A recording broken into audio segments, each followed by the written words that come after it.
My life. Sir Oswald Mosley. Ancestry and childhood. We began with Arnold, a Saxon, who lived in the reign of King John at Mosley, a hamlet in Staffordshire 4 miles from Wolverhampton. The descendants of this Earl de Mosley moved to Lancashire and other parts of Staffordshire, married Normans and later added a slight mixture of Scotch and Irish. The E was dropped from the family name in deference to a Latin epigram of the erudite Queen Elizabeth when an ancestor defied the law and organized a privateer fleet against Spain. My own strong feeling that I am a European appears to have some foundation in ancestry and family experience. I have never made a close study of the family lineage, which is on record in various books of reference, but in my youth I remember a great-uncle who was a considerable authority on the subject. Facts no doubt in the course of time had become freely embroidered. It seems clear, however, that our family played a fairly distinguished part in the Civil War, though I have never tested by the record their claim to have defended Tutbury Castle until it was the last royalist stronghold to fall in that bitter conflict. The reliable witness of my grandfather and great-uncle assured me that they had seen letters written by Cromwell when he was besieging Tutbury, threatening to burn down the nearby family home at Rolleston if we did not surrender the castle. It was in this ancestral pride that I made the daily march of 1.5 miles and back from my grandfather's house at Rolleston to Tutbury each afternoon of my Staffordshire childhood under the watchful eye of my first sergeant major, a kindly nanny. Fortunately Cromwell did not fulfill his threat, but contented himself with removing all the lead from the Rolleston roof to make bullets. Yet the fate of this fine old Tudor house was only delayed, and it was burned down in the latter half of the last century, together with the Cromwell letters and many other treasures. I never saw it. All that remains of the house is a drawing of the Georgian facade which had been added in the 18th century. The main feature was reputedly a long, oak-panelled gallery which contained the best pictures, including several Van Dycks. This may well be, as the period was an apogee of family fortune, though knowledge of the breeding of shorthorns and Shire horses was more conspicuous in my immediate forebears. We still have a Stubbs, which must have been tucked away in some back room. A Mosley boy, holding his horse, is accompanied by his dogs on the slopes of Tutbury Castle, perennial scene of reverent recollection and pilgrimage. The Van Dycks have disappeared without trace, except for an odd freak of fate. It may possibly prove that fire gave back what it took away. We suffered a second fire in 1954 at a house we had at Clonfert in Ireland where some of the remaining family pictures were hung. A large portrait which we always believed to be a copy of one of the Van Dycks was badly singed. It was sent to Dublin for cleaning and excision of the unimpaired centre, and in the process was pronounced original by the Irish experts. Because of the burning of Rolleston we have few relics of the Cavalier period. Still less have we any record of the next upheaval in which we were involved. It is in the manner of English families, and indeed of the British nation, that long, slumbering periods of quiet life are followed by moments of abrupt awakening and sometimes of dramatic action. There was always a tradition that we were much engaged in the 1745 rebellion of Prince Charles Edward Stuart. The only evidence of this produced to me in my youth was a pincushion embroidered by some ancestress with the words "Down with the rump and God bless Prince Charles." We still possess this pincushion, but of course it clearly refers not to Prince Charles Edward of the 45, but to Charles II when he was on his travels as a fugitive from the rump of the Cromwellian Parliament. I was, therefore, inclined to discount the tradition that in 1745 we were armed and ready to come out with the young Pretender on his march south as soon as he reached our house at Rolleston. We were saved from the subsequent disaster because he and the Highlanders turned back at Derby, 11 miles to our north. This topic revived vividly when I addressed a public dinner in the 30s at which as usual I expressed my loyalty to the Crown. Sir Compton Mackenzie was present, and subsequently put the teasing question whether this declaration had any reference to the fact that Prince Charles Edward had spent the night in our family house on his secret visit to England the year before the 45. He referred later to this historical incident in a book on the subject of Prince Charles's well-concealed survey of the field of action for the following year. I had never heard this, but it was not difficult to understand how careful the family had been to destroy all record of the period. The romantic tradition of opposition and insurgence, embodied in the grace and charm of the Stuarts and their cause, evidently moved our family at this stage, but the reader would be mistaken in thinking this accounts for the course of my political career.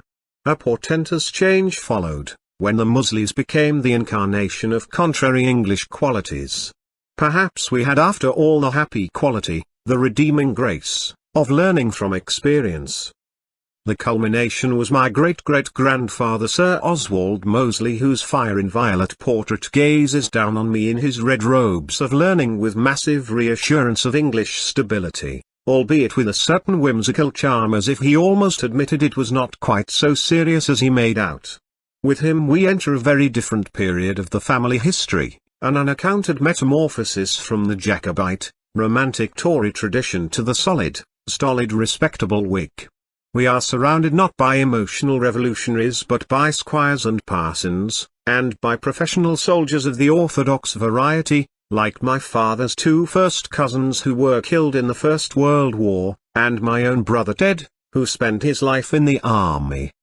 This very worthy person, my great-great-grandfather, was indeed a pillar of the state in the Midland counties. It was he who appears first to have established that our Saxon family could prove its ancestry to the 13th century and trace it to before the Norman conquest.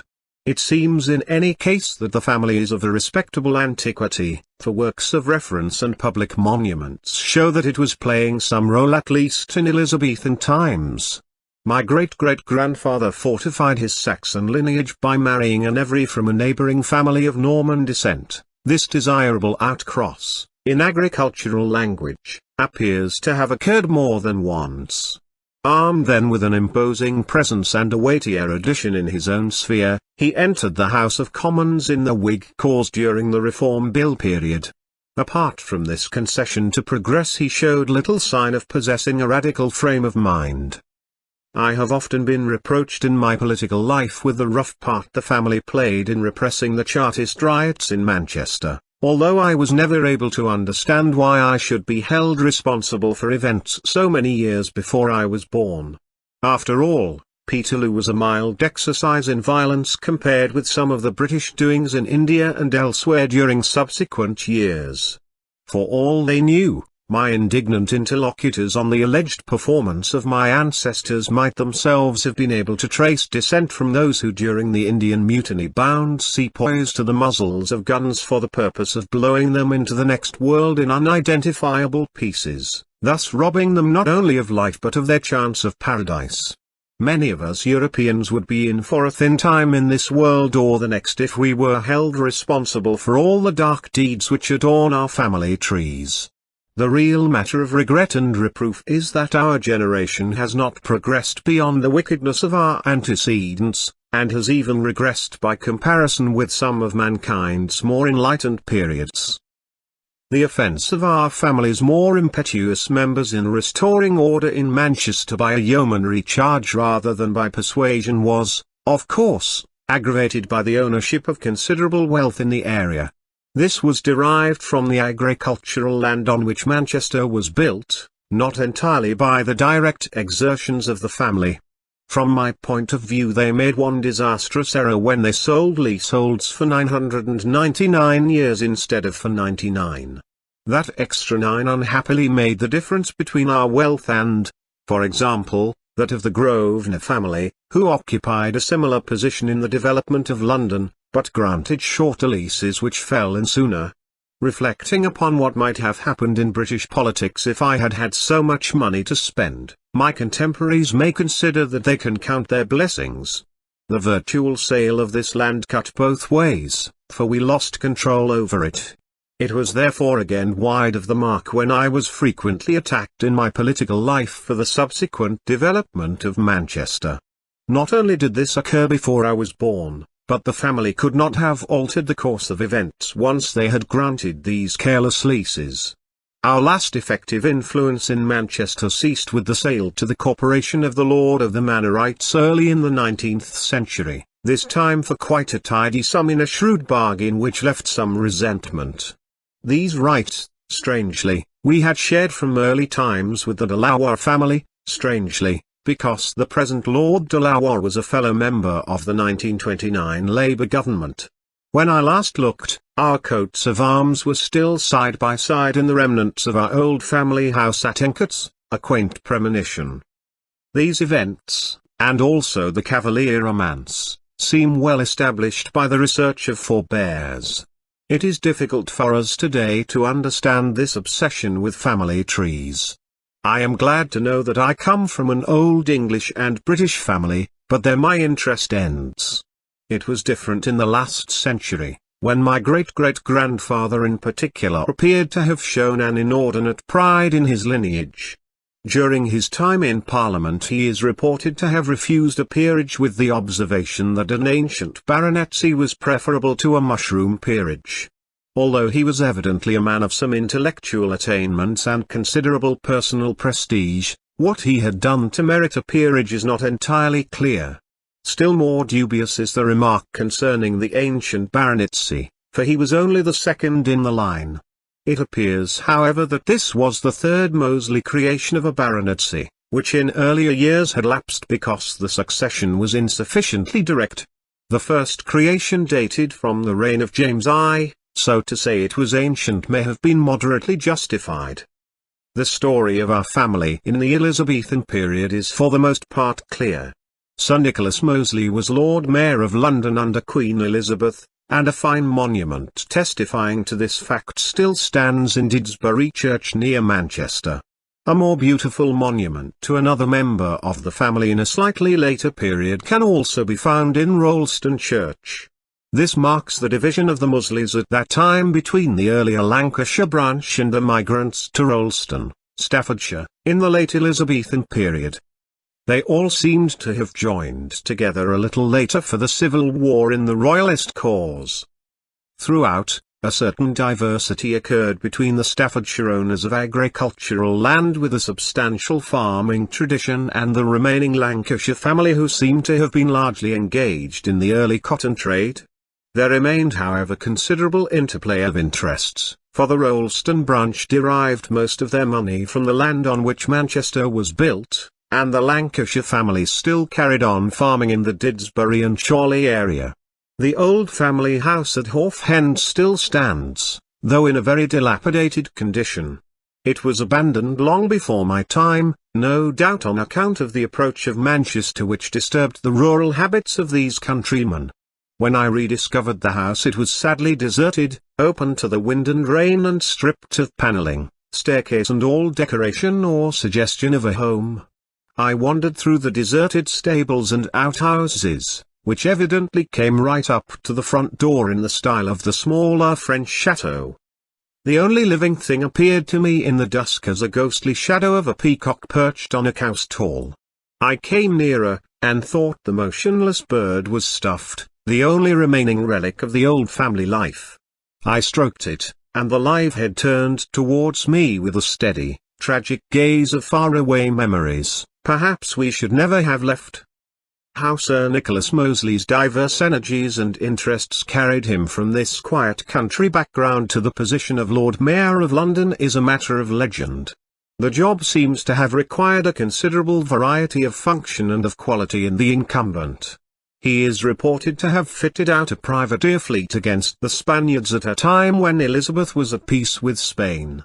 The Lord Mayor's flagrant breach of the prevailing law was said to have been forgiven to him when the fleet returned with considerable booty, a substantial proportion being placed at the disposal of the Pacific Queen. Again, according to legend, when he appeared before her in some trepidation to explain the situation and to offer a share in the swag, she delivered to him a family motto instead of delivering him to the axe he had merited. The motto was Mos Legem Regit, which was understood to mean our custom is above the law and has been proudly held ever since. If the legend is untrue, some explanation is required for this strange device which is, of course, so much at variance with my own habit as the present family representative, who not only keeps the law but has had frequent recurrence to the courts to require others to do the same. The legend is fortified by the Queen's considerable reputation for erudition and wit, which in those days was often expressed in Latin punning. Play on the family name of Mosley is reputed to have given her such satisfaction that she forgot to be angry. It may be that the material recompense of the booty reinforced the purely intellectual pleasure. Who knows? To what extent do truth and legend coincide? Perhaps the most that one can say is that there was probably something in it. Family crest with the motto given by Queen Elizabeth I for breaking the law. Memory over generations is likely to be even more distorted than memory in a single life. Some things in life as in literature are worth remembering, but many trivial things the mind does better to discard. It should not be a lost luggage depot in a railway station through which we passed long since. I have always consciously trained myself in this sense. The result is that I hardly ever forget a fact that seems to me important and is relevant to the given situation, but when it comes to remembering every irrelevant detail of past life and of tedious people who have flitted through the scene without mark or purpose, I am lost. I can remember a scene, a statistic, a turning point of action, a quotation of prose or poetry which has moved me, but not life's minor irrelevancies. With this mental training and habit it is not easy for me to remember my childhood except for vivid memories of dear people I so much loved, notably my mother and my paternal grandfather. Otherwise my childhood, for reasons I will explain later, seemed to me of little importance. Few things are more overrated than the effect of childish experiences on later life.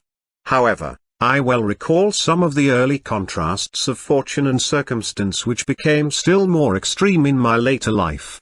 My home life was divided between my mother and my paternal grandfather, who was called Sir Oswald Mosley and was the grandson of the Reform Bill MP of the same name.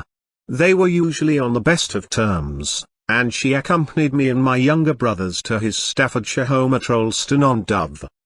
Her own house was on the borders of Market Drayton in Shropshire, near her parents and brothers, who had country houses a few miles away. My mother lived in relatively straitened circumstances. A continuous struggle to make ends meet worried her a great deal.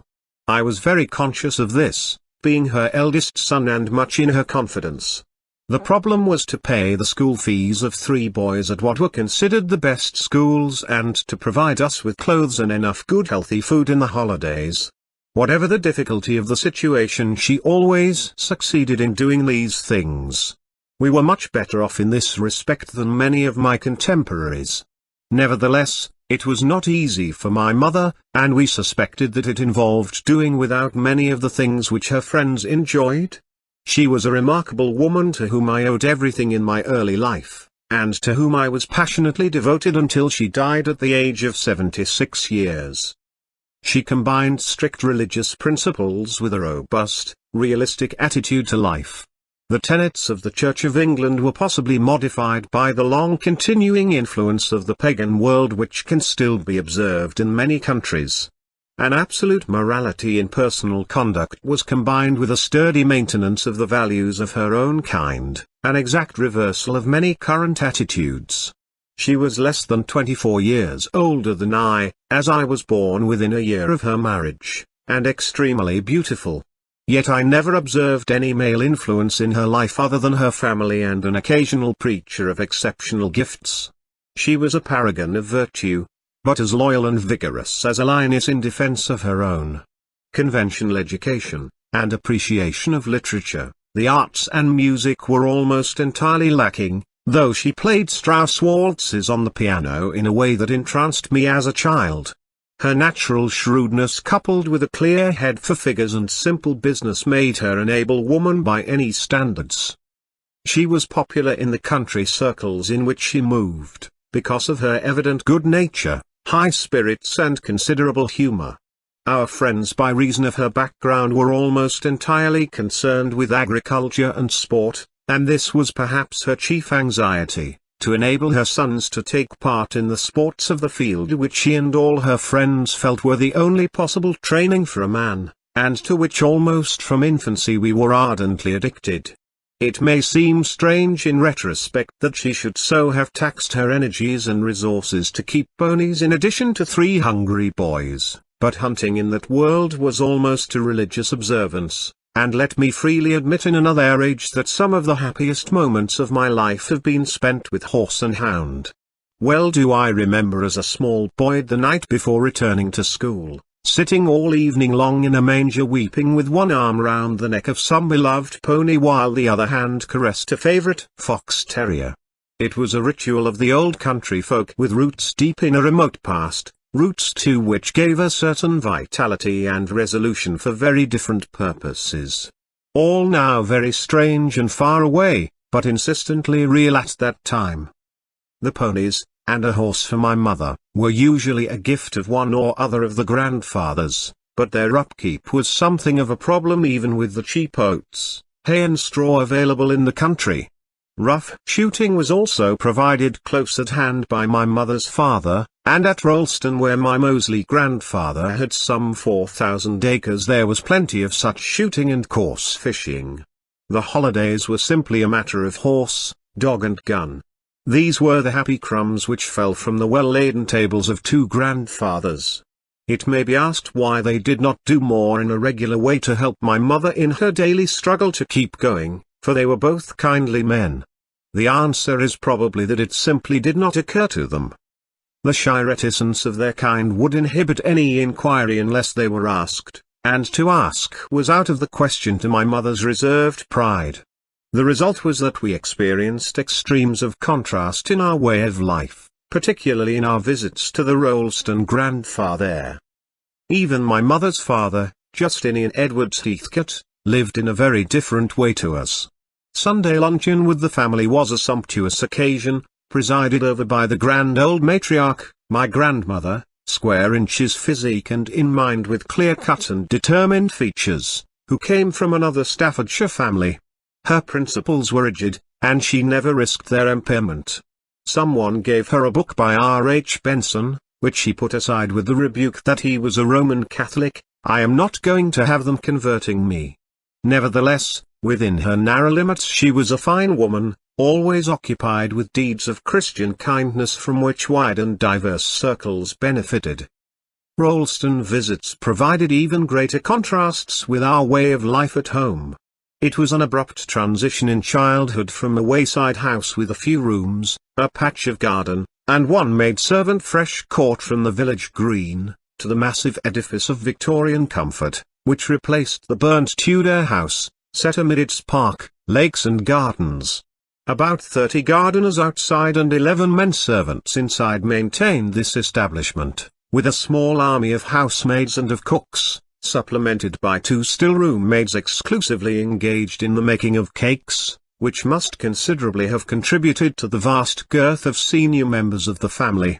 My great-grandfather, well named Sir Tunman Mosley, was always reputed to have jumped off the scales when they passed 20 stone, jumped, for he was still active, and lived to be 77 in defiance of modern dietary theory. His way of living, he had a large area cut out of the table to accommodate his stomach while he reached for the surrounding supplies, deprived him of only 9 years of life in comparison with the spare frame of his learned father, the Whig MP for North Staffordshire, who died at 86. My grandfather was a man of more moderate dimensions, and the meals were not quite so gargantuan. He died at 67 after a rather heavy dinner, topped up with his favourite combination of port wine and walnuts, but his strong constitution had been undermined by diabetes in a period before the discovery of insulin. His 2 brothers lived in the usual family fashion in full possession of their faculties until well into the 80s. The elder of the 2 was created Lord Anslow by the Liberal Party, of which he was a pillar. I had to take evasive action in avoiding his efforts to make the peerage hereditary to me, which I do not think could in any case have succeeded, but we remained on good terms and I had a strong regard and affection for him despite every political divergence. His younger brother, named Ronald after the founder, and nicknamed Uncle Tat, was a tiny little man of girth almost equal to his height, who lived in a medieval doll's house near Horsham. He was like a Beatrix Potter character, and I was devoted to him in early life, listening for hours to his history or legend of the family. He left his minuscule dwelling to my youngest brother John. This was appropriate because the house was in the middle of the stockbroker's paradise, but inappropriate because John is 6'3", and its long garden fence facing the Brighton Road could so easily be decorated with the words "Up Mosley" by my passing supporters. My genial relations with my brother survived even this test. In each generation it was the eldest son, with the exception of my great-great-grandfather, who tended to live in a rather immoderate fashion, and I became another exception to the rule. I have sometimes wondered why I live in such a different way, and the answer I suppose is that I have a powerful desire to keep myself fit in order to serve certain purposes in life. Also in our time we have learned more of the art of living, what to eat and what not to eat to keep the physical form we desire.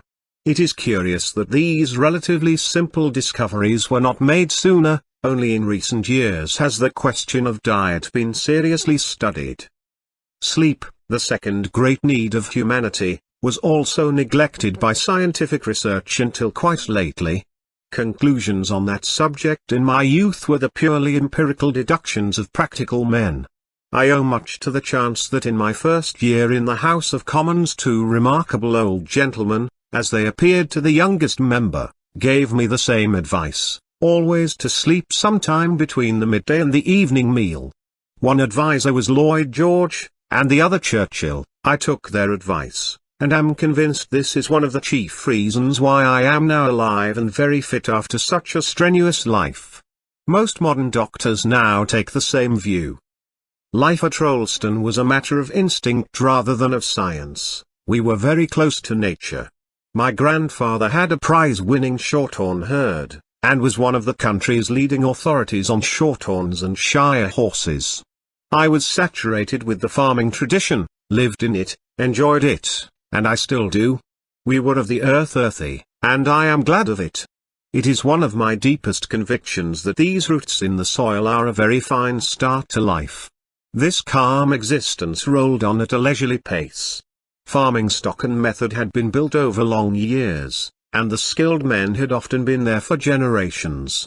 They formed one of the established institutions which, short of disaster, are relatively easy to conduct. What is difficult is to create new things. Everything was well run in, and managed with a stately ritual.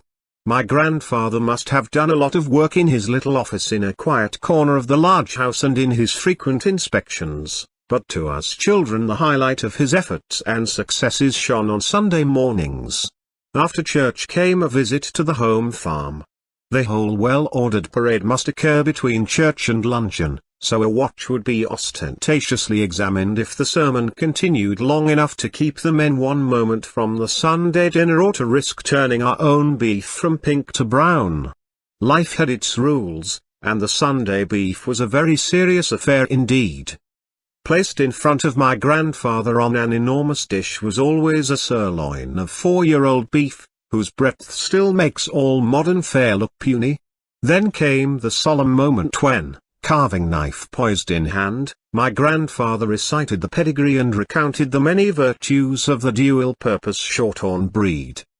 It is perhaps not surprising in the light of these recollections that my grandfather looked the image of the traditional John Bull, which became his nickname in wide circles.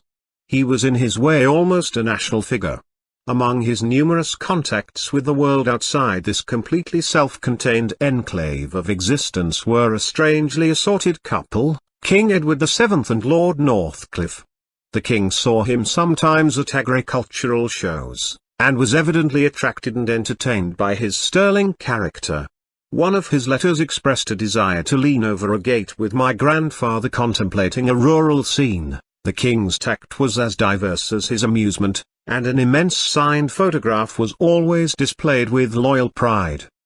Lord Northcliffe's intrusion into the country paradise was not so much appreciated as the political support given to me many years later by his brother, Lord Rothermere. Wholemeal bread became a stunt in the Daily Mail under the name of Standard Bread. The startling discovery that such a substance existed was made in the forgotten village of Rolleston, where John Bull himself had installed the old stone rollers. The story went like wildfire, but we were all much too slow-witted to make any money out of it. In fact, the whole family felt an acute embarrassment at the publicity, which I have seldom since experienced in this sphere. The exception was my grandfather, who took things as they came in his robust fashion. Otherwise Rolleston life was remote from the world, a remarkable, truly feudal survival. Like medieval life, the economy was practically self-contained. Farms, the garden, shooting in the large and well-stocked cellars satisfied most needs. The same wagon which took our produce a few miles to be sold in Burton-on-Trent would return well loaded with a fine variety of the best beers. There was little need to go outside the closed and charmed circle, and we children never did. Our time was divided between farms, gardens and carpenter's shop, where the bearded Pritchard presided over a corps of experts who kept all things going as their forebears had done for generations. I learnt then to work with my hands both in farming and carpentry, and must admit that I was better at shoveling muck than in the fine work of joinery. Both aptitudes have their use in political life. Again, in feudal fashion, the warmest and most intimate friendships developed between us and these people, so characteristic of traditional England, not only in their daily occupations but in the strong bonds of mutual sympathy in life's events. Birth, marriage, death, occasions sad and festive. This was really a classless society. This early development was one of the three very diverse experiences which wove me into the warp and woof of English life. The second was the army, not only in regimental life, though the relationships of officers and men in the great regiments developed an extraordinary intimacy, but still more in army athletics, where an absolute equality prevailed between all ranks.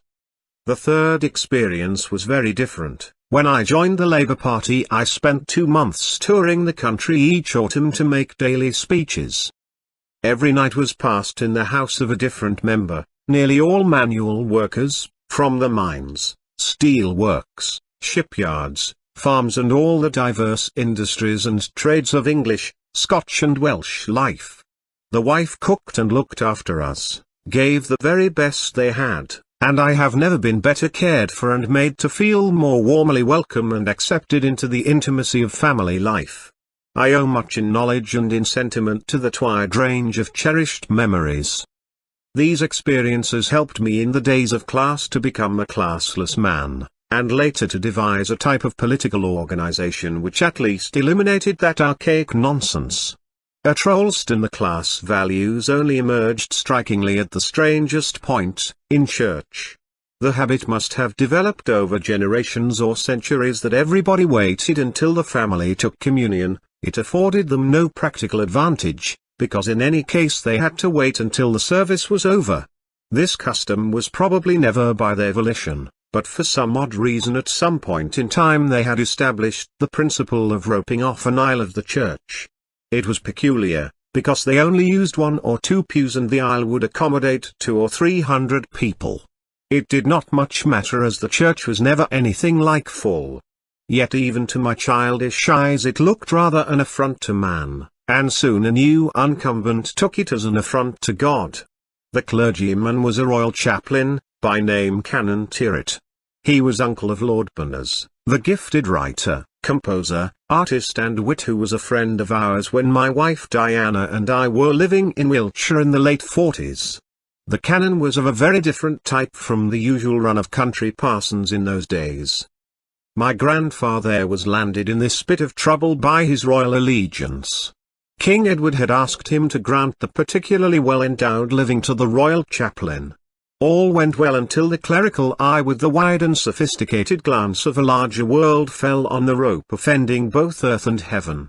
A peremptory demand for its removal followed, and was promptly rejected. Then followed a perfectly ridiculous and much publicized lawsuit, costing thousands of pounds, which the family rightly lost. It might have been better handled, for my grandfather had the warmest heart, and any appeal to his neighborly feelings or religious duty would almost certainly have met with a spontaneous and generous response, but the Christian beatitude, "Blessed are the meek," had missed the cannon by as wide a mark as the grandfather. It was all very childish, and expensive. My grandfather was in every sense a child of nature. Fearless and combative in face of any challenge, he was immediately and entirely disarmed by any appeal to compassion and suggestion of friendship. He was completely a man, and I greatly loved him.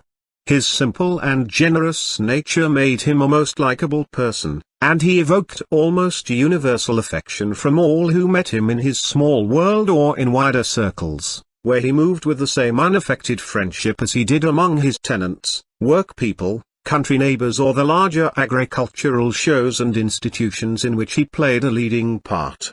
His life and being were rooted deep in English soil. We had for each other a strong affection. Some time before he died I had developed intellectual and cultural interests which were strange to him, but this in no way impaired our relationship. We had so many interests in common, of the countryside, sport, and all the many aspects of traditional English life. As an amateur boxer in his youth, he had been runner-up in the middleweight championship of Britain. He was also a runner, swimmer and all-round athlete, a remarkable performer. In addition to sport, my grandfather's knowledge of horses, cattle and every aspect of agricultural life was exceptional, and was of enduring interest to me. We never lacked things to talk about, for we had many of the basic things of life in common. The same faculties and tastes later stood me in good stead in the army and enabled the development of close companionship with men to whom a whole range of my other interests were literally a closed book. The only moment of difficulty in my intimacy with my grandfather was in the expression of emotion, the English inhibition, perhaps a curse. When I told him in the latter months of 1914, just after my 18th birthday, that I had volunteered and been accepted temporarily to leave my regiment for service with the Royal Flying Corps in France, he burst into tears. It was astonishing in such a man. He explained that he had been told that this was the most dangerous of all war services, and that I was all he had. If we had been classic Greeks we would have fallen into each other's arms in a transport of mutual emotion. I should have explained in warm and passionate words all that I felt for him. But I was just a frozen young Englishman, I could not move, I could say nothing. That has been a regret my whole life long. He died soon afterwards, and I survived the experience he feared for me. Why is it that we cannot overcome these barriers? They can upon occasion be surmounted by minds and characters at a certain level of common interest and attainment, but they too often arise between generations. My relations with my grandfather were certainly more intimate than his contacts with his own grandfather, before whom he was accustomed to stand to attention like a soldier on parade at the height of the Victorian era. Manners were formal and family discipline was strict in this earlier period at Rolleston. That massive building, emblem of Victorian achievement and stability on which the sun was never to set, remains vivid in my memory as it can still journey through nearly every room, the entrance hall heavy with black oak, leading to a wide staircase which branched gracefully at the halfway point and was adorned with family pictures on the lofty walls reaching right to the roof, the large dining room, which was the only room to the left of the staircase because it supplied the contemporary need in a house to be near the kitchen, the long passage leading to the sequence of rooms on the right of the staircase and beginning with the man in armour, past whom we used to scurry in lively apprehension when sent at night from the protracted dinner to bed at a reasonable hour, then the fantastic Moorish room which my grandmother fondly believed to be in the most exotic mode of the moment, the adjoining stereotyped drawing room of the period, which she conceived to be the complete expression of exquisite femininity, then the library, a most agreeable room,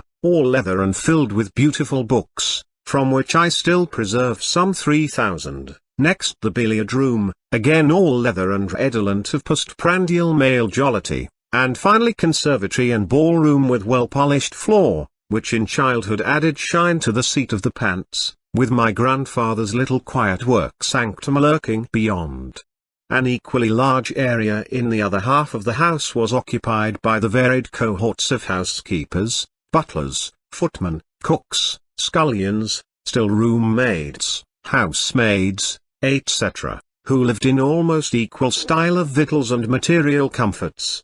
The butlers were almost as portly as their patrons, which the descendants of their employers would today regard as an existence of magnificence. Chiming clocks inside, sweeping lawns outside, forever recall me to Rolleston. I was regarded as the heir to all this and was ostentatiously so treated by my grandfather, although my father was still alive and the entail through him still existed, so it was perhaps well that I had the constant correction of return with my mother to her really humble home. Psychological wiseacres will at once draw their conclusions when the separation of my father and mother is mentioned, together with the estrangement between father and grandfather. In due course we will examine their pretensions, on which I have at least clear views. In early childhood I hardly knew my father, as a separation had occurred when I was 5 years old, and he was regarded as something of an ogre by my mother's family, but later I established with him a happy relationship over a long period. My grandfather suffered from no such apprehension concerning any man, but had robust dislike for his son, who was the eldest of a family which included 3 good-looking daughters. The origin of the feud was rather obscure, as during my father's childhood they appear to have got on quite well. My grandfather in crisp summary used to say he could sometimes tolerate a merry blackguard, but he could not endure a gloomy blackguard. This word now has a quite different connotation. My grandfather did not mean anything to do with dishonesty. What he had in mind apparently were certain performances in my father's early manhood, when he had a tiff with my grandfather on some trivial matter and established himself in a local inn, the Dog and Partridge in Tutbury. There he had apparently set out in some degree to emulate the record of a remote ancestor who was reputedly known as the Tutbury Tup. These events on his own doorstep were regarded by my grandfather as an affront both to the proprieties and to the local reputation of the family, hence the blackguard. The adjective gloomy seemed even more inappropriate, for my father in my experience was the very reverse, in fact, to a degree which caused considerable embarrassment. No doubt when upbraided by his father he had adopted a sulky demeanor, as often occurs on such occasions in the young of all generations. My grandfather was no Puritan, but he felt strongly that affairs of this nature should be conducted with a remote discretion, far from the family home. He was himself estranged at that time in a quite agreeable fashion from his wife, and seldom saw her. From her stylized portraits in youth, she appears as a large and beautiful doll, with an exaggeration of white, blue and gold coloring. She introduced the red-head strain to the family, which appeared in my favorite Aunt Vi, emerged again in my niece Veronica, daughter of my brother Ted, and finally in my youngest son, Max. My grandmother was rumored to be of a frigid disposition, which did not suit my grandfather at all, but his recompense was always conducted with the utmost discretion and dignity. He expected a similar reticence from all his family, and was therefore outraged by my father's local bacchanalia. These differences sometimes took a strenuous form. In a quarrel during the early manhood of my father, my grandfather ventured the opinion that he could knock him out with one hand tied behind his back. My father accepted the suggestion with alacrity. He was a slim young man of about 5 feet 9 inches, but had himself reached the semi-finals of the Amateur Boxing Association as a featherweight. He reckoned that he would stand quite a chance against a more accomplished middleweight in his early 40s who had one hand out of action. In any case he was incensed. They repaired to the Sombroke Hall, announcing the sporting event to all and sundry, who duly assembled. At first my grandfather took considerable punishment, but he tucked his chin into the protective left shoulder and bided his time.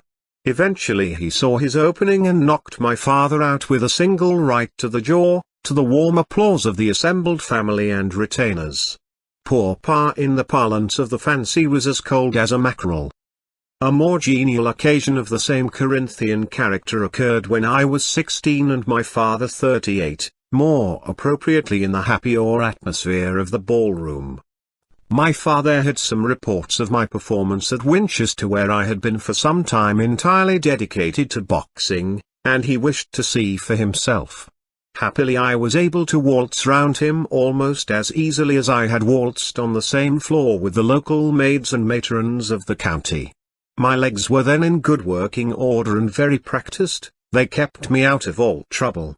His girth and way of life had slowed him up considerably, and the long trained straight left jerked his head back frequently, to the evident pleasure of the same convivial company of spectators in another generation. It was an embarrassing situation, and his ever more strenuous efforts were clearly exhausting him. However, I managed to bring the affair to a laughing conclusion with a merry handshake before the debate had developed any real asperity. This incident happened when a short-lived reconciliation with his father had temporarily placed the house at his disposal, some years after my first reunion with him.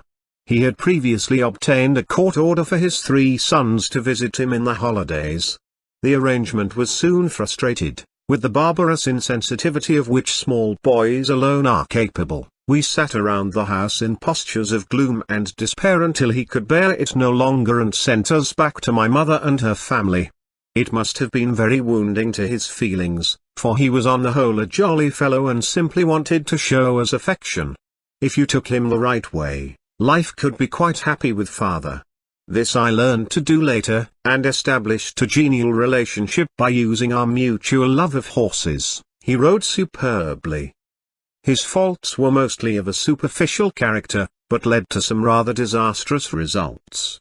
Abounding vitality and physical energy were wasted. All went well in his youth, when he had considerable success as an amateur jockey, but when years and weight brought this to an end he did not know what to do with himself. Art and music were certainly represented in his own little house. A picture over the fire was a contemporary drawing of an ample lady in a very tight skirt with a monocled dandy walking behind her. It bore the caption, "Life is just one damn thing after another." At this point father's philosophy coincided with his art form. A wheezy gramophone of early date wafted the stentorian tones of a music hall tenor insistently reiterating his urgent demand, "Put me among the girls, them with the rosy curls." On less amorous but even more festive occasions, the same favorite tenor would enjoin, "Come along now, for a few of the boys are kicking up the hell of a noise, let's go round the town." The short honeymoon between my father and grandfather did not last long, and the only practical effect was temporarily to make my mother's situation more difficult. My grandfather's affectionate and spontaneous nature suddenly led him to feel that he must both be reconciled with his son and promote a reconciliation between my parents. She felt she knew better, and a rift occurred. My father was duly installed at Rolleston with a considerable supply of extra cash, and my grandfather retired to a relatively modest house and farm at Abingdon near Pulborough in Sussex. Trouble was not long in coming. A prize bull failed to arrive from Rolleston on the due date to consummate its nuptials at Abingdon. Dark rumours circulated of a restless and inconsequent energy draining all the lakes at Rolleston with no good reason, and losing in the reckless process most of the much-valued stock of fish. Finally there was a disturbing tale about some of the extra money being used to buy the fastest car of the period, strong in the engine, but weak in the brake, with a flat-out trial spin in the evening light which, in mistake of the road home, ran smack through the closed park gates of a respected neighbour. My father landed, as usual in his innumerable accidents, on his feet and unhurt, just as when he inadvertently cut a corner and turned over a dog cart containing my pregnant mother shortly before the birth of one of my brothers. It was not these vagaries which disturbed their happy marriage. She only left him when she chanced to open a carelessly unlocked drawer and found it full of letters from other ladies. Then she packed her bags and departed the same day, for good, obtaining not a divorce which was against her principles, but a judicial separation, which included custody of the children and a meagre alimony. After a brief sojourn at Rolleston, which was available to me throughout, my father was sent packing on his travels again. My grandfather returned and ran the estate until he died in 1915. My father then inherited, and we spent a short time there together after the war. I persuaded him to sell the house and the estate, foreseeing the ruin of agriculture which politics were bringing and feeling that I could best serve the country in a political life at Westminster based on my constituency at Harrow. Happily, it was easy to obtain good positions for our highly skilled staff, but it was a terrible uprooting, causing me much sorrow at the time, and I have sometimes regretted it since. I would certainly never have done it if the original Tudor house had not been burnt before I was born, but it appeared then a mistake to maintain in post-war circumstances an unmanageable pile of a Victorian house together with a way of life which seemed gone forever. Survival of the Tudor house for better or worse might have changed the course of my life. My relationship with my father remained good until I joined the Labour Party in 1924. It was assisted perhaps by my complete independence of him, because my grandfather had left me some free money and in negotiation with my father had so managed the entail that I should never be completely in his hands. This arrangement probably rankled with him, but he never referred to it except at necessary business meetings with the public trustee. Our tranquil relations exploded when in his view I entered the devil's service by becoming a socialist. He knew no more about politics than higher mathematics, but he had the strongest Tory sentiment and prejudices. He at once published an attack upon me to the effect that I was born with a gold spoon in my mouth and had never done a day's work in my life. He meant, of course, manual work, for like many peasants he felt that only labor with the hands could be described as work. It was true that I had never done manual labor, beyond my early farm work under my grandfather's direction, and the later necessity sometimes to dig trenches under fire, but my young reaction was that in other ways I had worked throughout my adult life at high pressure. I also felt these were no terms in which an older generation should address someone who had fought in the war. I was hurt and angry, but said little. The gold spoon jibe was constantly used by my enemies and gave to the adroit cartoonist of the Conservative papers in Birmingham an opportunity to depict me reclining in a large gold spoon which was hoisted on the shoulders of the enthusiastic workers. I felt that men should not be assailed by their family in this fashion, and it led to an estrangement which lasted during the short remaining period of my father's life. The final explosion was probably due in part to his constantly increasing drinking. He died of sclerosis of the liver at La Baule in France in 1928, at the early age of 54. I was still fond of him, for he had many good and endearing qualities. Lord Horder was doctor to 3 generations of our family, which he told me had the strongest natural constitution he had ever come across, adding that my father's excesses were enough to have killed several men. I can claim no virtue for not following the same path, for drink has never been the least temptation to me. Nor could my 2 brothers or any other members of the family I have known possibly be described as alcoholics. The only other addict was apparently a great-great-uncle, also named Oswald, elder brother of great-grandfather Tunman, who had something of my father's disposition and also died young. For my part, I was to drink water most of my life, varied once or twice a week with wine or beer. Then I went to live in France and the agreeable continental habit developed in our house of drinking light wine. In recent times I have modified this by mixing in Alsatian wine with Perrier water, the Hock and Seltzer habit which was shared by an incongruous couple, Oscar Wilde and Prince Bismarck. I follow the classic world in believing that an occasional feast does good rather than harm, or as a French doctor put it, tout faut quelquefois et le stomac. There was no tendency to excess in the Heathcote family. They were spare, tall people who earned their health. They were by nature much more respectable than the Mosleys, who always rather shocked them. They were more respectable in the sense that the middle class used to be more respectable than the aristocracy, not that any class difference existed between them, for they were 2 neighboring country families with exactly the same background, which at that time used to be called the landed interest. Their attitude to life was different, not different in the sense of Cavalier and Roundhead, for the Heathcotes could not be described as Puritans, but they had not the almost complete freedom from inhibitions which was a characteristic many Mosleys shared both with much of the aristocracy and much of the working class. Lord Randolph Churchill, during his Tory democracy days, claimed, "The aristocracy and the working class are united in the indissoluble bonds of a common immorality."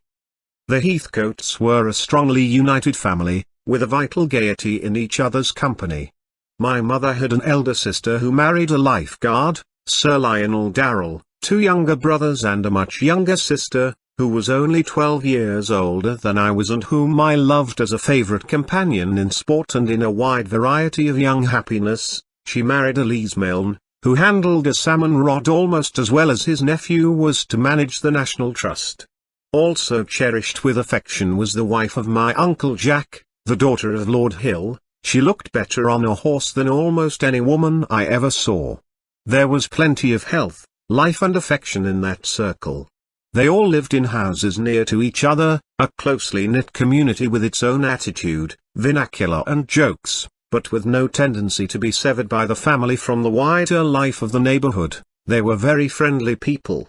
The old couple were the center, and were both remarkable. Justinian Heathcote, my grandfather, had been MP for the Stoke-on-Trent area, where on land long owned by the family some coal and steel interests had been developed. They were Staffordshire people, who in my childhood had only recently migrated to neighbouring Shropshire because coal mine land subsidence had affected their old home at Apedale near Stoke-on-Trent. They maintained close contact with their Staffordshire interests which were not far away. It is through this grandfather that I have my modicum of Scotch blood. His grandmother was a Lady Elizabeth Lindsay. She apparently claimed descent from the family of Robert the Bruce, hence perhaps my disposition always to try again even without example from a spider. The Irish blood came through my father's mother, who was the daughter of Sir Thomas White, sometime Mayor of Cork. Thus I can claim to be British as well as English, and through Saxon and Norman blood also European. The island freeze-up is really quite a recent invention. The Heathcote grandfather was an imposing figure of commanding stature and demeanour, with a square-cut patriarchal beard of snowy white. He was kindly and affectionate and used to enthrall my boyhood with tales of parliamentary life, its dramatic incidents and personalities. He was not a performer but a shrewd observer of the political scene, a typical Tory squire, but much less bigoted than his wife. He had considerable humour and delighted in such tales as Balfour's riposte to Parnell's obstreperous lieutenant, Mr. Bigger, by reference to the honourable member with the misplaced vowel, a striking remark in debate, but in memory these anecdotes can all too easily be transferred from the smoking room to the chamber. His favourites on different sides of the house were the radical Labour chair, who founded Truth, and Thomas Gibson Bowles, of most varied accomplishments on the Tory side. I had then no premonition that by marrying a Mitford I should acquire one of his granddaughters. It was the blending of Mr. Bowles with the Mitford and Stanley combination which produced that remarkable vintage. The Merry Sisters, as Evelyn Waugh called them, have together an unlimited capacity to blow bright bubbles of gay fantasy with peacock screams of ecstatic laughter which can transform and more than enliven any dull moment. The vivid esprit of Mr. Bowles undoubtedly made its contribution to this felicitous phenomenon. My grandfather found Parnell by far the most fascinating personality of the period. In particular, he noted the contrast between the ice-cold Protestant landowner and his passionate, revolutionary Irish followers. His influence over them never ceased to astonish. It was the discipline he taught them which temporarily disrupted the English parliamentary system and would undoubtedly have won Irish freedom a generation earlier, except for his dark, personal tragedy, a weakness strangely unaccountable in such a will and spirit. My grandfather told how Parnell would suddenly and unexpectedly enter the chamber, after protracted absence on business into which few dared to inquire, to find an Irish riot in full swing, every man on his feet and roaring insults with red faces of fury. Immediately he appeared at the bar everyone would sit down, and complete silence would fall. Parnell would walk slowly to his seat with his usual stiff dignity, and ask the whip what it was all about. If satisfied, a slight motion of his hand would bring every man to his feet again in an uproar which lifted the roof. How did it all begin?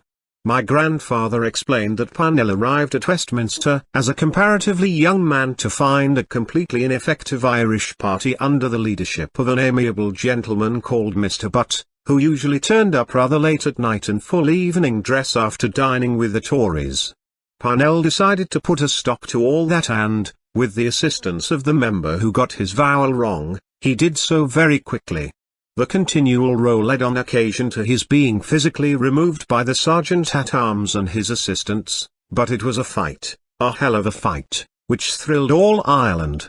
It made him the hero of the Irish people and through their enthusiasm the undisputed leader of the Irish party. How could such a man at the moment he had won his struggle, for Gladstone was obliged to negotiate with him, even when he was in Kilmainham jail, have thrown away all he had done, and himself, for the sake of Mrs. O'Shea? He thought perhaps that he could get away with it, that both life and love, ambition and beauty could be served to the full. In approaching a more luminous sphere I had something of this nature in mind when I wrote in my introduction to a translation of Goethe's Faust a reference to the enchanted, Byronic child Euphorion. He aspires to both beauty and achievement. In his longing for the furthest flight he reaches for the forbidden wings. Disaster strikes down from heaven. My grandfather's description of Parnell was not so dramatic as Disraeli's account of the shadows darkening round Canning, when he witnessed the tumult of that ethereal brow, but I was always glad to have seen through the eyes of an acute and a sympathetic observer something of the astonishing interplay of personal frailty and great events. In later life I have often reflected how beneficially the course of history might have been changed if human weakness had not perverted destiny. Would the First War ever have occurred, if Parnell had settled the Irish problem without the delay of a generation and the protracted troubles which were at least a contributory factor in persuading the Germans that Britain could play no effective part in the War of 1914, if Dilke, who stood firm against the division of Europe into rigid alignments of Entente and Triple Alliance, had not fallen through an escapade or frame-up, if the tragedy at Meiling had not engulfed Crown Prince Rudolph, who for all his feeble character had considerable influence in resisting the same tendency from the other side. How much is history influenced by the vagaries of character? The truth probably lies somewhere between Marx's materialist conception of history and the view that it really made a difference to Europe when the Duke of Buckingham fell in love with the Queen of France. Both men and opportunity are needed to change history. It is the fiery contact of great men and great events which gives destiny the light of birth. Thus was my childhood divided between two very different families. Does our life course derive inevitably from childhood background and influence, or is it true that the world is character, basic, original character? How strong is environment, and how strong is nature? We need not be driven into the controversy between Lysenko and his victorious opponents, but it is tempting to take a passing glance at the psychologists, who claim in some degree to read our fate in our childhood years. Some opportunity was afforded me to study them during a protracted period more entirely dedicated to reading than is usually possible in middle life. Plato's requirement of withdrawal from life for a considerable period of study and reflection before entering on the final phase of action was fulfilled in my case, though not by my own volition. The results at least gave me some chance to examine my own childhood in the light of analytical psychology. The broken home, the atmosphere of strife between preceding generations, some of the classic factors were present. At the end of it all, what effect did they have on me? The only evident result I will concede at once is really very trivial. I have a tendency to rely on some obliging woman to do small things for me which I feel she can do as well or better than I can, and are a waste of time for me to do, a conceit which obliging women are happily quite tolerant about. It arises clearly from being the man of the house too soon, and having had a fondly devoted mother, whose help in such respect I repaid from the earlier stage by gratuitous advice and virile assertion on every subject under the sun. I had no father in the house to chase me around, to make me do little things for myself and keep my mouth shut until my contribution was opportune, but these are not failings to take too tragically. In general, I did not suffer from lack of male influence. The company of one or other grandfather was constant, and no one could have been more male than these two. My uncles too were always at hand, two hearty, jolly country squires of the best sort. I was sent to the barracks which were then called the schools of the well-to-do, and a little later came in contact with the finest products of the real barrack life. This early contact with the athletic flower of the regular army was to exercise a profound, lasting and in my view most beneficent influence on my permanent attitude to life. A broken home certainly did not result in my becoming a mother's boy, deep as was my devotion to her. The wiseacres of psychological science may ascribe to this background some political tendencies in my later life which they dislike, but after a considerable study of the subject I am convinced they are talking nonsense.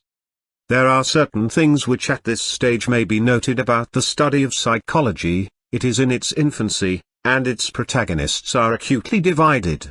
It is still in the period of research, with much more work to be done. Yet every sob-sister in the popular press feels she is competent in a breathless little article of slipshod appraisal and spiteful disapprobation to analyze the alleged complexes of every giant or dwarf who traverses the world's scene. Far more serious people were long ago rightly taken to task by Jung in his Psychology der Unbust Prozessen for their pretentious impertinence in analyzing great figures of religion and philosophy, but lesser clowns in smaller circuses still do not hesitate to show the same effrontery to all and sundry. There is more nonsense, often ridiculous nonsense, written on this subject than on almost any other. Part of the trouble is that even the serious practitioners have few opportunities to study anything but disease. Those who find their way to the psychiatrist's couch are not always good subjects for studying the daily problems of abounding health and vitality.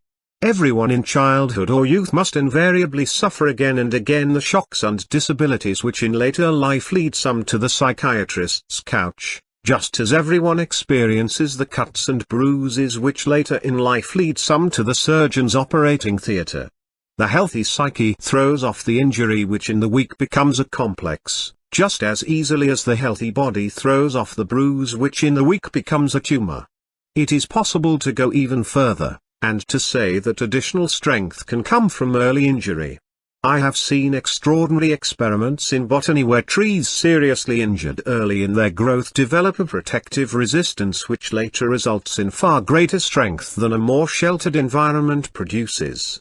What fails to destroy us makes us stronger is a proverb of a people with some experience of such tests of fate. Having seen the little world, let us now see the great. Toynbee's theory of challenge and response illustrates in the great spheres of nations the working of the same nature principle which stimulates and develops the injured tree. Jung must have had something of the same truth in mind when he wrote that possibly we owe all to our neuroses, although again it seems that the quality of strong natures, the power to resist adversity, should be regarded not as a neurosis but as a gift of character. In short, the whole subject is not quite so simple as some amateurs think. Much more serious work should be done before the potential of this infant science can be realized, and before it can with confidence be transferred from the laboratory to the clinic. I write this criticism of certain current tendencies in science while claiming to have a more consistent record in support of science than anyone who has spent his life in politics. In theory and in the practice of government I have battled for science, to provide it with means, to encourage and to honor its work. Years ago I wrote that modern statesmen should live and work with scientists as the Medici lived and worked with artists. The glories of the Renaissance were made possible by statesmen really given to art, and the redeeming wonders of modern science and technology will be realized by statesmen really given to science. Yet if they love science and appreciate its vast possibilities they will never allow any branch of it to be prostituted by the craft of a witch doctor smelling out opponents of the existing regime and ascribing to them the evil spells which are today called complexes. These things are serious matters, not the stunts of politics. After my long general interest in science over a wide range, and continual reading of its latest, provisional conclusions, I doubt whether at this stage the science of psychology has sufficient data to justify practical application, particularly for children. When in the light of my studies I ask myself whether my reverses or successes in childhood and boyhood affected my life course, whether I should have been another man if my childhood had been different, I can only reply, I think not. Some odd combination of the genes in this strong country stock made me, for better or worse, what I am. The basic constitution is given to us like a strong or weak body. Afterwards, the development or atrophy of the constitution depends on continual exertion of the will, just as the increase or diminution of a muscle rests on constant exercise. Then enters into the question of will the indefinable element of the spirit, but this is beyond the range of childhood. School and Sandhurst. I was always in too much of a hurry. This tendency began at school. I was concerned to get on with it and to grow up. School to me was not a happy interlude before facing the harsh responsibilities of adult life. It was a necessary but tedious progress through which we had to pass before the wide life of opportunity, adventure and great experience could begin. This was a fault, but I sometimes feel nowadays it was a fault on the right side. The intense desire to become a man is surely preferable to the yearning for a lingering childhood. The hurry to embrace life is better than the flight from life. To me, childhood was just a nuisance, now it has become a blessed cult. Growing up must be delayed in early life, and old age welcomed in later life. Manhood with its responsibilities is the awkward and unpleasant time to be shortened as far as possible. The tendency is to flight from the world, back to the womb or onto the tomb. To play young in early life and old in late life is an exercise of the great escape mechanism. For better or worse, my generation was the extreme opposite. We rushed towards life with arms outstretched to embrace the sunshine, and even the darkness, the light and shade which is the essence of existence, every varied enchantment of a glittering, wonderful world, a life rush, to be consummated. It was a deep difference in attitude and approach, which has had far-reaching effects. If too much is made of a cult of childhood, its values tend to be unduly exalted, the action proper to manhood can become inhibited, and its natural dynamism wasted. We are told in early life that we are too young to do anything, and in later life that we are too old to do anything. The peddlers of these inhibitions really mean that they are always against anything being done. The achievements of manhood are replaced by the fantasies of childhood. Peter Pan mounts on the reversal of values established by nature and proven by history. Strangest paradox of all, just as science considerably extends the effective lifespan, it has become the fashion to shorten it by the cult of protracted infancy and premature senility. Therefore I admit to error in being always in too much of a hurry and usually driving things too hard, but I prefer the errors of dynamism to the religion of lethargy. I arrived at my first school, West Downs, Winchester, just after my 9th birthday. It had an enlightened headmaster, Lionel Helbert, who had given up being a clerk in the House of Lords to found a small boys' school. He made a genuine effort to understand his pupils, he ascribed to me at an early age certain qualities of leadership, and wished me to join the Navy, of which he was passionately fond. I arrived at 9 as quite a bright boy, after the home tuition of the excellent Miss Gandy, an intelligent woman and kindly guide, but I rapidly became a very stupid boy, not by lack of school teaching but by stress of growth, which I am now convinced was responsible for my backwardness. At the age of 14 I had reached my full height of 6'2" and was broad in proportion. Roughly my rhythm was, clever from 9 to 11, half-witted from 11 to around 16, from 16 to 19 a gradual recovery of my faculties, and from 19 onwards the achievement of my capacities for what they have since been worth. All this makes me look rather askance at such things as the 11+ exam, and other primitive tests which may at an early stage finally decide or at least influence a boy's future.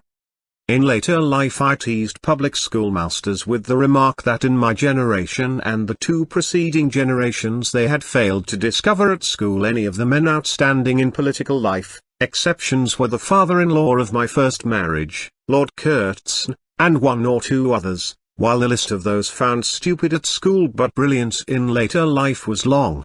I got an intelligent answer from Mr. Roxburgh, the remarkable first headmaster of Stowe, a school I used to visit frequently at one time for a fencing match in the afternoon and a debate in the evening. He retorted that it was not the fault of the schools but of nature, because such men are usually slow to develop, and the schoolmasters were probably right when they thought them stupid at an early age. Another reason, it seems to me, for devising a system of progressive tests in education rather than to stake all on some arbitrary and abrupt line for the division of talents.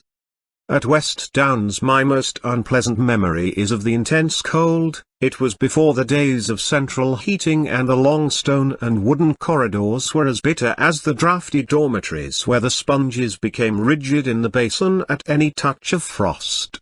My brother, dead, joined me there and seemed in danger of being frozen alive, despite the robust constitution of his adult life. My representations led to his removal to a less arctic spot. Chalk Downs remain in a version of mine. They surrounded West Downs and the neighbouring Winchester and were the scene of our compulsory walks. They always seemed to me hideous. Another of my dislikes at West Downs was swimming, which became one of the favourite pastimes and exercises of my later life. We all had to jump into the bath at the deep end whether we could swim or not. It was supposed to hasten the process of learning, but I always splashed somehow to the nearest side without much further effort. I had at that time a certain phobia about getting my head under water, due no doubt to arrival a fortnight late in the world, smothered and under painful necessity of being slapped until I filled my lungs with air for the first of those bellows which later resounded from so many platforms. This apprehension of smothering lasted for many years, and I did not learn to swim until I was grown up and persuaded by my first wife, Simmy, on our honeymoon to join her in one of her chief delights. Otherwise I recognize no neurosis in myself except the dislike of an accumulation of papers, but that may be due to causes easily explicable, the ever-present prospect of tedious work. Life at West Downs was not too bad, but it was depressingly dull compared to life at home. I had none of that sense apparent in many modern children of moving into a wider life at school. Home and school were just freedom and prison. It was as simple as that. Sport and games recompensed to some degree. Instinct and tradition of family took me at once to the gymnasium where boxing was well taught, and I won the lightweight championship soon after my arrival.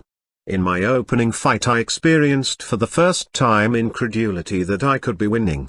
Later I won many elections, but could never believe in victory until the last ballot paper was counted.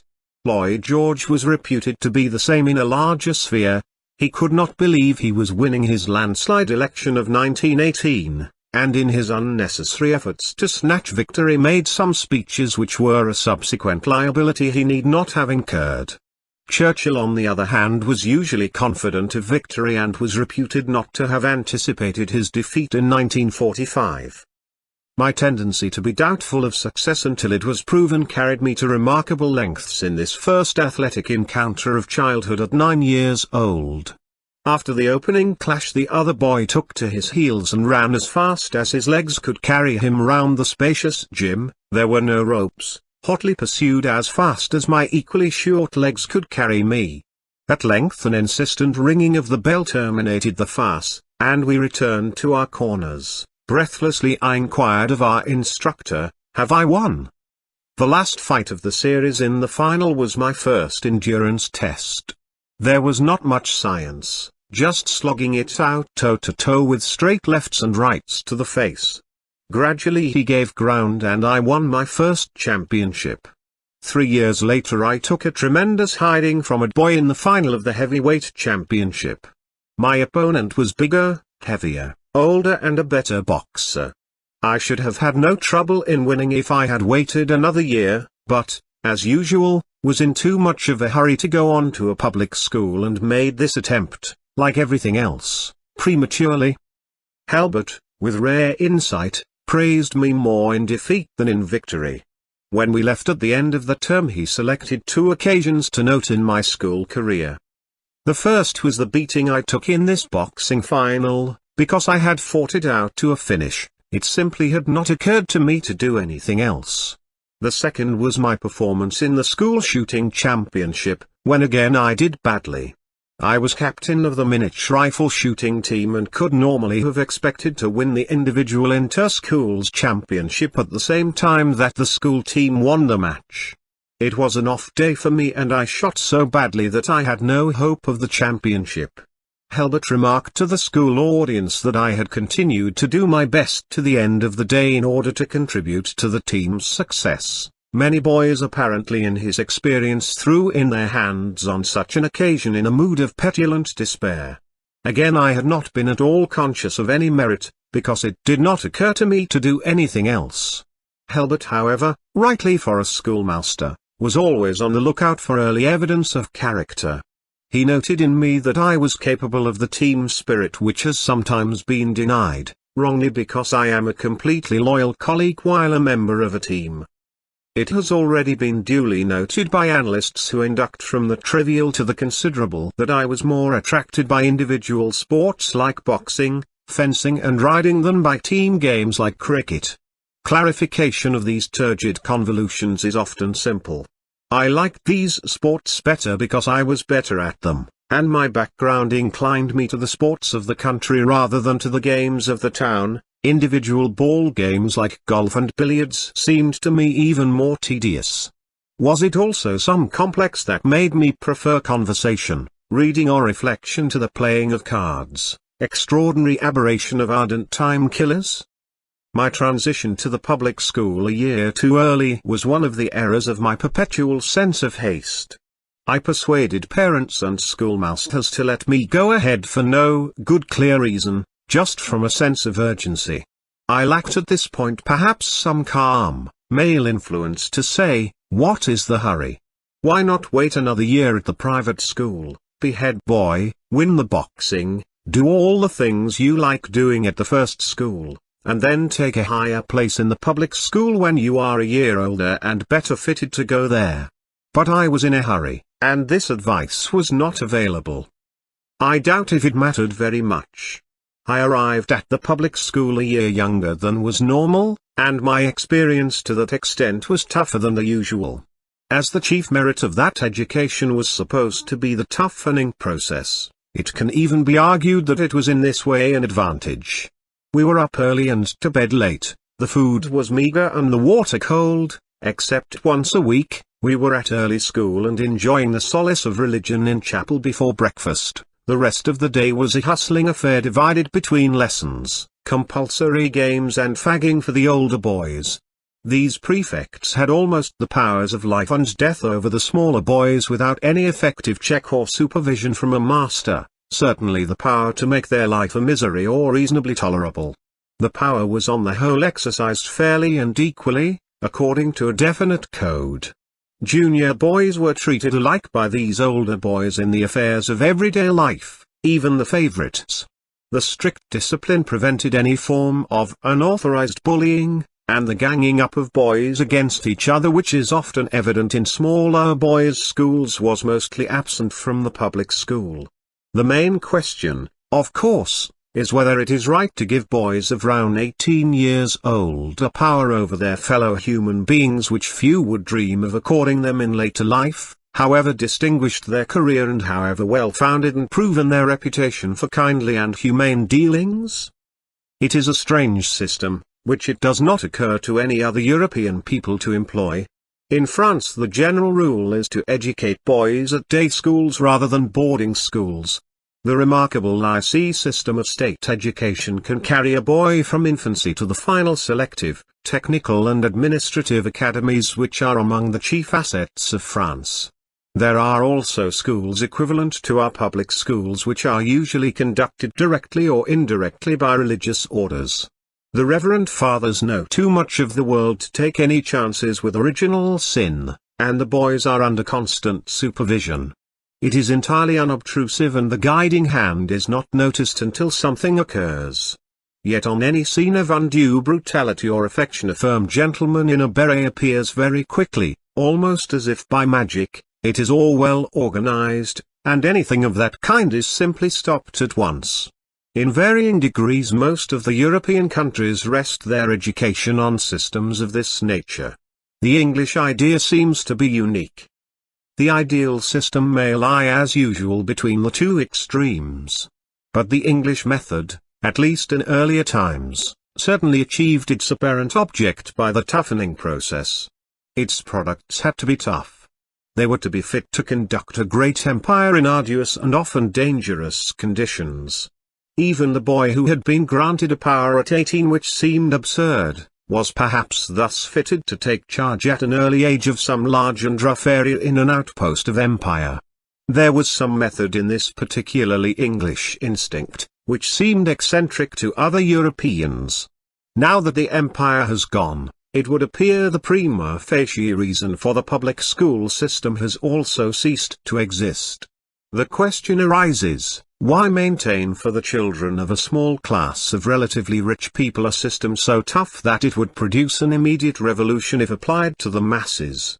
Perhaps such self-questioning accounts for the present apparent loss of direction and self-confidence by the public schools. This is not the place to discuss educational systems, and I would leave the subject here with some general and rather trite advice. Give boys plenty to eat and plenty of sleep, some unobtrusive but adequate supervision, enough exercise to develop their bodies and enough interesting teaching to develop the particular bent of their minds, but not the superfluity which can stifle them with a burden of knowledge irrelevant to their tastes and capacities. Do not assume a boy is a fool because he is not clever when he is young and growing. Let the system of education be a progressive selection by power of merit alone, from the cradle to the chief executive posts of business, the highest chairs of the humanities, the innermost laboratories of science where the future of man can be decided. In my personal story I cannot say that the public school experience did me any harm, and in some respects after the immense affection and tenderness of my home life it may have been a useful corrective. I was treated no better and no worse than anybody else. I did not suffer the particular brutalities at school which it appears Winston Churchill and others endured in an earlier generation. My election for the constituency of Harrow in 1918 gave me some insight into these matters, because the chairman of the Conservative Association was a very old man who lived on the hill and had a long connection with the school. He told me that Winston Churchill, when a late developing small boy, used to be called out in front of the class by his form master who invited his other pupils to look at the stupidest boy at Harrow who was the son of the cleverest man in England. Mr. Churchill once told me himself, still with some resentment, how certain little beasts used to flick him with wet towels. He did not appear to me in middle life to be much enamored of his public school experience, but evidently in age developed an attachment of memory which led him often to sentimental journeys greeted by the red carpet rather than the wet towels of Harrow. Yet it seems likely that innate character rather than early vicissitudes selected for him the rough road of statesmanship in preference to the gentle paths of art.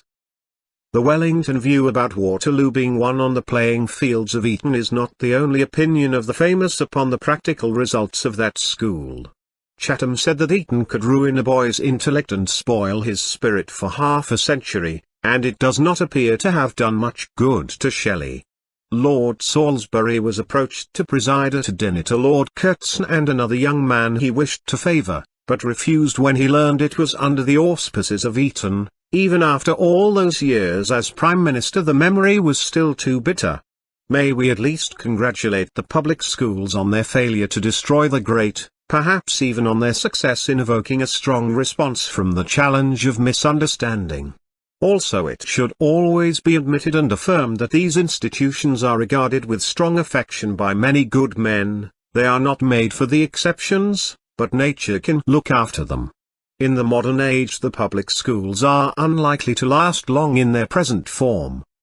My relative immunity from the irks of public school life after the pains of initiation was possibly due to my athletics, which quite quickly won for me my own little niche in which I rested content and fairly happy. My intellectual life did not exist, and no one can be blamed for the lack of it, because at this point my intellect did not exist. A kind old schoolmaster was stating a self-evident fact when he took my hand one day in class and observed, "How strange this hand can do anything with a sword, and nothing with a pen." Not only was I incapable of thinking, but my handwriting was illegible. The latter disability remains, as my friends and colleagues are painfully aware. Physical life was then my whole being. Certain spiritual experiences came a little later. I had finished growing by the time I was 14, and my physical proficiency then developed rapidly, long before any mental development. Boxing was my first love, and I only turned to fencing, in which my main successes were won, when competition boxing was forbidden to me. The headmaster of Winchester tolerated the sport within the school but would not allow any of us to go to the public school's competition, on which I had set my heart with some assurance of success from my instructor. Yet, as so often in life, reverse and disappointment turn to success and happiness in the longer range of experience. Even disaster in great spheres has sometimes opened to me a vista of knowledge and achievement I would never otherwise have known. After the little world of boyhood sport, I should never have continued boxing when I grew up. A reluctantly developing appreciation of my capacities would soon have led me to the conclusion that a head like mine was not for bashing. But international fencing, representing Britain in sport and entering into the camaraderies of the great salles d'armes throughout Europe, was a joy of my manhood, and in my intellectual maturity gave me some sense of the fullness of life in the Hellenic gymnasium, et ego in Arcadia Vixi. That life began at Winchester.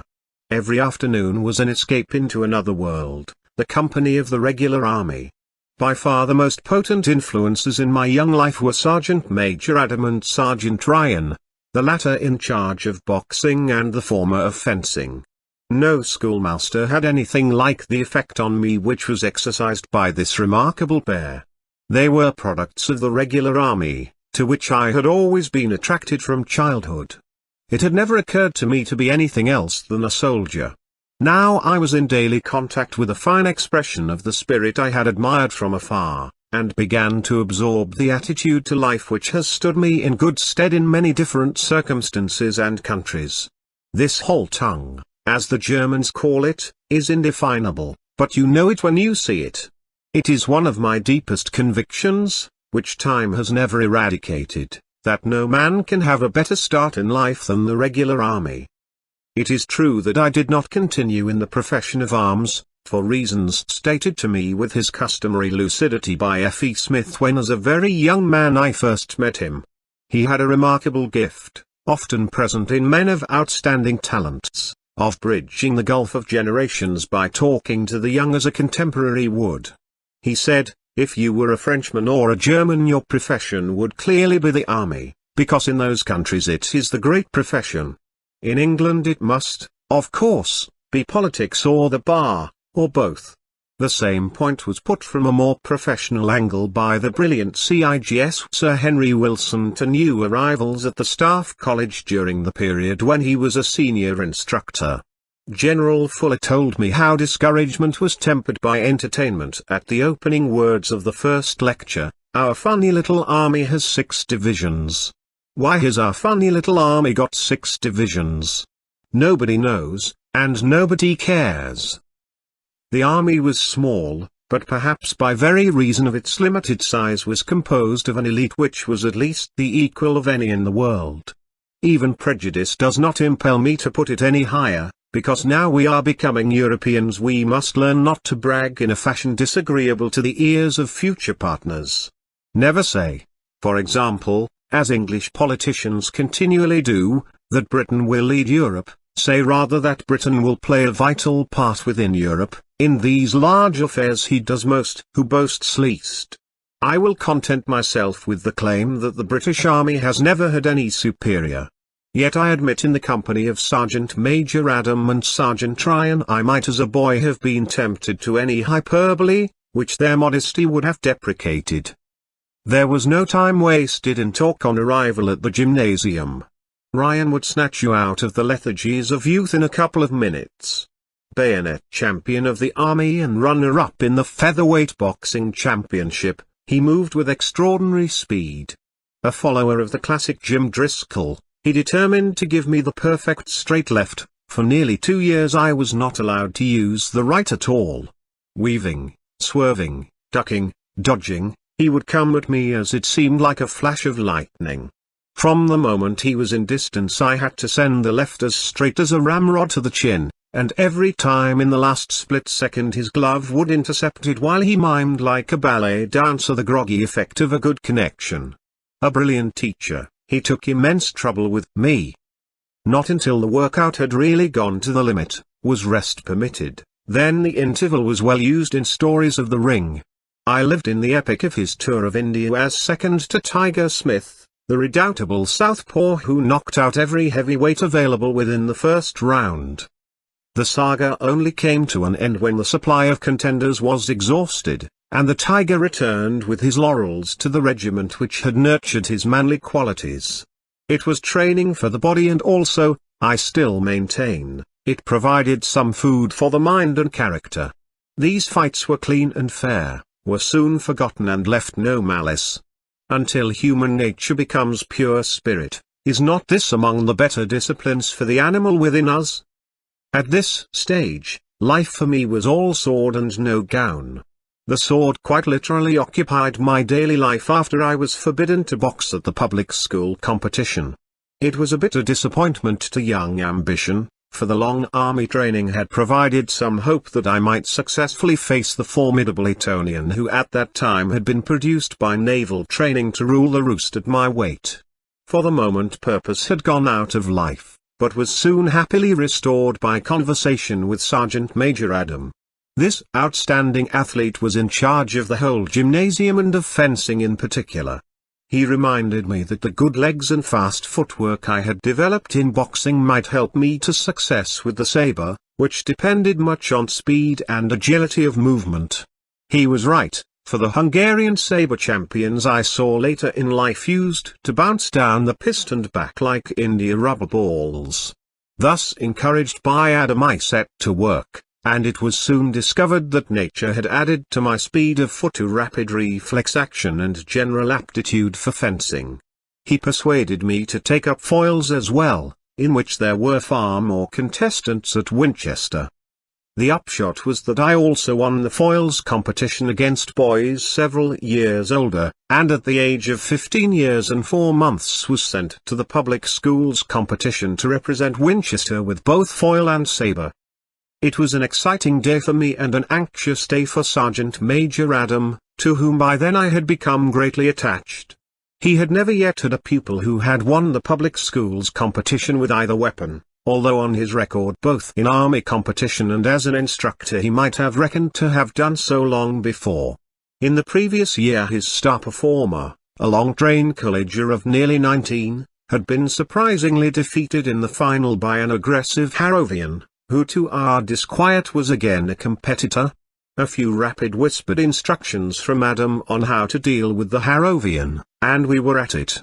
I was fortunate enough to beat him in an early round, and reached the final. There I came up against a boy of a most unorthodox and disconcerting action who upset all my classic preconceptions. I was down 3 hits to 1, out of a total of 5 up. I then threw all textbook plans to the wind, and decided to mix it with him and rely on sheer speed and constant attack. I took the next 4 hits and won the championship. All these things are good lessons for life. Never hold too long to methods which do not work, be firm and fixed in principles, but infinitely flexible and adaptable in method. After the anxious moments in the foils championship, the saber competition was not difficult. I won the saber championship with ease and emerged with what was then claimed to be a triple record, the first boy to win with both weapons on the same day, and the youngest boy to win with either. My joy was enhanced by the radiant delight of my friend Adam. I was left with a sense that although still a very stupid boy, I had become something of a physical phenomenon. It never occurred to me at this stage that I could ever be anything else. As an intelligent and sensitive child, I had experienced acutely what I suppose can only be described as a sense of destiny, but all such brooding presentiment of that strange blend of triumph and disaster inseparable from great experience was now submerged in the first exuberance of physical vitality. It was all splendid for the time being.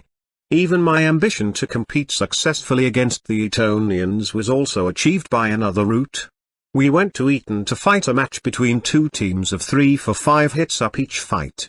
I won each fight 5 hits to love, a total of 15 hits to 0. It was a highlight of my young life. A member of their team was a magnificent specimen of some 18 years old who rode in the 8, as my brother John also did at Eton a few years later. His surprise was considerable to find that in the subtle business of the sword strength counted for nothing against speed and skill, one of the main charms of that fascinating sport. Fencing certainly gripped my early life. I even contrived by long persuasion to induce my mother to allow me to leave Winchester at 16 in the hope of pursuing it in a wider sphere. My argument was based on the general ground that I was wasting my time by staying any longer, and I certainly felt this was true, as I had then done everything which interested me. However, my plan first to enter the British Championship and then to go on a fencing tour of Europe was frustrated for 2 reasons. My mother began to sense that the European tour might be a little gay, while my father's temporary reconciliation with my grandfather deprived her of the means of financing the venture with ease. The first point was an error, because the best chance of keeping any boy on the straight and narrow path of parental approval is to encourage him to pursue an interest to which he is wholly dedicated. He will not in these circumstances play the fool with either mind or body. The second was certainly not her fault, for without my grandfather's assistance for any special venture she was much too hard up. So I have been left wondering ever since what would have happened to me in the British Championship of 1913. And if that competition had brought me any success, in the World Championship of 1914, I should certainly have given it priority over such an early entry to the army by starting at Sandhurst in 1914, and would only just have completed my European experience when the First World War began. This was my last serious chance at the World Championship, for after that I was never again first-rate. At the end of the war the full use of my legs was gone for good. It was 10 years before I returned to the sport at all, and then at first only for exercise. Gradually I discovered that by adapting my style to my new condition I could be quite effective with the épée, the heavy dueling sword, which required less mobility. I was twice to be runner-up to different champions with this weapon in the British Championship, and was a member of our international team. The last time I represented Britain was in the 1937 World Championship at Paris, but I had no chance then of winning. The dream of great achievement in that young world was gone. Nevertheless, fencing took me all over Europe into the intimacies of other peoples which the salles d'armes so richly provide. Many happy memories remain of joyous companionship in Paris, Milan, Rome and all the chief centres of Europe. Vivid among them is the vision of Sergeant Major Adam walking with his springy step along the Winchester High Street, head erect, chest out, holding his cane with correct sabre grip between the thumb and the heel of the hand, the forearm moving like a steel spring to the parry as he fought again in memory his epic contest with the redoubtable Betts, 11 years champion of the army, entire oblivion in his unseeing eyes for all lesser things, which included the scurrying scholars who later in the day would be welcome in his gymnasium to taste of manhood.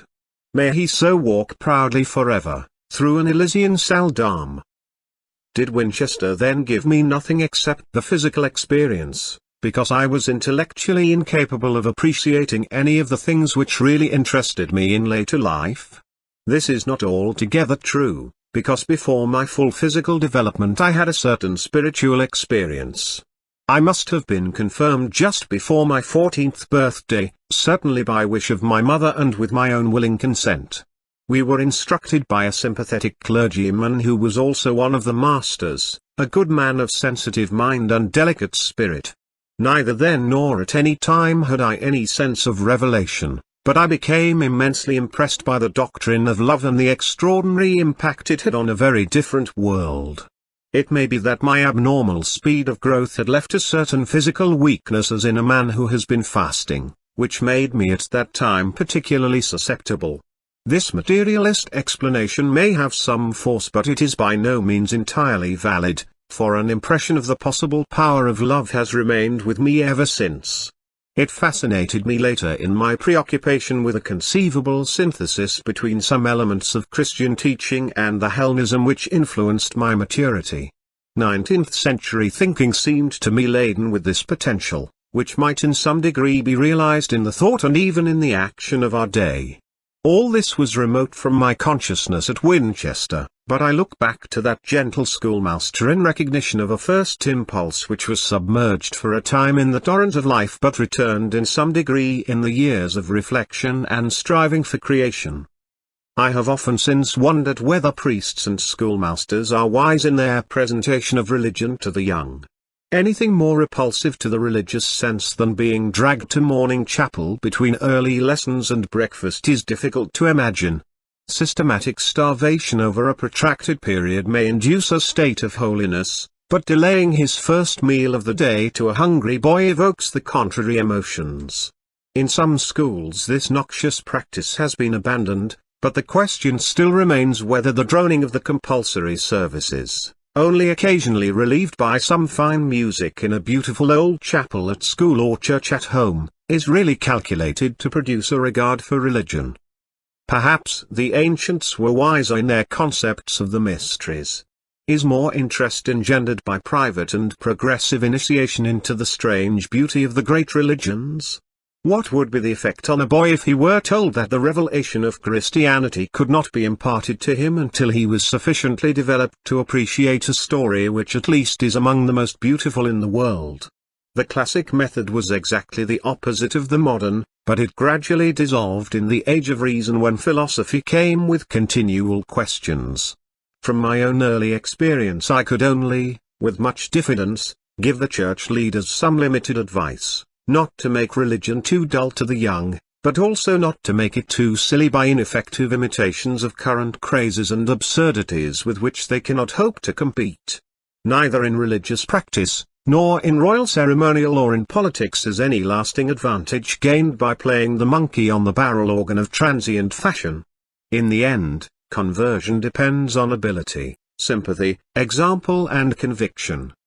My life was thus divided between school and army. Each afternoon I escaped into the world where I felt at home, the gymnasium and the company of soldiers. It was not merely that I was determined to go into the army, and that the gymnasium provided me with the sports for which I had a particular aptitude. I liked the army and everything about it, the training it gave at Winchester, the gay life it would offer at Sandhurst, and finally the companionship of the large and devoted family which is a great regiment. I did not like the public school, and disliked or disapproved most things about it. It seemed to me a trivial existence, cribbed, cabined and confined by many of the silliest shibboleths of the bourgeois world. Although I had a number of friends at Winchester, I had far more at Sandhurst. Apart from games, the dreary waste of public school existence was only relieved by learning and homosexuality. At that time I had no capacity for the former and I never had any taste for the latter.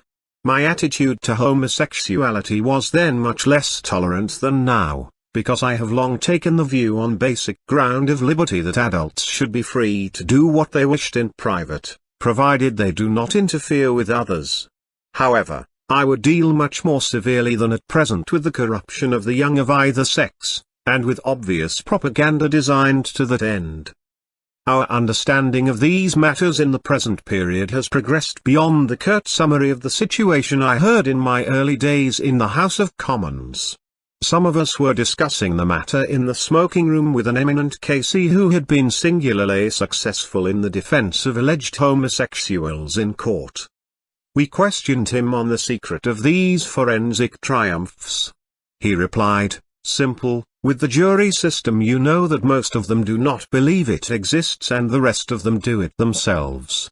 We should now recognize that we cannot eradicate or suppress a fact which has existed from the beginning of history, but we can keep it within the bounds of strict privacy and prevent it being spread as a fashionable cult to circles which it would otherwise not attract.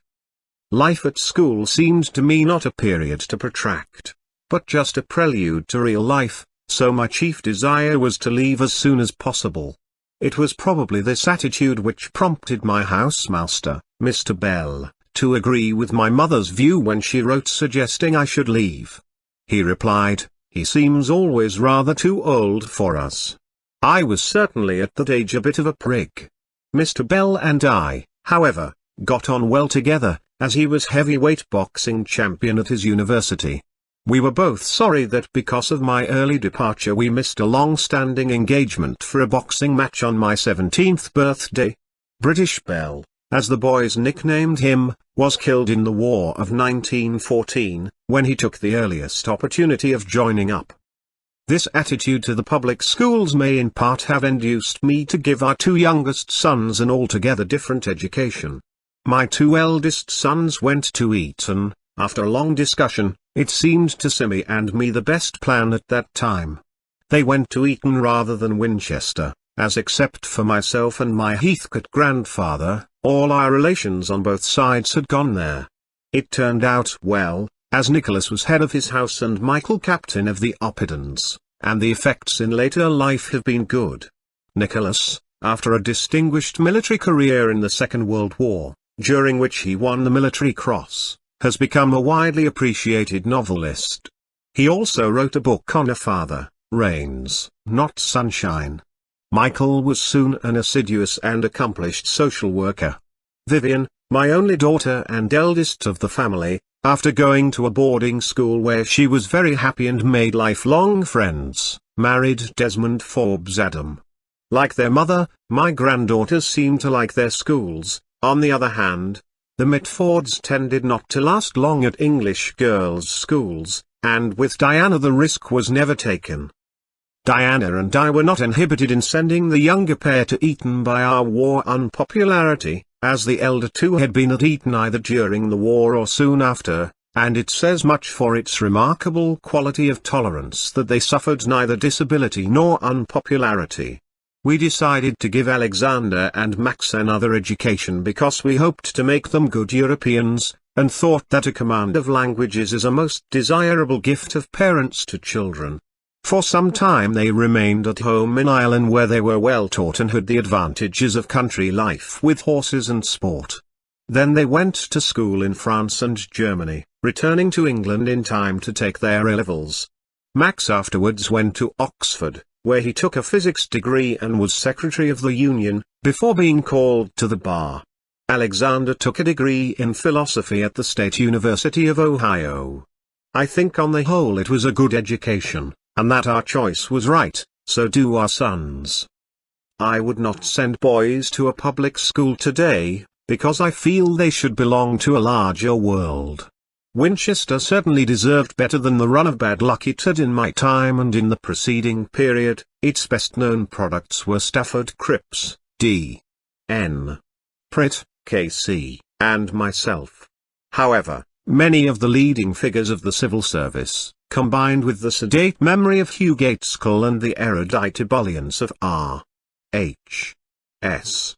Crossman, may now assisted to sustain the burden. A rather dull interval followed between my departure from Winchester at the end of 1912 and my arrival at Sandhurst in the beginning of 1914.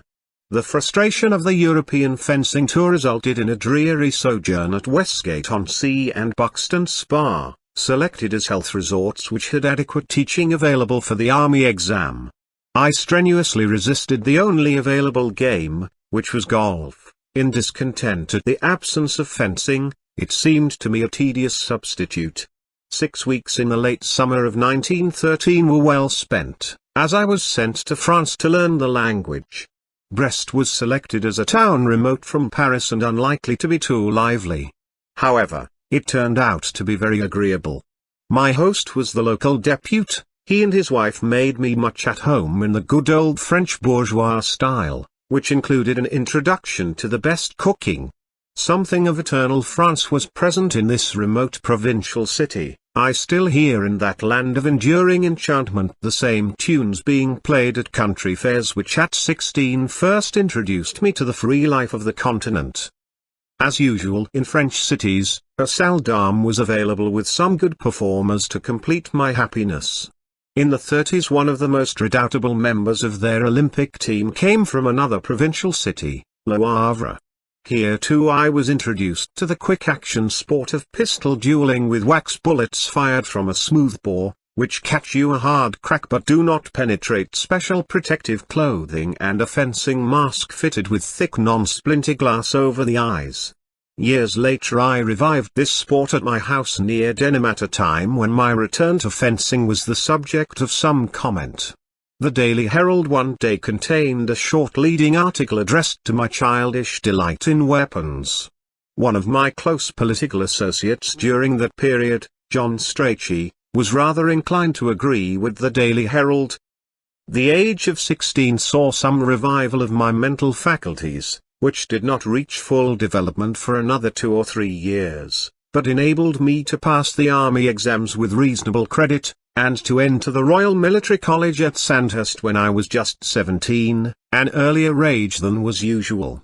If my memory serves me, I was 5th on the cavalry list, and would by the calculation of my teachers have been top except for my execrable handwriting which lost me what they maintained was the record figure of 800 marks.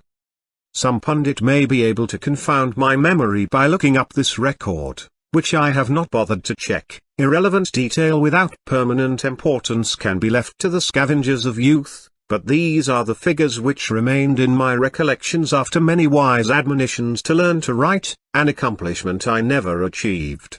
I always claim my bad writing is due to my mind moving too fast for my hand. Diana ascribes it to my carelessness, impoliteness and indifference to the convenience of others.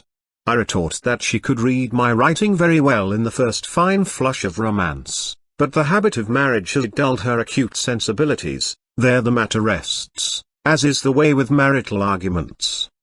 I arrived at Sandhurst at the beginning of 1914 and found an atmosphere remote from any premonition of war. It was immensely gay, and there I spent some of the most vividly happy days of my life. We broke every rule, and off a parade had not the least regard for discipline. Few changes could have been more dramatic than the complete reversal in our attitude at the outbreak of war, when the playboys of the summer became overnight completely serious and dedicated young soldiers. The convivial group was a fairly large minority in the RMC, where the orthodox majority pursued a more sedate way of life. It was drawn from every company in the 2 large buildings, old and new, and was recognized by a certain flamboyance of demeanor. I remember looking round the large mess hall on the first night of my arrival and picking out some 50 to 100 boys who seemed to me particularly objectionable. Within a month they were my best friends and closest associates. It is often a male reaction in youth to resist instinctively vitality in others at first impact which later, in intimacy, attracts close friendship. These responses are almost chemical in their selective affinity, as Goethe suggests in a very different context in his novel Die Wolverwandschaffen, and in young men of very male characteristics lead naturally to a form of community or gang life. It was the habit at Sandhurst to spend all leisure with the same people, whatever company they belonged to. Exuberance took the form of climbing out of the buildings at night or slipping through one of the numerous doors, with the clandestine objective of a journey to London. A mixed assortment of old cars used to carry a merry company the relatively short distance. Not much harm was done beyond a certain fatigue on early parade next morning after a night without sleep. The tendency was to stay with the gang and to engage in pranks rather than any form of vice. A pastime in true Corinthian tradition was to see how long it would take the stout array of ex-pugilists who acted as chuckers out at music halls like the Empire to execute their genial duties. There was not much drinking, but a lot of good-humoured fooling. The only time I was well and truly drunk in my life was at Sandhurst, and I never felt any inclination to repeat the unattractive experience. It happened by accident rather than design. For some celebration we assembled a large and jolly dinner party in Skindle's restaurant at Maidenhead. The scene was idyllic to young eyes as we looked across the noble sweep of lawn illumined by distant lighting of trees and flowers to the glistening stream of moonlit Thames. I began to feel on top of the world as the wine circulated with a freedom which was novel to a boy of 17. Some more practiced hand also supplied liqueurs, and the sense of being on top of the world was gradually transmuted into a certain reversal of roles. I felt there was some danger of the world being on top of me. Fate guided my footsteps toward the fresh air of the garden. I had a last moment of joie de vivre as I began to descend, airborne, the steps which led to the lawn, but the exquisite flower bed beneath rose then from every side to embrace me in a clasp of the gods. I awoke next morning in my bed at Sandhurst, feeling the world was very much on top of me. I learned later that my companions had raised me from my floral tomb and placed me in the car of a friend, who turned out to be almost as much the worse for wear as I was. He succeeded, however, in driving back to Sandhurst with me inert in the back, but unfortunately then forgot where either of us lived. The result was that he drove rapidly round the parade ground wrestling with these fugitive memories, and was eventually flagged down by the sergeant of the guard who was aroused by the noise. The sergeant was a kindly fellow who recognized us both and had us carried without a word said to our apartments. There would have been a great row if it had come out. At Sandhurst I returned to my first love, horses. The year between leaving Winchester and arriving there, except for the brief interlude at Brest, had ruptured my relations with the fencing world and checked my interest. My Heathcote grandfather had celebrated the beginning of my military career by assisting me to get an old horse with a tube, who was unsuccessful in steeplechases but might be good enough for local point-to-point. He also promised to help with 1 or 2 polo ponies. At the same tune my father's short sojourn at Rolleston with a fair supply of money had enabled him to acquire a stable of magnificent horses which I had been allowed to ride with the Meanell hounds. My enthusiasm for the world of the horse was fired again, and fencing and boxing receded into the background. The first spring was much preoccupied by point-to-points which were strictly forbidden to cadets, although participation in the local drag hunt was permitted. The problem of entry without revealing name and origin to the local press was overcome by pseudonyms like another, or, anticipating a mishap at an early obstacle, Mr. R.S. Upward. On my first appearance I was confronted by one of my company officers who was riding in the same race, a real good sort who said not a word. My efforts were unsuccessful, the old horse was nearly always lame and soon broke down completely. His name was Peter Simple, and I was much attached to him. There were some outstanding horsemen at the RMC, but I was never among the best of them, and had nothing like the capacity for handling horses of my younger brother Ted, who later entered the 1st Royal Dragoons and became an instructor at Weedon Cavalry School. Riding is largely a matter of hands, and mine were better with the sword or in flying early aircraft, an experience near to riding, in which they may have saved my life in my last crash. The best among these young masters of horsemanship was with me at the Curragh when we joined our respective regiments. I knew him well and liked him, but must admit that I never performed with him a feat which he later ascribed to me. It was a case of memory transferring experience from one character to another, which can happen easily when some among many afterwards become well known.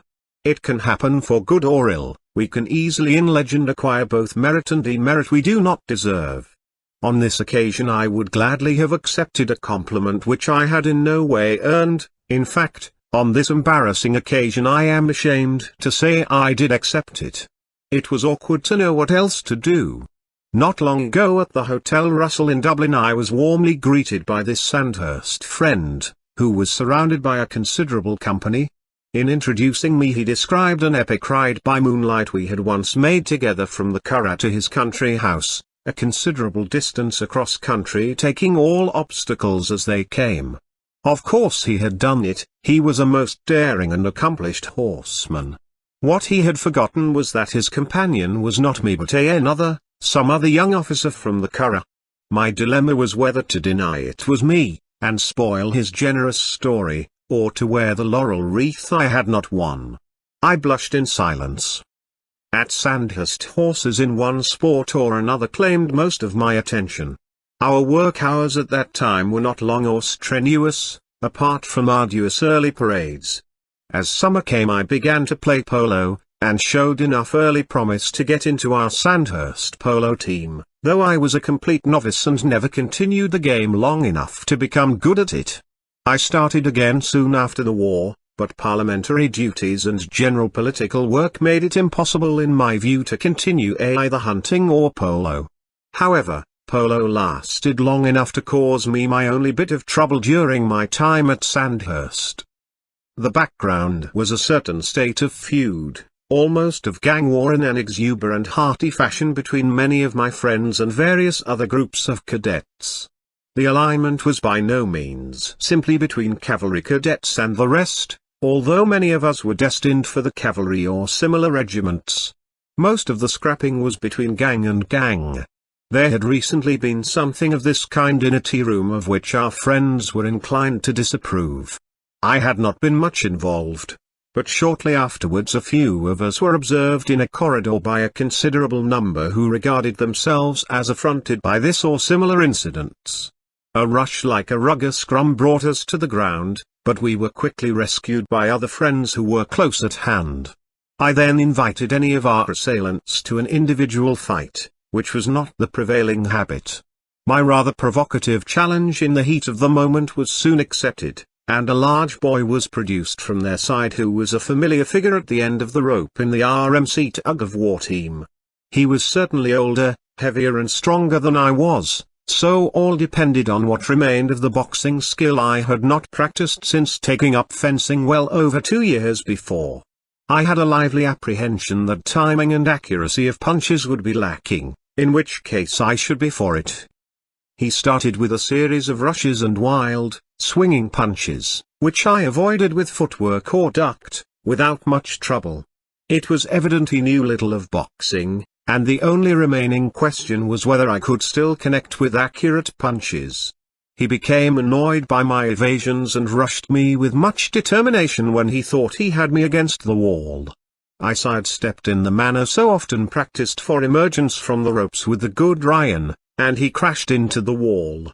Now really incensed he turned and came at me like a bull, but, happily, as became an officer and a gentleman, with his chin up. This time I did not sidestep but stepped right into him with the long-practiced straight left which, mirabile dictu, connected plump on the point of the chin. He went down, and out, even before I could follow through with the usual right. He was really knocked out by his own weight and momentum. It was not at all difficult for anyone who had been made to practice this punch so often. Fortunately it was still there. This incident gained me surprisingly, for my opponent was only big, he lacked skill, a most disproportionate prestige as a pugilist. It was therefore unfortunate that I was involved in another incident directly afterwards, as it rather appeared I was always throwing this skill about. Our Sandhurst polo team had suffered its first defeat. We were inordinately proud of having managed to beat a few subaltern teams in Aldershot, and the reverse was a big disappointment. We ascribed it to a shortage of ponies, and I, in particular, was concerned to find out what could have happened to a pony which I was to have ridden. The arrangement was that it would be bought if suitable. It appeared to have been sent not to Aldershot, where we had our match, but to Wellington, the practice ground of the RMC, by instruction of another cadet who also thought of buying it. I went to see him in order to complain that he had contributed to Sandhurst losing the match. I was no doubt not very conciliatory, and he appeared to me in no way contrite. I thought, perhaps mistakenly, he was rude. An argument followed, and ended in a fight, which I won. It was considered by some of his friends an affront, because he was 2 years older than I was and in his last period at Sandhurst, while I was in my first term. Also in their view I should not have fought because I was likely to win. There was in my opinion no certainty whatever about this, as I maintained in subsequent discussion with an offer to fight anyone else. After some talk between the two sides the incident appeared closed and I parted from my friends to go to my room. Later in the evening a fair number of the other side attacked my room, which they failed to enter. No one was in any way responsible for what then occurred, as no one was near me. I knew that a number of my friends were in an adjoining block, and decided to climb out, join them and take the attack in the rear. Normally a performance of this kind gave me little trouble, but on this occasion I missed my foothold and fell some way, injuring my leg. The injury was not severe, and about 6 weeks later I was past A1, fit for active service, and was back at Sandhurst for hard training on the outbreak of war. 2 years later, after serving in the Royal Flying Corps, with air crashes followed by trench service, I was out of the war for good with one leg 1.5 inches shorter than the other, in the category C3. The consequence of the Sandhurst affair was not serious as none of us incurred any loss of promotion, although we should have suffered the loss of a term but for the war. My chief regret was that 2 of my friends were also sent down with me for the few weeks which remained of the term. After news of my injury got around, a number of them from the 2 main buildings had assembled to deal with my assailants. It was then getting late at night and it was considered a breach of discipline to leave their quarters, particularly for the suspected purpose of fighting other people. I was sent down as initially responsible for the affair and they were sent down as leaders in the subsequent action on my behalf. Happily it appeared in no way to have affected their military careers, and one of them ended up as a general. It was all very foolish, and of course I should not have got into a fight about something so trivial. At 17 you sometimes do things, in the period of early vitality when spirits are high, which you would not dream of doing a year or 2 later. I do not think that anyone was much to blame, but it was mostly my fault. When highly garbled versions of this affair were circulated in my later life, I was consoled by the reflection that I must have a character and career of singular impeccability if the only ground for attack was an incident when I was 17. It was regrettable at the time, as even then I was becoming too adult for that kind of thing. Fighting for the fun of it had already ceased to amuse. I had been brought up in the Corinthian tradition, as it was called in the previous century, which made men ever ready to fight as a sport, or at the least provocation, but already with the development of other interests and general intelligence I was beginning to grow out of it. I never perhaps learned to swallow insults, but I did at least learn to ignore them. To do otherwise is by definition too Latin, too un-English. A brilliant French politician put the point with wit when he said, if a Latin is walking down the street and feels a heavy kick on the bottom, he cannot resist at least turning his head to notice who has done it, but the genius of you English in these circumstances is that you just pass on, unnoticing and uncaring. It became my ever-increasing conviction throughout life that we should do our utmost to avoid the use of force. It is the last and saddest necessity. Perhaps the biggest factor in my development of this sense was experience of the First War. For everyone who went through that war the fun went out of force for good. Also, a continually increasing distaste for the use of force is part of the process of growing up, both for individuals and for nations. It is the development of the adult mind which eliminates the passions and actions of childhood. It is impossible to imagine the ancients of Shaw's farthest vision in Back to Methuselah indulging in a punch-up. Certainly from the First War onwards I had a repugnance for violence, and in particular for its brutal and unnecessary use. Later in politics I had to prove my capacity and determination to meet violence with force and by leadership and organization to overcome it. The sad fact is that in human affairs this is sometimes necessary. Yet when all is said and the past is done, we have to face the modern fact that the world simply cannot survive a continuance of the habit of violence. It has been the way of men to settle their disputes in this manner from time immemorial, at a certain point to lose their temper and fight. Quite suddenly the forward spring of science makes it too dangerous. All our instincts, all our training, all our concepts of manhood and of courage must, far too quickly for the slow movement of nature, be adjusted to a corresponding change. We have to put away childish things and become adult. It is not surprising that soldiers and others who have most experience of violence are often the most ready for the change. The knowledge that it is horrible is added in their case to the plain sense that it is childish and ridiculous. We must do everything in the world to avoid violence short of abandoning our world, the values which are the heritage of 3,000 years. There is always a point of misery and humiliation at which life is not worth living and brave men prefer to die.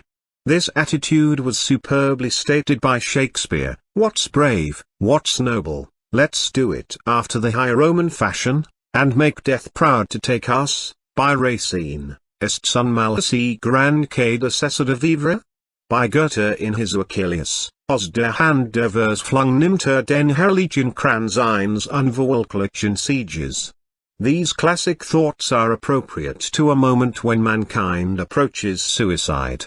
Yet we shall not now reach the point either of despair or heroism in the affairs of nations, unless the world goes mad, because in such events the other side know, or can be made to realize, that they too will die. We now need the adult mind on each side, and shall find it. The arrangement of the world has become a matter for those who understand that force is the last, the saddest of necessities, and that between nations it is now doom. Service in the First World War. The outbreak of war in August 1914 brought us all back to Sandhurst in a hurry, several weeks before we were due to return. The purpose was a brief, hard spell of war training before being sent to join our regiments.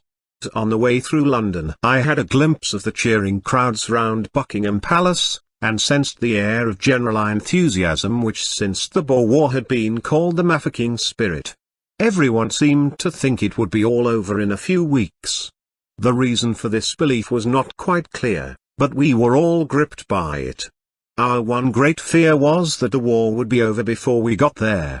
A cartoon in Punch or some such journal showed a cavalry subalterns mess discussing the outbreak of war. There would just be time to beat them between the polo and the hunting, or was it between the polo and the grouse? These brilliant troops had more reason for their optimism in the conditions of 1914 than some of the club experts of 1939, who were remarking that the Polish cavalry would have an easy ride to Berlin because the German tanks were really made of cardboard.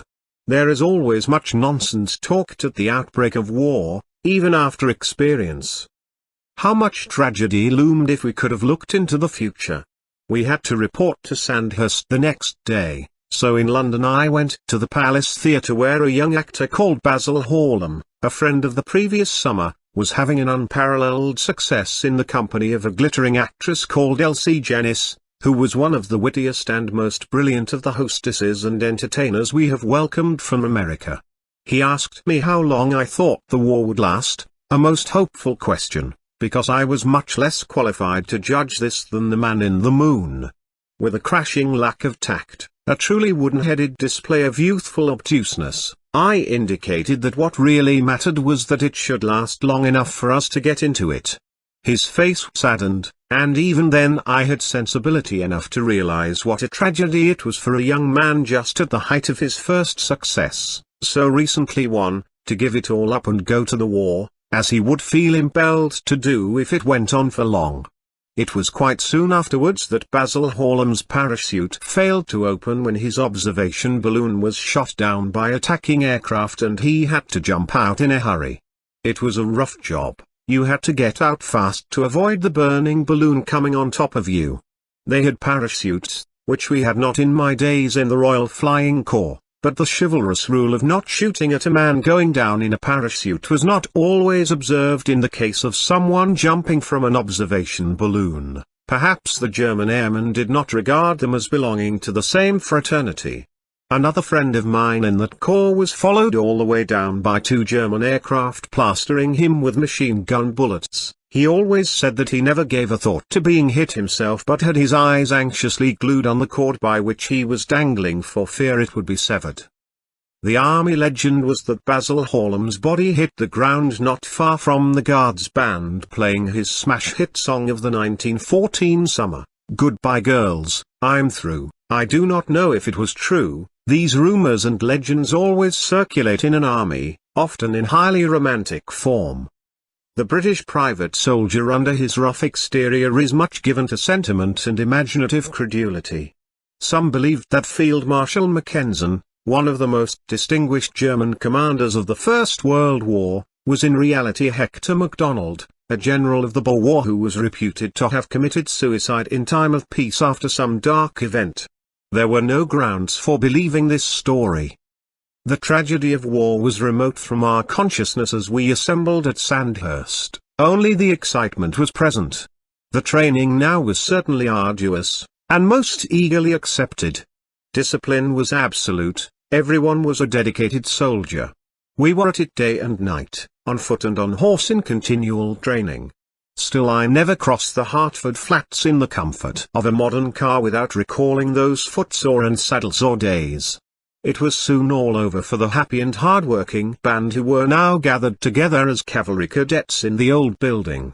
After a few weeks we were dispersed, and sent to our respective regiments. I arrived at the Curragh camp some 30 miles from Dublin with a commission in the regular army to join my regiment, the 16th Lancers. The Curragh was a depot for two of the great regiments of the British Army, the 16th and 17th Lancers, which were sister regiments. I had switched my choice between these two at the last moment by persuasion of a grand old figure of the 16th Lancers, Major Sir Lovelace Stamer, who was a neighbour and friend of my mother's family.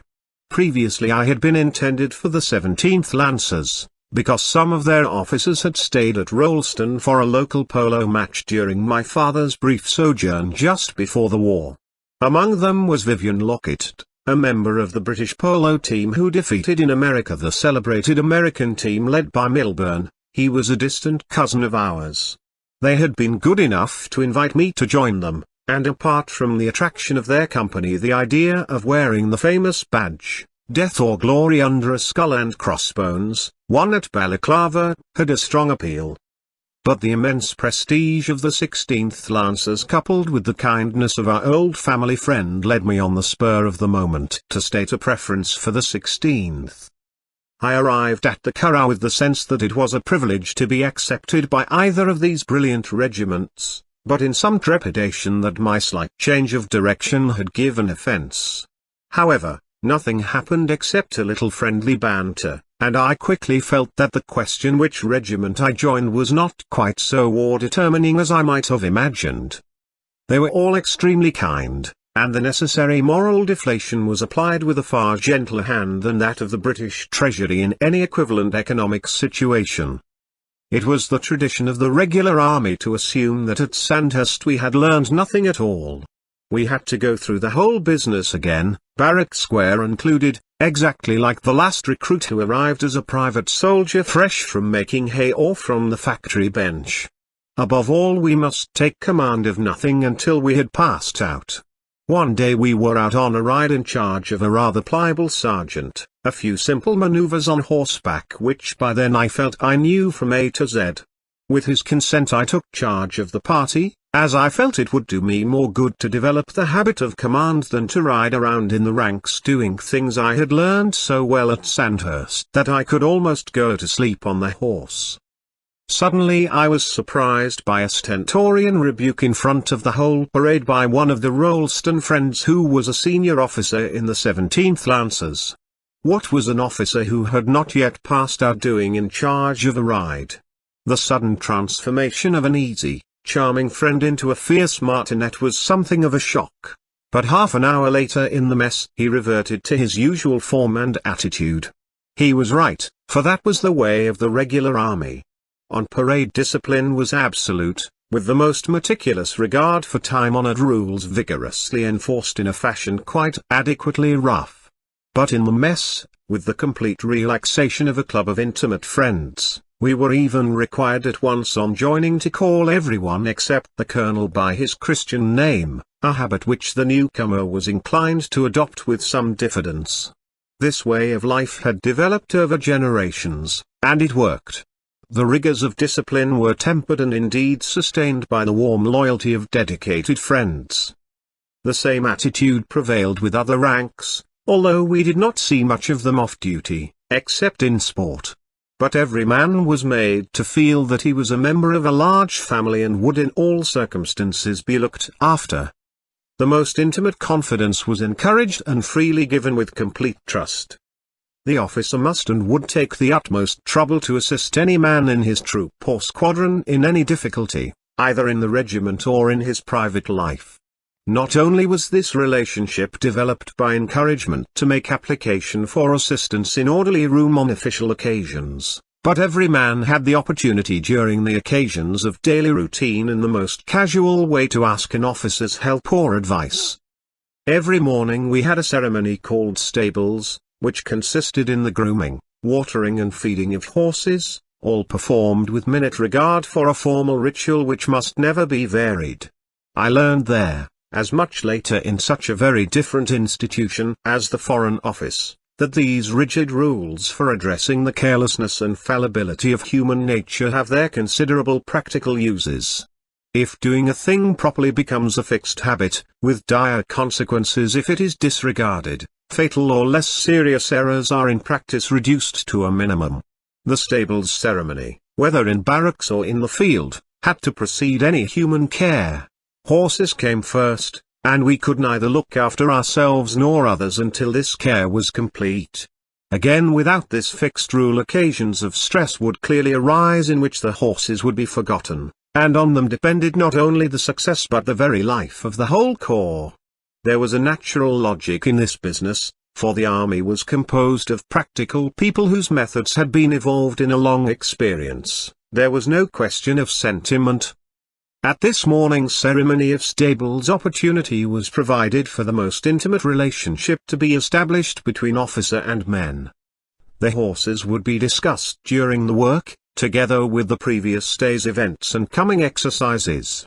A man would also discuss with an officer his private affairs and ask advice in the most informal manner. This approach was often tactfully reversed, for the old soldier frequently knew far more about much of the military business than the young officer.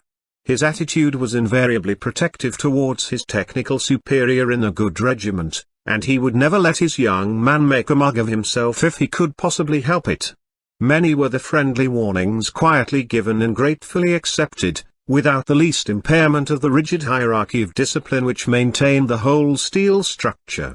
Such advice from an experienced troop sergeant to a young officer in all the intricacies of daily military formalities established between them almost the relationship of a mother and child. But the relations could in some cases be suddenly and sharply reversed when nature replaced ritual and the troop came under heavy fire in a dangerous situation. The habit of discipline in those circumstances became more than ever valuable.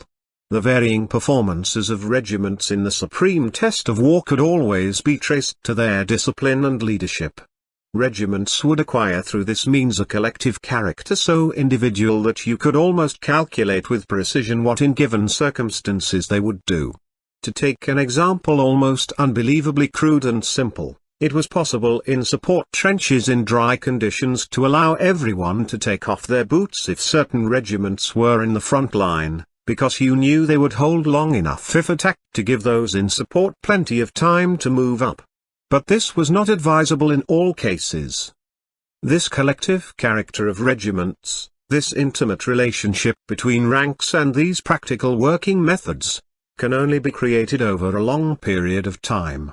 It can be found in varying degrees in all the great institutions of this world, where men have slowly evolved a pride in their ways and traditions in the manner of a natural and true aristocracy, the sense of belonging to an elite of service and achievement. The spirit of a regiment or an army always depends greatly on its leadership, and it can be destroyed very quickly. It has sometimes been done in the modern world, but it requires generations, even centuries to create it. And when you have lived with it you realize it is something unique, one of the wonders of human nature. Those days at the Curragh in the autumn of 1914 confirmed the impression of the regular army which I had originally derived from Sergeant Major Adam and Sergeant Tryon at school, and I became deeply attached to that way of life. Some years later, in the light duties of convalescence, I was to know very happy and relatively relaxed days at the Curragh. But in those early days of the war all was serious and arduous training. To pass out and become a fully fledged officer did not take long. We new arrivals since the war began were then fully trained and prepared to go to the front. But the war of mobility for the time being was over, and the cavalry in Flanders were held back from the front in reserve. Trench war had begun and there appeared no immediate prospect of the cavalry being used. The casualties were not then occurring which we sadly realized would alone call us to the front as replacements, yet still the idea prevailed that the war would not last long. Impatience grew with the apprehension that we should miss the adventure of a lifetime. Men but a little older than ourselves would be able forever to address us in some more prosaic English equivalent of Henri Forresque and gallant words to one of his favourite friends, Penn's toy, brave Crillon. Nous avons combattu avec cette tonnière par. Yet our English version was not always quite so prosaic after all. And gentlemen in England, now abed, shall think themselves accursed, they were not here. A condition approaching despair began to grip ardent young hearts. Never had men appeared more eager to be killed. It was in retrospect perhaps a strange attitude, but it still seems to me healthier than the mood of a few clever young men who on the outbreak of the Second World War reached for the telephone to inquire what was going in Whitehall. Our generation was mad, perhaps, but it was the right kind of madness. Some shade of the old George might have wished again these madmen might bite some of their successors. How to get to the front was the burning question of that hour. One service alone supplied the answer, the Royal Flying Corps. It was prepared to take on completely untrained men as observers and send them straight to fight. I had never been up in an aircraft in my life, but I put in for the job at once. Directly I had sent in my application I remembered that in a gymnasium I had the greatest difficulty in making myself walk across a plank 20 feet above the ground. I had always much disliked heights. There was a considerable doubt about what would happen to me when I found myself several thousand feet above ground. Those were early days and it was not common knowledge that most people who dislike heights have no sensation whatever of that kind in an aircraft. In any case there was nothing for it now but to go and see what happened. The sense of adventure into the unknown was certainly enhanced during the period of waiting by the most horrific drawings of aircraft being plastered by shell fire which appeared in the illustrated weeklies. It turned out for once that the imagination of the artist had not greatly exceeded the bounds of fact, for during my time at the front with the RFC I can rarely recall seeing any aircraft returning from crossing the lines without being hit. These early machines were flimsy contraptions, and precisely on that account could stand a lot of stuff going through them without fatality. At last the wait was over and the order came to report for duty in France. I was joined by another young man from a Lancer regiment whom I had known at Sandhurst, and we understood we were the first two to go from the cavalry to the flying service in response to the appeal for observers. I had always liked him and we became close friends on the way over. I was just past my 18th birthday and he was a year or two older. The night before we parted to go to different squadrons he said to me, "You know, we are much too young to die." I warmly agreed. A few weeks later I heard he was dead. My experience on the Western Front will be an entirely individual story. The reader must expect no history of even a small section of the war. I have always felt a clear choice existed between two states of mind, the writing of history and the making of history. He who is interested in the latter should only be detained by the former just long enough to absorb its lessons. In the case of the First World War a single idea existed for me, always to do my utmost in all circumstances to prevent it ever happening again. This thought was so burned into my consciousness by memory of the fate of my companions that it approached the obsessive far more closely than any other experience of my life. I was at that time too occupied to record anything, and afterwards I was not interested in registering any thought but the determination to prevent the fatal recurrence, if it were humanly possible. Even the colossal errors made during the war became irrelevant if the only task were to stop war in its entirety. This attitude led me to take little further interest in the science of war, for war became something to be prevented at all costs. It was not until pure science in recent years entered the science of war as its complete determinant that this interest returned. For pure science in modern times offers the decisive choice of the ages: utter destruction or unlimited progress, the abyss or the heights. All politics are in this, and all the future. The problem of war and peace became one with the arrival of science. It was the problem of existence itself, the question of life or death. This was a new world, but from the old world I took one benefit which I shall never deny and always appreciate: a certain attitude of manhood which came from the regular army and helps much in the problems of life.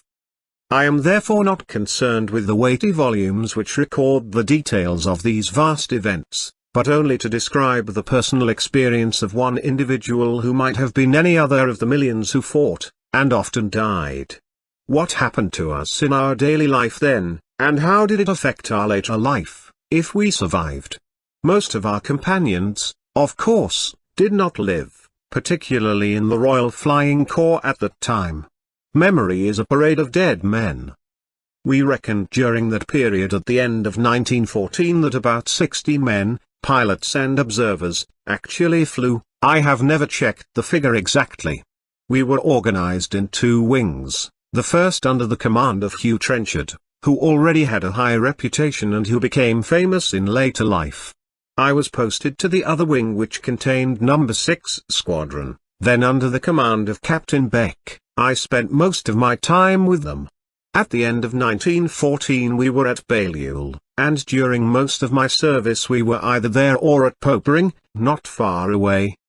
At Balliol the aerodrome, as we then called it, was alongside the lunatic asylum, a massive building reducing us to quite a narrow field which was awkward in some winds.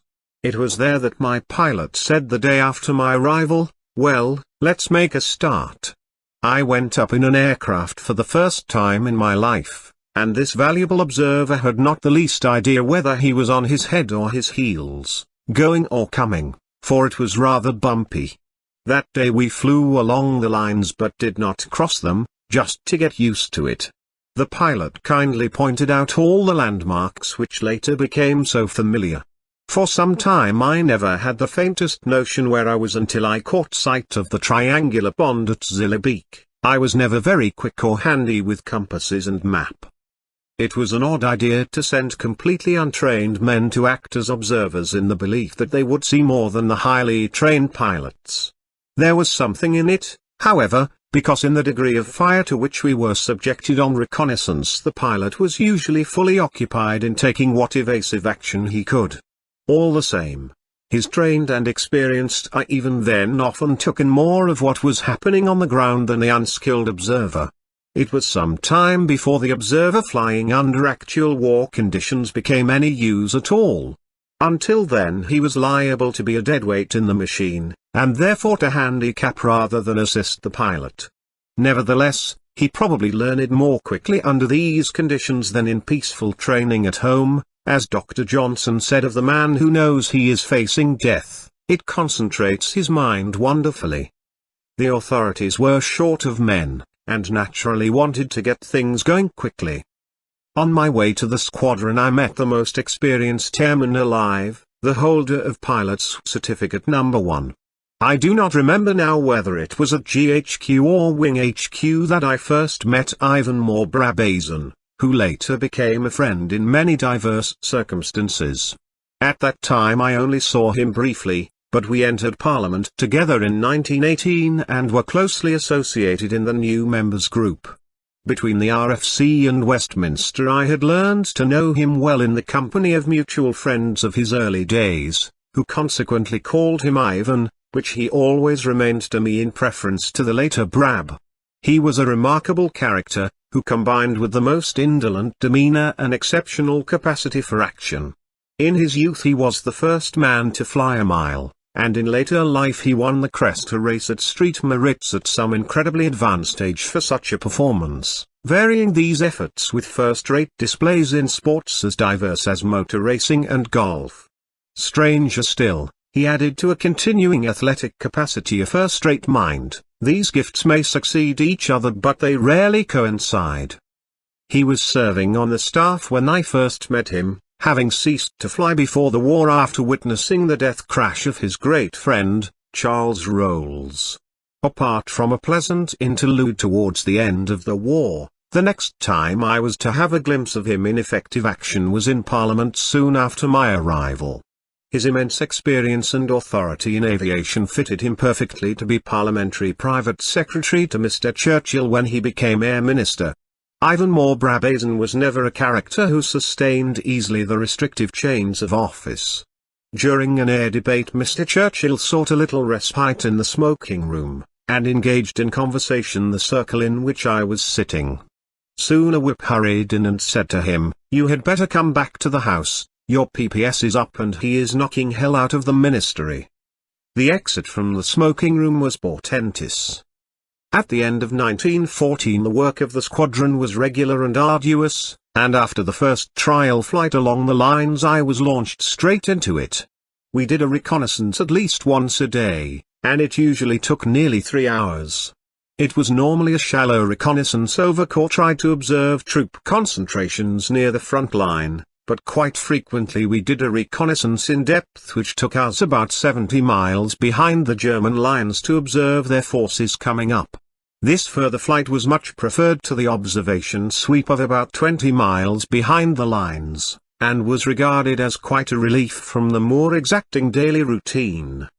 The reason was that once you got through the first 20 miles you enjoyed relative tranquility until reaching any of the main towns farther back, where they were again waiting with heavy fire. The daily reconnaissance at short distance was a different matter. Their fire began directly the machine crossed the lines and did not let up for a moment during the whole flight until the line was recrossed to return home. The German method was to put guns in squares, with 8 in each corner. Directly the aircraft was about the center of the square they would open fire simultaneously, with cross-observation by telephone from each corner to the other corners with the usual gunner's information. The result was that 32 shells would be in the air at the first salvo, and they would continue firing at almost the rate of the French 75s, which then operated at greater speed than any other guns in the world. The moment we were out of one square we were into another, and so it continued throughout the convivial 3 hours. It is therefore not difficult to understand why our aircraft hardly ever crossed the lines without being hit. The whole danger at that time was from ground fire, as the fighting between machines had only just begun in a very rudimentary form. But the effect of the fire on aircraft which were flying at 70 to 80 miles an hour at a height of not more than 6,000 feet was naturally considerable. We were flying at that time BE-2CS, which was slow but reliable. They took off, flew and landed at about the same speed. No pilot could coax them much above their 6,000 feet ceiling. I was attached at one time to another flight using Morris Farman Shorthorns, the machines on which we used to learn to fly in those days. These machines were just as slow and even more clumsy, but popular with us at that time because they could reach a height of 12,000 feet. This by no means rendered them invulnerable to ground fire, but at that height it was much less accurate. My pilot on the flight was the most brilliant the RFC had produced in the handling of those machines. But he had 2 little habits which were highly disconcerting to the newcomer. The first was to zoom the machine on the takeoff, which consisted of holding the nose down just above the ground for a considerable distance to get up maximum speed, and then to pull back the stick to send it up as it seemed almost vertically, finally straightening out just before the stall. The second form of playfulness was on returning from a disagreeable stretch of work to arrive 12,000 feet above his own aerodrome and then to stand the machine on one wingtip and spiral all the way down, in effect, spinning it down like a top. His virtuosity impressed fellow officers, riggers and mechanics. My word, some bird, but was an unpleasant surprise to his observer, if he had not been notified where to look. For the secret was not to look straight ahead, or at the wing above, but along the wing below towards the ground to which you were spinning, otherwise the experience was a sure emetic. BE-2C built by British and Colonial, Bristol, and powered by the 90 horsepower F1A engine. He was a most charming man, and had the best hands I have ever felt operating one of those early machines. He had the touch of a pianist. Unfortunately he had an imitator in the flight who also had the best of natures but lacked the magic hands.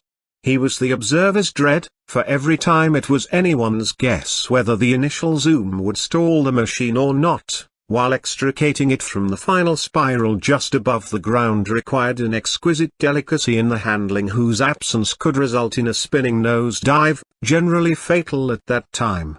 It was all endured with anxiety but without remonstrance, for he was such a good fellow and complaint would have hurt his feelings. He died heroically trying to fly his machine home to save his observer when he was mortally wounded in the chest, but he lost consciousness not far above the ground just before landing. They were both killed. These machines, even more than the BE-2CS, sometimes involved a certain difficulty in crossing the lines with a following wind. When you turned to fly back, your progress was your flying speed less wind, say 70 miles per hour less 40. In extreme cases it would be impossible for an aircraft a long way behind the lines to get back without running out of petrol. There was only one way out of it, to put the nose down in a semi-dive and thus gain extra speed. This was impossible in the Morris Farman because it was believed it could not be put into a dive without risking the wings coming off. Consequently they were mostly used for gun spotting, observing enemy batteries, and directing our fire upon them with Morse signals. The BE-2C was a sturdy machine which could be put into a dive, but this had to be done with care. There was at that time a craze in design for what was called automatic stability, which was embodied in the BE-2C. If you stalled one of these machines it went into a dive from which it recovered automatically and bobbed up like a cork in water. All very excellent, but it required elbow room to do it. If you made a mistake near the ground, that was that. This capacity to withstand a dive, or rather a powered descent, was however very useful for returning against an adverse wind. The nose could be pushed down to give a speed of over 100 miles an hour, but this process, of course, brought the aircraft continually nearer to the ground, and after a long flight entailed crossing the trench zone very low indeed. Here the partridge on the wing enjoyed another sport. Intensive machine gun and rifle fire at once began, and gave the bird the sensation of being at the wrong end of a rifle range without the usual protection, as the bullets zipped through the wings. The only safeguard was the small wooden seat on which you were sitting, and the smack of a partly spent bullet could occasionally be felt upon it. The instinct of manhood in this disturbing situation was carefully to compress treasured possessions within this exiguous area of protection. A rather similar sensation was afforded by the aerodrome at Popering, because it was bordered by a field of hop poles with a pond in one corner. In the event of an engine beginning to fail at takeoff, which occurred fairly often, the pilot had sometimes to circle over the hop poles to land against the wind. It was then interesting to look over the side and to speculate which of the hop poles would strike home if the engine gave up completely. Popering was an aerodrome of many hazards, as the golfers say of their more interesting courses. Returning from reconnaissance in poor visibility, we once broke cloud for the first time just over the aerodrome. Immediately a French 75 battery which was stationed there for our protection opened fire and gave us a proper pasting. The pilot very skillfully dived in and pulled out just over the ground to land. The Frenchman then saw at once we were an Allied machine. Justly incensed, I got out of the machine and walked toward the French battery. A figure advanced to meet me, holding some object under his arm. He was the French battery commander. As we approached each other he held out a shell case and with a completely disarming smile said, "Souvenir."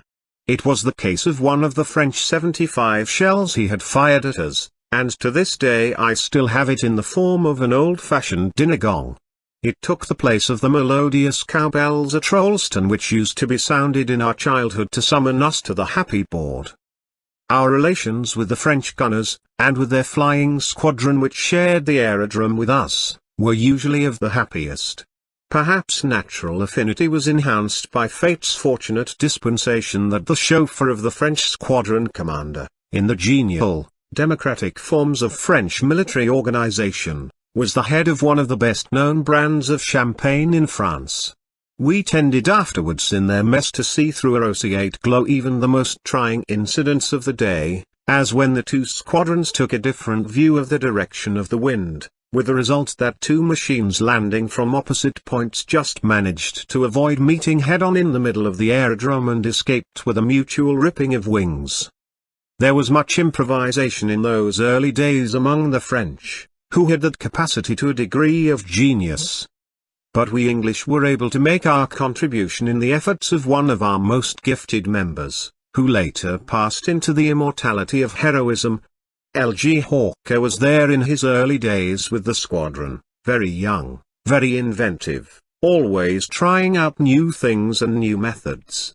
With much raillery we watched him tying on to his aircraft the first £2 bomb to reach the squadron. Until then we had nothing heavier than I3 bombs, with a quaint contraption of string, wire and improvised pulleys to his pilot's seat, before he set out to deliver it to some German target of his particular dislike. We always maintained it had come off long before he reached the German lines, which he stoutly denied with his usual gay humor.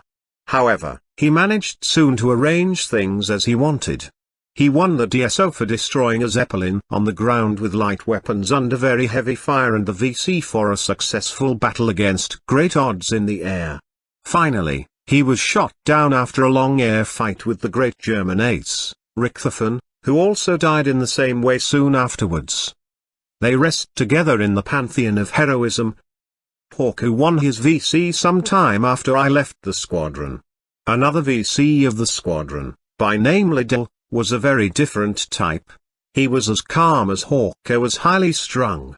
He died superbly as a result of being mortally wounded in the air and flying back a long distance to save his observer and make his report. He succumbed to his wounds soon afterwards, and his VC was posthumous. Will and spirit in such deeds were exalted over the physical in a supreme degree.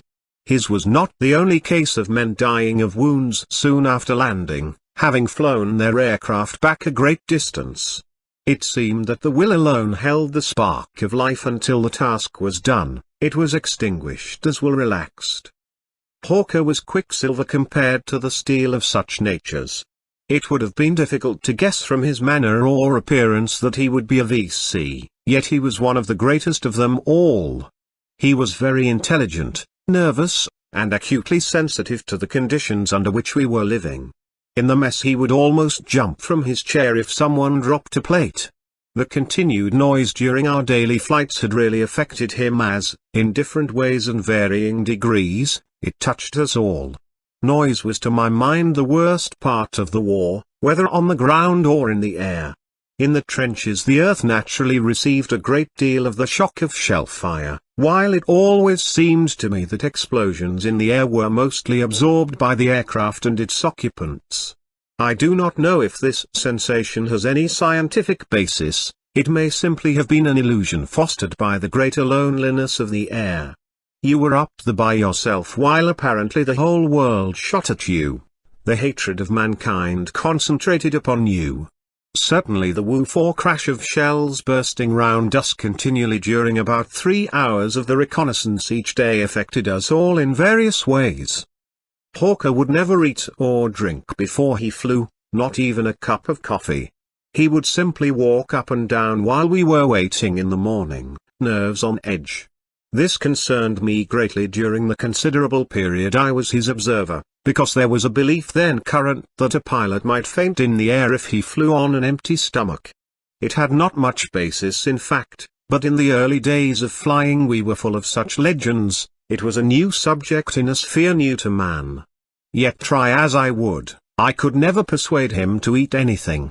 All was nerves until the takeoff. Then the man was transformed as the wheels left the ground. He was of all men I knew the boldest, perhaps the most reckless, certainly the most utterly indifferent to personal safety when a sense of duty was involved. He would not play any of the tricks to avoid heavy fire, like zigzagging within the squares or turning the nose of the machine a point or two off the wind to cause a drift which deceived the gunner. He would go straight across the middle of the square of guns in case any evasive action impeded observation, and, worse still, if visibility was not clear, he would go down in the middle of the square to have a better look, thus presenting a closer and better target. This was one of the most trying operations to his observer, for he would throttle back the engine to descend and in a careless moment would sometimes lose it altogether.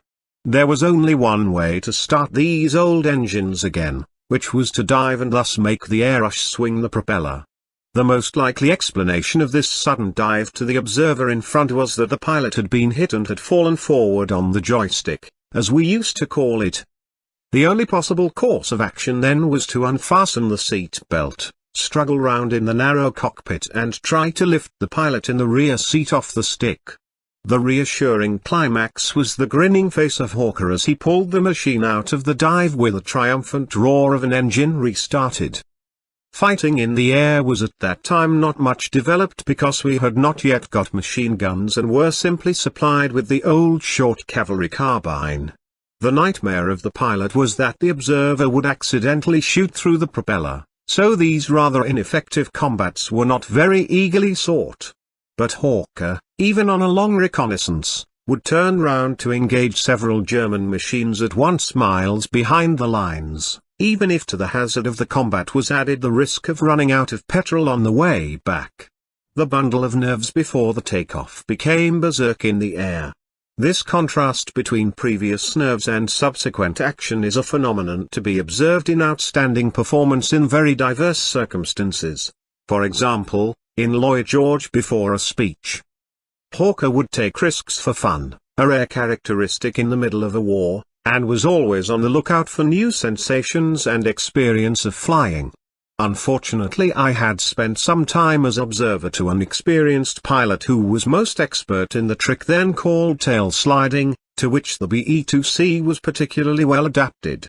The pilot pulled back the stick as in the beginning of a loop until the machine was vertical with the nose pointing upwards. The aircraft would then slide tail first towards the ground, giving at any rate one occupant the sickening sensation of having left his stomach behind him a long way up in the air.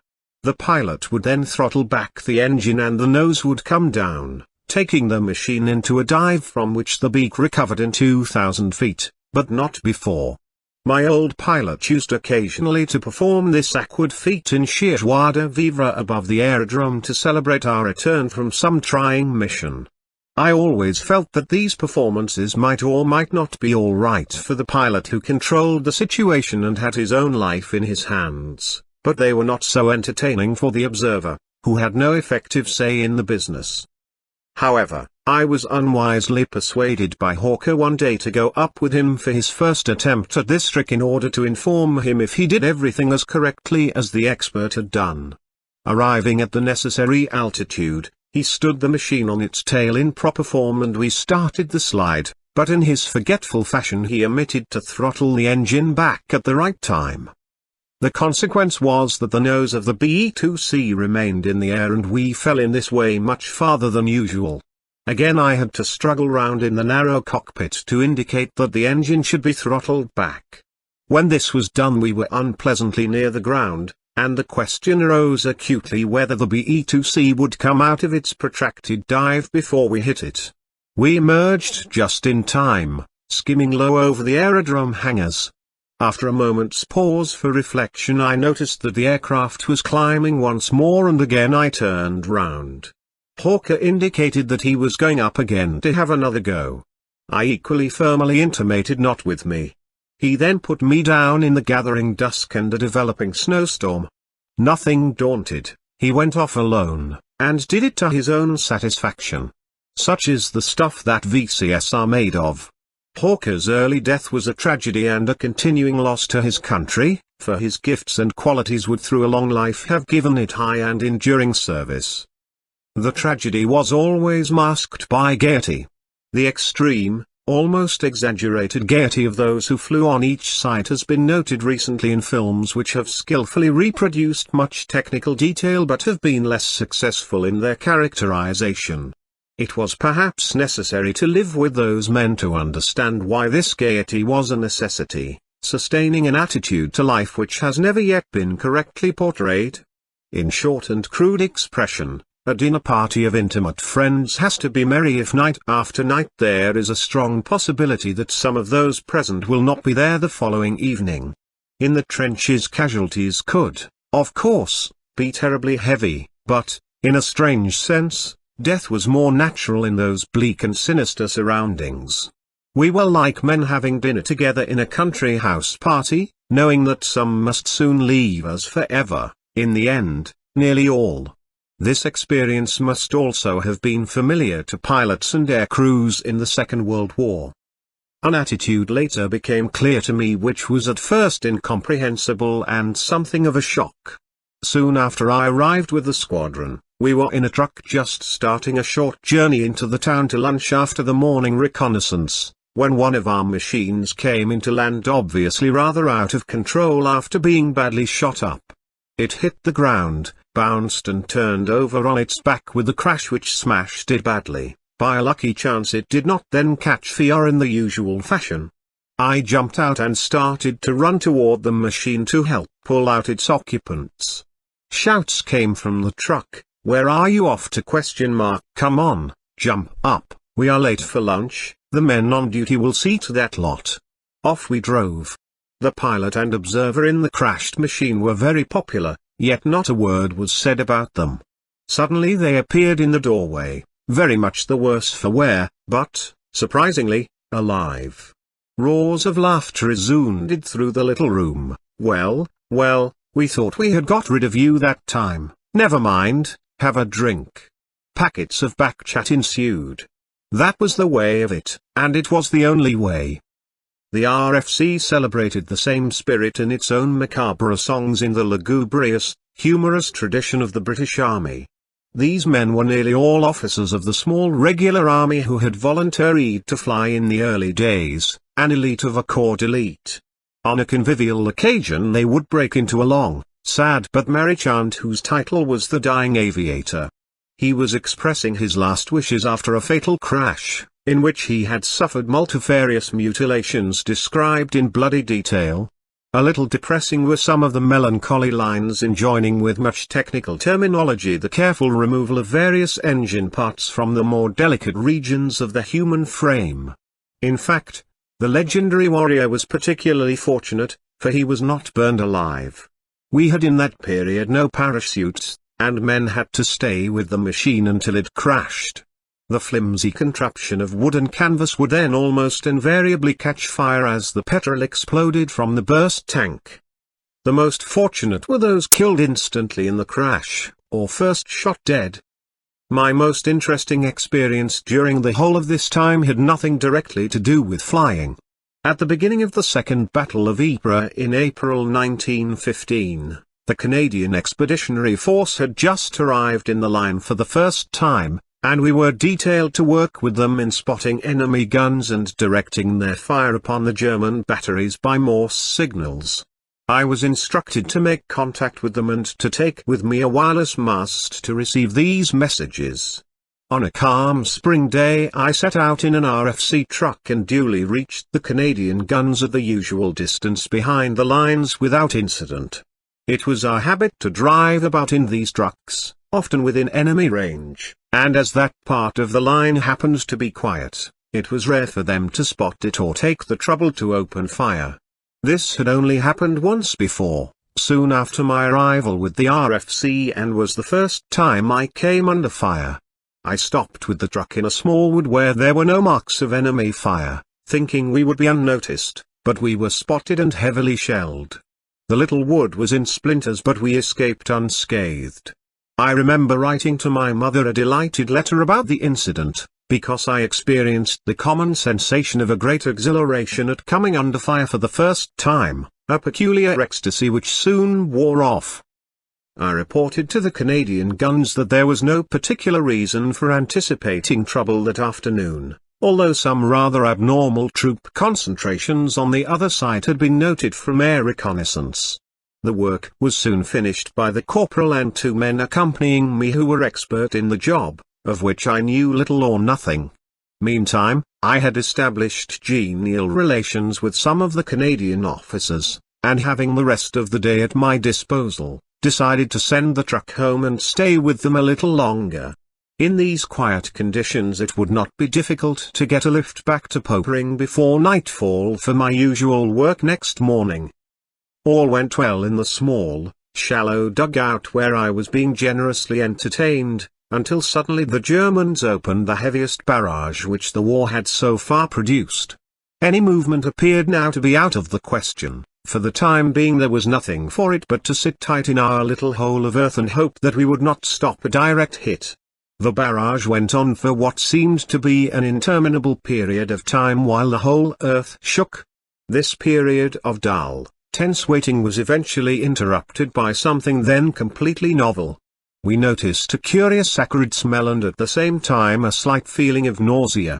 Someone said gas, and advised us all to urinate on our handkerchiefs and place them over our mouths and noses. Above all, we must make no movement which required deep breathing.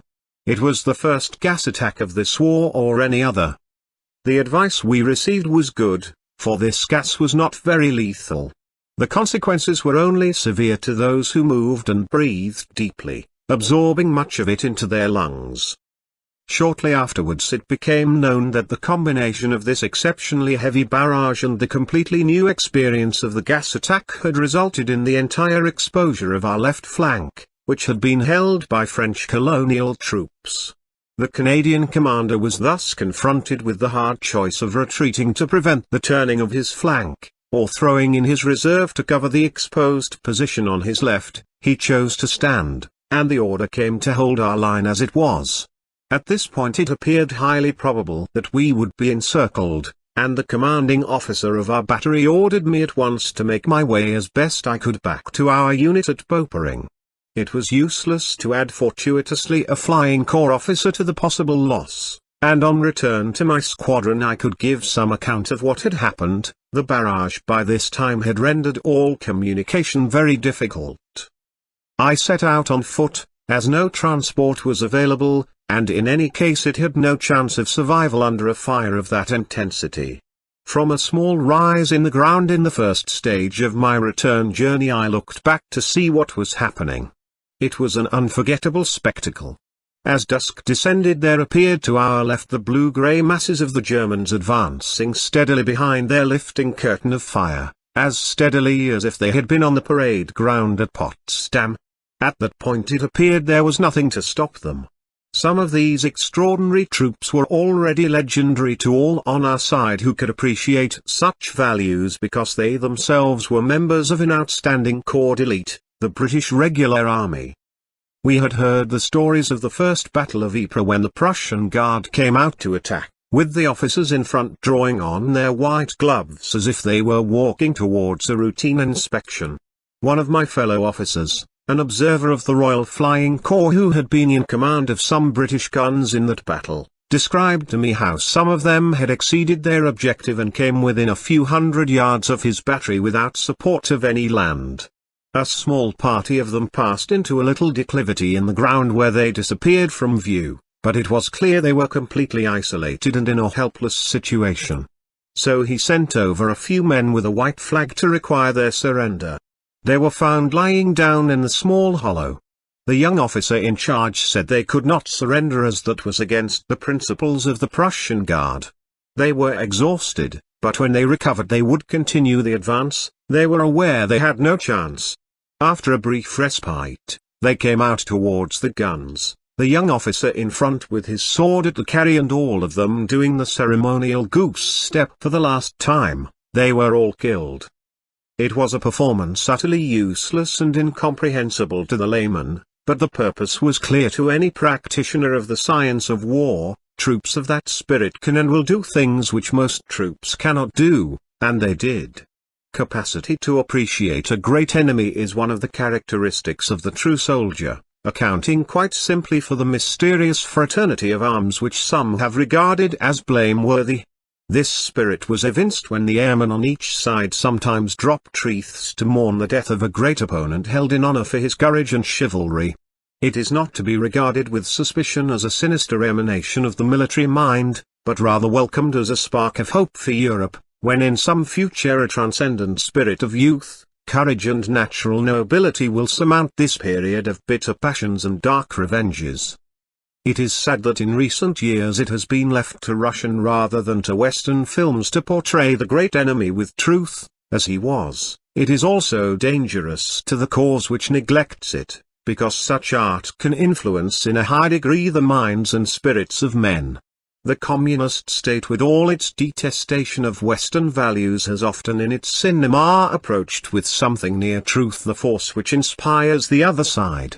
A notable example is the beginning of the remarkable Soviet film of Tolstoy's War and Peace. Another is Eisenstein's extraordinary picture of the Teutonic Knights coming out over the snow with the sun behind them to assail the motherland of Russia. When I saw it in later life in all the power of its order, dignity and dedicated purpose, my mind went back to that afternoon when I saw the elite German regiments advancing in the gathering dusk at Ypres. To understand men, and above all the highest motives within them, whether rightly or wrongly applied, that is another question, is to lay a true and durable foundation of the great reconciliation. The aim now must be to take the noble inspirations which have been used on all sides for dark purposes of destruction and to unite them in the great synthesis which will make possible the creative future. Hegel in his philosophy of history presents a brilliant image of the vast destructive powers of nature, fire, wind, water being finally harnessed to the purposes of man for creative achievement. So too in the European future the fierce passions which divided and destroyed us can be overcome, and the sublime spirit of duty, sacrifice and high endeavor then imprisoned within them and distorted to the service of war will be released in a union of all high things to make Europe and save mankind. The noble though inarticulate instincts of youth were of this nature, and all the squalor of a life in politics has not yet extinguished the spark which flew from the anvil of 1914. I had little time for such reflection as I made my way through the barrage towards the Ypres road, which I knew from our work of reconnaissance was my shortest way home. Very soon on my journey I encountered some other extraordinary troops, the equal in their totally different fashion to the best of the Germans. It was the Canadian reserves moving up to occupy the empty section of the line. They were an astonishing spectacle to a regular soldier, for they were advancing apparently without any discipline at all under a fire so intense that by our standards any advance would have been impossible except by the finest troops under the most rigorous discipline. They were laughing and talking and walking along in any formation, while the heavy shells we called Jack Johnsons, after the Negro boxing champion, they were 5.95 and capable of wiping out a whole platoon with one explosion, were crashing among them in the most severe concentration of artillery fire men had yet known. They seemed not to care a damn, they just came on. Very soon after I passed through them, as we afterwards learned, they went right into the advancing Germans and that event very rare in war occurred, a bayonet fight in which both sides stood firm. 3 days later the RFC were engaged in trying to delineate the still indeterminate line after the changes brought about by the failed attack.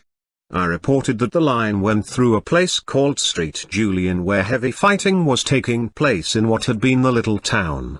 It turned out at that time to be considerably behind the actual line. Some 200 of the Canadians had forced their way right through, and when surrounded, fought to the last rather than surrender. That spirit lived in both sides. It was an awkward meeting with them on the way back to report to the squadron, for it was at least peculiar that an officer wearing the badges of the 16th Lancers and saying he was with the Flying Corps should be coming from the direction of the enemy advance. However, the English voice and possibly some incipient flair for politics soon convinced them. They told me that all troop movements through Ypres were forbidden that night, as a concentration of fear on the town had rendered it impossible. I decided to ignore the order, for I was then imbued with the fatalism of war, was dead tired and felt an obligation to rejoin the squadron as quickly as possible. I went straight through Ypres. Then came the strangest experience. I found myself quite alone in the middle of the great square, spellbound for a moment by the enduring vision. Many of the glories of that architecture were already in ruins, and entirely in flames. Noble buildings collapsed in a sad fatigue born not of centuries but of a moment of bitterness, like a child's house of cards under a wanton hand, as heavy shells descended in direct hits. Too young for full consciousness, I yet felt some premonition of the sorrow, what the Europeans were capable of doing to each other, the waste, the tragic absurdity. I went on, rejoined the squadron at Popering, made my report and returned to my lodging and to bed, where I fell into the deepest sleep. An hour or two later I woke as a nearby house went up with a heavy explosion. The Germans had already advanced their guns and brought Popering within shelling range. I hurried round to the mess and was told we had to get out at once, as there would soon be little left of the aerodrome or of our aircraft. The pilots flew out the machines at once and the observers were responsible for the loading of the lorries and the evacuation of all stores. I rode out under fairly heavy fire perched on a load of bombs. Once the Second Battle of Ypres was over, the attack halted and a new line determined. The normal task of reconnaissance or working with guns was resumed. Boredom interrupted by terror, as someone well put it. The observers with some experience were now offered the opportunity of being trained as pilots. It seemed well worthwhile, for our lives would then at least to some degree be in our own hands. In desperate affairs there is always the desire to take action yourself, however great your confidence in the other man's decision and judgment. It is the natural desire of a backseat driver to move to the front when it is a matter of life or death. Another consideration was that by this time I had become quite a bit the worse for wear.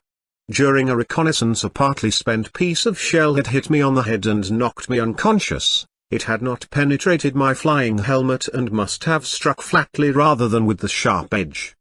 But the blow was sufficient to leave me with slight concussion, manifest in nothing more serious than recurrent headaches which I never otherwise suffered.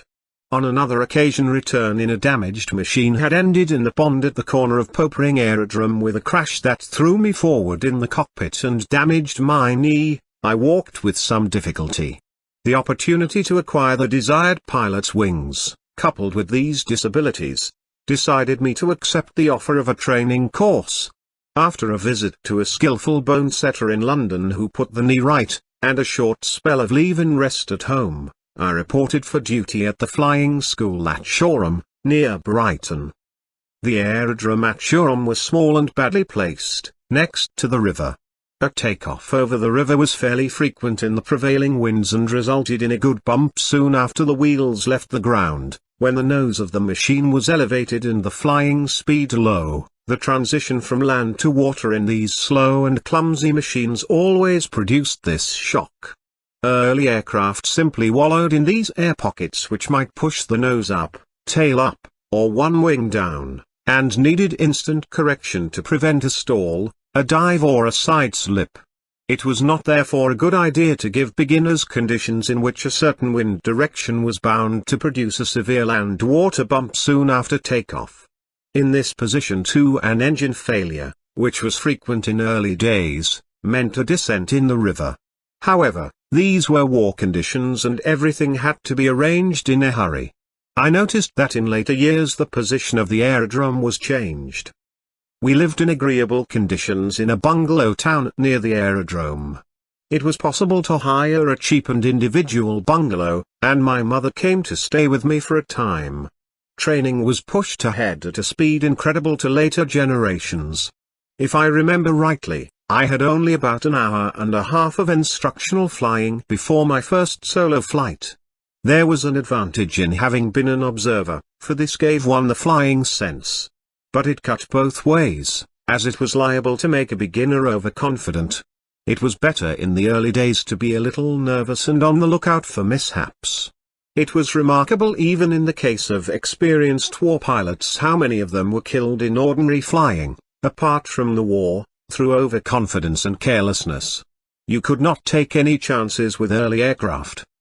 My training went smoothly and I took my pilot's test, which consisted of doing figures of 8 over the aerodrome, and making a few reasonably good landings. I remember on that day I put up a particularly bad show by making some ill-judged and rough landings. However, I was awarded my certificate, which was marked something over 1,200. The precious document was lost in my Irish house fire in the 50s. Until then I had been in no serious difficulty, except on one occasion on a river takeoff when I had forgotten to fasten my seatbelt. This was very foolish, as in a bad bump in these machines you could easily be thrown right out, and we were strenuously warned never to forget to fasten ourselves in securely. Consequently, when I arrived over the river just after takeoff and encountered the usual bump, I found myself shot from my seat and would have been thrown out if I had not been firmly holding the joystick, by which I quickly pulled myself back again. It was lucky that in the struggle the machine was not stalled. That was at least one mistake which I should never make again. My flying was not bad, though I was weak on the mechanical side. We were not obliged to take it seriously, as there were no difficult exams on the subject, but we had to go through an engine and rigging course. My rather exaggerated pragmatism in never giving my energy to anything which has no practical use and does not interest me, led me to miss the opportunity to acquire some mechanical skill. My argument was that once in the air you could do nothing about it if anything went wrong, and on the ground the machine was looked after by our good friends the mechanics and riggers, who had years of experience and far more knowledge than I should have time to acquire, even if I had the aptitude, which I much doubted. Some of us were perhaps encouraged in this resistance to mechanical knowledge by the example of the most famous pre-war airman, Gustav Hamel, a genius at flying, who boasted his complete ignorance of mechanics. At Shoreham I gave striking proof of a capacity to make mistakes soon after taking my pilot's certificate, though as usual in our errors in life, chance played its part. It was a day of normal routine flying with a fairly strong, gusty wind. The direction of the wind was indicated not by a wind funnel sock, but by a T, a wood and canvas frame pivoted on the ground in the shape of a T with the crosspiece facing the wind. I may have been in the mood for some mild exhibition within the narrow limits of my knowledge and capacity as pilot, because my mother had come to watch and was standing at a corner of the hangar with my instructor, who was also a good friend. While I was up the wind changed direction so suddenly that there was not time to shift the T, which was on the far side of the ground, and I failed to notice from smoke or other usually discernible signs what had happened. Consequently I made what I thought would be a rather fast, clean landing in the direction of the hangars, a direction which had previously been correct. But owing to the change of wind, the landing speed was considerably greater than I had intended. The machine hit the ground with a bang and was thrown high into the air. It was instantly clear to me that if I continued to attempt a landing I would crash into the hangars, so I opened the engine to full throttle, pulled back the stick and just cleared the hangars. My mother turned to express her admiration to my instructor for the skillful and pretty fashion in which her boy had bounced, but he was missing, for he was, of course, all too well aware of what was happening, and had gone to make ready for a probable disaster. It was something of a miracle that the engine picked up quickly enough to lift the aircraft over the hangars, but the acute question then arose, what to do next? It was easy sitting out in front of a Morris farm and Longhorn to look down and see that the undercarriage was badly damaged. This meant that a normal landing might entail its collapse, with the result that the nose would enter the ground at speed and the engine would come on top of me. These machines with the engine behind involved this hazard, whereas an aircraft with the engine in front might offer nothing worse than standing up on its nose or turning over on its back. I decided to turn round and attempt a slow, pancake landing. This meant coming in so slowly, yet without stalling, that the aircraft lost flying speed at exactly the right height and fell flat to the ground.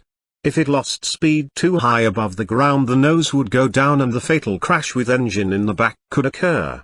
If it did not lose flying speed until too late, the undercarriage would make contact with the ground at speed in the way of a normal landing and would collapse with the same result.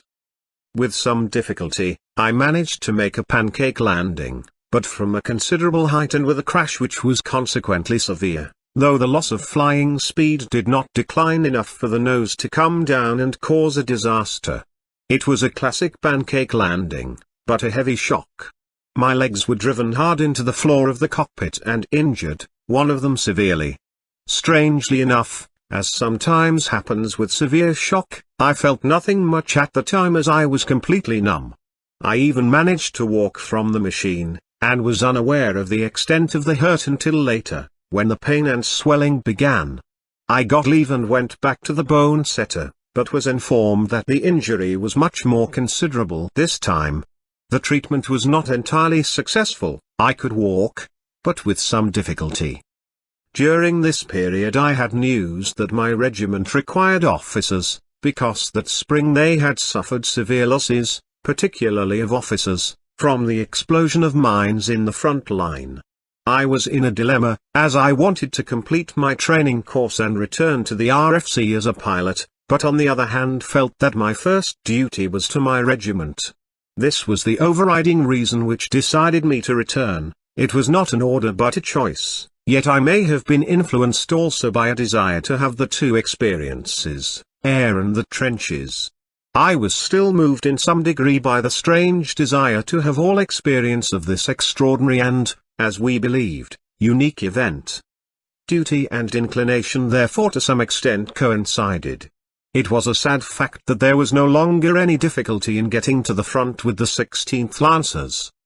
First, I had to face a medical board to be pronounced fit again for war service. It was something of an ordeal, as the outcome was a bit dubious. Fortunately there was not much walking to be done, and they looked at everything except my leg. I calculated that there would not be all that walking in the trenches either, as it was mostly an affair of sitting tight, shooting and being shot at, and I had a reasonable hope that my condition would progressively improve. I was right at first about the walking, as on my return to the Curragh we were nearly always on horseback, and this was also the case when I rejoined the regiment and found them at first behind the lines and with the horses. Before long, in the early autumn of 1915, I was ordered to go in a troop ship to France with a draft under the command of another 16th Lancer who was an old friend. We did not know, of course, where we would land, but to our happiness found ourselves going up the Seine and through the beautiful Norman country. It was my first peaceful panorama of the France I have come to love so much. We disembarked at Rouen, but I was either too hurried or too ignorant on that occasion to see the cathedral or the other glories. From Rouen we went by train to our destination, also unknown, and by some skill of staff work came under shell fire at a town near the front line, Bethune, if I remember rightly. This exercise seemed to us redundant, as the regiment at that time was quite a long way back, near Hasbrouck, again if I remember rightly. There we had the usual warm welcome, and found some old friends of the first days at the Curragh. Colonel Eccles was commanding the regiment, and the adjutant was Lord Homepatrick, who had the curious Christian name for an Irishman of Hants. He was one of the best-looking men I have ever seen and was extremely efficient. My squadron was commanded by a distinguished and kindly Indian Army officer by name Fraser, who had been attached to us. He was distinguished because he had been decorated for his part in the famous charge of the 9th Lancers when a Grenfell won the VC. I was given as charger a fine hunter, supplemented by a polo pony which was useful for riding around the countryside trying to chase hares until they were exhausted, a sport and a dinner. Life for the moment was agreeable. I was put in charge of the squadron mess, but soon sacked for doing us too well. The fare was appreciated but the bills were not. These tranquil and happy days did not last long. An order came that all officers who had no experience of the trenches should be attached for a period to infantry. I had to report to a Welsh battalion, composed largely of ex-miners. They were good troops, but they had been in the line a long time, suffering heavy losses, and were generally feeling they had had more than enough of that war. Men were suffering a good deal from what was called trench foot, a form of frostbite aggravated by damp and caused by standing around too long in cold water. Prevention was regarded by high authority as better than cure, but not all the men took the same view. The orders were to seize every occasion to leave the trench and do stamping exercises to promote circulation of blood in the feet. This could only be done in foggy conditions, which were frequent at that time of year, as our trench was not much more than 50 yards from the enemy and in his full view. Life was depressing enough in these conditions in the fog without scrambling out to do a lot of gymnastics.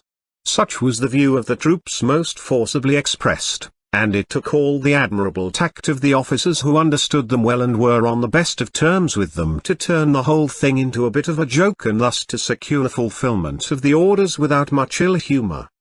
At first life was reasonably quiet on the enemy side, but suddenly everything came to life and day and night was one long strafe, as it was called. Old hands knew at once from experience what had occurred. The Prussian Guard had arrived. Being at close quarters with these remarkable troops, we responded to their continual mortar and grenade fire with rifle grenades. I took this habit with me to my troop in the regiment when we were next in the trenches, and it was good, except that these early grenades were liable on occasion to explode before they left the rifle. The other grenades of the period were thrown by hand, and they were also a little tricky. They were called Mills bombs and operated by a spring once the safety pin was withdrawn, which had to be held in place by the fingers until the bomb was thrown. The explosion followed 5 seconds after the spring was released. Wiseacres who did not mind the risk would release the spring and still hold the bomb for 2 or 3 seconds before throwing. This had 2 advantages, that it could thus be made to explode in the air above the enemy with more lethal effect, and would not be caught by some wide-awake athlete and thrown back before explosion. But it had the disadvantage that some Mills bombs exploded less than 5 seconds after the spring was released, with unpleasant results if still held. We were just too far to throw these weapons from our trench into a German trench, so they could only be used by crawling around no man's land at night. The rifle grenades on the other hand had a reasonable range and we could lob them over easily while comfortably ensconced in our own trench. Life was always merry in the current fashion when confronted by the Prussian Guard, who believed in the principle of the perpetual initiative, which in this context meant continual fire varied with trench raids. Years later, after the Second World War, I discussed this idea with one of the best political intelligences Germany has produced. He said that the principle of the perpetual initiative was excellent in war and almost invariably paid off, but that in politics it could be a great mistake, as in this sphere it was sometimes better for a period just to sit tight. Before this liveliness had continued very long, the colonel came along the line to tell us that the arrival of the Prussian Guard usually meant something serious was afoot, and that he now had information from the staff that they were likely to attack the following morning. He added for our encouragement that in this event he would recommend for the military cross any officer left alive and in the same position the following evening. I was left reflecting on the strange chances of these occasions. What option had I really got in this event, except to be killed or to win the military cross? It was life simplified. Clearly, if any of us had said, "I think I prefer going home this evening to the winning of glory," it would not have been at all well received. In fact, it would have had consequences, in the rough conditions of that war where psychology was not so deeply studied and political considerations were not so keenly appreciated, much more unpleasant and even more certainly fatal than staying in the trench. To surrender while still armed with a machine gun and plenty of ammunition would clearly also be too ignoble to contemplate. So in simple practice there was nothing for it but to sit tight and shoot it out. Result, therefore, death or military cross. It was as simple as that. These reflections were finally curtailed by the eventually rather disappointing realization that they were not going to attack. Nothing happened at all. They continued to make life very lively, but no more. The Prussian Guard were apparently there just to wake up this part of the line, which was one of their minor missions. The experience was most instructive, and in due course I returned to the regiment all the better for my sojourn with the infantry. Soon the regiment was moved up to the scene of the Loos battle. We were in and out of the trenches for some time, alternating between a section which was disagreeable because we were often standing in water, and another sector which was on high ground and therefore dry, but with the disadvantage of suffering from a competition then prevalent in blowing each other up by means of mines. The regiment had considerable experience of this technique, having suffered terrible losses early in 1915 by enemy mines. The method was to tunnel under the opposing line, place a mine under their trench and explode it, then immediately to attack. By this time there was much expertise in the business. When one side began to make a tunnel, the other side would make a tunnel underneath it, tunnel would blow up tunnel. Even more finesse then entered the game. You would not tunnel but would make noises as if you were tunneling beneath them, thus causing them to desist or to explode their mines prematurely. This was done crudely by pulling up and down a wet sack of sand with a dull thud in a hole dug sufficiently deep to make the sound realistic. The engineers had installed ingenious listening devices and instructed us in this whole technique. It was the war of moles supplemented by the most modern science then available. It was one of war's most disagreeable forms, because, if caught, you were liable to be buried alive. I was more at home in the trenches than anywhere else, for a particular reason. The worst part of my life at that time was getting to and from the trenches. We moved up through communication trenches floored by duck boards to keep us out of the mud. Because these boards were much used, they developed many holes, which could not be seen in the dark. My worst leg used to go through them with a result not only painful but temporarily disabling. The men on these occasions used to assist me with the most sympathetic friendship, and were, of course, enjoined not to say a word.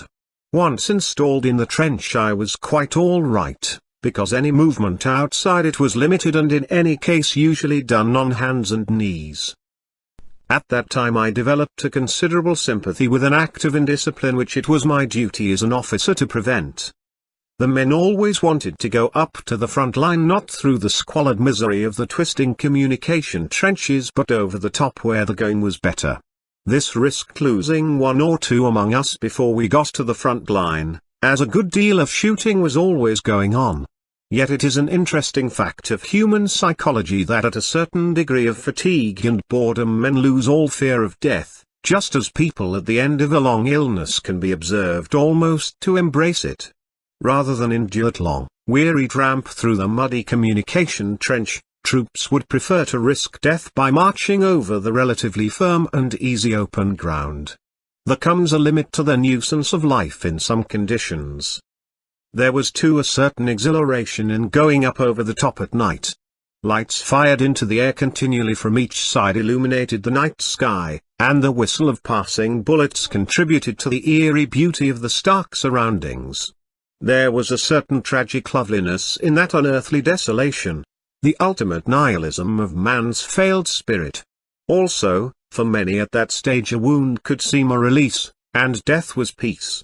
Higher command naturally and rightly took another view. Life must not be risked unnecessarily. Discipline had to be enforced, though I was particularly susceptible to the discomfort and pain of the tedious trudge below ground. What mattered at that point of war was noise, whether in the air or in the trench. It was the constant, grinding shock of noise that wore men down. It was always said that all troops broke at a certain point of the bombardment, with the great regiments, of course, at a far higher degree than the lesser. I was always convinced that it was the sustained noise that did it, not the fear of death, which men at a certain point of weariness and war nausea almost entirely lost. That was why I always felt that absorbing the full shock of shell fire during a 3-hour reconnaissance in the air was even more trying than a much longer bombardment on the ground, it was such concentrated noise. Men with the long habit of war hardly minded the rifle or machine gun fire that light, relatively agreeable zip past the ear. Nothing would gravely affect them except the days-long ground-shattering roar of the bombardment which usually preceded an attack. Even the light whiz-bangs, as we called them, would not disturb them much, though they were more dangerous, because you could not hear them coming, than the heavy shells which signaled their arrival with a protracted whistle, and gave you time to scrabble in the mud. Noise, coupled with heavy concussion, most affected health and spirits. The barrage I had experienced at the Second Battle of Ypres was worse than anything encountered at that time in the aftermath of the Second Battle of Loos, though it was a lively section of the line with a regular and severe morning and evening bombardment. The main preoccupation, however, was the constant mining which required continual alertness. It was the explosion of a mine in the front line while we were in support trenches which exposed me to my most difficult physical test. My injured leg had been gradually deteriorating, it became more painful with movement and was much swollen. Standing for long periods in water in one section of the line had done no good to the injured bones, which had not entirely set. In particular, it was difficult suddenly to move from a recumbent position. Like a lame horse, I would warm up when I got going, but if I had been asleep it was difficult to rest any weight on the leg directly I woke up. I was asleep one night on the fire step of a support trench when a mine exploded in the front line and we had to go up in a hurry. When I awoke, as usual I could put no weight on the leg at all. So it was a matter of hopping when the ground was firm, or going on hands and knees where it was too muddy for hopping. However, I kept up, and got there. News of my condition eventually got around, and reached the ears of Colonel Eccles. There was a strong degree of paternalism in the colonels of these great regiments, which were conducted very like a large family. He sent for me and put me through some simple tests. I did not see him again until my wedding day in 1920, for the following morning I was on my way home by his arrangement and pursuant to his orders. A great surgeon, Sir Watson Cheyne, was on the point of retirement, but fortunately his son was a 16th Lancer and he took a special interest in my case.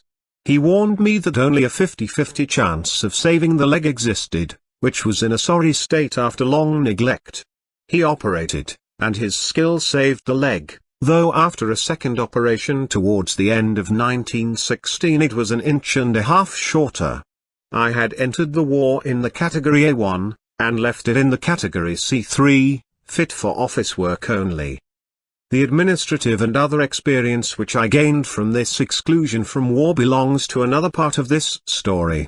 I had seen enough in the air and in the trenches to be left with one resolve, some may say obsession: war must never happen again. We British, of these islands and the Empire, lost in that war 1,089,939 dead, over double the British losses in the Second World War, in which, in addition, at least 25 million Europeans, military and civilian, lost their lives. There was no fun in our war, there was no fun in the Second World War for men or women who fought or suffered. The vast fact of such experience remains always with those who really know. At the armistice in 1918 I passed through the festive streets and entered one of London's largest and most fashionable hotels, interested by the sounds of revelry which echoed from it. Smooth, smug people, who had never fought or suffered, seemed to the eyes of youth, at that moment age-old with sadness, weariness and bitterness, to be eating, drinking, laughing on the graves of our companions. I stood aside from the delirious throng, silent and alone, ravaged by memory. Driving purpose had begun, there must be no more war. I dedicated myself to politics, with an instinctive resolution which came later to expression in my speeches. Through and beyond the failure of men and of parties, we of the war generation are marching on, and we shall march on until our end is achieved and our sacrifice atoned. What did it mean? What end? What atonement? This sentiment of youth, which was then only instinct without shape. It meant surely that war must never happen again, that we must build a better land for our companions who still lived, that we must conceive a nobler world in memory of those who died. We later gave form to instinct, and clear will to passionate resolve. We failed once, but that purpose remains and will endure to the end. The gaining of experience. It is easier to rise from a bed of thorns than from a bed of roses. I make this strange observation at this point because if any credit is due to me, it is on account of the deliberate choice of a hard life in pursuit of certain purposes rather than the altogether delightful existence which circumstances and my temperament offered to me. I had an unlimited capacity for enjoyment, and fortune had given me the means to indulge it. Moreover, once my war service was over, there seemed no particular reason why I should not do so, provided my war companions received what they had been so firmly promised. In fact, I have sometimes wondered why I did not just relax and enjoy life. Why trouble so much with the attempt to make better a world which seemed quite content with the bad?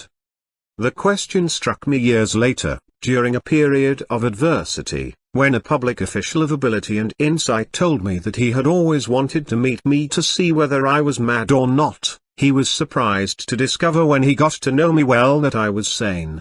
He considered that any man must prima facie be mad if his whole career contradicted his own interest and comfort. It was easy to make the obvious reply that politics had come to a pretty pass if a sensible fellow like him thought a man must be mad if he did not put what he conceived to be the interest of his country and of humanity before his own interest.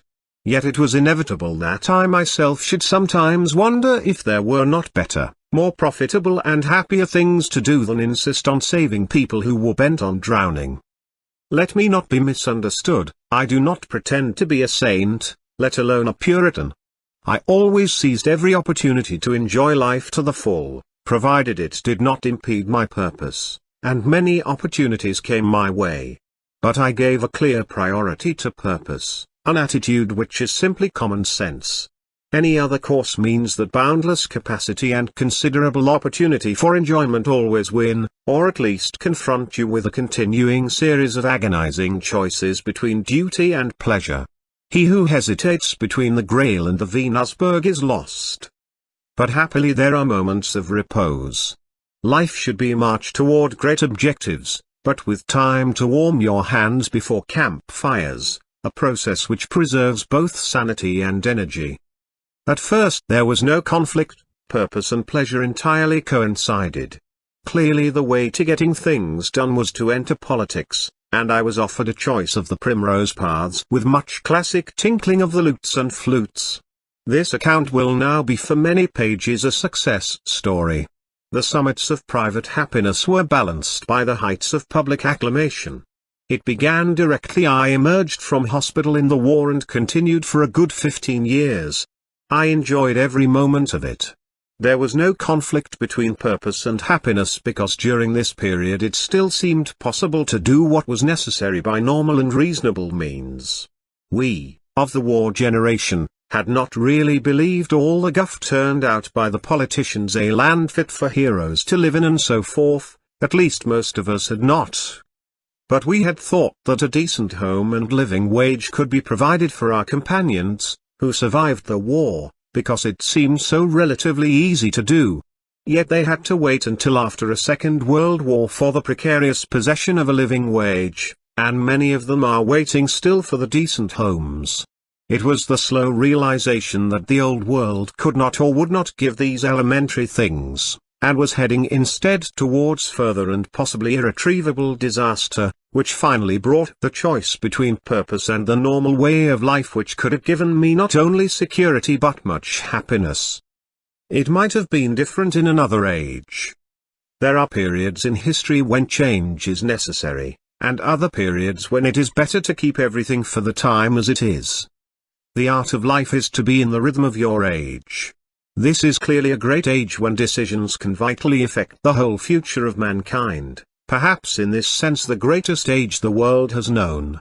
It is, therefore, a privilege to be alive at such a moment, but scarcely a happiness to those who are fully conscious of the potential of modern science and of the consequent politics. The necessity for effort is inherent in the age's sense of destiny. It had been evoked for me strongly by the experience of the war, and by the duty to make what recompense was possible. I do not know whether in another epoch I would just have sustained the serene equilibrium of a tranquil world, and the enjoyment of private happiness, for I always feel urging me to effort the practical sense of the engineer who finds it difficult to leave by the wayside broken machines which he knows he is competent to mend, and in human affairs there are always plenty of defective machines inviting attention. Perhaps I was a little like the young pontifex in Samuel Butler's The Way of All Flesh, who never said the times are out of joint, oh cursed spite, for he always knew that he was just the lad to put them right. But in other periods these things can be done quietly. The trouble in this age is that the job is too big to be done quietly. Men have to be persuaded of the necessity for action, and that is a noisy business. My training for the part one had to play in life was partly conscious and partly fortuitous. Consciously it began as soon as I was out of the war and into hospital. My reading was omnivorous and voracious directly I was capable of anything.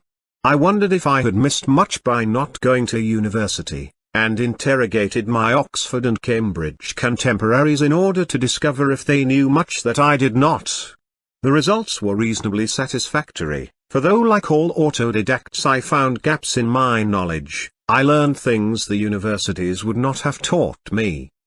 Otherwise my time until the end of the war was occupied by a plunge into social life, which began on crutches in London and was pursued with zest through the ample opportunities then provided, followed by a return in happy circumstances to the Curragh, a period as instructor to wounded officers at Eastbourne which gave me more opportunity for reading, relieved again by some London life, and finally administrative experience in the Ministry of Munitions and then in the Foreign Office. All contributed to my political education, not least the social life, whose value in some stages of experience should by no means be dismissed or even underrated. It can be a fatal malady to elderly statesmen who enjoy it for the first time in later life, just as measles is more dangerous to the old than the young. Infantile diseases should be experienced early. Regarded with plain sense, social life can have a recurrent value throughout life to those who understand its uses. Society of this kind is an exchange and mart. People can meet quietly and without commitment to exchange ideas about everything from politics to business. Some people use it to exchange other things. The mart element only enters in case of the old and inadequate, and is usually confined to the outer fringes. For the young it can have considerable value because it enables them to know a diversity of gifted and interesting people very quickly. Even for the nation it has some purpose, because it can teach good manners. A British mistake is to send either oafs or dull clerks to represent us in various capacities in European capitals where manners are appreciated, a habit which unfortunately has increased in recent years. Meeting other people always has its uses if it does not consume too much time. Ask me anything but time, said Bonaparte, but the practical value of this society in recent years has declined, for a clear reason. The pressure of life has increased, and less are the men and women who think and do to be met in society. The function of society, in the sense the word is used in this limited context, is to provide a meeting ground for an elite where they can know each other better and be amused. Interesting and entertaining talk is the bait which draws them together. The interest is reduced when important people are too busy to attend, and entertainment also declines when the hostesses of a more leisured and resourceful period are lacking. Society does not long exist in a worthwhile form when it is divorced from the life of the nation. It belongs not to the cafe but to the private house, where those who do meet those who think, by no means, unfortunately, always the same people, and no confidence is ever betrayed. The conditions of a true society in this sense were present after and even during the First World War. In London and to a large extent in Paris its vitality was due to a subtle blend of charm and dynamism in the American hostesses who played a large part in both these capitals. I was plunged into it even before I left hospital, as I was permitted to go out on my crutches to luncheon. How and when in exact point of time I met these various people I cannot remember, but it is easy to recall their personalities and the characteristic background of their houses. The range of this experience, of course, extends far beyond the war, right through the 20s and into the 30s, but it is possibly of some interest to regard together the glittering concourse of the notable hostesses of those days. Foremost among them in England was Lady Kinnard, a bright little bird of paradise who, I understand, has often been described in recent books. Her contribution to the life of society rested on considerable wit and limitless effrontery. She made things go with a vengeance. If talk flagged and the taciturn grade would not perform, she would wake the company up with a direct frontal attack. "Lord Hugh, I cannot believe you are really a Christian," she would say to the most devoted member of a great political family particularly dedicated to the service of the Church of England. This method usually evoked conversation at its liveliest, but the sheer, reckless force of her impact would on occasions produce only a shattered silence from which she would recover instantly by darting off in a totally different direction, the bird of paradise in pursuit of another glittering and distracting insect of thought, or rather of imagination. She was American, and lived in a corner of Grosvenor Square, which has since been almost entirely occupied and rebuilt by her country of origin. Her life in England began as the wife of Sir H. Kinnard, our Leicestershire squire, who had disappeared from the scene before I knew her. Her serious life in London was entirely given to music and to the assistance of Sir Thomas Beecham. Her social life also sometimes served the same end, for the fun of her house drew money as well as wit and intelligence like a magnet. She herself had considerable erudition which erupted in conversation at the most unexpected points, but on the whole the ladies present were selected for their beauty rather than their intelligence. She understood that society should consist of conversation by brilliant men against a background of lovely and appreciative women, a process well calculated continually to increase the supply of such men. These beauties were often of character simpler than their appearance and used to wilt beneath their hostesses' vivid and indeed florid descriptions of their charms and attributes as they entered the assembled company. A word in rejoinder was only possible and permitted to the brightest, among whom was my second wife, Diana. Lady Kinnard always called her golden corn and insisted she must be her successor in London society, a hope which was frustrated by her marriage to me, consequent politics, war and again politics. Lady Kinnard would announce your name and record with the clarity of a toastmaster at the Lord Mayor's banquet, and in her whimsical and audacious fashion would sometimes add a few imaginary attributes not usually discussed on such formal occasions. It could require a face of brass to stand up to the barrage of badinage and comment, but it was all enormous fun. The cleverest met together with the most beautiful, and that is what social life should be. She died not long after the Second World War, during which she went to live in a hotel. I last saw her in the late 40s. After her death her fascinating affairs were arranged with the utmost discretion by my friend, Sir Robert Abdy, the art connoisseur, who rightly cherished her memory as another work of art. I missed the bird of paradise among the sparrows round Roosevelt's statue in Grosvenor Square. It is strange that so many of the outstanding hostesses of this period were Americans, because in the previous generation before my time they were mostly English. In that epoch Lady Londonderry, not Ramsay MacDonald's friend, but her mother-in-law, was the most prominent on the conservative side, balanced on the liberal side by Margot Asquith, who was the match of any woman in wit and more than a match in audacity, but lacked the resources and the large houses necessary to the ambience of society in that phase. She alone survived into my time, but, of course, was then without the citadel of Downing Street. Many beautiful and distinguished English women still possessed fine houses and considerable resources, but it was the American energy which made the society of that period, and not only in England. Among all the brilliant Americans the only equal in wit to Lady Kinnard was Princess Jane di San Faustino, who ruled Roman society in the 20s, and ruled it in American, resolutely refusing for the best part of half a century to learn Italian. Soon after I left hospital I was taken to the house of Maxine Elliott, the American actress, who lived at Hartsbourne Manor, a few miles from London. Later she migrated to the Château de Horizon at Antibes in the south of France, where I used to visit her in the 20s. A great classic beauty, she looked like a Roman empress should have looked, massive, at once somber and serene. She organized her life on an orderly and severely practical basis. Everything had its clear purpose and proper place. Her two chief friends were Pierpont Morgan, the financier, and Wilding the tennis champion. The young and innocent wondered what each was for. It was in her house that I first met F.E. Smith, later Lord Birkenhead, and I think it was also there that I met Winston Churchill for the first time. F.E. was a frequent guest, and he then used to take me to luncheon at the Ritz while I was still on crutches. Lunch took a long time and was of course enlivened by his caustic wit which became legendary.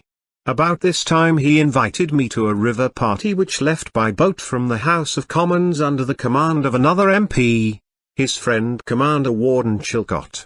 A gay debate had previously arisen in F.E.'s house concerning which ladies should be invited. F.E.'s views happily prevailed. Opposite each man was a magnum of champagne, which I had sadly to renounce under hospital orders.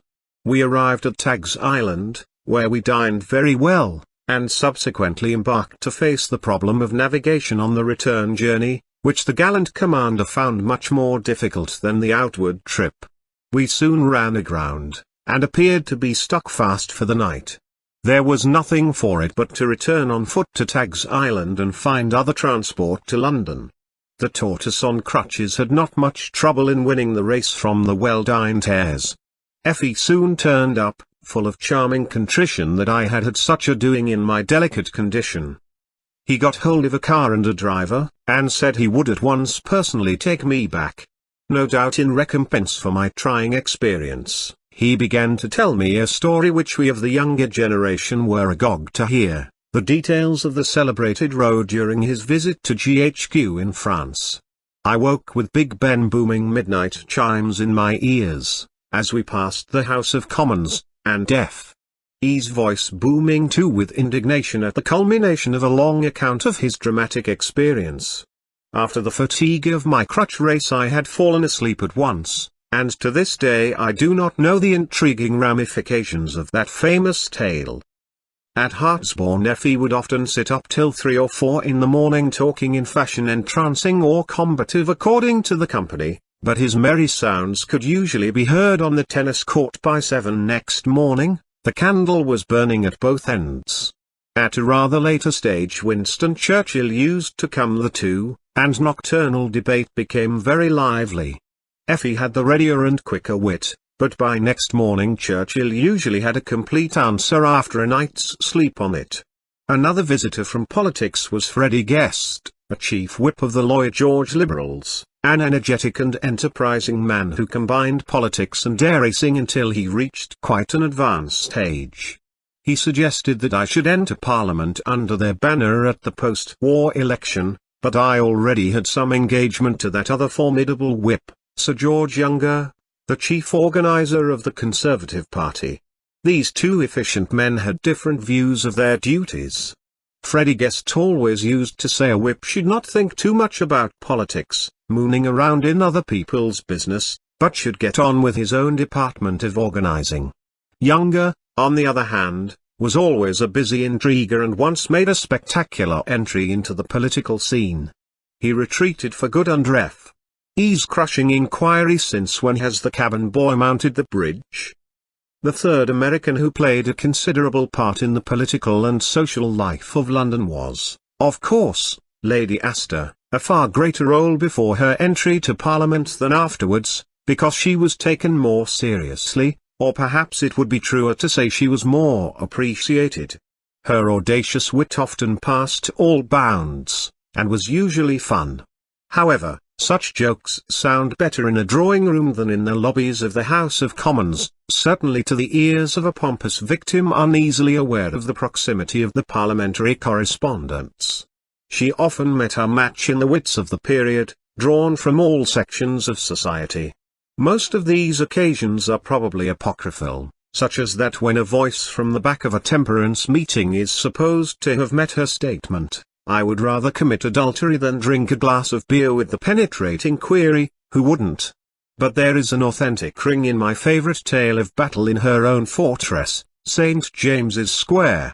As that celebrated wit and columnist Lord Castlereagh, personally beloved and fashioned into a journalist by Lord Beaverbrook, came up the stairs of St. James's Square during a glittering reception, he was received by his hostess, Lady Astor, in characteristic fashion. She leaned forward and patted his immense stomach with the observation, "If that was on a woman we should know what to think." Came the laconic reply, "Well, it was last night, so what do you think?" The company of anyone capable of such instant rejoinder was occasionally worthwhile, and I sometimes enjoyed it while I still had the time, despite Max Beaverbrook's remark reported by Harold Nicholson that I should never have been seen at Valentine's parties. This came oddly from him, because he himself found the Castlereagh fun irresistible. Years later, Max and I talked of his long-dead friend at his Villa La Capencina in the south of France when I last saw him just before his own death. There is an old tradition of English wit in that robust vein, and may it never cease on the appropriate occasion, despite any Puritan outcry. The best repartee of all perhaps came from that other colourful and much more disreputable figure, John Wilkes, and is well known. He was late for supper with a heavy-handed peer who remarked on his arrival, "We were debating whether you would be hung before you died of the pox," and was met with the immediate retort, "That depends whether I embrace your principles or your mistresses." In English there is such a wide range of wits that it is difficult to choose any brief anthology. In the opposite vein of the grand manner, I always like Peel's reply in Parliament to the Irishman who said he would as soon see the devil as the Queen on the throne of England. "When the sovereign of his choice is seated on the throne of this realm, I trust he will enjoy, as I know he will deserve, the confidence of the crown." I myself heard in Parliament an engaging exchange between Lord Henry Bentinck and Lord Hugh Cecil who, in the early stages of the Irish problem after the First War, were taking different views of the question. The latter was rallying the former on his seemingly abrupt change of opinion and saying it would become him to give some account of his transition rather on the lines of Newman's Apologia. Lord Henry rose with the interruption that the principal factor in his conversion had been his unfortunate experience of listening to Lord Hugh's speeches in the opposite sense. The rejoinder was, "If it did not imply any offence to my noble friend, I should be tempted at this stage of our discussion to make a transient reference to pearls." How much the character of people is reflected in their wit. It is amusing to compare the English variety with the French. For example, Madame du Detant's reply to a tedious cleric who insisted on the miracle that a saint had walked 6 leagues after his head had been cut off, "Il n'y a que le premier pas quitte," made familiar to English readers by Lytton Strachey. Less well known in the anti-clerical tradition still to be found within French life is Clemence's letter to an abbé with whom he had a dispute about a tree which cast a shadow into his garden. When the branches were finally cut back he wrote a letter of thanks and appreciation which began, "Mon père, je peux enfin vous appeler mon père, car vous m'avez donné la lumière." French wit is not always so delicate and sometimes joins our robust English examples. For instance, Henri V, gallant and beloved King of France, relieving himself in the garden when a beautiful lady of the court came suddenly round the corner, "Passez, ma belle, je la chins." The leading English hostesses of those post-war days evoke different memories. They were sedate, very sedate. Mrs. Ronnie Greville inherited a brewer's fortune and lived in Charles Street, with a country house at Polesden Lacey. Appropriately she looked a rather blousy old barmaid, but she had an intelligence acute enough to attract the diverse allegiance of the ascetic Sir John Simon and the bucolic Sir Robert Home. She mixed her company well and also her dishes. Persistent of invitations to all well-known people was Lady Colfax, who had a charming house in King's Road, Chelsea, with a garden at the back, Argyle House. Endless were the jokes and stories about her, authentic and invented. But she was a kind and agreeable woman, and a provider of much fun to many people. Never has anyone hunted lions with such persistence, and the chase was almost always triumphant. The gay and learned head of the School of Oriental Languages, Sir Denison Ross, recounted that she asked him to lunch on a Monday, and, on his refusal, continued to do so through each day of the week, compelling him to find always a different excuse. Finally he said, "Damn it, I'll come, Monday." Oswald Sitwell, whose wit I much appreciated, chose Lady Colfax for a favourite, but practically everyone of interest in London life went to the house of this quiet bourgeois figure, presenting such a remarkable contrast to the sparkling Americans who in mind and character were in some curious fashion nearer to the aristocratic English hostesses of earlier periods, of the 18th century and the Regency, with their audacity, their wit and their vitality. The reason is perhaps that such expatriate American women develop an extraordinary capacity for assimilating themselves into other people's ways of life completely different from their own, and even into the manners of other epochs if the trend again makes them fashionable. Lady Colfax remains solidly and traditionally English. Harold Nicholson observed this quality one day acutely as we left her house together. She had upset with considerable mess the coffee corner in which she laboriously cooked the coffee of her guests. "Dear me, I am a real anti-nervous," she said. "That moment," said Harold, "took us right back to the Simla nursery." Harold Nicholson was completely at home in that world, and should never have left it. His métier was diplomacy and the writing of belles lettres, to which he made charming and various contributions. In fact, his erudition went further and entered some really interesting ranges of thought. I remember him quoting a phrase I may in memory have improved, a foible of mine: "The only tears which mingled with the Hellenic waters were not for sins committed but for joys foregone." He was one of the most civilized products of the London official and social world. Also he had considerable wit, he said good things. For instance, Lloyd George plays on an organ with many stops. Philip Kerr, Lord Lothian, is the vox humana. I had some hope that HN might be such a stop in my organ, but he gradually insisted on becoming the vox tremula. He was quite unsuited to politics, as he appears to have recognized in his later diaries. He would have made an excellent ambassador and a possible foreign secretary in combination with a strong prime minister, but was unsuited to the rough and tumble of a new movement advancing novel ideas contra mundum. He was attracted by the thought, but repelled by the process. He loved the end, but could not bear the means. I first met Harold Nicholson during the war in Leicestershire, where I used to escape from my hospital treatment in London to hunt each weekend directly I was allowed to ride again in leg irons. Our brilliant hostess in a beautiful house believed in the sophisticated concept that the rigours of the chase should be softened in the evening by the imported company of London intellectuals, including the flower of the Foreign Office. The days were magical in this wartime continuance of hunting. The master of foxhounds was then the old Lord Lonsdale of yellow carriage fame, just to keep the foxes down. This sport took the fortunate participants back to the life and spirit of the early 19th century, without crowds, only horses, hounds and the beautiful, weeping scenery. I can still never pass through it without emotion. The great hostesses on the continent really belong for me to a later stage in this story, the later 20s, but it is interesting to compare them with their London counterparts. Again, some of the most prominent were American, though in Paris and in Rome, as in London, exquisite and charming women also entertained in distinguished though less conspicuous fashion in their own cities. Comparable in wit with Lady Cunard was Princess Jane di San Faustino, who presided over a lively Italian and cosmopolitan gaiety in Rome and Venice.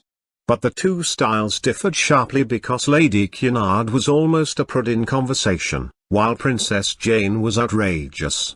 She would say anything, and the utterance was the more striking because it scintillated in clear loud American from an appearance of the utmost dignity, a Roman matron if ever there was one. Clad in the midday sun of the Lido at Venice in complete widow's weeds of white, in Rome corresponding clothes of black, relieved only by a slight border of white round her strong but clearly molded features and snow-white hair. She mourned her husband with pious reverence and simultaneously regaled the fashion world with the extremities of scandal floodlit by her unfailing and eccentric humor.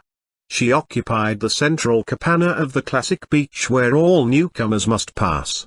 A French friend said to me there only recently that after a long life and much experience he had never encountered anything more unnerving than the basilisk stare from that cabana, accompanied almost certainly by some searing comment to her fellow judges which youth might apprehend. "Mais quel me conceit," he sighed with nostalgic appreciation. I once had an account of her long mourning which blended so incongruously with the sparkling sunshine of Rome and the even brighter sparkle of her conversation. She was in most expansive mood at a small dinner party which included Dora Laboutier, daughter of the English politician, and later married in a Roman series. Cole Porter, the songwriter, was also present with his Yale friend, Monty Woolley, who later became familiar to cinema audiences. Both Princess Jane and Dora Laboutier reviewed their past lives. It is always difficult to determine at what points these outstanding entertainers retain contact with the truth, because art comes first, but the show was the thing and on its own stage it was some show. Princess Jane said she had lived with her distinguished husband for a long time in married bliss, 11 years I think, without a cloud on the horizon, until one day they were out driving in an open carriage. He then signaled to the coachman to stop, teed up on the curbstone as for a golf shot, and hit her as hard as he could over the head with his umbrella. After this first and abrupt indication of a marriage rift, he departed, and she never saw him again. She then explained in vast, uproarious and unprintably scandalous detail how her young American innocence had afterwards been surprised to learn just what arts she should have acquired to retain his affection. However, on his death she assumed her widow's weeds and wore them to the end. He must have been a man of considerable charm and parts, and his alleged habits were no doubt largely or even entirely imaginary.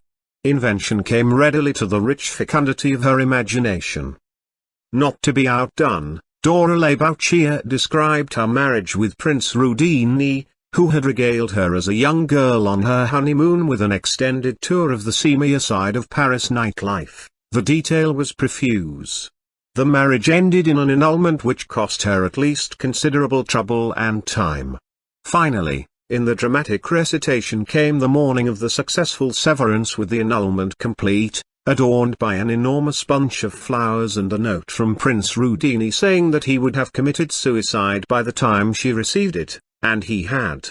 Dora Laboutier concluded her startling rhapsody delivered in a quaintly attractive voice which strangely blended the affectations of English and Italian society with the poignant phrase, "I still treasure the damask stained with the peaches which Rudini threw at me." The tale was so good in the telling that truth became an irrelevance. As we went downstairs, Monty Woolley, goggling the relative innocence of contemporary American university life, whispered in my ear, "Say what they will, that Rudini was a swell guy." This Roman life was not only great fun, but in the unique beauty of the houses and the whole mise-en-scene and in the good looks and distinguished manners of the company it also gave at least the impression of a fine society.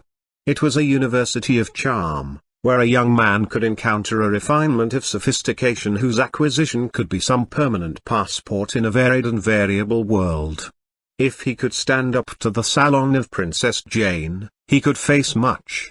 In Rome her American sallies blended with the running commentary of a French barrack room argot supplied by her long-lived parrot, which was believed to have belonged to Marshalney.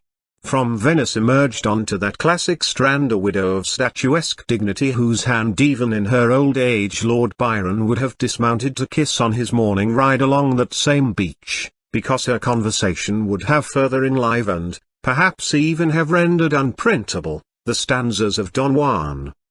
Very different was life in Paris during this period in the company of the leading American hostess, because, particularly after her belated marriage, in her circle the world of action encountered the world of amusement.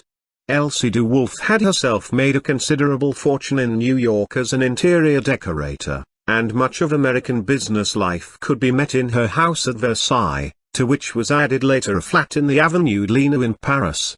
Decorations in both houses were in her highly individual style and included immense golden panels by Drouin of herself perched on the sweep of steps facing the Piece des Soucis at Versailles.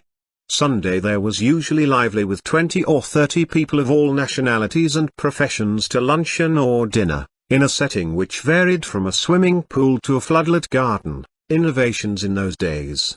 This society presented a striking contrast with my other life in Paris at that time among French people.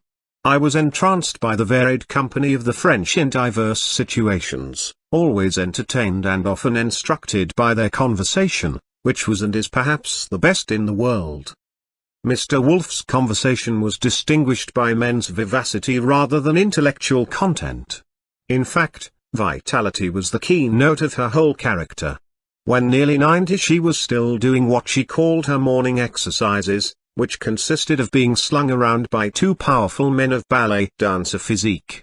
Her gentler entourage included two well-known characters of the period called Johnny and Tony, who were always at her festive board, and had a more delicate appreciation of haute couture and of high politics. However, the natural shrewdness of Johnny's Highland origin, the younger generation nicknamed him the Highlander, came out strong on one occasion. The American election of 1932 was approaching, and the tycoons assembled at Elsie's dinner table were covering Roosevelt with ridicule and obloquy, when up piped Johnny, "I think Roosevelt is going to win." "Silly little Johnny," echoed round the board in diverse tone and accent. "What makes you think that?" "Because all our friends think Hoover will win," responded the Highlander. The demise of Tony was said in shadowy legends to have evoked Elsie's strongest qualities of Spartan resolution. "Tony is dead and we are a man short for dinner, the old guard might die, but Elsie did not surrender." Most of the tales were probably apocryphal, but she certainly combined the hard, cutting qualities of a good diamond with one of the most voluptuous settings it was possible to encounter. Consequently, into this delicate scene of beautiful women and young men, almost as exquisite as some of the specimens we see today, were continually intruded the toughest tycoons of Wall Street and American industry. It was a theater of interest.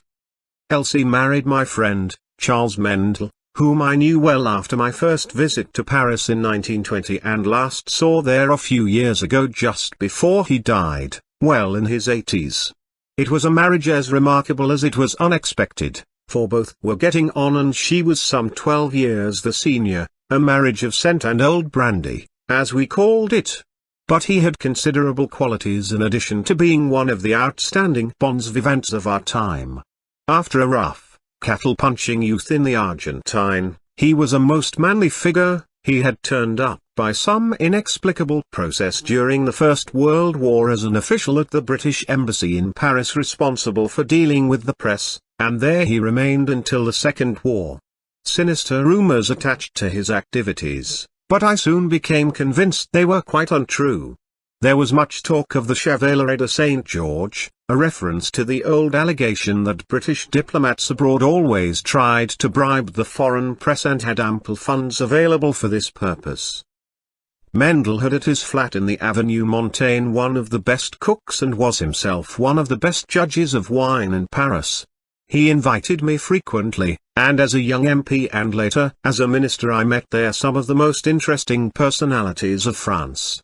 One day he asked me to meet Pertinax, his real name was Girault, and to try to disarm some of the hostility he showed towards Britain in his newspaper articles.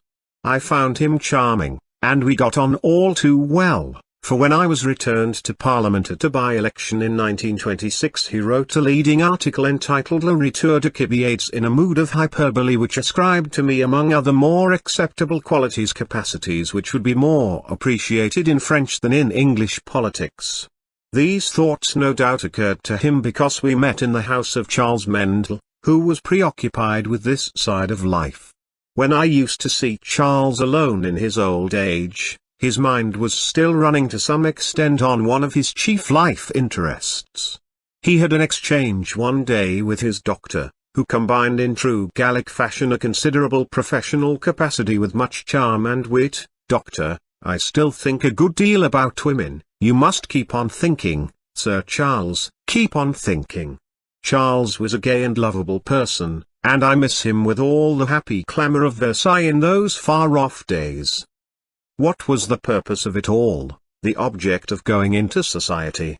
Apart from fun, which is always worthwhile so long as you have the time, meeting people is clearly valuable, particularly people with influence in diverse spheres. It is better to meet them yourself, ask your own questions and form your own judgments.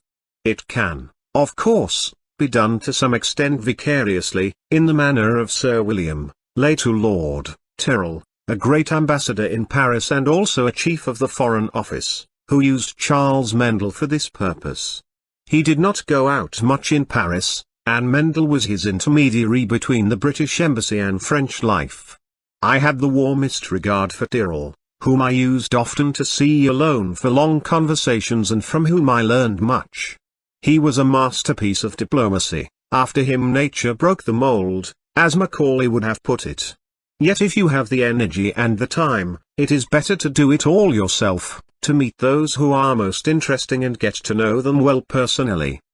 This was by no means all that the society of those days could give to a young man. The too was the open sesame to the world of culture, literature, music and art. True, you could buy an opera ticket, go to a gallery, and read great literature for yourself. The moment I was back from the war and did all these things in an almost frenzied desire to swallow all beauty in one gulp, it took years to establish a natural equilibrium of steadily and continuously extending knowledge and experience. But in society you could also hear the talk of the critics and meet creative people. While society is still what Spengler calls inform, it can give a great deal. It points in every direction of knowledge and beauty. Naturally, just to live that life would have been entirely futile. If I had not had all the other experiences, war in air and trenches, my childhood among the people of the land, life in that very heart of manhood, the regular army, and something almost the equivalent of a return to the Hellenic gymnasium in European athletics, the experience of administration in civil service, government and political organization, intimate knowledge of the people's day-to-day bread-and-butter politics in the mass movement of the Labour Party, and later still the greatest experience of all in creating a new grassroots movement from the whole people, then my relatively trivial experience of society in the chief capitals of Europe would have deformed and isolated me as it did so many others. Added to this wide range of human experience, it was an advantage, a small but important ingredient to make a complete whole. Ganzheit, said Goethe, is the highest desideratum, the becoming of a complete man. After my return from the war, the process of development by experience went apace. Hospital treatment and convalescence were soon followed by entry into the administration, but 2 spells of light duty with the army came first. In 1917, the regimental depot at the Curragh was not quite so peaceful as usual because the Easter Rising had occurred the year before. The genial company of the hunting field by day was divided by the sniper's bullet at night. The Irish revolutionaries were much blamed by the army at that time for their method of fighting, but guerrilla war was clearly the only possible means to carry on their struggle against an overwhelming military force. It was a method which became familiar all over the world at a later date. The military and political lessons of that period were considerable, but belong properly to later chapters where the politics and action of the time will be regarded more closely. Here we are concerned with the enforced relaxation which in my case followed the rigors of war, and the considerable contribution which it made to my complete life experience. The element of charm was again provided in ample measure by the Dublin society of that time. Lord Wimborne was Viceroy and Sir Brian Mahon was Commander-in-Chief. Both were married to remarkable and charming women, the first to a Grosvenor of exquisite manners, and the second to the widow of Sir John Millbank, the Boer War 5.C, and one of the most accomplished horsewomen Leicestershire had produced. Both were outstanding as hostesses in their respective positions, though they did not get on well together. I had known both before, and found them in Dublin surrounded by my London and Leicestershire friends. As my duties at the Carrowell Light, I was able to divide my time between the stimulating companies at Viceregal Lodge and GHQ, Ireland. All this did not last long, for I soon had to report to a more permanent location of light duty in the E3 category. Life at Eastbourne as an instructor to wounded officers provided more opportunity for continuous reading. The duties were even lighter, as no one was fit for hard training, and the distractions were few. We lived on the chilly heights at the back of Eastbourne in canvas huts, which were not quite so cold as the trenches because we had the use of oil stoves. It did not take me long with the friendships and associations I had now made to get transferred to administrative posts in London. The old boy or old girl network was working quite well even in those days, and I used it realistically and relentlessly while avoiding getting caught in the net. However, my first appointment was well outside its usual ambit, for I was sent to the Ministry of Munitions, where I had my first insight into industrial conditions and the negotiations with trade unions in which our department was continually engaged. At this stage I learned a lot but contributed little. It was then a new world to me. My second sphere of operation was much more subject to social influence, for I was given an administrative post in the War Department of the Foreign Office, a very central situation. A few young men had to handle all the main telegrams which reached the government, and reply to many letters on instructions of the Secretary of State. I was the only outsider, as the rest were all professional diplomats who had entered the Foreign Service before the war. Strange to relate, my chief difficulty was my handwriting, strange because it seemed odd that in the Central Department of the Foreign Office in the middle of a war everything should be done by manuscript. The archaic forms in which letters were written at first also seemed to me peculiar, but I soon came to appreciate them because it was in practice easier and quicker to write letters in these set forms than to puzzle out various ways of address on each separate occasion. The rituals of the Foreign Office, like those of the Army, had a practical quality evolved over a long stretch of time. The duties were in themselves extremely interesting, though I was, of course, at this stage very much the apprentice. The range of experience in foreign affairs was wide, as we covered practically the whole field. An additional advantage was meeting for the first time some of the politicians with whom I was later to be most closely associated. Aubrey Herbert drifted in one day with his subtle blend of charm and vagueness in manner which covered a very acute intelligence. If I remember rightly, he had just escaped from a German prison camp and was seeking Foreign Office advice in certain difficulties. He was a brother of Lord Carnarvon and very English, but became so involved in the affairs of the Balkans that he was offered the crown of Albania.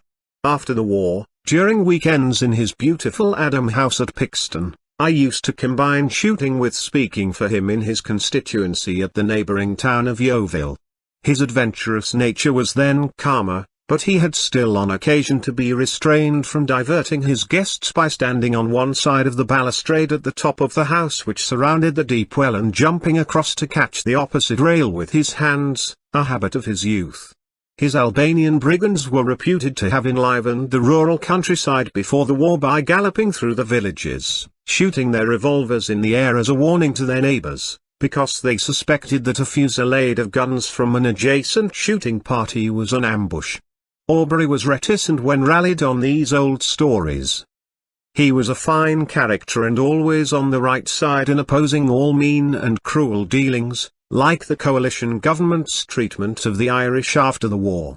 Through him I met also my chief Conservative colleague in that early and tough fight of my parliamentary life, Henry Bentinck, a brother of the Duke of Portland. He was cast in the generous and courageous mould of traditional English statesmanship. He could afford to laugh when in the heat of an Irish debate Lloyd George, in reference to his ancestors coming over with King William, called him a bloody Dutchman. Speaker Low there, like all great occupants of the chair, was often tactfully deaf, for it was one of his family, Lord George Bentinck, who advised the Conservatives to tolerate Disraeli on the ground that every gentleman's team required a professional bowler. Godfrey Locker Lampson, the elder of two MP brothers, was one of the most industrious members of this group, which became attached to the two Cecils, Lord Robert and Lord Hugh, as we developed the Irish battle.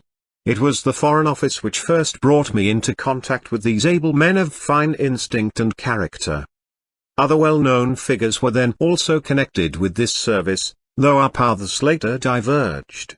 George Lloyd was much occupied with the Foreign Office at that time, but only indirectly with our department. He was still an MP. Mark Sykes spent much time in our company, which he invariably diverted as well as informed. Like most of these men, he was an expert on Near Eastern affairs, and his death through illness at the Peace Conference was a real national loss. He had exceptional charm and was an extremely gifted mimic. His chief turn was a charade of Mr. Churchill's expedition to Antwerp.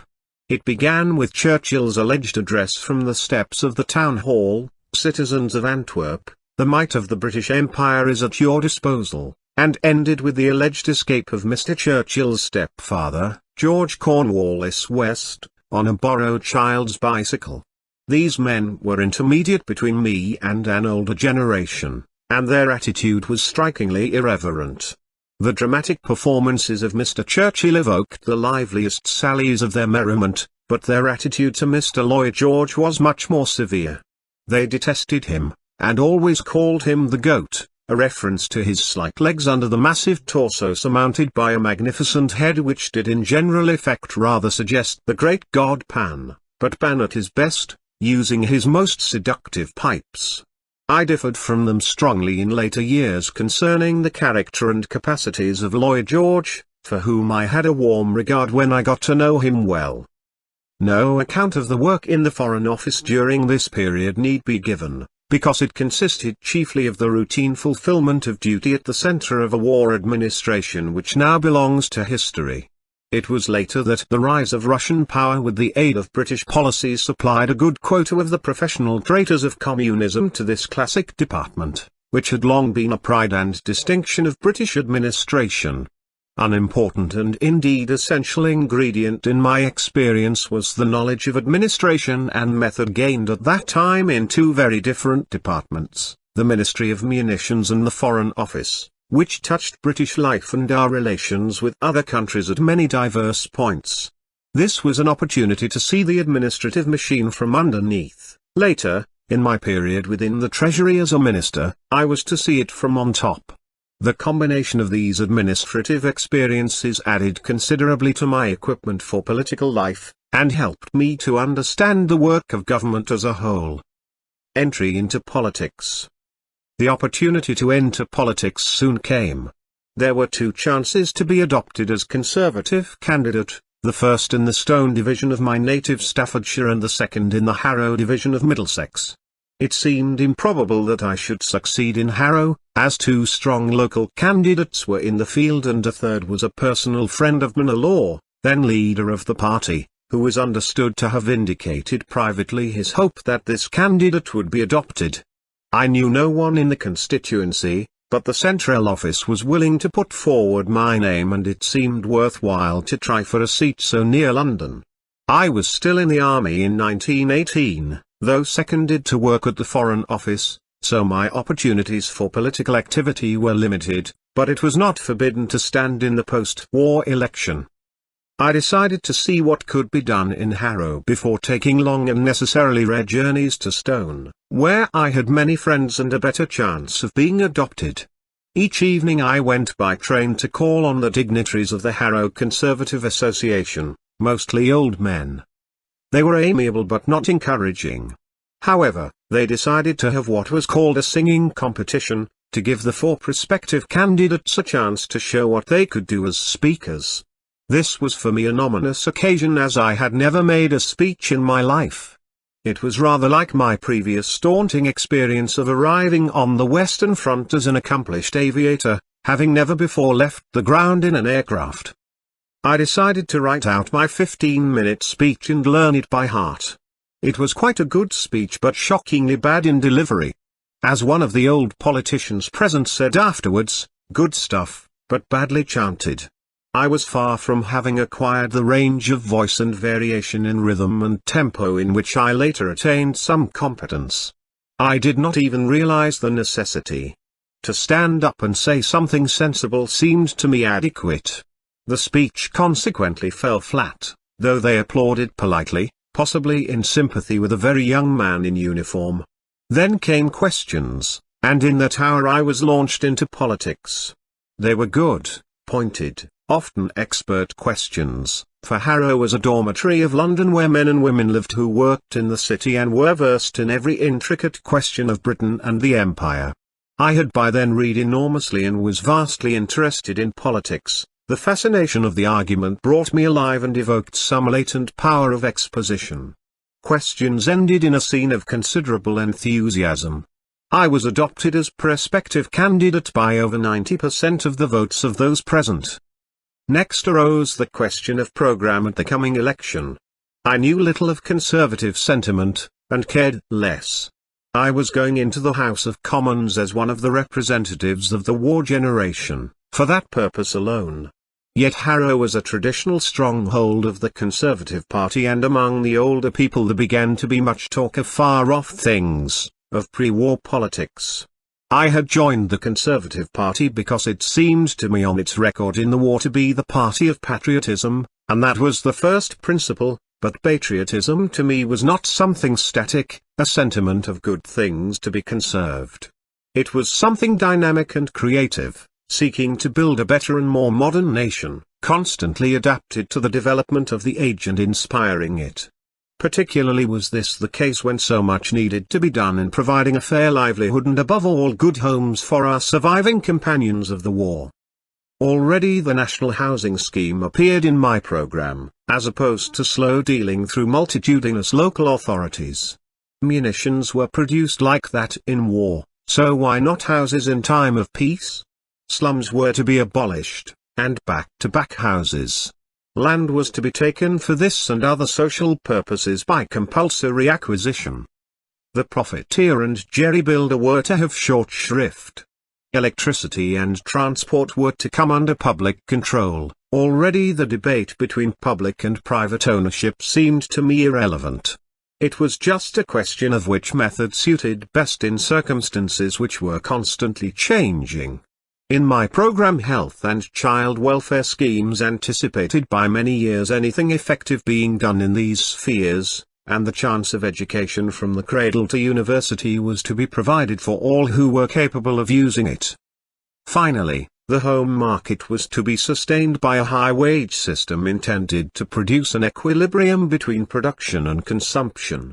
I was already aware that the cost of production depended not so much on the rate of wage as on the rate of production in mass-producing industries.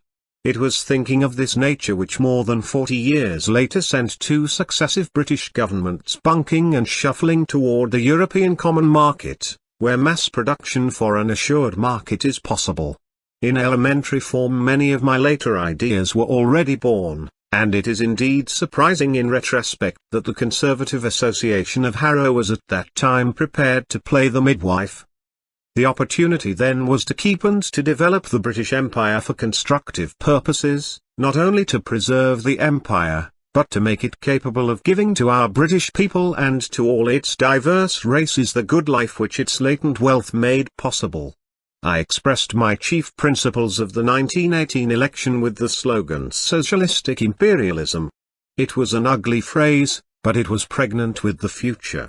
Let no one ever say that the combination of the socialist and nationalist ideas was a foreign invention copied by me. Neither I nor anyone else had ever heard at that time of obscure soldiers in the German and Italian front lines who afterwards built political parties. Nor, to do them justice, had they probably ever heard of the Conservative candidate for Harrow. Such thinking was in the very air of Europe, thrown high by the explosion of the war, yet by inherent reason of national character it later took completely different forms in the various countries. In other nations total collapse brought it to a rapid, rough and rude fruition. Even in the tranquil air of Harrow the sober burgesses were able to support such novel thinking in the flash of post-war enthusiasm to meet the problems of peace. It was not, after all, so strange to them, for these roots were already in English soil through the combination of radicalism and imperialism in the Birmingham school of Joseph Chamberlain, also, in the continuing interplay of British and continental thinking during all creative periods. The same tendency had been reflected in Bismarck's advanced social program under the aegis of the strongly nationalist state of Prussia. The most irrational antithesis of our time always seemed to me to be the conflict between the progress of the left and the stability of the right. From this early stage my program cut right across it. Later I was to express in far more conscious form the concept that progress was impossible without stability, and stability was impossible without progress. Synthesis, eternal synthesis, is the solution to many of the false dilemmas of our time. In an elementary form these ideas were present in my first election program. They were combined with the urgent and practical demand for social reform, notably housing, to give ex-servicemen the land they deserved. I won by a large majority against an independent conservative whose chief argument was that I was much too young, a point easily countered by old enough for Flanders, old enough for Westminster.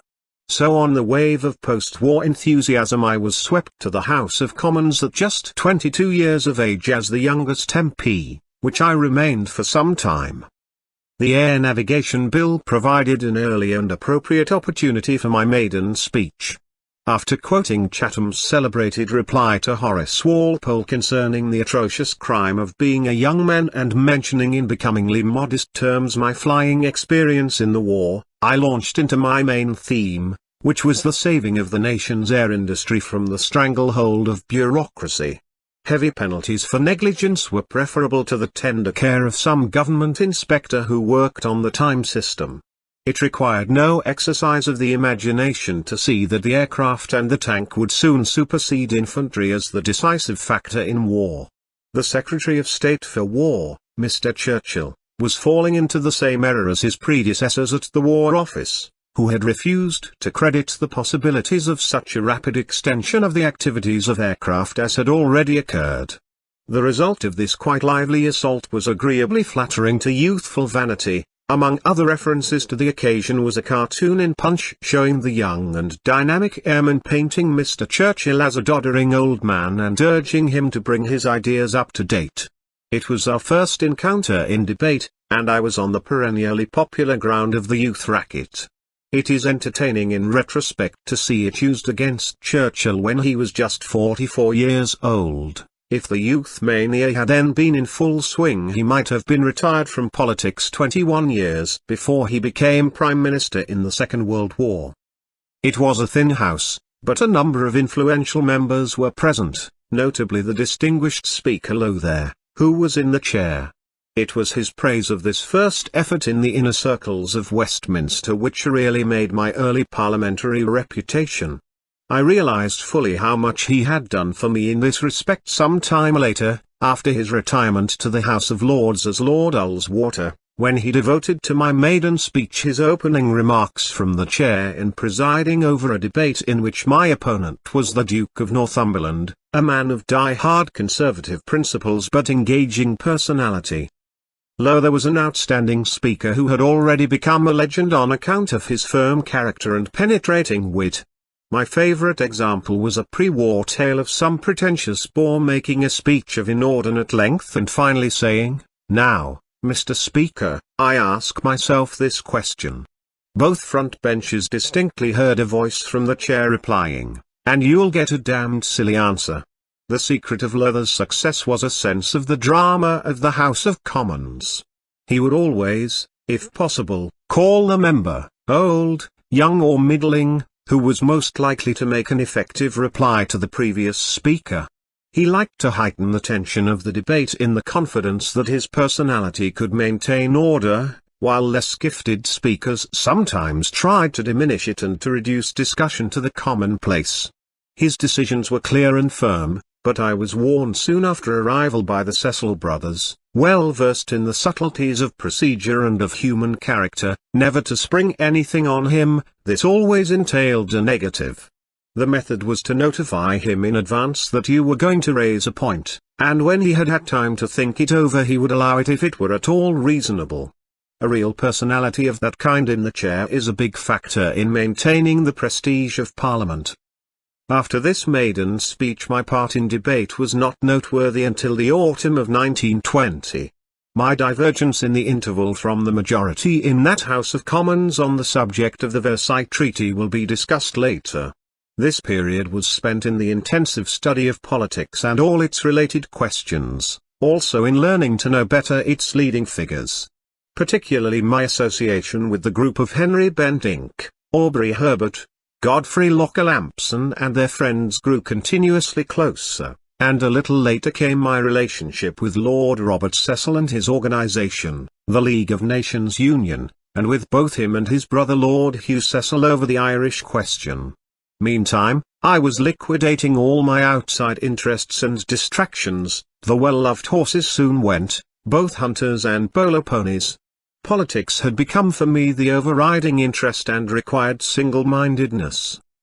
My maiden speech was delivered with impudent celerity, but it opened to me many doors and made me known to many people who had never heard of me. Back from the war and up from the country, I knew few people in public life, and still fewer in official circles, apart from my brief experience in the Foreign Office and Ministry of Munitions. I was invited to spend the weekend at the Askeith's house, the Wharf, where I enjoyed at dinner the first evening all the exquisite embarrassment of Mrs. Asquith's gay enthusiasm for my effort. Earlier in the day I had arrived, very shy, among a large and seemingly distinguished company of whom I knew not a soul. Mr. Asquith was pacing the lawn, an imposing figure in all the majesty of remote reverie. "Go and talk to him," said Margot. Yet the least appropriate action for an unknown new boy seemed to me the rousing of an ex-prime minister from more important thoughts. So she took me by the hand and led me up to him, all his deep kindness and subtle charm at once unfolded. I forget which of his friends described him as a small man with the beatific smile of one who has seen the heavens open, but I remembered it because it seemed to me true.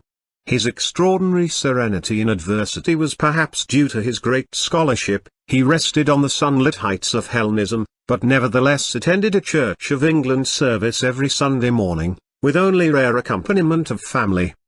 That evening after dinner he invited me to play chess with him in another room, rather unexpectedly, as it was his habit to play bridge. It was quickly apparent that both of us had little capacity and less interest for the game.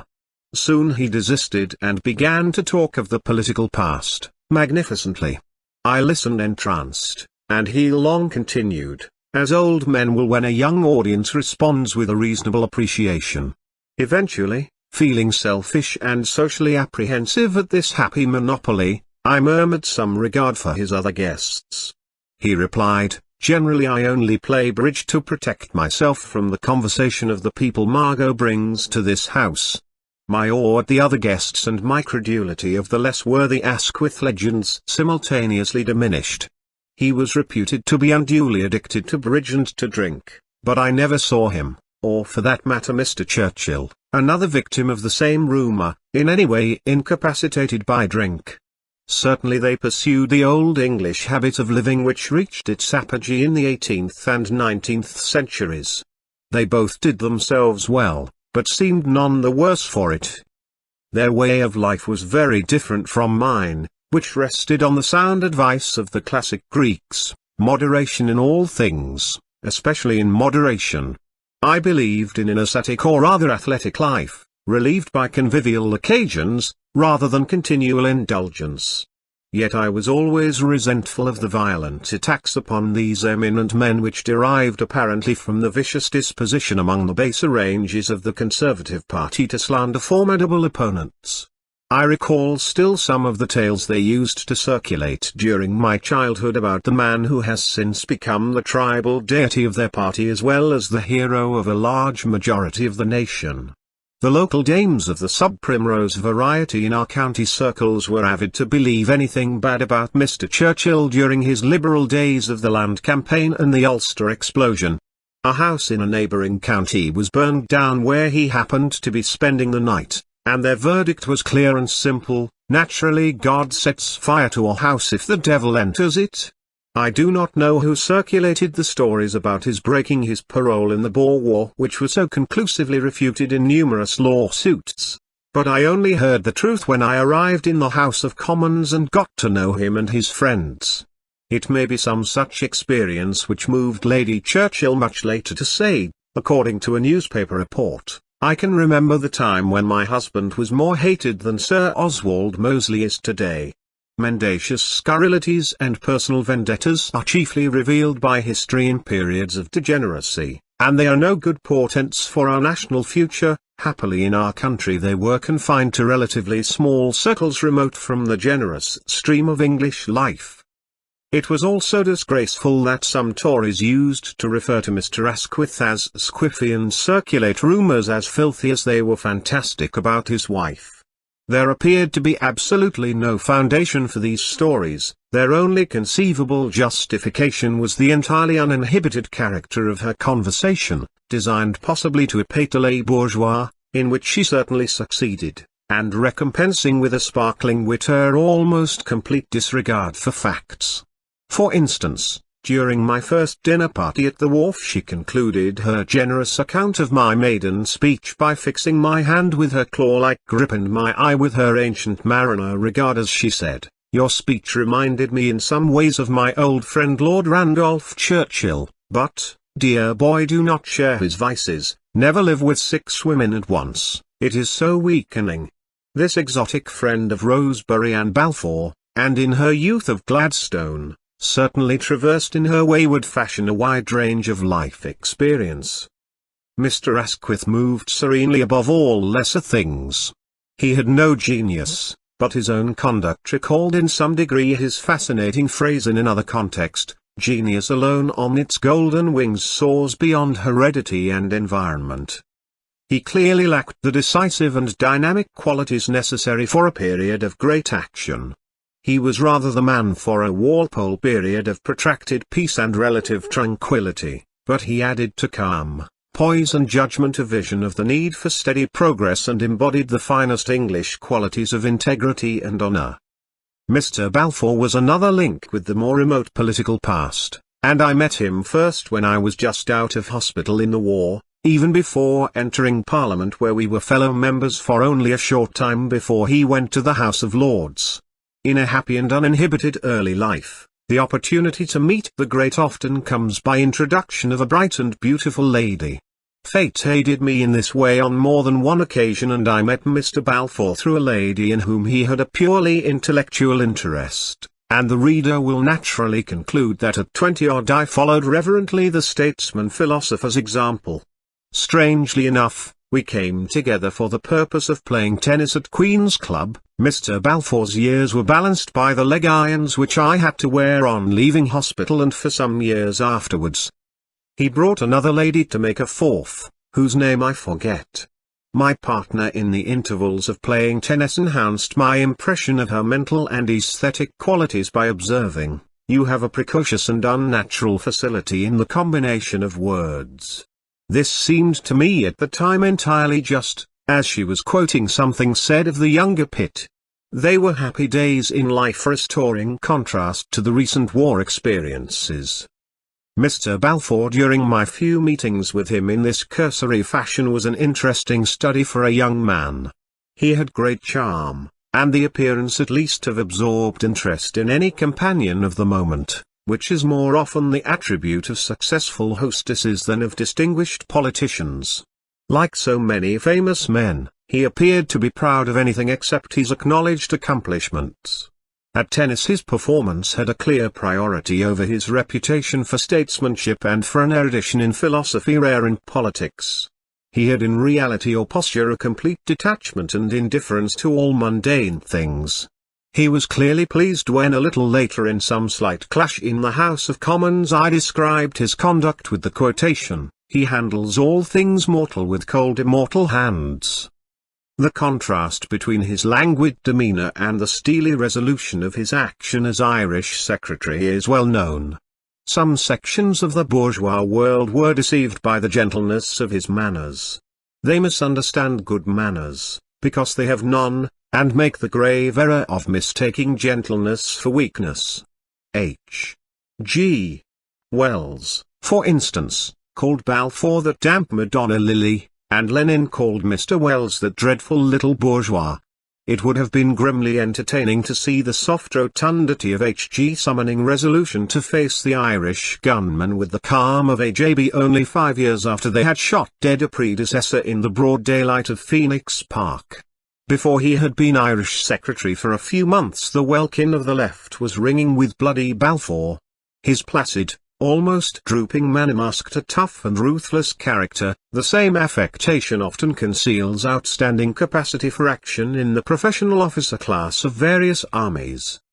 Less well known than his Irish record is the account given by some of Mr. Balfour's contemporaries of the complete change in his parliamentary method after the Conservative disaster in 1906. When he was elected as leader of the opposition to a very different House of Commons and with only a small minority behind him. It is a mark of the highest talent, particularly late in life, when a man can adapt his technique rapidly to a completely new situation. It appears that Mr. Balfour changed his makeup as dramatically as a wise woman of advancing years will modify her appearance for the variations of sunshine and evening light. This capacity is a strength when the basic character remains firm. Which of the Scandinavians wrote, "The future belongs to him who can assume as many shapes as Proteus"? I was reminded again of this capacity in outstanding men to change their method as the situation requires when General de Gaulle found himself in ballotage during the French presidential election of 1965. The sudden change from the portentous figure behind a writing table in the Élysée to the appearance on television of the vieux bonhomme in an armchair, generously answering even the most awkward questions of a young interlocutor, was indeed an abrupt change, but it worked. It is superfluous to add that no question arose of the general's basic character so suddenly changing. Mr. Asquith was much less flexible. The Roman senator disdained any playing to the gallery and had, perhaps, a certain intellectual arrogance, hence some of his troubles. He ignored the basic rule to conceal contempt, for contempt is one of the things men never forgive. All this made him an attractive figure in his firm honesty, but he incurred unnecessary criticism. Nevertheless, he had a highly practical sense. Solvitur ambulando was one of his favorite sayings during discussions of parliamentary procedure. Does the right honourable gentleman mean by walking through the division lobby? Inquired Lord Hugh Cecil, as the Liberal government had been using the guillotine. No, sir, by walking through the realm of reason in the light of truth, replied the Prime Minister. It is quite natural that throughout all the vicissitudes of politics Asquith should have retained a close friendship with Balfour, for they had so many friends and so many interests in common, quite apart from politics. Yet the friendship became apparently the object of profound suspicion to many people. In circles which should have known better it was suggested that politics were thereby rendered insincere. The lampoons of Belloc and Chesterton were largely directed at such relationships. The suspicion of the mass of the people sometimes took a robust English form in a native shrewdness misapplied. Dick Wallhead, one of the fine old pioneers of Labour when I first joined the party, told me I must study the basic psychology of the movement, and recounted an anecdote of his youth. He was speaking in South Wales at a miners' meeting and was introduced by the local chairman of the party in the following fashion: "Why do we need a Labour Party? I will tell you why." Henry Asquith meets Arthur Balfour behind the speaker's chair. "Henry," says Arthur, "come and have one." Henry says, "Well, Arthur, I don't mind if I do, and we'll see what we can do to dish the bloody workers." "There," observed the shrewd old Dick, "you have the origin of the Labour Party." Such suspicions were by no means confined to the working class, as it used to be called, but they were usually not well founded. These men were divided by great principles, but remained personal friends. This is perfectly possible, as I have found throughout my political life. There were great issues which divided the parties in those days, far more acutely than the main parties appear to be divided today. The land question, tariff reform, and particularly the Ulster problem not only created considerable differences of principle but also aroused the most violent emotion. Parliamentary rows extended from the chamber even to the ladies' gallery when on one occasion Speak Lowther responded to an appeal to restore order there with their remark that he had enough to do with the devils below without occupying himself with the angels above. How much better it is to hold great principles without personal animosity than to have no principles and yet to feel enmity. In those days they fought about their beliefs, but respected and even liked one another. In these days it appears they have no principles to quarrel about, or no principles which divide them, but on personal grounds they simply detest each other. Faith is replaced by spleen.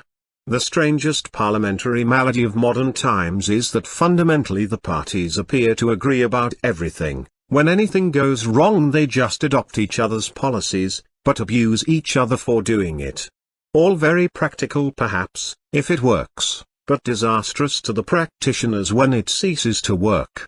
They are left with nothing, except their mutual responsibility and mutual hatred, which can become a national danger. For the people are liable to believe in nothing if they have been deceived too long and too effectively by the central unanimity. This is surely a perversion of the English tradition, which had so many virtues and for so long astonished other peoples. It is part of the English genius to stick to principles without incurring the bitterness which often racks other nations. The basis is far sounder if it becomes necessary to come together in time of national danger. Britain can then be saved by a tradition which is not often available to other countries. This national idiosyncrasy, as others regard it, has found effective expression in our time. References can be made to the other club because it has recently been the subject of comment both in books and newspapers. It was founded by Winston Churchill and F.E. Smith and was confined to some 50 members prominent in politics, business, science, literature and the arts. The purpose was simply to dine together during the parliamentary session, and one of its rules, if I remember rightly, laid down that nothing in the procedure should in any way mitigate the asperities of party polities. It was always said that the other club was started as an answer to the club, which was founded by Dr. Johnson and his circle, and in the early life of Winston Churchill and F.E. Smith was conducted chiefly by Asquith and Curtin. I was fortunate enough to be elected to the other club at a quite early stage in my parliamentary life, and remained a member until I felt it discourteous to the founder to attend in the bitter controversy which preceded the Second World War. During the harsh controversy of these later years I was protected not so much by private friendship as by the public eulogies which had fallen like the gentle and refreshing dew of heaven in my orthodox period. It was impossible to give me the full treatment of most innovators. Thug was just possible when other people attacked my meetings, and I had the impertinence to defend them with the aid of my gallant and devoted friends. Moron, however, was out, because during considerable periods of my earlier parliamentary life I had been praised in a way which sometimes seemed even to my receptive ears a little exaggerated. The recent development of my thinking makes some of my earlier contributions appear immature to me now. Nevertheless, the almost universal praise during certain periods of my early life saved me from the experience of most reformers. After this it was impossible to call me just a crank or an imbecile without my detractors appearing ridiculous, and such attacks were consequently confined to those circles in our country which are themselves imbecile and receive no consideration. Lately in these matters I have benefited by a variety of weighty judgments which I greatly appreciate. This inhibition in my case no doubt caused the fury of the established world against my supporters to be redoubled. It is a mistake for the rulers of Britain to be moved by passion to persecute in such a bitter personal fashion the pioneers of new causes, to throw mud rather than to employ argument in the free debate which is so much advertised in public and so carefully suppressed in fact. Sharp reverses of fortune and treatment can embitter men. Some will seek revenge, and wait a lifetime to get it, though for my part one have always said that revenge is the hallmark of small minds. Stand by your friends, stand up to your enemies, as I once put it, is a better principle than Roman Sulla's epitaph, Man never knew a truer friend or a more relentless foe. Thus enmity must cease with the fight, and I am incapable of carrying it further. This is an English characteristic, and in my opinion desirable. When the hand is given and the struggle is ended, the rule of reconciliation should be held with fidelity. It is of course far easier and better never to become embroiled in these bitter animosities, to be attacked and to reply without resentment, to fight truly for your belief when you are in the ring, but to feel no trace of bitterness when you leave it. Asquith is an example of a man who would congratulate as warmly what he considered a brilliant attack upon him as he would an able speaker in his defense.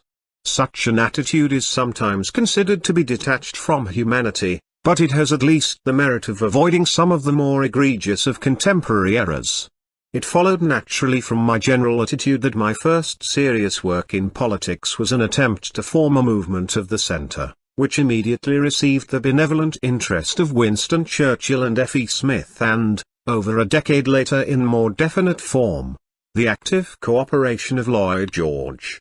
This second main impulse clearly derived from my first determination, to prevent a recurrence of war, to save the next generation from the fate of my friends, and to build a country worthy of their sacrifice. As we have seen, my whole political life was in a sense predetermined by this almost religious conviction, and it inevitably influenced me to seek a continuance of the national union of war for the purposes of peace, for construction instead of destruction. It was evident in my election address and in the speeches of my first campaign in Harrow that my thinking and policies cut clean across the programs and attitudes of existing parties. I was already a man not of the parties but of the centre, and there in terms of the truth underlying the superficial I have remained ever since, until in recent years I summarized my position in European debate as the centre mercantile centre puri. Paradoxically, I feel obliged to offer apology not for inconsistency, which might be expected from my changes of parties, but for consistency in maintaining the same basic attitude through superficial changes. This should not necessarily be reckoned a virtue. To live a lifetime without changing an opinion is to live without learning and is the mark of a fool. In the unfolding of this story I am sometimes disturbed by my consistency. But though my ideas have not changed, they have developed and grown with experience, reflection and the test of action. It may also appear a paradox to claim to be of the centre when my policies must seem sometimes to be to the left of the left and at other times to be to the right of the right. It is an uncomfortable centre because it is in essence dynamic and not static, but the point of equilibrium in these fluent and progressive policies is undoubtedly the centre. To succeed in the continuing crisis of our time they must draw to the centre from left and right the best of the nation for the purpose of political action by all who are determined on survival and greatness. The seeming paradox arises because the policy is designed to evoke action from the whole nation. My attempted combination of socialism and imperialism in the election of 1918 was the first crude expression of this political synthesis. And it has continued to the present day not only in terms of synthesis but of fresh creation in larger spheres and with further vision. Early in the Parliament of 1918 we formed an organisation called the New Members Group, which was quickly nicknamed the Centre Party by the press. It was composed mostly of members who had fought in the war, and numbered about 150. The chairman was Oscar Guest, the brother of Lloyd George's chief whip, and the joint secretaries were Colin Coote, afterwards editor of the Daily Telegraph, and myself. None of my associates at that time have any responsibility for my further aims or subsequent life course, which were not yet apparent and indeed were not yet clear even to me. We met and we discussed, but not much more happened. The imitation was the power of the party machine, which in the absence of grave crisis is always overwhelming in British politics. These MPs of the war generation were very sincere and idealistic. What were their motives? Primarily to secure fulfillment of the programme on which they were elected, an advanced policy of social reform declared in passionate and moving terms by Lloyd George. After the sacrifice of the war generation, the world was never to be the same again, and that Parliament in its social programme was to erect a monument to the fallen, at least, So I understood from the speeches of our leaders, and I think a good many others did too. There quickly grew a sense that these aims were to be frustrated. It has never been for me quite true that this House of Commons was divided sharply between the war generation and the hard-faced men, as Keynes described them. The experience of that war was even more liable to harden the features than the process of making profit in business. The soldiers back from the war were not all idealists and the businessmen were not all war profiteers. Yet there was a certain psychological division which can perhaps best be expressed in the simple fact that the war generation was more disposed to take the 1918 programs seriously. I would not for a moment claim that many of them shared my ideas to the full. The combination of socialism and imperialism would have seemed quaint to most of them. My cross-party position was already finding some form in the political theory that you could neither have order and stability without progress, nor progress without order and stability. A synthesis of left and right was a practical requirement of political life. It is unlikely that they were thinking in these terms, and we did not hold discussions on these lines, but the Centre Party was a band of serious people believing that our program of 1918 should be implemented. We felt in general and in particular that the organization built in the war should not be sold for scrap. This soon tended in one detail to a certain friction, as some of our parliamentary colleagues were acquiring war stores at scrap prices. Our group was filled with good intentions and with some incipient indignation. We were looking among the more experienced for leaders with the same feeling. It did not occur to me as baby of the house, aged 22, or to any of the others that we could at that stage play leading parts. We were fresh from the discipline of the army hierarchy, and in any case felt that we were tyros at the political business, with everything to learn. We must look to the experienced generals of politics on their chosen battlegrounds. We invited them to dinner. These dinners took place at the Criterion, and the first memorable occasion was when Mr. Churchill was our guest. I already had experience of his oratorical processes. After my maiden speech and in the early days of the Centre Party he seemed interested in me and developed a kindly flattery, seeking my opinion as typical of the new generation. In particular, he would try out his speeches on me, apparently a lifelong habit of his, with many different auditors. In his minister's room at the House of Commons he would walk up and down slowly collecting his thoughts and evolving them into speech, occasionally turning to his audience to see how it was going. At that time he was certainly not a ready speaker, it was all a considerable labor. I remember Mr. Asquith telling me that in his early days as a minister Mr. Churchill had some difficulty in winding up a debate and had nothing like the natural gifts of impromptu speech possessed by his father, Lord Randolph.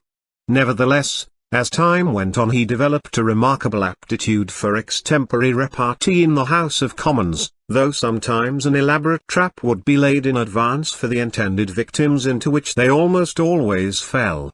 The really brilliant impromptu would seem to emerge from the depths of his being with the force of an explosion bursting through all the hesitations of his speech in seeking the mot juste. In fact, the impediment of his speech was finally developed with rare artifice into one of its chief attractions. He became a supreme parliamentary speaker, though he was always less preeminent in addressing mass audiences on the platform, but everywhere he was effective, both by reason of gift and personality. I do not remember his speech at the Criterion, though it had almost certainly been tried out on me in advance. This was the first occasion of our Centre Party dealings, a recurring theme, reasonable and desirable but always frustrated. Mr. Churchill undoubtedly maintained a proper ministerial discretion, though it was not difficult to see what he was after. The drama that night was produced not so much by him as by his great friend, F. E. Smith. Whether or not this effect had been rehearsed between them I shall never know. They had long maintained a friendship which cut right across party alignments and was given practical expression in the institution of the other club. Churchill on the right of liberalism and Smith on the left of conservatism must have entertained from time to time some Centre Party thoughts, of which the older generation would be more aware. It had not occurred to the young and the innocent of the new members group to invite them to our dinner together, or perhaps we felt it would look too much like a conspiracy. We had no idea that F.E. Smith was in the same building, but a message was brought to Mr. Churchill directly after his speech. With gratified surprise he turned to me and said that his old friend was in the restaurant below and it would be a pleasure if he could be invited to our table. This was indeed a coup for the new members, and I hastened to execute my mission. I found the Lord Chancellor seated in a prominent position with the sole company of Lady Birkenhead. He appeared to be in an advanced condition of postprandial content as he surveyed me indolently through the haze of his cigar smoke, countenance suffused but genial. I indicated that Mr. Churchill would be pleased if he would join our company upstairs, and looked inquiringly at his experienced partner. She said something to the effect that he was quite all right and I should take him along. He rose with dignity to his feet and, leaning rather heavily on his guide, advanced in stately style to the door, with few words spoken. We proceeded, as the police say in difficult circumstances, to the field of action, where he sat heavily on a chair which was happily near the door. The symptoms were ominous, and I glanced inquiringly at Mr. Churchill, as previously at Lady Birkenhead, but his experienced eye immediately reflected an affirmative and he called at once on his old friend to speak, amid our resounding applause. Resting his full weight on his fists clenched on the table, Lord Birkenhead spoke like a bird for 20 minutes with little more than his customary lisp. It was astonishing, but both wife and friend had known the form. Birkenhead was an extraordinary man and his way of life even in that generation was exceptional. He could support it without any apparent impairment of his faculties, but his imitators could not. The wayside became strewn with young men who thought that to be brilliant it was necessary to adopt his fashion. What was the secret of his Pied Piper appeal to the young? Wit and irreverence, always an irresistible combination to those who themselves combine brains with youth. Discussing his favorite butt, who happened to be his leader, Mr. Baldwin, the man has foot and mouth disease. Every time he opens his mouth he puts his foot in it. When approached by a conspiracy to replace Baldwin by Johnson Hicks in a critical situation, never swap donkeys when you are crossing a stream. Looming, a somber figure in his favorite corner table at the Ritz, when greeted after a good lunch by a much bemedeled general who had spent the war in the War Office. "General, you have got a lot of medals." "Yes, Mr. Attorney, if I get any more I shall scarcely know where to put them." "Put them where you earned them, General, on your backside." In F.E.'s company both Sandhurst and University could delight, eternal summer gilds him yet, in memory. The long, leisurely luncheons and dinners, the drinking and the smoking of the best were all perhaps in the traditional manner of British politics at the end of the 18th and beginning of the 19th century, but the stress of life and particularly of administration was then far less.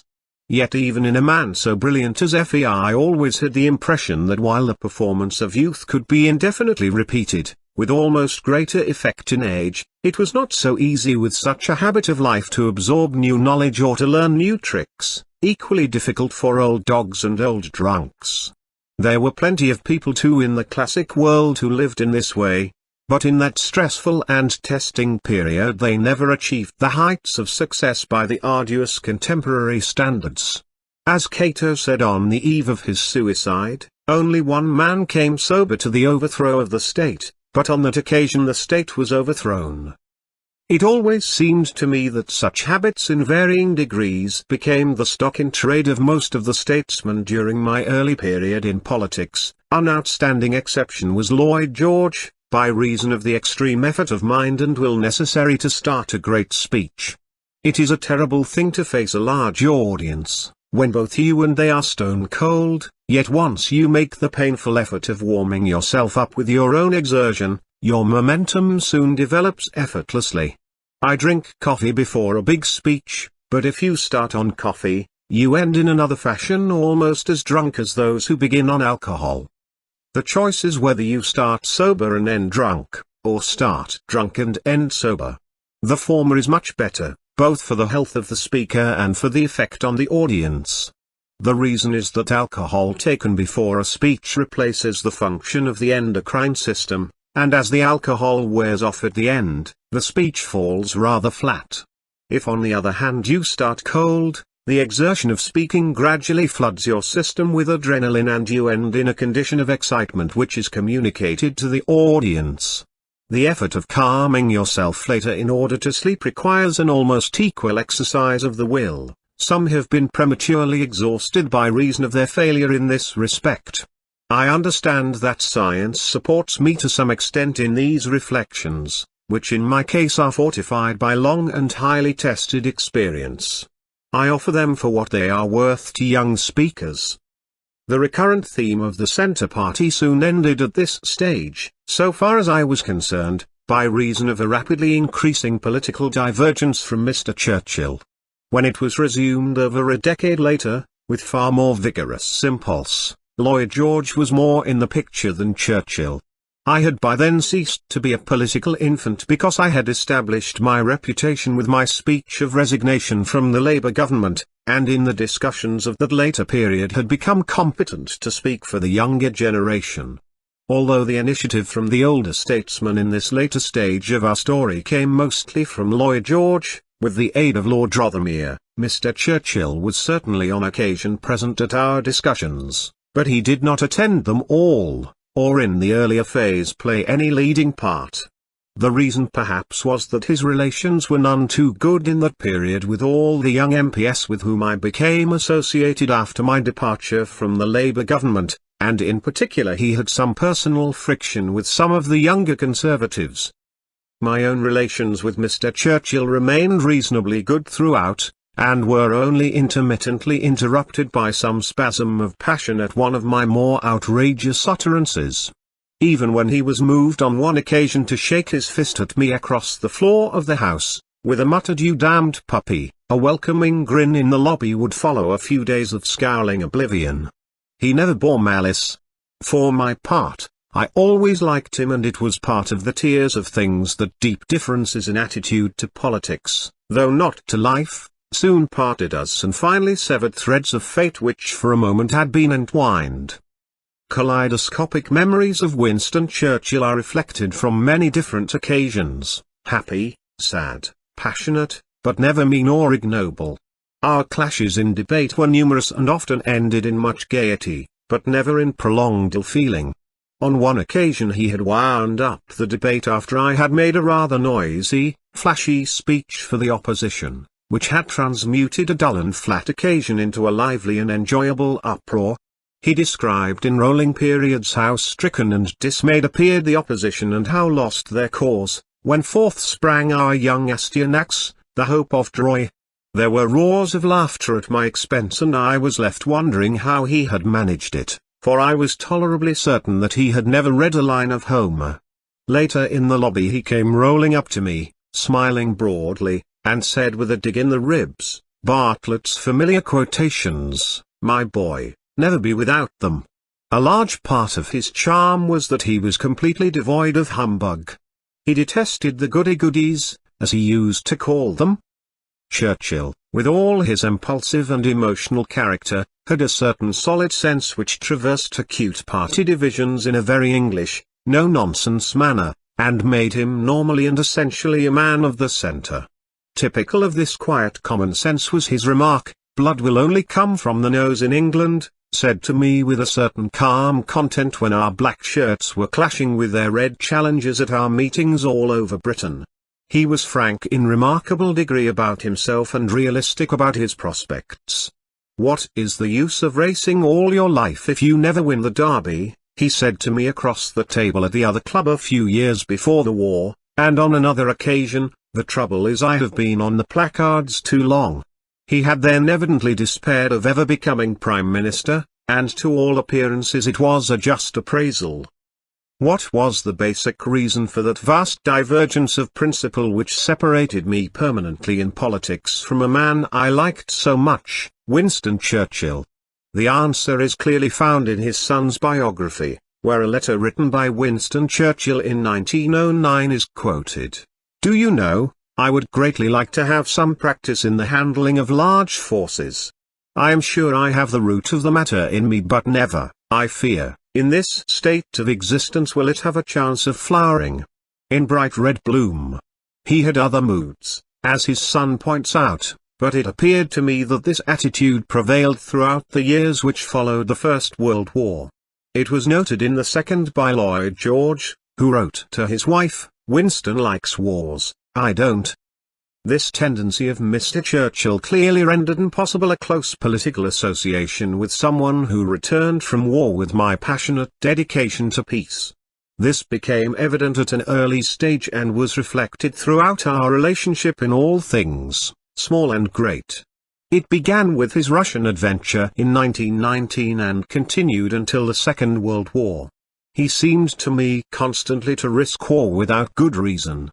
I was only willing for Britain to fight again if our vital interests were at stake, whereas he appeared willing to engage in military adventures which risked lives and wasted our substance without that purpose.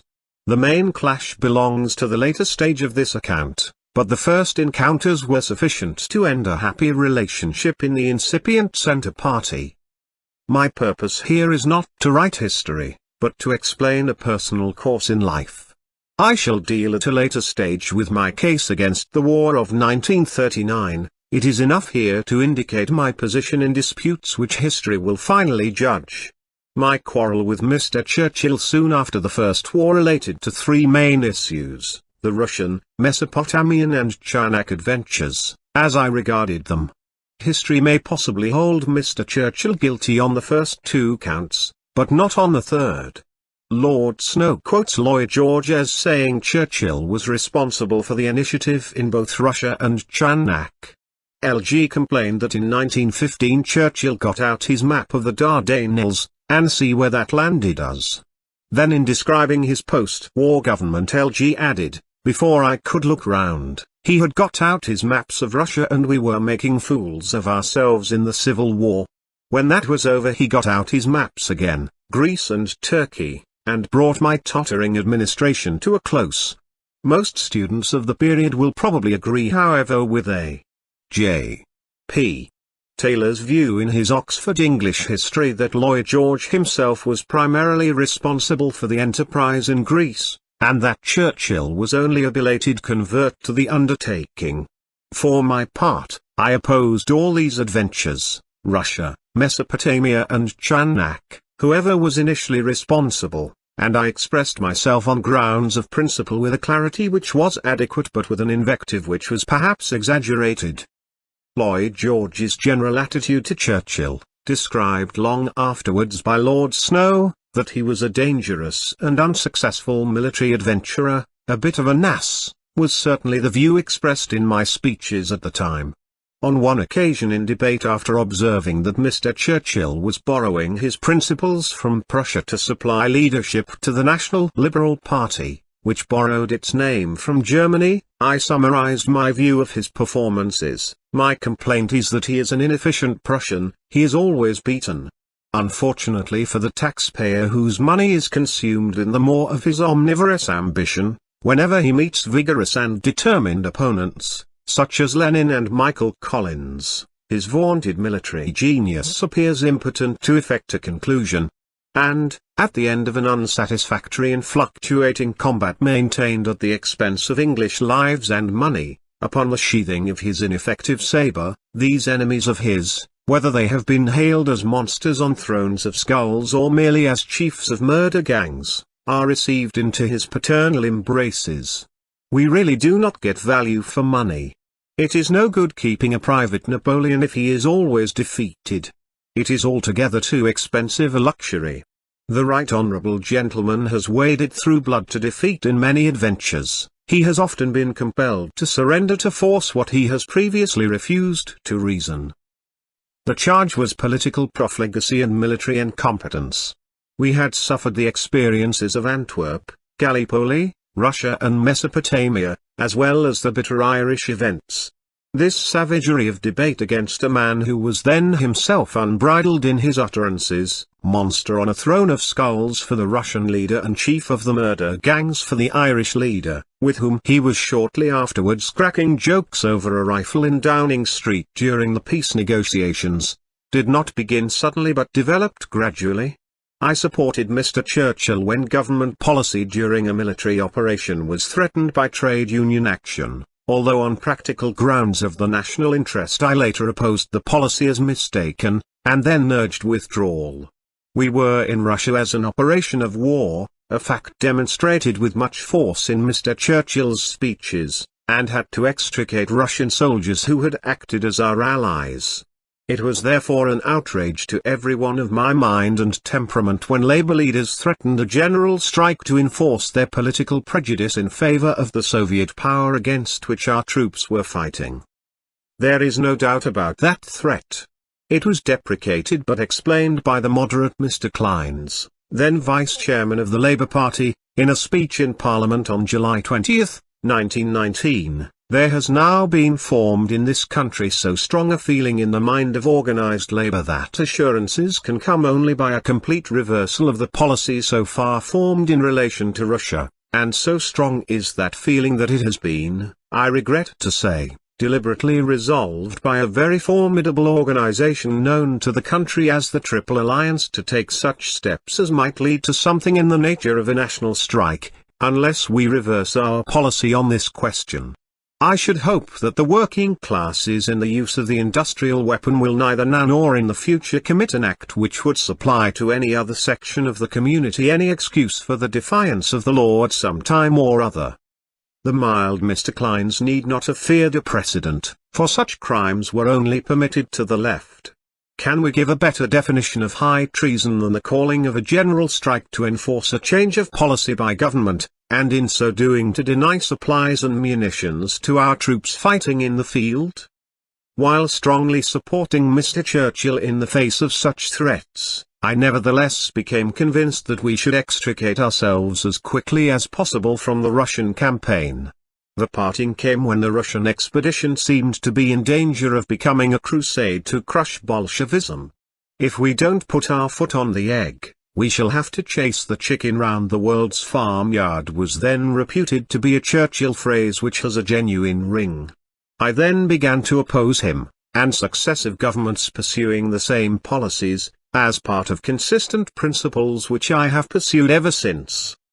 It is pleasing to me today to observe that the motif of Europe was already running through my speeches. They all reiterated the same theme: eschew foreign adventures which are none of Britain's business, look after our own people, conserve our resources, guard our empire, maintain our strength, develop our vital interests, which are in Europe, and ignore all distractions from these purposes in remote territories. Can I really be accused, when I opposed the 1939 war against a German driving through Poland towards Russia, of doing so because I was attracted by his political ideas rather than guided by my own deeply rooted concept of the interests of my country?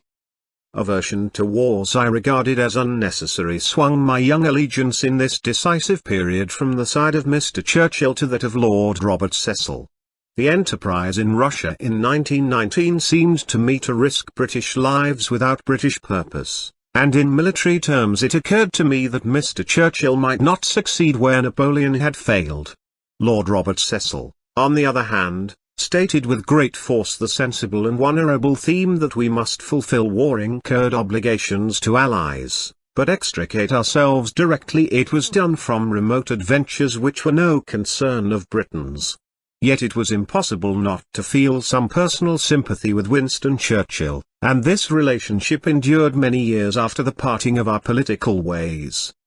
From his side a warm and affectionate nature often moved him to gestures in private life which cost him considerable time and trouble. He was capable too of emotion in a degree unusual among the English, in this respect rather resembling Kurtzen. He came to some small private gathering to initiate a day nursery in memory of Simi some time after her death in 1933, and when he greeted me his eyes filled with tears. He was a genial host even to his prisoners, and in the classic English tradition did what he could to mitigate our condition during the Second World War. Another vivid recollection of him as a charming host was at the 21st birthday party of his son Randolph, then a handsome and engaging lad.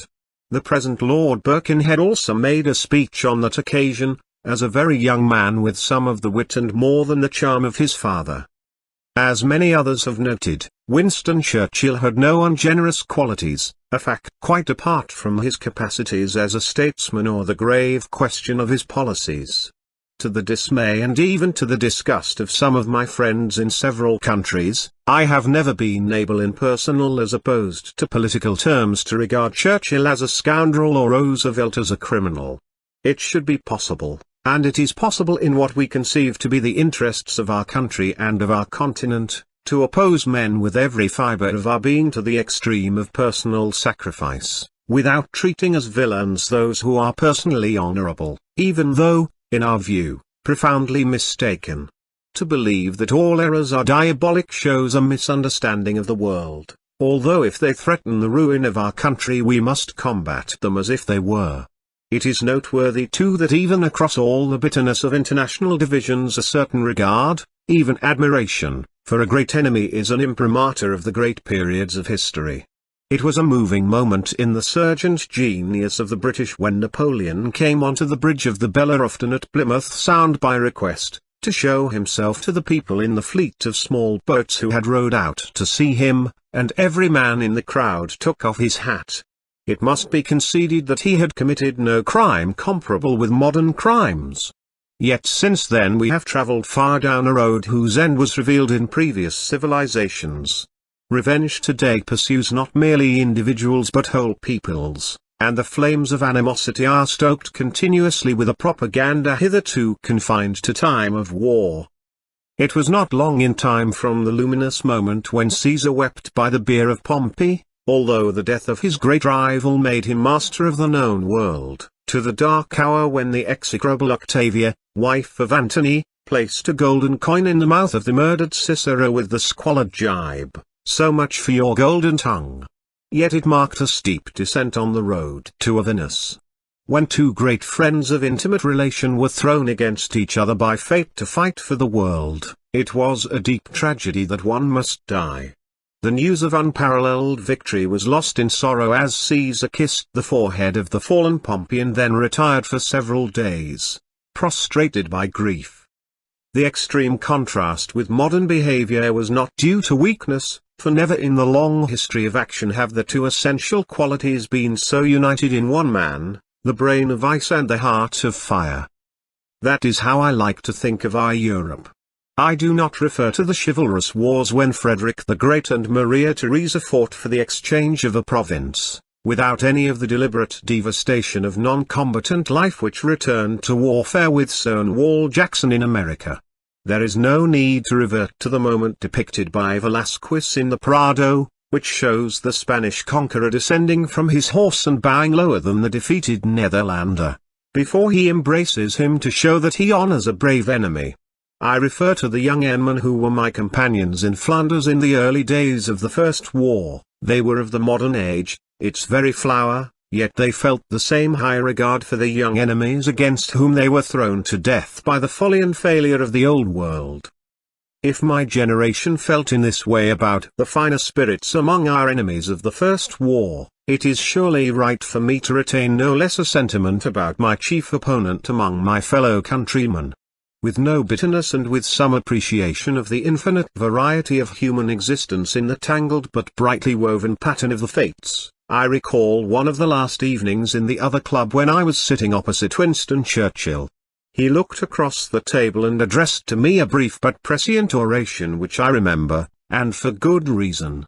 It began with the simile that the river of history was flowing through a quiet and peaceful contemporary scene, so calm that it could even carry on its tranquil bosom the contemptible figures of Baldwin and MacDonald, his nominal leaders, but soon it would reach the falls, the cataract of destiny, the foam would sparkle, the spray would glitter in the sunshine of great opportunity and, leaning forward in poignant emphasis, our time will come. It did, with him in Downing Street, and me in jail. Marriage to Cynthia Courtesan. My marriage to Cynthia Courtesan was an event in my life of outstanding happiness and enduring influence. She was my steadfast, ever loyal and able colleague in the tough existence of politics, and my delightful companion in most of the charming occasions described in this book from that happy day in 1920 until her tragic death in 1933 at the age of 34. She died of peritonitis following an appendix operation in a period before the discovery of the modern drug which would have saved her. Like most people, I have a great appreciation of real goodness of character, and I have never seen that finest of qualities in higher degree in any human being. She was a good woman in the true, natural sense of the word. In addition, she had an immense gaiety and joie de vivre, an enthusiasm alike for the fun of private life and the causes of public life, whose unreasonable frustrations would move her to the most intense indignation, but her enthusiasms were balanced by her calm and steady character. When I met her she had advanced liberal opinions, an instant, automatic sentiment in favor of the underdog. She reacted strongly against the splendors of conservatism, so faithfully reflected in her early surroundings, and this led her to seek close contact with the mass of the people and to prefer simplicity in her own home. She liked people, and her transparent sincerity and friendly approach enabled her to get on with them. Our house combined her welcome with these tastes, and made everyone feel at home. We began married life with 2 small cottages at Ifold in the middle of the Sussex woods near Dunsfold. With their beams and low ceilings they were in extreme contrast with the lofty magnificence of her father's Hampshire house at Hackwood. We moved later to Say Farm, a Tudor house in about 120 acres of land near the lovely village of Denham in Buckinghamshire. Again, the simplicity of style presented a challenge to the Regency glories of her father's tastes, a natural reaction which enlarged her experience, for happily she still retained her capacity to enjoy all spheres of life's diversity. Our London house at 8 Smith Square, with its roseate Queen Anne panelling, was a retreat from the busy political world, disturbed only by the harsh summons of the division bell. Our 2 elder children were born and brought up in these houses. Simi was a completely devoted mother, the life was domestic. Her real political interests came later, for she was at first given entirely to home life, relieved only by the gaiety of young parties in the country and the fun of London in the glittering 20s.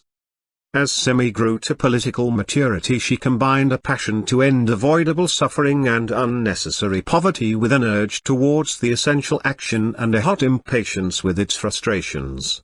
It was not only her deep personal loyalty, but also her recognition that sentiment is not enough, which held her always in my political companionship. She recognized that we must will the means as well as the end, though the rough struggle was often detestable to her gentle nature. All ignoble means were excluded by such a character. If fight we must, our weapons must be clean, our victory magnanimous, or our defeat unflinching. I met Simi first just after the war, and remember driving her home from parties to her father's house at No. I Carlton House Terrace. My first close association with her was in the by-election at Plymouth in March 1919, which followed Waldorf Astor's entry to the House of Lords on the death of his father. Lady Astor was the candidate and Simi was very fond of her. Cliveden, their house by the Thames, at that time played a considerable part in all our lives. The by-election was as lively as all other events connected with Nancy Astor. I spent some time at Plymouth as a speaker, while Simi canvassed, and I vividly remember riding the storm caused by my attacks on the Labour leader's war record at the large eve of poll meeting. It was here I met for the first time the Liberal MP for the neighbouring division, Isaac Foote, father of several distinguished sons, and formed a personal friendship which lasted through my parliamentary life. A great authority on Cromwell, he was a radical who appreciated the character of action. Simi and I continued to see much of each other for the rest of 1919, and in the early spring of 1920 we became engaged. She was the daughter of an enigmatic figure to the younger generation, Lord Curzon of Kedleston, who was then Foreign Secretary and had previously been a distinguished Viceroy of India.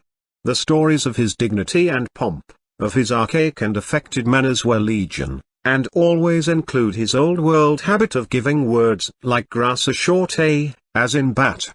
For instance, on his entry to the Secretary of State's room at the Foreign Office, when, pointing at the ink-pot, he commanded, "Remove that object of glass and brass, and bring me alabaster."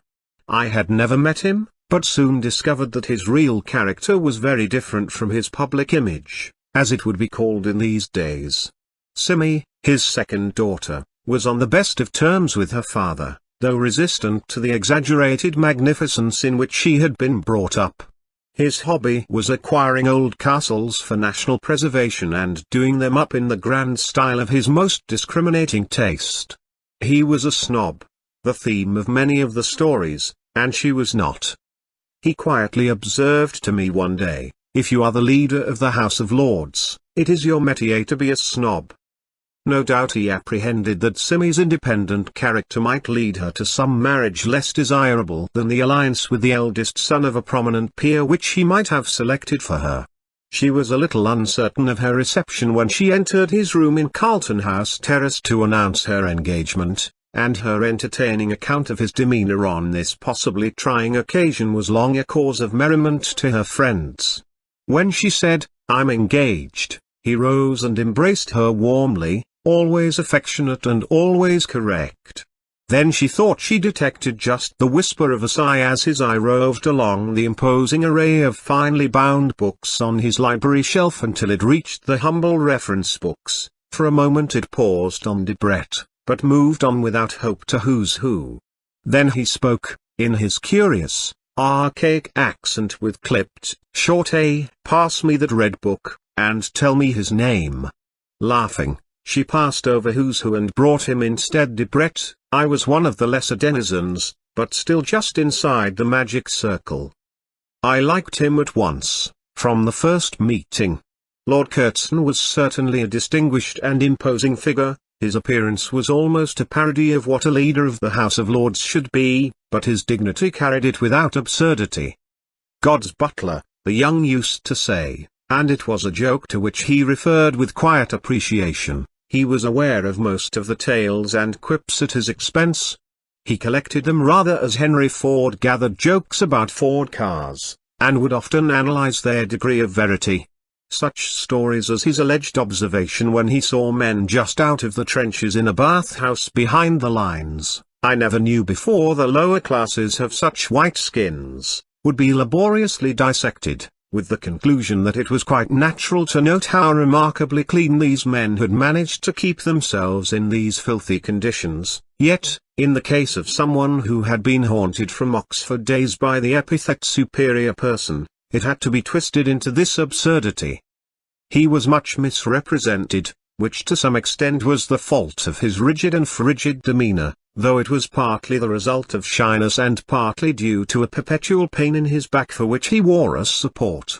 He was almost always in pain, and anyone who knew him well must have felt sympathy for a man who sustained this affliction through incessant labour with gay good humour, only yielding occasionally to the petulance evoked by fatigue and suffering.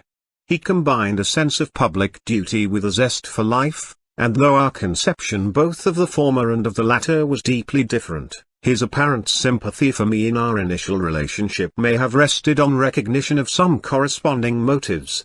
Simi said to me years later that my vitality took so much from life that I had a particular obligation to give much back. Lord Curzon in a more material sense took much from the world, and he certainly felt his obligation and laboured incessantly to repay it. At our first meeting he had obviously decided it was his duty to ask me all the usual father-in-law questions, but found it embarrassing, too impolite. This basic shyness was one of the things never understood about him. The intense emotionalism also could never be detected behind the icy demeanour presented to the world. His manner and conduct in private life were more emotional than is usual in an Englishman. He was warm-hearted, and on all family occasions easily moved to tears. At the christening of our first child he made a little speech, toasting the trophy, as he called it, and then with tears on his cheeks embraced everybody. Margot Asquith gave the same event a more practical reception, visiting Simi in bed soon after the arrival. "Dear child, you look very pale and must not have another baby for a long tune." Henry always withdrew in time, such a noble man.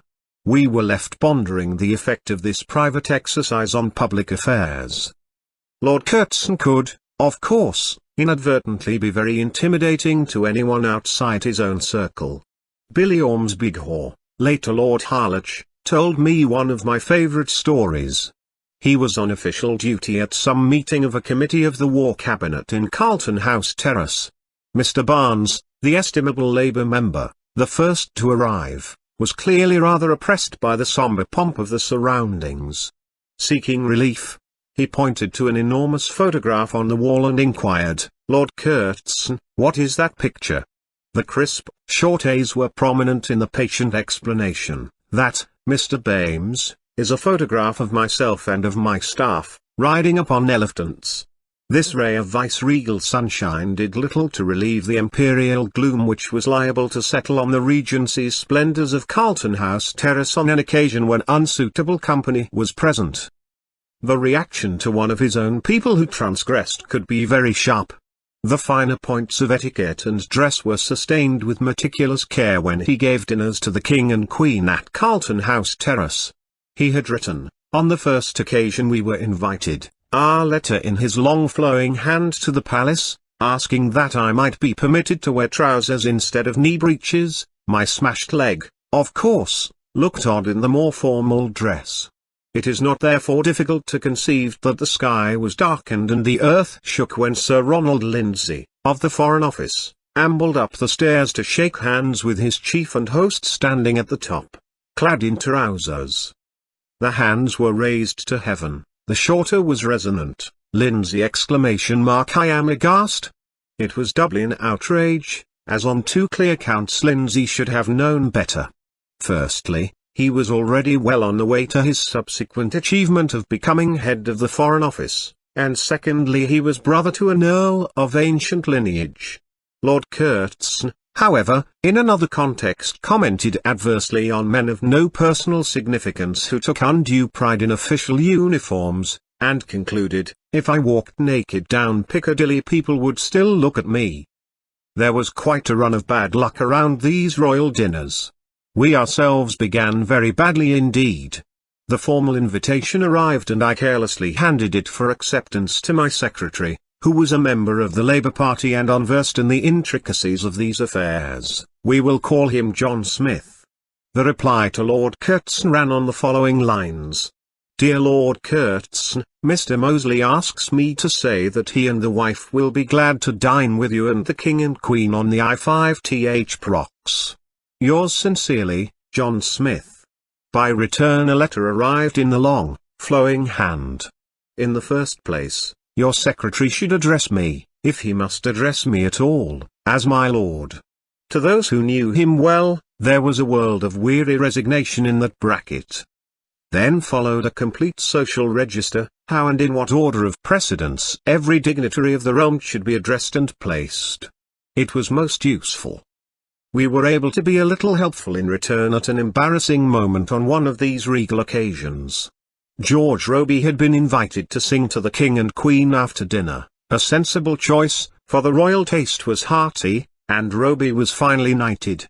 He was going strong with his usual gaiety and effrontery, when he suddenly stopped. He gazed wildly around him, and then ran from the stage. Simi and I felt it was our duty to follow him and find out what was up. He was sweating profusely and in a state of perturbation. You see, he explained, I suddenly remembered the next line was, I feel just as good as a jolly old queen. We felt that no prospect less formidable than the combined disapproval of Queen Mary and Lord Curzon could have broken the nerve of the great comedian. Yet all this stately ritual was a part of Lord Curzon's practical sense. He belonged to that order, and it had to be supported with the long-proven means appropriate to it. My father-in-law showed himself a man of very different intellectual and moral stature from most of my opponents when he said to me that he could well imagine my period would be very different, requiring a different policy, attitude and way of life. He added suddenly and simply, I ask you one thing, not to become a good debater in the wilderness, a brilliant lone wolf. That is all I ask. I don't mind if you join the Labour Party or come back, which I can arrange for you at once, to the Conservative Party. I shall not blame you if you join Labour, but do not remain in ineffective isolation. In retrospect, this was prophetic, as I remembered when my attempt to found a new movement was frustrated by the Second World War and I was consequently thrown into a position of isolation. Although my instinct would have been to agree with his advice, fate confronted me with the dilemma of becoming a comfortable colleague in a journey to disaster or a lone challenger to a political world which was bringing ruin to my country. Acute differences did not arise in our discussions of politics, for a clear reason. He represented in a high degree the qualities of order and stability without which the modern and complex state cannot survive. The dynamic progress which I sought to combine with order and stability in the creative synthesis necessary to secure either, was a concept which, for him, simply did not exist. He was profoundly familiar with every detail of imperial administration and concomitant questions of foreign policy, but a complete stranger to the economics of statecraft and to the lives of the people. Master of one subject in which I was interested, the other was a closed book to him, so we could only discuss subjects on which we had a certain measure of agreement. Lord Curzon had a practical side in political judgments on his own ground which was more marked than in the organization of his personal life and affairs. His method of life was obsolete, and he added to his ignorance of economics a lack of money sense in private life.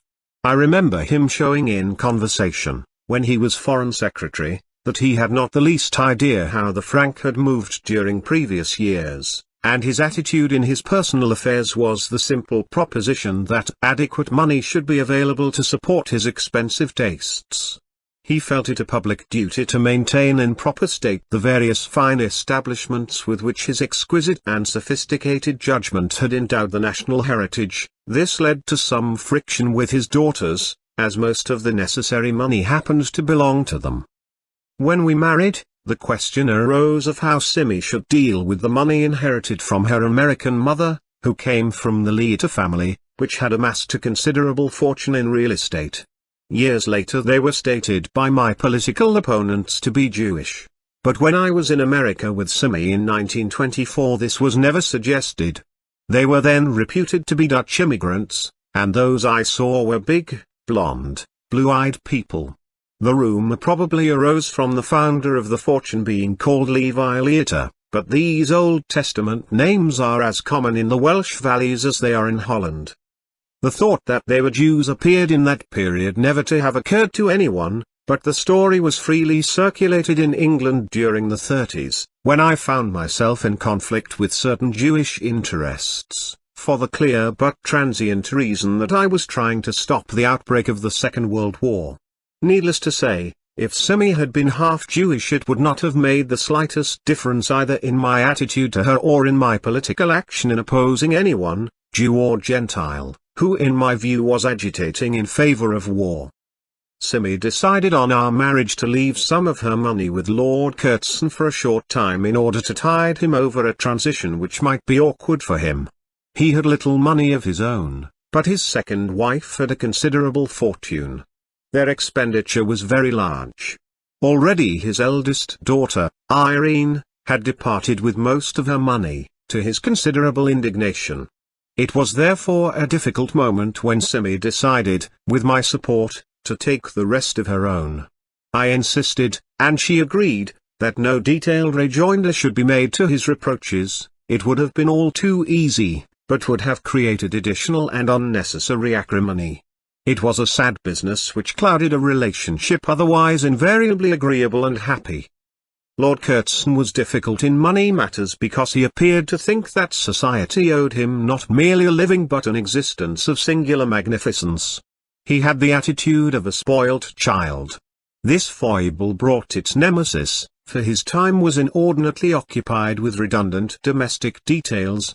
A man of considerable ability and immense industry, he became exhausted by attending to things which were quite unnecessary, a range of large establishments, and the staff required to conduct them. What nature intended for politics was given to an interior decorating business. He had fine taste and knowledge which enabled him to acquire a valuable collection of pictures and objets d'art. Most of this collection was purchased by money supplied on his daughter's account, and they behaved generously in never attempting to deprive him of the results.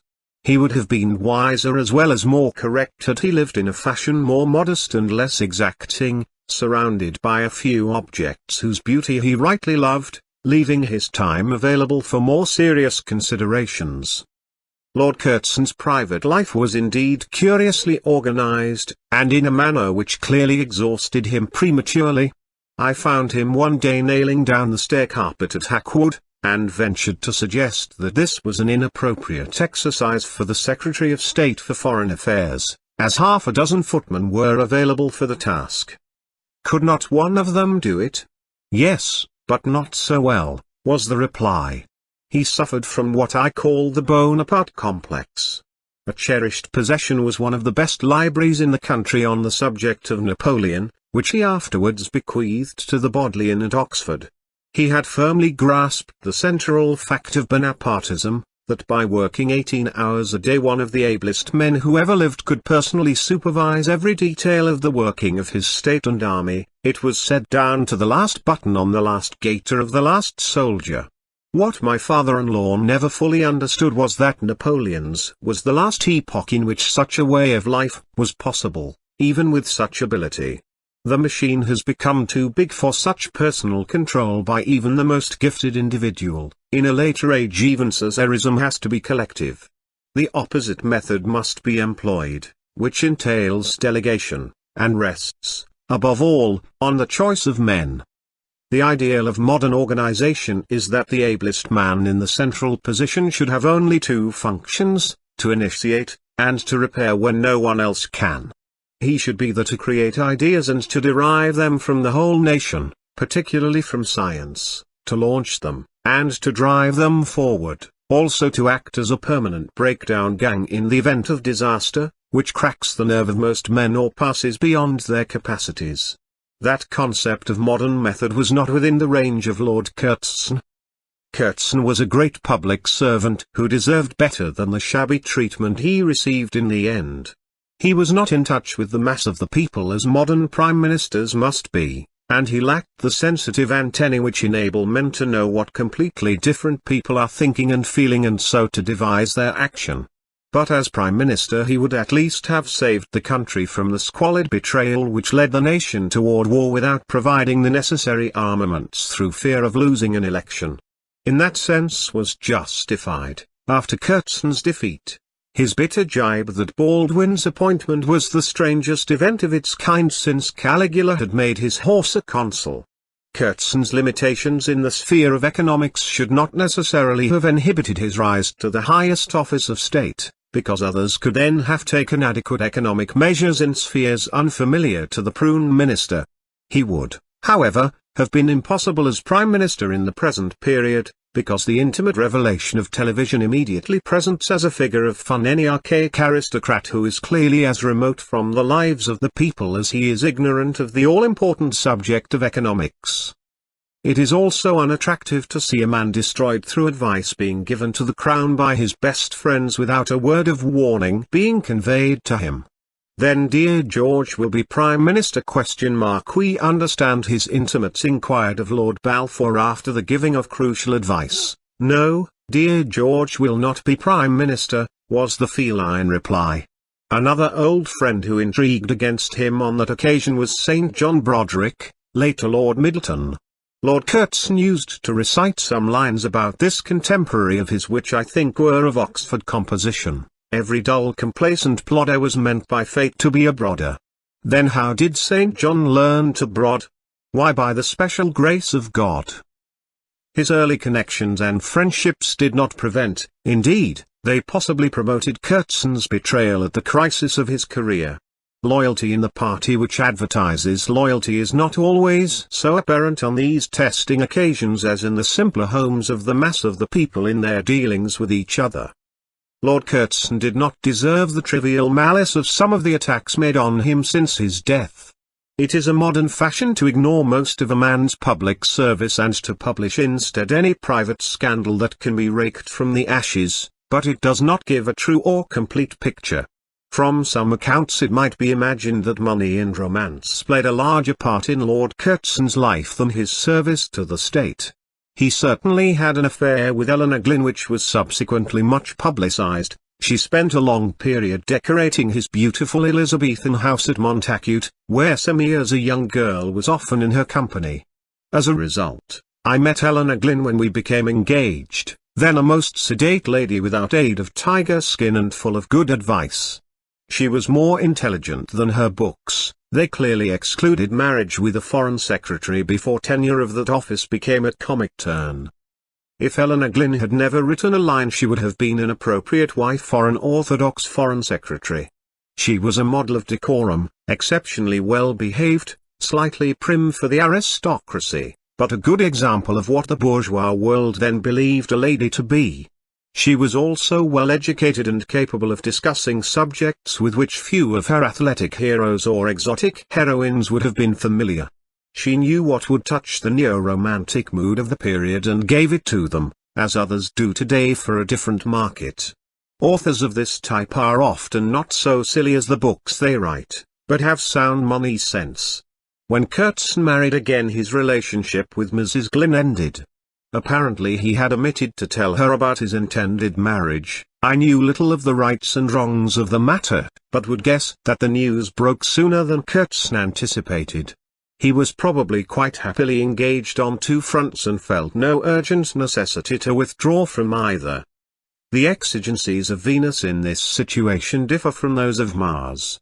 I doubt whether he meant to treat Mrs. Glyn unkindly or discourteously, for this was not in his character.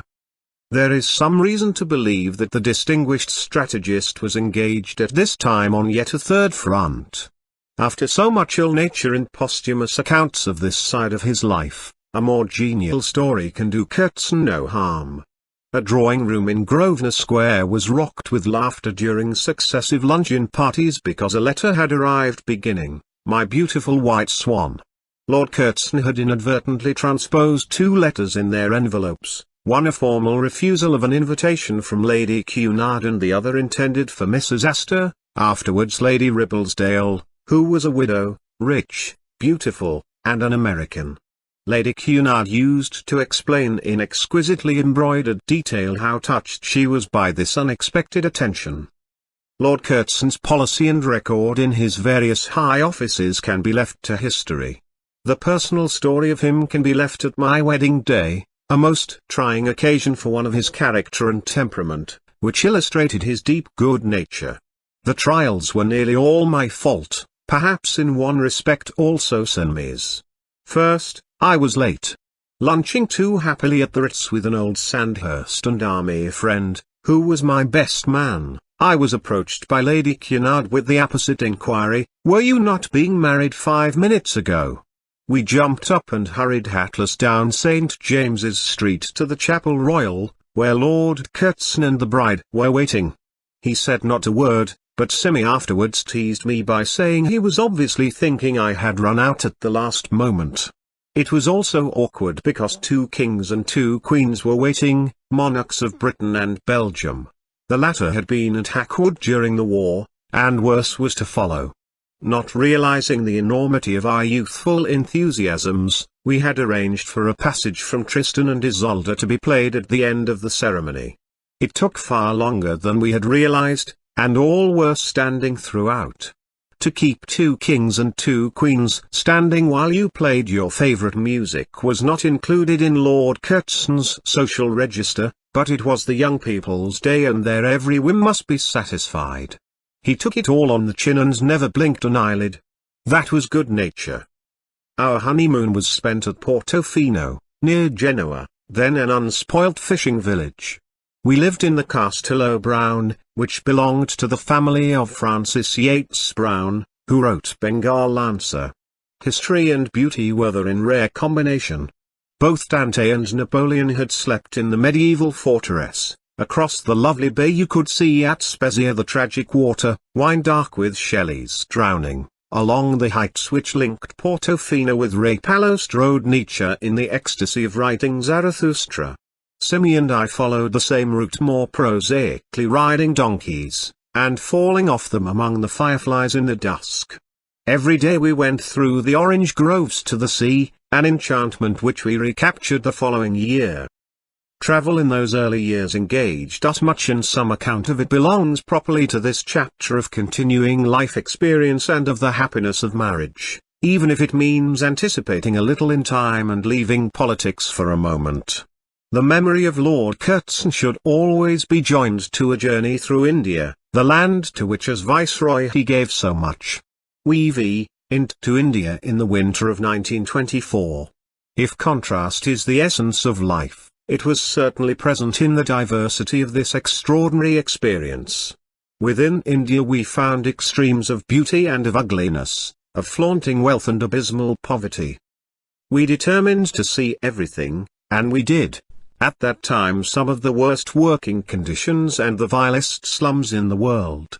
In Bombay the great tenement blocks with 4 families often living in one quite small room, each group with its separate fire and the only egress for the smoke, one window. In Calcutta shanty towns worse than any I have seen anywhere else, with the main drain running down the centre of the street. Nothing could have prevented continual outbreaks of typhoid except the sterilizing effect of the strong sun on the open cesspools.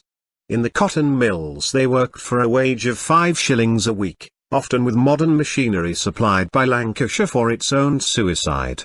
It was no monument either to the humanity or to the intelligence of the British Raj.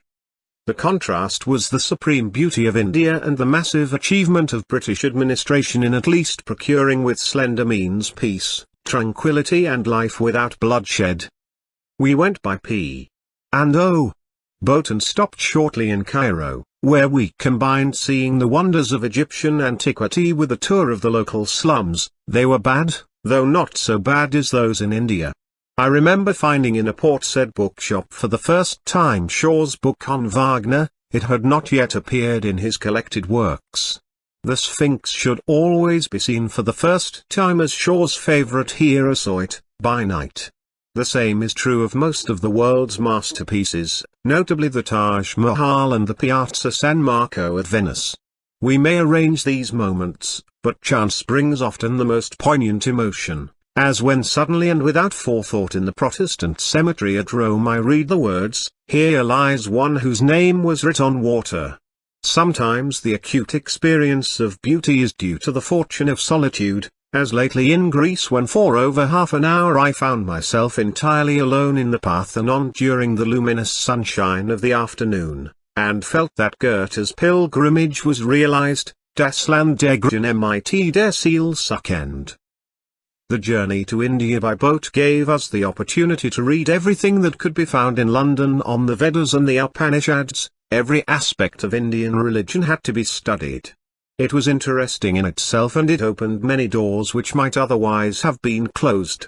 The combination of an effort to discover what Indians thought and felt with the left-wing politics which suggested some sympathy with their aspirations, took us much deeper into Indian life than was customary for the English. To arrive in Ceylon is the best way to start the Indian journey. After bathing in a sea of caressing warmth came the retreat to the hotel's swimming pool, when an Indian friend told us that sea snakes were about, which were poisonous. Perhaps he was inventing them, for we never saw any. Then came a tour of the island, at that time superbly organized for the few tourists. British administration was more concentrated here than in the rest of India, and the result was a high degree of efficiency. You could motor through primeval jungle on macadam roads and meet an extraordinary variety of wild animals. The butterflies are without parallel anywhere else I have visited in the world. Passing through a cloud of them with the sensations of the wings brushing against the face is described with pages of voluptuous French adjectives by Francis de Croisset in his little book, La Forêt single A's. Repose from these excitements was in the clean and well-arranged rest houses in the middle of the jungle, where all was provided by a single capable and agreeable Sinhalese. Next morning an early start had to be made to see from the great rock the sun rising, and steam mounting in mysterious clouds towards the dawn from the vivid green sea of jungle. Within this jungle were astonishing things. The vast black Buddha with the eternal lotus flowers placed by the big toe. The golden-robed monks moving through the jungle, glittering in the distance like fantastic insects against the somber green of the interlacing trees. The lost cities, Ainaradera and Polonnaruwa, in those days partly buried in the oblivion of the all-embracing vegetation, were defended only by a vast pearl of water. A sense of man's ultimate destiny, of his interwoven inspiration, rose from the exquisite moonstone designs of this superb civilization as we learn that it was contemporary with the architecture of classic Greece. At that moment it was difficult to believe that mankind would not at some point in time be as one in a union of high achievement. Already across every physical division and without earthly consciousness of another presence, these two heights of human genius had reflected one another. After a stay at Government House in Ceylon, and another in Madras, we went north to Calcutta, where the governor was Lord Lytton. He was married to a woman of remarkable beauty and charm, one of whose daughters had been bridesmaid at our wedding. Lord Lytton had many contacts with Indian life, being a highly intelligent and sensitive man, while his sister, Lady Emily Lutines, had penetrated into some of the inner circles in Madras. None of these officials placed any obstacle to our entry into the plenitude of Indian company and way of living. We were often guests in Indian houses, unusual at that time. Apart from the study of social conditions under the guidance of experts, this gave us an insight into spheres not usually available to the English. For instance, on the way northwards we visited perhaps the most remarkable of all Indian temples, at Madura, in the company of an Indian authority whose exposition swiftly transmuted what appeared to European eyes as the barbaric obscenities of Hindu mythology into an elevated nature symbolism and remoter mysteries. We were sustained throughout our Indian journey by a subtle blend of official realism and Indian culture, which afforded us exceptional opportunities of understanding the country and the life of its people. In Madras we entered the strange circle of Mrs. Besant and her friends. It was indeed a bizarre ensemble, for it occupied the house of Sir Edwin Lutines, the architect, a complete non-believer in the theosophist cult. I knew a certain amount about it, for during my days in hospital I had read books by Blavatsky, Leadbetter and Mrs. Besant herself. Kindergarten versions of theosophy have recently become popular.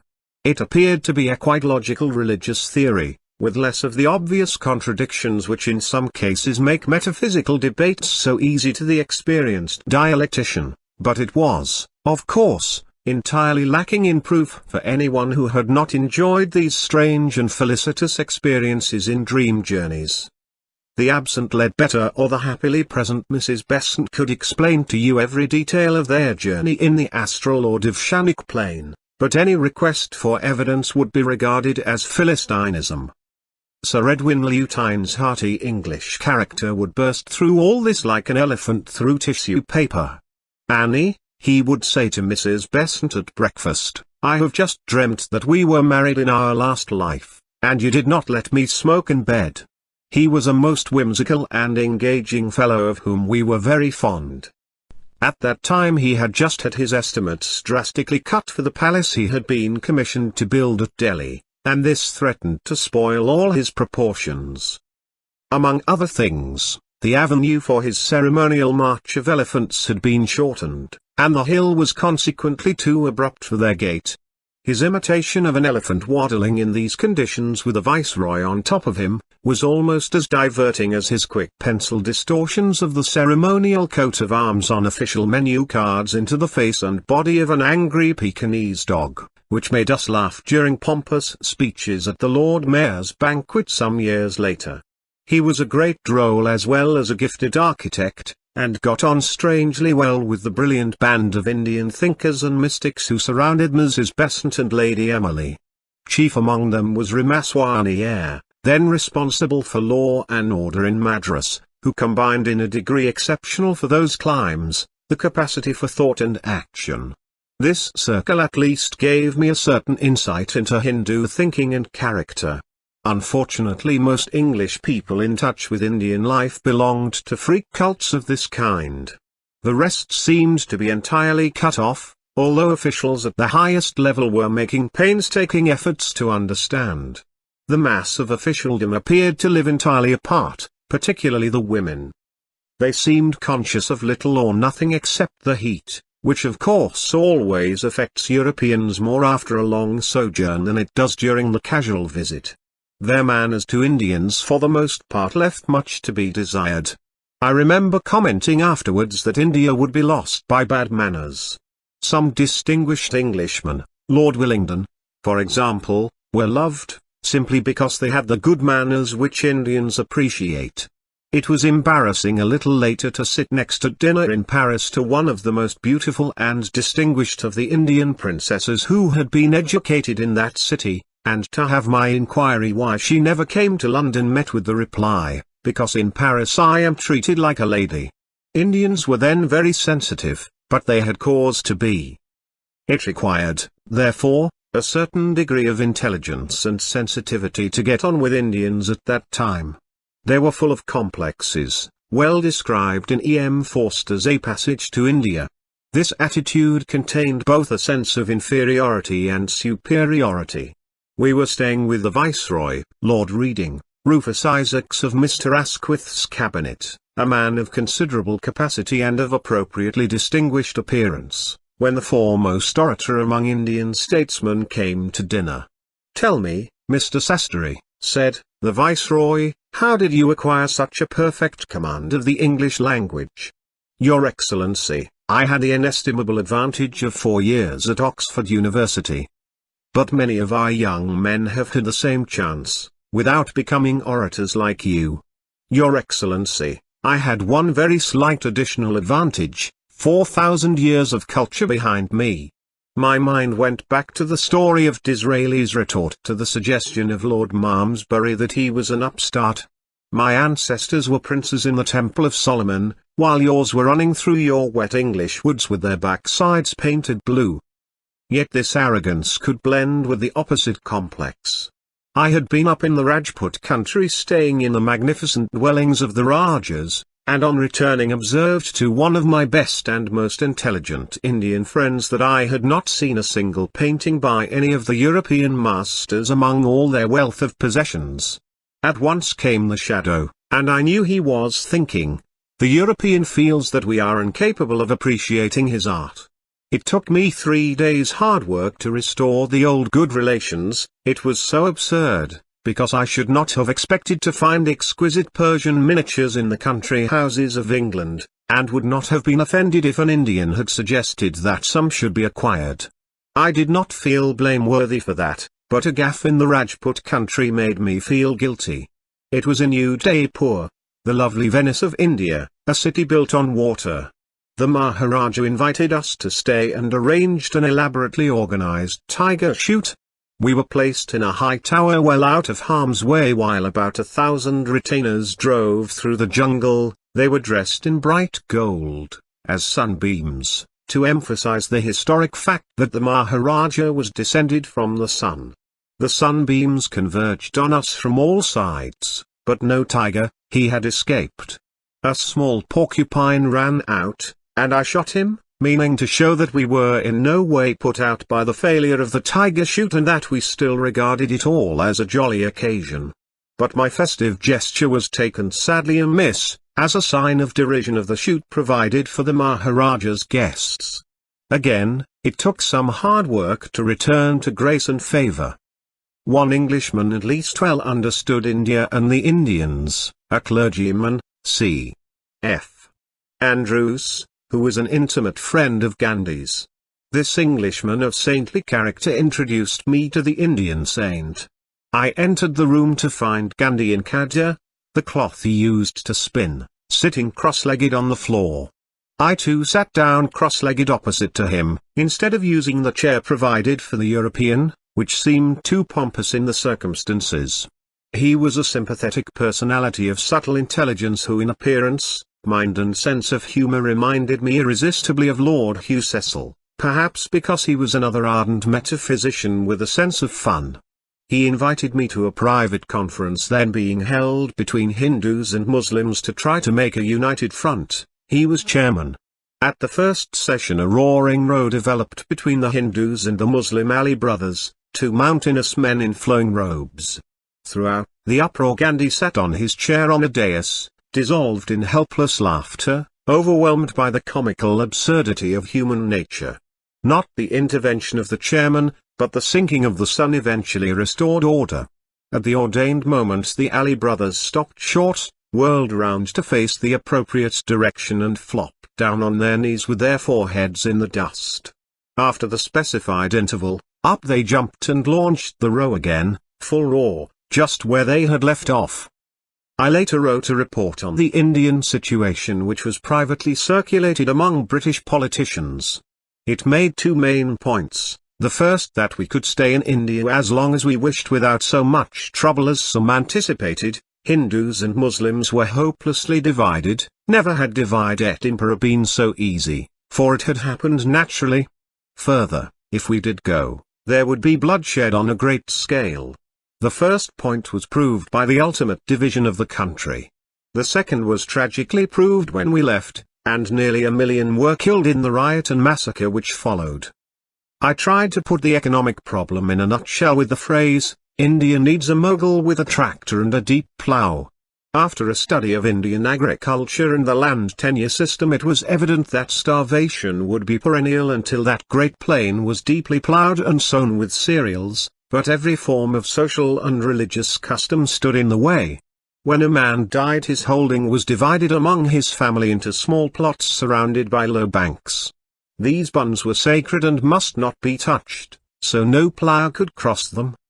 The peasants were scratching about inside their plots with the wooden instruments they had used for millennia. The system of Zemindar land holding in Bengal was in some respects even worse.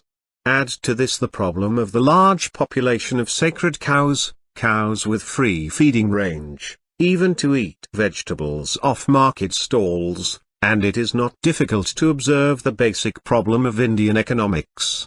Nor was it hard to deduce that a far stronger government would be required to cut through the tangle than anything the West at that time was able to produce. Hence my remark about their Mughal with the tractor. It is all too easy to surmise who this may now be. I studied Indian agriculture through the University of Rabindranath Tagore. It was called Santiniketan, the abode of peace. Situated in the middle of the Great Plain, the skyline encircled it on all sides like the inverted bowl of Persian poetry. Unfortunately, the poet himself was in America, and I never met him, but his family and assistants were there in full strength. The study of agriculture by day mingled agreeably in the evening with philosophic discussion. Indians were present who had graduated at Oxford, the Sorbonne and Heidelberg, in fact, at practically every university of Europe. European languages were fluently spoken. The discussions, sitting cross-legged under a huge tree, chiefly touched Sanskrit, and were conducted in English by a Swedish professor called Connor, who had come specially for the purpose. After dark, philosophy would yield to music and dancing. Musical instruments of 4,000 years old design were played with a strangely haunting, plaintive appeal to far-away memories. Then came the young women of the Tagore family to dance, among them some of the most beautiful I have ever seen. Their faces, with perfect Greek features, were whiter than the Europeans', white as fine ivory, their figures sinuous perfection as they swayed to the rhythm of the age-old dance. There was no Purdu among them, but we never saw them except on these occasions. I met most of the Indian politicians in due course. Jinnah, the Muslim leader, who seemed to me an able but cold and cynical lawyer, his long life dedicated to his cause later belied my judgment. Das, the early Congress leader, another lawyer without much regard for Hindu customs, he earned enormous sums, ate meat and drank alcohol, seemed sincere and forceful in his political views. In the Nehru family I met the distinguished father, Motilal, but not the more famous son who later became Prime Minister. He was probably serving his long novitiate in British jails, an apparently indispensable preliminary to high office in the Commonwealth. These men were highly intelligent, and also reasonable.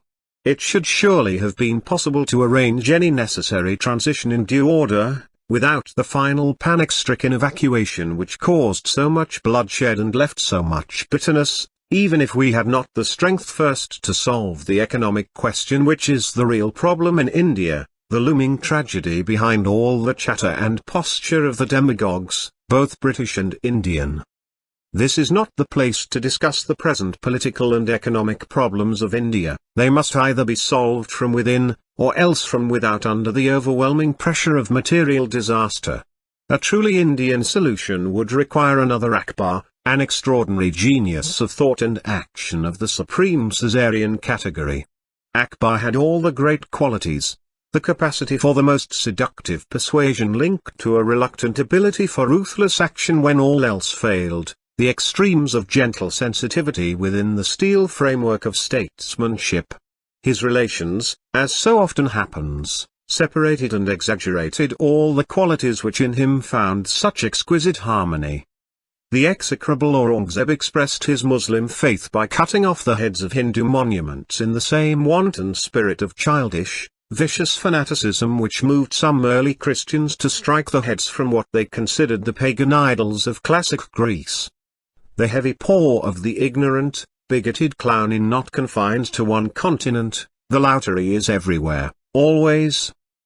The other extreme in this same family was Shah Jahan, who created the fort at Delhi, an abode of enchantment. Situated on top of a hill, it was surrounded by a wall roughly a mile long. Over the door the Shah had inscribed in Persian, "If there be a paradise on earth, it is here, it is here, it is here," in reiterative ecstasy.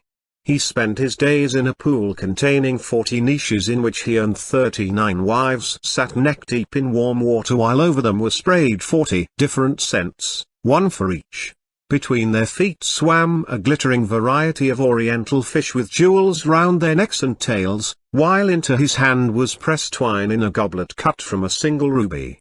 Sparkling waterfalls, iridescent from various colored lights placed behind them, rested their vision until dark, when boats of silver and golden hue conveyed them to love trysts in pagodas again surrounded by the eternally scented waters. It took just 3 generations of that way of life to turn the northern conquerors into driveling incapables. The hard ice melted into the slush of the plain. It was Schiller who wrote that only the high gods could combine sensuous beauty of existence with spiritual peace, which in his neo-Hellenic thinking could come only from the striving of achievement and creation. I developed a deep and abiding affection for India, and resolved to help in its difficult problems if fate ever gave me the chance. Never has there been such a world of contrast: the terrible suffering of the masses in the slums of Bombay and Bengal, the abysmal poverty of millions gripped fast in old belief which denied the saving hand of modern science, the shock of incidents such as the dwarf, part animal, part human, tapping my leg when I was alone in the midst of a rather hostile Indian crowd, at the behest of his wealthy and humorous owner, who led him with a chain round his neck like a dog. The physical beauty of many Indian men and women, comparable with anything on earth and illumined by a combination of inner goodness and of high and fine intelligence, the Taj Mahal reflected in the water by moonlight, built by Shah Jahan and set in a cadre of cypresses by Lord Curzon, a symbol of Indian beauty rising from squalor and horror. India is a land of contrast, of ineffable beauty and of darkest sorrow, a jewel of the world, which challenges mankind to save it. Youth and age. My first burst into full publicity occurred soon after my marriage, when I exuberantly exploited the youth racket. It is true that I was tempted into it without quite realizing what I was doing, nevertheless it was a silly business, and in the present period has become sillier still. I was invited to become the first president of the newly formed League of Youth and Social Progress. The founder was a smooth and smug little liberal, an agreeable and seductive fellow but typical of the middle-aged politicians who in each generation exploit youth.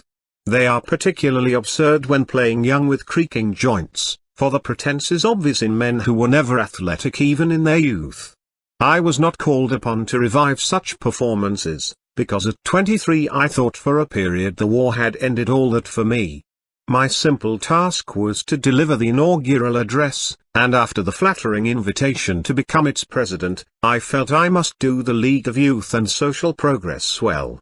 In justice to my callow self I plead in mitigation that I had no idea of the publicity which the performance would incur. Amid the splurge of youthful demagogy, one phrase in particular hit the headlines: these old dead men with their old dead minds embalmed in the tombs of the past. It was indeed silly, but at least a more striking phrase than some of the dreary drip which drifts at flood tide in the same direction nowadays. My entry into the House of Commons at question time next day was assailed on all sides by lively mummies indignantly flapping their funereal vestments. For the time being I had become highly unpopular with everyone who had reached the years of discretion, and that meant the great majority. I had become a pioneer of the modern racket, a champion of all whose sole moral or intellectual asset is youth, a rapidly diminishing asset, but temporarily protected and privileged by dubiety when time has not yet given opportunity to prove either capacity or incapacity. What is the truth of the matter in the light of fact and history? Is youth an advantage or a disadvantage, or neither? I should at this point, of course, declare an interest, as they say in the House of Commons. At the time of writing these lines I am just 71 years of age. Yet I cannot say with Bernard Shaw, I am growing old and my powers are waning, but so much the better for those who found me unbearably brilliant when in my prime, because I am strongly conscious that my powers are not waning but still waxing.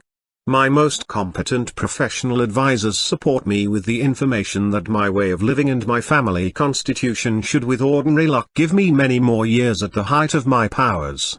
Yet I do not feel that my years separate me from youth. On the contrary, my own life experience gives me the liveliest sympathy with the young. Some of my best years were wasted by the turgid suppression of elderly obscurantists who were generally proved wrong by subsequent events. If men and women have ability, it will be evident and available at an early age, and should not only be encouraged but given full scope. When Shaw wrote those ironic lines he was in process of conceiving by far the most brilliant and profound work of his life. Perhaps in this respect thinkers and artists are no guide to the life of action, for Goethe finished Faust II when he was over 80 and Titian was doing some of his best work at nearly 90, Tolstoy, Balzac, Picasso and many other examples confound any claim to a monopoly of creative ability by youth. Shaw again in his acute observation of the life of action had something apposite to say on this subject. The answer to the question whether it is better to be young or old for the practical tasks of life depends mostly on your answer to the further question, what do you want to do? You are becoming too old to be a ping-pong champion at 20, but in the view of Shaw you are much too young at 80 to be a statesman. Somerset Maugham added, politician at 40, statesman at 80. As usual, Shaw's paradox contained and protected his underlying truth. The human tragedy is that we all die just as we are getting a little sense. His answer was to live longer and work later. But how? The answer still eludes us, yet we need not run away from life by retiring at the height of the powers which even our present lifespan affords. It is clear that in certain specialized spheres of the mind, youth is as important as it is in sport. I have heard an eminent physicist say that you cannot easily use the language of modern electronics if you are over 30, and for physics itself and the higher mathematics the supple qualities and mental flexibility of youth appear to be a considerable aid to invention. Yet the modern statesman who, in my own phrase, should live and work with scientists as the Medici lived and worked with artists, requires altogether different qualities.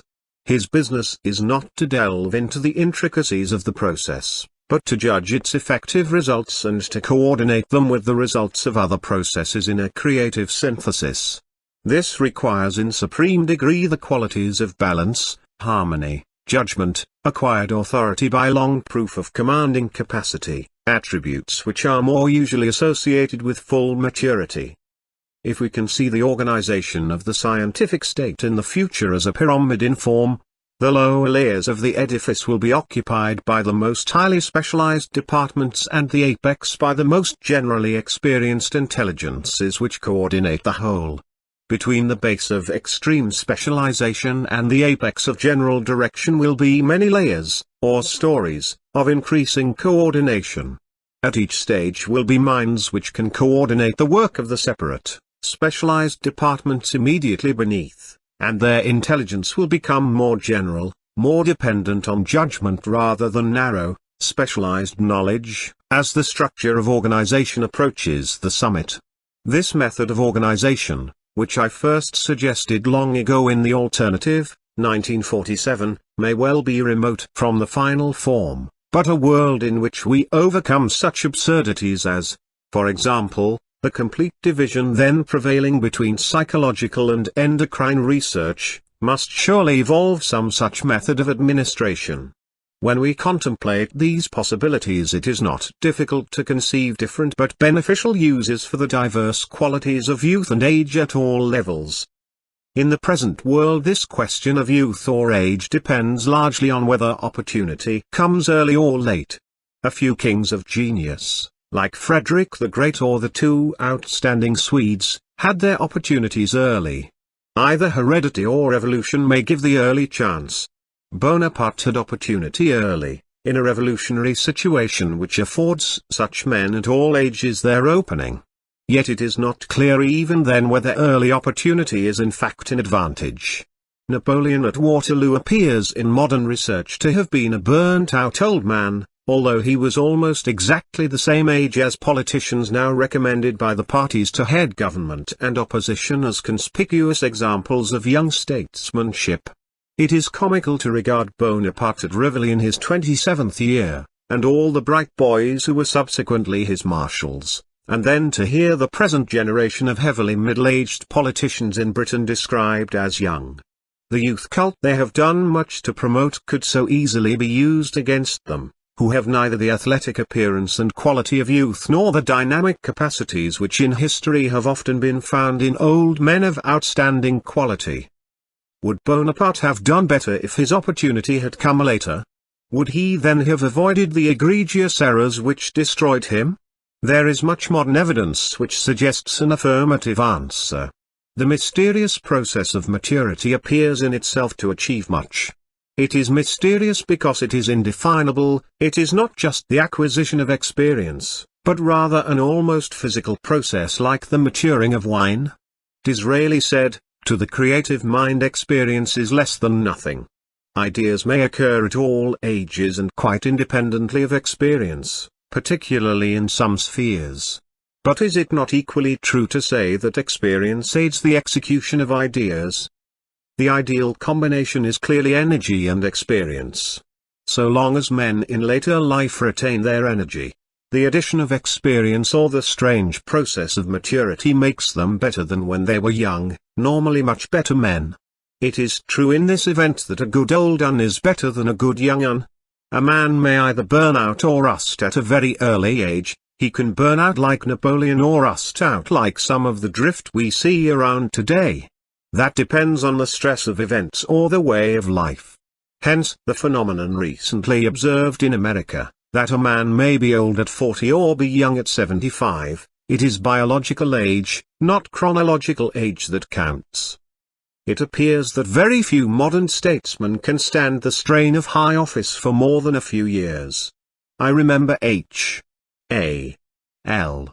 Fisher, then Minister of Education and later author of A History of Europe, saying to me that Lloyd George was the only man he knew who could physically remain on top of the volume of business flowing through Downing Street at the end of the First War. LG was an extraordinary man and he organized his life better than most politicians. They do not understand how to live under strain, and have not trained themselves for their task. Their way of life is mistaken, the nation's time and their health and energies are wasted in absurd trivialities. A man in high office should surely live like an athlete in light training, and should be completely dedicated to his mission. If he cannot even be serious for his few years of supreme duty, he is a poor fish. Leaving theory to look at proved facts, at what has actually happened in the modern age, it is found that the old men have succeeded and the younger men have failed. For example, Chancellor Adenauer, General de Gaulle and Chairman Mao, all have in common only the factor of success. Adenauer was elected to high office for the first time at nearly 74, he retired at the age of 88 after 14 years of power during which Germany rose from the depth to the height. 2 years later, at the age of 90, he again decided the fate of the German government and the political direction of his country. President de Gaulle at the time of writing is well advanced through the 70s after a period of power which has witnessed the French Renaissance. Chairman Mao, also well into the 70s, at this point employs youth within the steel frame of a disciplined army for the fiery purpose of continuous revolution, and exhibits an extraordinary dynamism of age which for communist better or human worse has passed through a test of hard experience without parallel in the modern world. In their totally different fashions and extreme divergencies of policy, these remarkable old men have all succeeded, though it should be freely conceded that they have been greatly assisted by the young teams which they selected. The recipe of success in the modern world has been a great old man, surrounded by a brilliant young team. What of the relatively young men who in this period have arrived early in power? Two outstanding examples of completely different personalities and utterly divergent policies are President Kennedy and Chancellor Hitler. A study of their characters and methods belongs to history, but few will now claim that they succeeded in terms of achieving the aims they declared. Where is National Socialism? Where is American power in its own hemisphere, which rested on the Monroe Doctrine? Where is the New Frontier ? Is it in Vietnam, where its author initiated large-scale military intervention? These lives may or may not illustrate the German proverb, "He who will live in legend, must succumb in life," but in terms of achieved aims, whether good or bad, neither of them can be compared with the older men just mentioned. What of their immediate predecessors? Churchill was given power at a later age than the present youth racket would admit to be proper. After all the strain of war, he was generally reputed still to be going strong at 80, and his way of life was certainly not conducive to long physical endurance. In the First World War, Clements formed his war-whining government at the age of 76. On the other side, Hindenburg emerged from retirement to win the decisive Battle of Tannenberg, which temporarily saved his country, and died as the venerated President of Germany at the age of 88. Where were the young men in this picture? Gladstone and Palmerston roared into their 80s and creative and dynamic policies. Lord Randolph Churchill's jibe that Gladstone was an old man in a hurry turned out to be just the ineffective attempt to put a brake on age by youth, which then itself failed. Gladstone was proved right in his drive for Irish Home Rule and other reforms at the end of his life. The myopic efforts of all the younger mediocrities of British politics to frustrate him cost Britain many years of bitter strife and incurred grave dangers. It is surprising too in the 19th century to discover the advanced ages of the three chief generals in the army which took Paris from the relatively youthful leadership of France. Louis Napoleon suffered the same defeat at the hands of age as his famous uncle in the campaign of 1812 when he was destroyed by Kutuzov, who was almost 70. Wellington in the statesmanship of his fashion was effective to a fine old age, at least with physique and faculty entirely unimpaired by a strenuous but, by the standards of his period, sober life. One of the most striking examples of all was provided by his most valuable ally. Blücher at the age of 73 was down at the head of a cavalry charge at Quatre Bras and had a division of his Prussians gallop over him, only to rise and arrive 2 days later at the right time on the field of Waterloo. I was gratified to receive from Germany some friendly letters of comparison with old Blücher, when in a well-laid trap I went down under a red mob in a street fight at the age of 66, but managed to rise and go straight to the platform to make the speech they had intended to prevent. When we talk of the relative merits of youth and age, it is well to begin with a study of the facts. Both have their uses. What we need are good men, old and young. These men should be given their chance as soon as possible, old or young, early or late. It is another unfortunate fact of history and human nature that, apart from inheritance and revolution, good men tend to get their chance late rather than early. For example, a man much approved in age and much disapproved in youth was Sir Winston Churchill. An old friend and contemporary of his, the Irish-American sportsman, Ike Bell, once said to me, "The secret is to do what Winston did, Live till all the men who hate you are dead. It was a long march for Winston Churchill to become the tribal deity of the Tory party from those early days when Lady Milner described him as half an alien, and wholly undesirable. Certainly in many of his best years, when he was generously inspired by some original ideas and had an ardent passion for social reform, Sir Winston Churchill was excluded from power by as tawdry an array of mediocrity as has ever dulled the English landscape. It would have been better to use that talent for creation rather than for destruction. Chatham, in his very different character and incomparably different achievement, suffered the usual fate of great Englishmen. It was a long journey too from his classic reply to Horace Walpole in the report of Dr. Johnson, the atrocious crime of being a young man which the right honourable gentleman has charged against me with such decency and spirit I will attempt neither to palliate nor deny, but will content myself with wishing that I may be of those whose follies cease with their youth and not of those who continue ignorant in spite of age and experience, to the brief 4 years toward the end of his life when, with the firm support of the mass of the English people, he was permitted to save his country and to win for it a great empire. Jonathan Swift's penetrating dictum certainly applied to him. You may observe the entry of a genius into the world when you see that all the dunces are in league against him. The same tendency may be discovered in the dramatic and turbulent history of the classic world. Personally, I never found the least difficulty in dialogue with a different generation, and learn with no inhibition of years from anyone with anything to tell me.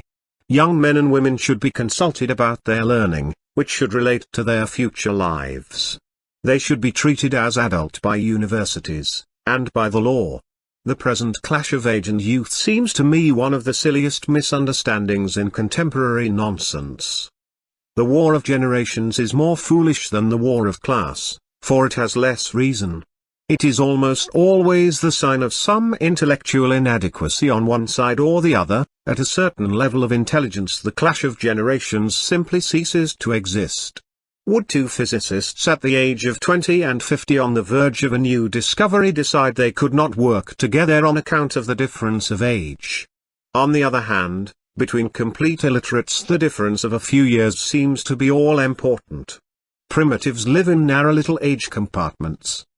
When I was young, some men in the older generation gave me the sense of being eternal contemporaries. Lloyd George was many years older than I, but he always made me feel we were of the same generation. Nowadays I feel contemporary with many of the young and the angry when I discuss subjects of mutual interest with them. At a certain level the difference in years makes no more difference than the color of the hair. People without intellectual interest are divided by the most ephemeral things, like variations in contemporary fashion which in the course of a long life you see come and go half a dozen times. What does it all matter? Bonaparte, when he rode alone across the bridge at Arcola, was wearing hair down to his shoulders, but by the time of the consulate he had it cropped short and brushed forward in pursuit of the Roman cult. I happen to prefer the latter vogue and would wager it will now soon return, but it does not much matter so long as men retain the qualities of manhood. The heroism of Thermopylae was not dimmed by the previous evening spent in the Spartan fashion of combing and even scenting their flowing locks. It was not long hair which made the cavaliers lose to the Roundheads, but a certain change in life attitude resulting in an impetuous lack of discipline in the cavalry charge which rendered their action less effective than the balance, poise and resolution of their immediate and victorious predecessors, the Elizabethans. What is wrong with our civilization is that the best men are often either excluded altogether until they are needed in some catastrophe or kept waiting for their chance too long, which wastes not only their time but the vital assets of the nation. The remedy is to provide a system which gives all men of ability progressive opportunity from an early age, a chance which continues as long as their capacity endures. I suggested in the alternative some methods which can at least be more effective to that end than the crude and wasteful process of setting the young against the old. There is always room at the top in a well-ordered society, because the supply of men with first-rate capacity is always too small. We must devise means to overcome the obstructive opposition of the League of Dunces, who have existed ever since it was first suggested that men should leave the cave for the sunlight. There seem two main reasons for the present cult of Peter Pan in politics. The first is envy, and that is as old as time. Heraclitus said that all the citizens of Ephesus should be hanged because through envy they prevented the saving of the state by the emergence of eminent men. Goethe in his wise and modern fashion combated the same vice of envy with the more effective weapon of wit in his epigram. The only consolation of the dunce is that genius is not immortal. I would put it rather differently, and, of course, more modestly, old man is the last gibe thrown by the sterile at the creative. They hope that age will reduce everyone to their own impotence. They are wrong. The great wines improve. Today we see the dull consoling themselves with the thought that the bright are not immortal, even while they seek to emulate them with the flattery of ineffective imitation.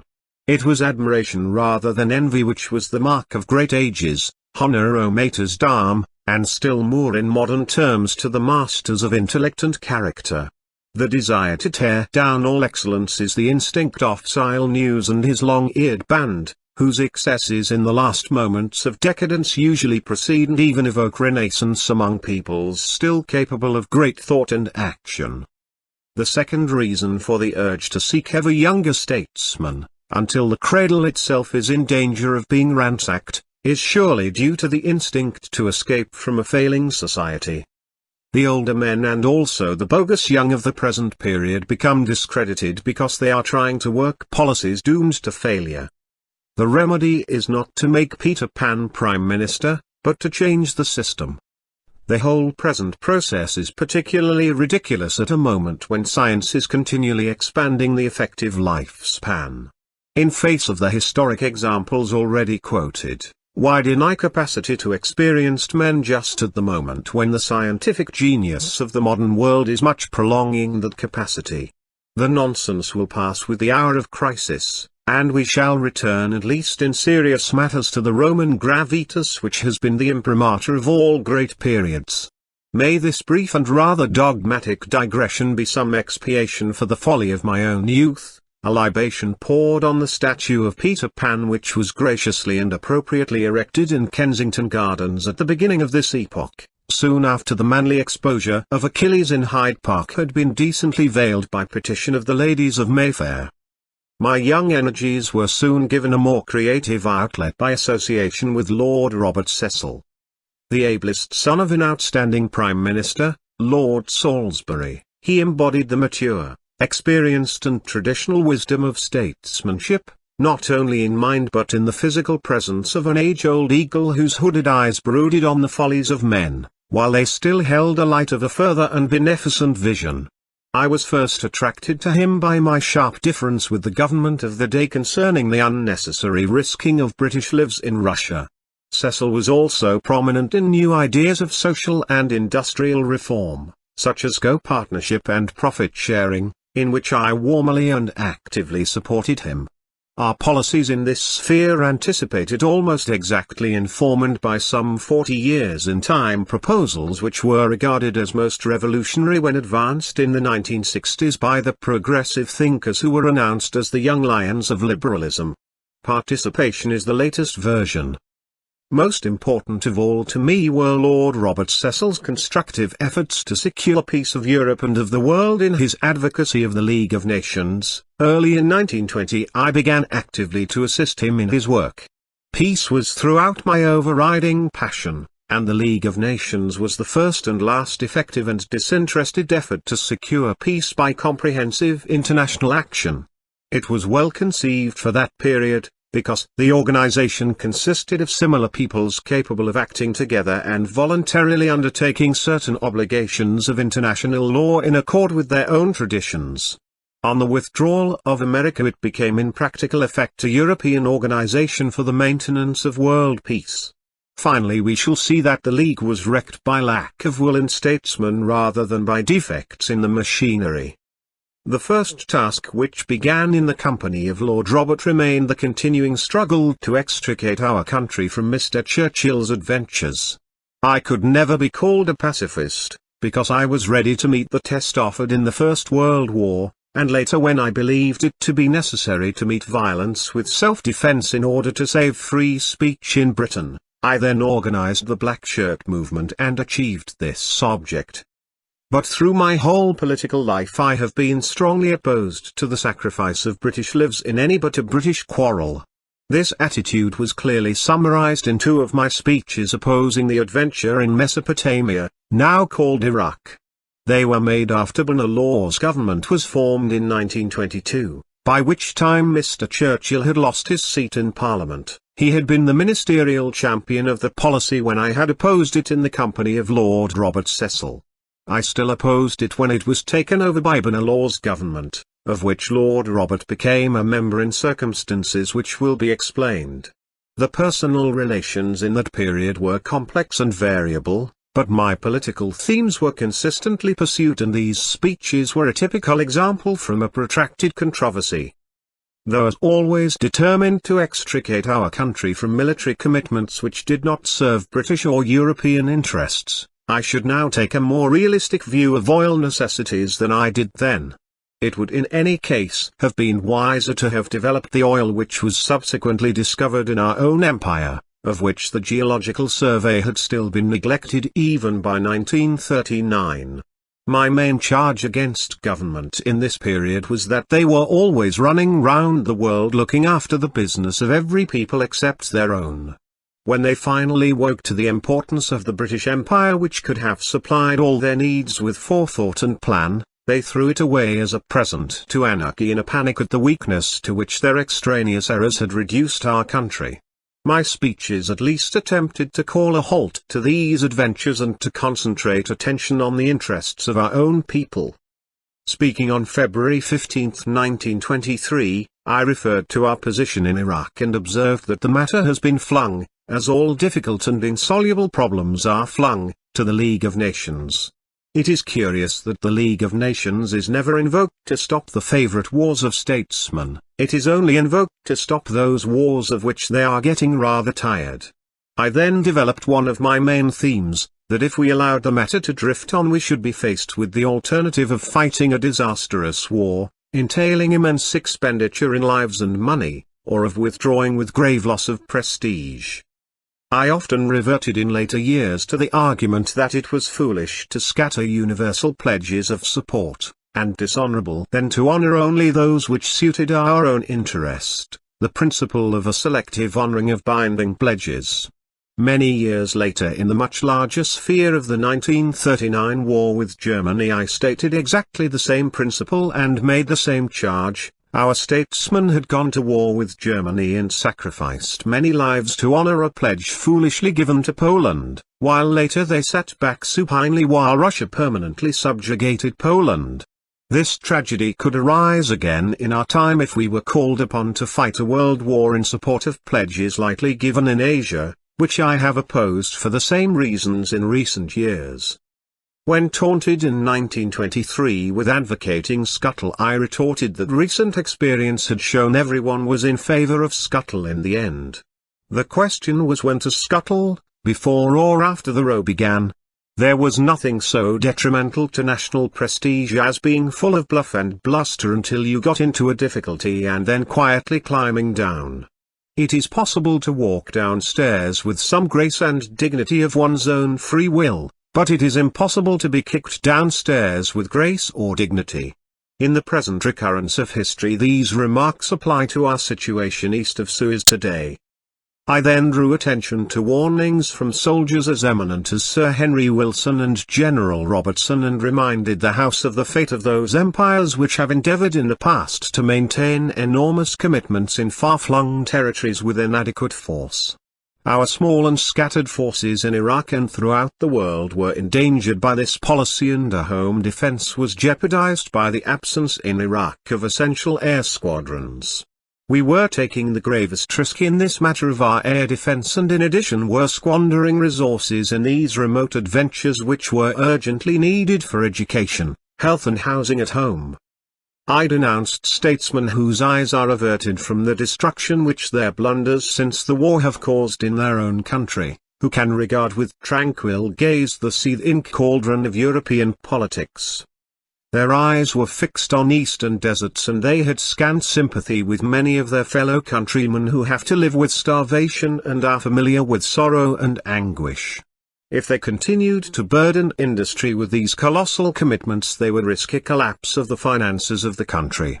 In these parliamentary fights I first followed the lead of Lord Cecil, and later continued alone in support of principles whose consistent service has brought me many a battle and caused me many a trouble. The principal object of our attack was always Mr. Churchill, main protagonist of these policies. This produced many vehement clashes between him and Lord Robert, in which Mr. Churchill was usually victorious. However, on one occasion Lord Robert scored heavily with a slight adaptation of Dryden's well-known lines on Buckingham. Stiff in opinion, always in the wrong. Was everything in turn, but nothing long. And in the course of one revolving moon, was scribbler, painter, statesman and buffoon. Even before my association with Lord Robert Cecil in the work of the League of Nations and the fight against Mr. Churchill's adventures, I had been invited by his elder brother Lord Salisbury to become secretary of an organisation he had formed, called the People's League for Economy. This was in 1919, and it brought me in close contact with this remarkable family. A number of visits to Hatfield were required at that time to further the people's cause.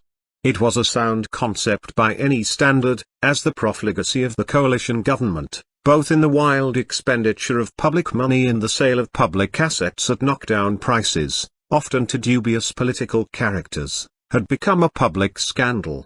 The day-to-day administration of this league, which was rapidly successful in a minor fashion, was too much to combine with my parliamentary duties, so I suggested to Lord Salisbury that it should have a whole-time salaried secretary under my general supervision. He concurred, and asked me to find a suitable man. After a visit to the Oxford Union, it occurred to me that its president was just the man. He was very bright indeed, and his name was Leslie Horblisher. During this period there was a succession of particularly brilliant presidents of the Oxford Union, mostly derived from the war generation, culminating in the triumvirate of Giedler, Horblisher and Beverley Nichols. The last was eventually lost to politics down the garden path, after writing some charming things about me in some summer house en route. The first was gained for literature after a period in the miasma of contemporary liberalism. Horblisher alone went forward to a spectacular political career. Although he was some years older than I was, and a major returned from war service, he was younger in status, as I was an MP, and he was still busy taking his degree and presiding at the Union. Directly he graduated I invited him to organize the People's League for Economy. That state organization was an unsuitable frame for his volatile talents. Horblisher was in every respect the opposite of the cautious, calculating, steady and sober character which is supposed to be the attribute of his race. Like several outstanding Jews, notably Lassalle and Trotsky, he was dashing to a degree, even reckless. At that time he lived well and hard, and in conversation was brilliantly amusing. His association with the Church and rectitude in the house of Cecil did not last long. The occasion of the break was my error in asking him to accept an invitation from the enterprising vicar of the City Temple Church to speak from his pulpit after lunch. It was reported to me afterwards by some of his young friends that he began with a side-splitting parody of the parsonic demeanor in the words, "Rising as I do in this hallowed spot, my only regret is that I have neither the clerical voice nor yet the clerical manner." The oration was interrupted at this point with a resounding hiccup and was necessarily brought to a premature conclusion. This did not go at all well with Lord Salisbury, and he departed from the People's League in a cloud of dust. At this period of his life Horblisher was living it up, a tendency which continued even after his entry into the House of Commons, where it marred some of his early speeches. It is greatly to his credit that he subsequently pulled himself together and drove forward with cool and sober will to achieve for a period the heights of political success. My last intimate discussion with him was due to a curious accident. We had taken a seaside house in Normandy, and went into neighbouring Davil at the weekend. I visited the casino to see for the first time the celebrated Greek syndicate in action, and was surprised to find that their principal challenger at the big table was Horblisher. He explained to me in the intervals of this desperate encounter that he had been left a considerable sum of money by some relation and meant for better or worse to put his whole fortune to the test that evening. He was quite sober. I watched, fascinated by the drama, throughout the night. He invited me to supper at 6 o'clock in the morning, after rising from the table with 3 times the fortune he had staked. I urged him to leave Daville next day and never to return. I never gamble myself, because I find so much in life more interesting, but the next weekend I returned to the casino to see if there were any comparable drama. There was. It was Horblisher again. He emerged at dawn without a penny, and this time I invited him to supper. He was very cheerful, and explained that if he had retained that fortune he would have been tempted never to do a stroke of work and just to have a good time. Max Beaverbrook had offered him a job at a large salary as his chief political columnist, and now he was going to accept. It would be the making of him. I admired both his fortitude and his philosophy. Our paths did not cross again until his disaster, when as Secretary of State for War he was driven from office by troubles in 1940. It was a personal sorrow to him that our organization previously played a part in that assault, as years before I had much liked him, but it would have been a denial of public duty to prevent it. Afterwards I saw him only once again, and he looked at me with eyes of sad reproach. Public life is too often laden with these tiers of things. We were friends though we had a different attitude to life. He was always surprised and rather envious of my automatic decision in favor of purpose before pleasure in the bitter choice which is often necessary. My mishap with the appointment of Horblisher as secretary to Lord Salisbury's People's League did not deter his brother Lord Robert Cecil from inviting me to act as parliamentary secretary to the League of Nations Union, a large organisation which he had established with considerable financial assistance from Lord Cowdery to support his ideas for the promotion of the League of Nations. I accepted, and was much occupied with this task in the summer which followed my marriage and honeymoon in May 1920. We had rented the agreeable Downshire house at Roehampton, and I used to go up every day to the LNU office at 15 Grosvenor Place in the morning and most evenings during the week to Parliament as well. Simi about the same time became active in the affairs of the English-speaking Union. It was a happy summer. I was attracted to Lord Robert Cecil by his fine character and by a rare combination of the practical and the ideal in his thinking. The concept of the League of Nations was well thought out. It sought peace by practical means, without any impairment of the national sovereignties which was still dominant, and provided a machinery not only to maintain peace but if necessary to enforce it.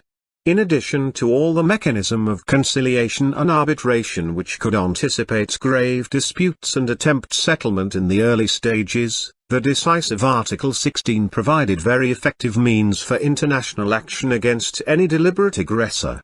The League of Nations was then not only a homogeneous body but also rested on the reality that every member was an established and a considerable country. Like all good ideas it could, of course, be made ridiculous by exaggeration to the point of absurdity, as we have seen after the Second World War in the United Nations, which in the General Assembly accords to a barbarous new country with a few 100,000 inhabitants equal weight with Britain, France, America or Russia. The veto of the great countries in the Security Council is a purely negative power. It is curious how many of the best ideas of the 1920s meet their reductio ad absurdum in the 1960s. This is perhaps characteristic of one of those recurrent periods of decadence from which happily the great peoples of Europe have always shown a striking capacity suddenly to recover in response to the challenge of necessity. In all things there is a just mean, and the League of Nations at that time held a fair equilibrium between falling into the dictatorship of a few great powers and the present relapse into a modern Tower of Babel. It was a well-devised piece of machinery, but like all other mechanism depended on human operation. The essential ingredient of will and statesmanship was lacking from the League of Nations. The League was eventually wrecked for all practical purposes in 1923 by Mussolini, who had a dangerous surplus of the quality which was so deficient in other statesmen. I remember then making an angry and most offensive speech about him to the effect that he had triumphed like a drunken motorcar driver, not by reason of his own skill but because all sober people had been concerned to get out of his way. In fact, this bellicose utterance covered the retreat of pusillanimous supporters of the League. I had been all for action, and so to do him justice was Lord Robert Cecil. I do not know if Mussolini was aware of that speech at the time, as he followed debates in other countries fairly closely, but he was probably unaware of the action I desired to take, and we never discussed it when I subsequently knew him. By that time in any case it was an old story. To tell it we must again anticipate events a little. The consideration of subject is sometimes in conflict with strict chronology, but all these incidents happened within the first lustrum of the 20s. After the election of 1922, when Lord Robert and I had parted, he to re-enter the Conservative government and I to continue in opposition after refusing to accompany him, I remained on good terms with him and had some part in the remarkable events which virtually destroyed the League of Nations. It was in the summer of 1923 that Mussolini took a risk, when he had not the power to blow over a house of cards. He got away with it because those who had the power lacked courage. Mussolini shelled the island of Corfu and killed a number of people under the British flag. At that time Lord Robert was at a session of the League of Nations in Geneva, Mr. Baldwin was at Aix-les-Bains on his customary holiday to take the waters, and I was at my customary holiday in Venice to enjoy more varied fare. The Venetian scene was affected to some extent by the general atmosphere because some festive young black shirts had swum out to an English yacht in the harbour and affixed a bomb which did considerable damage, but by luck rather than precaution, injured none of the occupants. This is not the place to revive the origin of the quarrel. I knew then little and cared less about Mussolini, his black shirts or fascism, but to recall that for me as a young English MP the conduct of the Italian leader and his supporters appeared an outrage. This was the time, if ever, to move the application of Article 16 at Geneva and once and for all to establish the authority of the League. I left Venice at once for Geneva, where I found Cecil in a considerable state of indignation and already disposed to take action.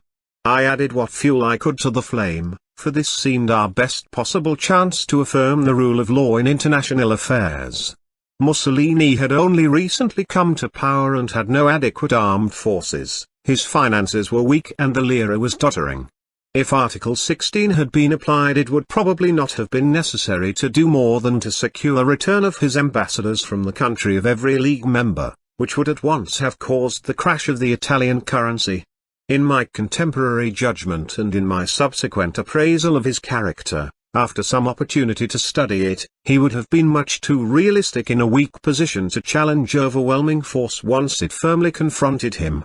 For my part one was quite prepared to go further, and move for sanctions, which in those conditions would have been effective. We had every prospect of a rapid and spectacular victory for the League which would have justified this new machinery for the maintenance of world peace, to whose creation such long and arduous effort had been devoted. We had rare opportunity firmly to establish the authority of the new institution and the rule of law. Nothing was needed except human will, but that was entirely lacking. Cecil decided at once to travel to Aix-les-Bains, while I remained at Geneva. He was going to ask Baldwin for authority to move Article 16. Quickly he returned in much dejection.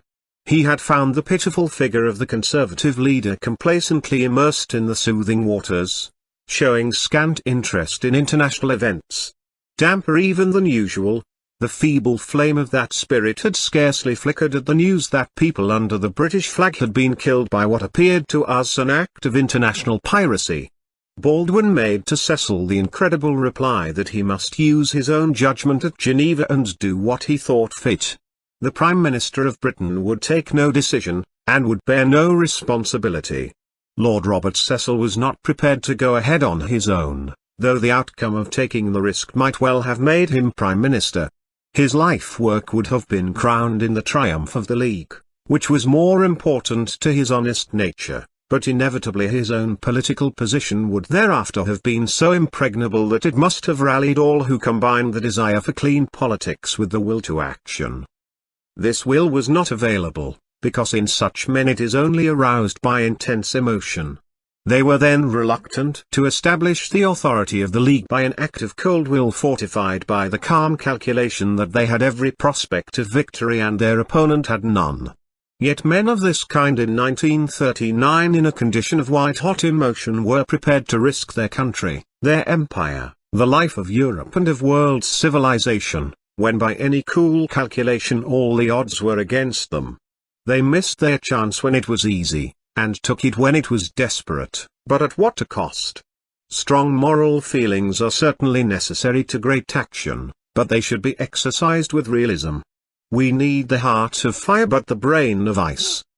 All that mattered to me at the time was the maintenance of peace and the devising and establishment of practical machinery to serve that supreme end. My part was to fight for my cause, which was the League, to stand by my friends and play for my side. Lloyd George was my first target, because he abrogated the machinery of the League in favor of his own method of using the smaller and more mobile body of the Supreme Council of the Great Powers.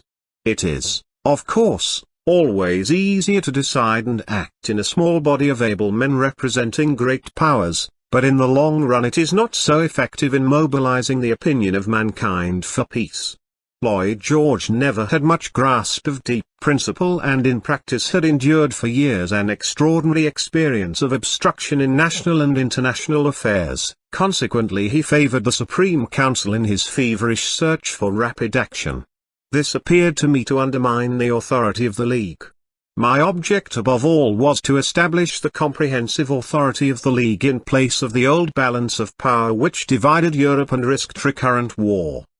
The particular mixture of reason and vitriol which was my recipe in that period is illustrated by a speech I made in the House in February 1922. I reinforced my argument in favor of the League and against Lloyd George's method of slipshod conference in the Supreme Council with a satirical attack on the Prime Minister which evoked much laughter at his expense and much indignation at my impudence. I remarked on his state of a Roman emperor at conferences in the villa of his millionaire parliamentary secretary, Sir Philip Sassoon, where he could be regaled in the evening with the frank incense of admiring friends, and the abrasions of controversy could be soothed by a liberal application of precious ointment from the voluptuous Orient. In serious argument I agreed with the Prime Minister that some countries were threatening the peace of Europe, because they fear the aggression of others. Fear is the most potent factor today in the disturbance of peace. There are only two ways of alleviating that fear, one by a strong League of Nations which can guarantee the peace of the world and can guarantee countries against aggression, the other way by these entangling alliances to which the right honourable gentleman is now about to commit the country. I concluded by advocating that a comprehensive guarantee for all the principal powers in the League of Nations should be constituted under the covenant of the League as an alternative to the old system of the balance of power which was responsible in large part for the catastrophe of the immediate past. We should move on to a new order and conception of the world which originated as the result of so great a sacrifice. My passion was peace, and I pursued it through any means which seemed the most effective. The way of the League was the opposite to the fatal division of Europe, caused by the traditional doctrine of the balance of power, which in my view had been deeply responsible for the First World War. This concept and its protagonists must be attacked with every weapon the debater carried. Some of these weapons of sarcasm and invective may seem inimical to the proper effect of the more reasoned and constructive passages in my speeches, but I had been educated in a tough school of debate. We shall see in the next chapter the origin of the development and ruthless use of these weapons, which alone won me a quiet hearing for my constructive argument. It was necessary by sarcasm and invective to establish among interrupters a certain fear of the retort, which was reinforced when they knew they would be selected personally for some wounding comments.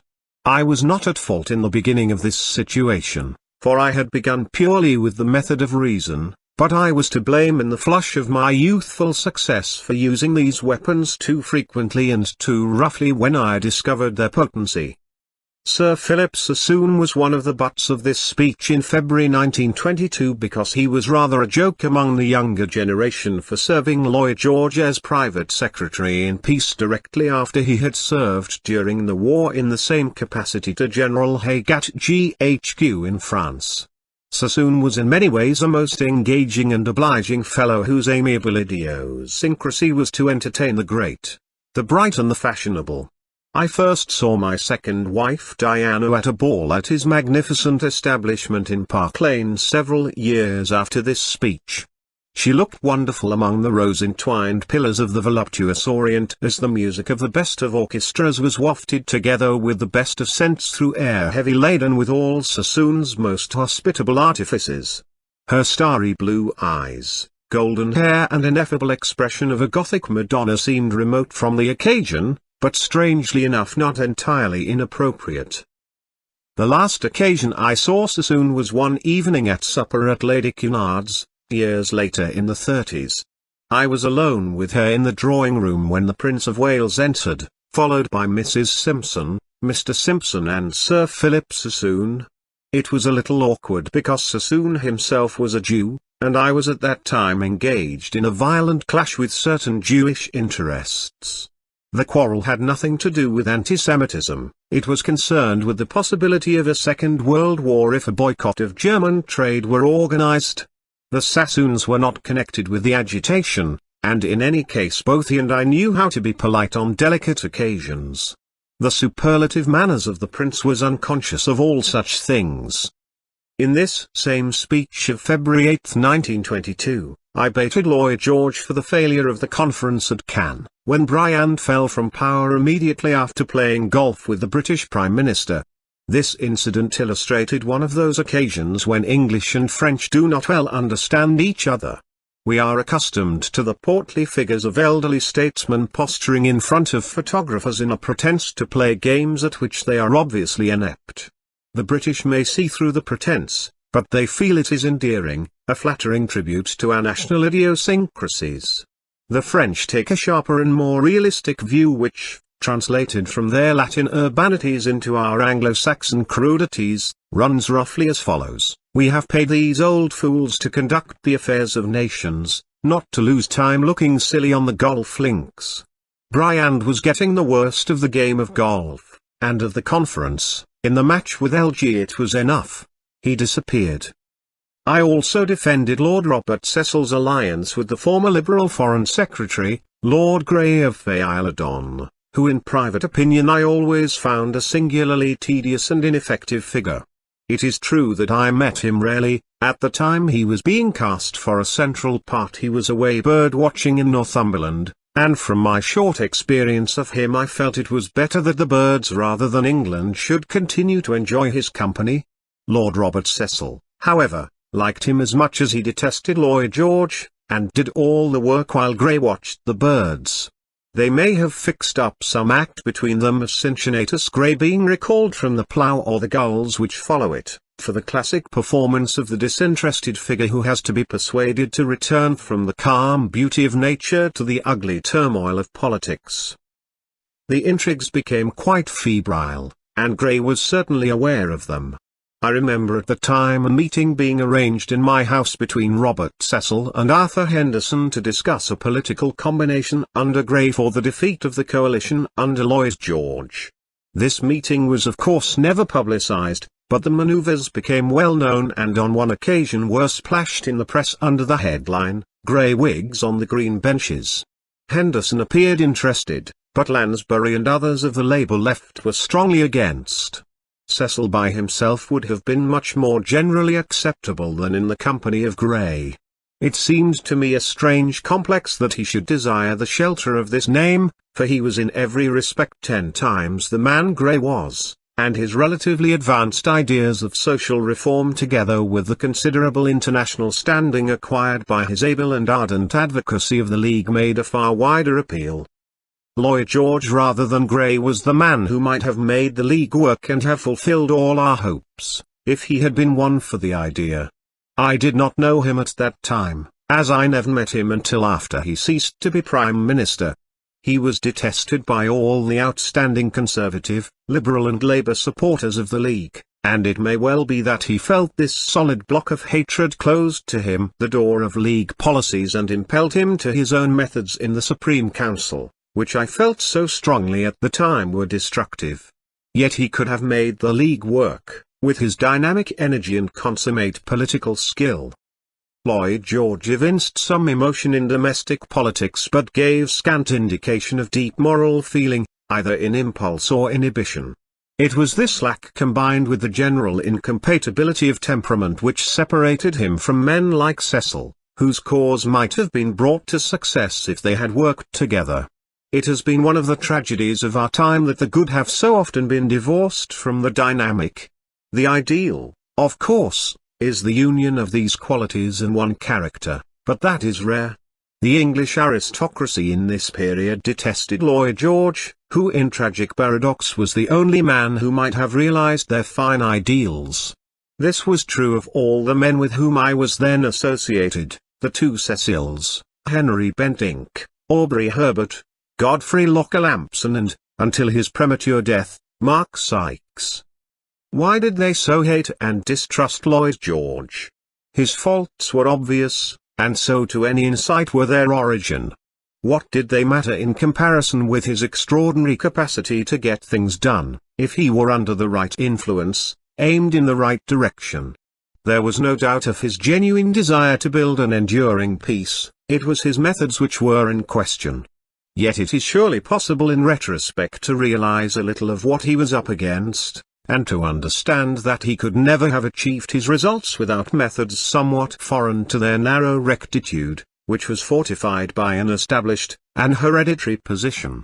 The little Welsh attorney in the First World War often had the rigid obscurantism of an obsolete general staff against him, sustained by the support of the Crown.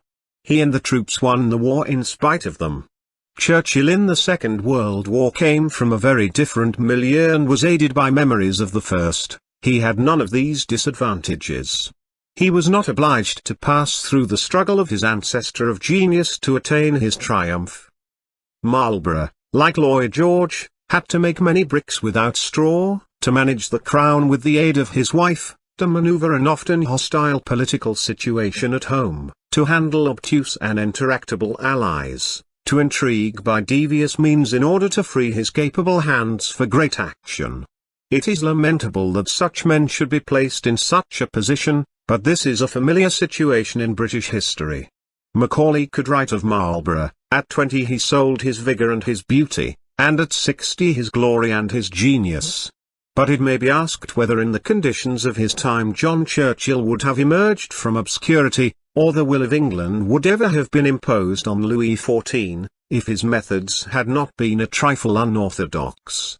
The rigid old Whig's ultimate understanding of life's realities may have led him finally to exclaim as he stood in front of Kneller's portrait of Marlborough after his terrific denunciation, "Yet I can never gaze with equanimity into John Churchill's cold, sad eyes." It was well that Marlborough's reputation in the end was so ably defended by his descendant Winston Churchill, who curiously at least to superficial observation differed from him in every particular of character.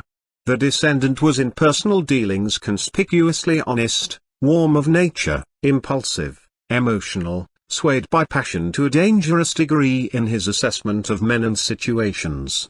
The ancestor was ice-cold, realistic, coolly calculating, but deeply dedicated to great purposes of supreme benefit to his country.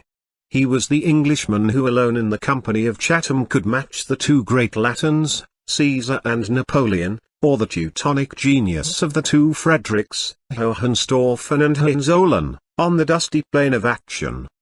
It is difficult even now to analyze what was the trouble between the best characters in English politics and Lloyd George. Probably it is true that at some point he sold honours, but he might have replied in his own terms that if the Huguenot King Henri IV could say Paris is worth a mass, he could be forgiven for tossing a few worthless plutocrats into a political museum he had always despised, if this could secure for him the means to break free from reaction and to solve the unemployment and housing problem. They shuddered when it was reported to them that Lloyd George's PPS, Sir William Sullivan, had walked into the Athenaeum after gaily performing a lightly delegated duty, observing that he had just made another 2 bloody bishops, but they should have understood the fellow was a bit uncouth. There was already talk about the women, but some of the venerated pillars of the Constitution like Wellington and Palmerston had already forestalled LG in that sphere, and many of their favourite friends were at the same time quietly, unobtrusively surpassing him. Was it then just a question of manners, class, an attitude to life, a deep incompatibility of temperament? Whatever it was, it weighed with them more than all Lloyd George's dynamism and his potential of immense service to the cause of peace to which they were genuinely dedicated. They buttoned up their prim little overcoats against the chill of Lloyd George's methods, while their country and Europe caught pneumonia from the icy blast of the next war.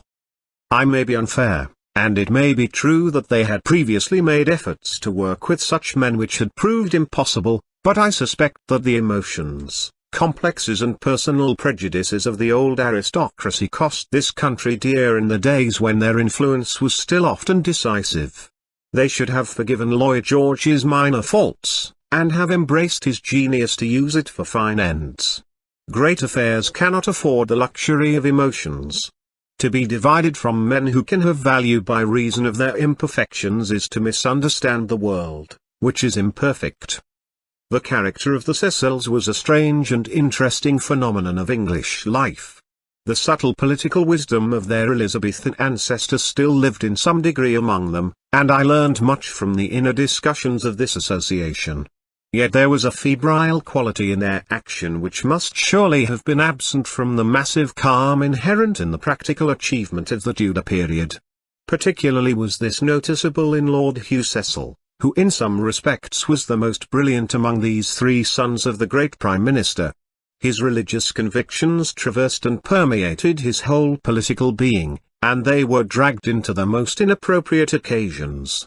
I never read a letter by him to the Times, illuminating such a dry as dust subject as free trade, without apprehending that it would conclude quite irrelevantly with "to hell with the Pope," expressed, of course, in his delicate and indeed exquisite phraseology.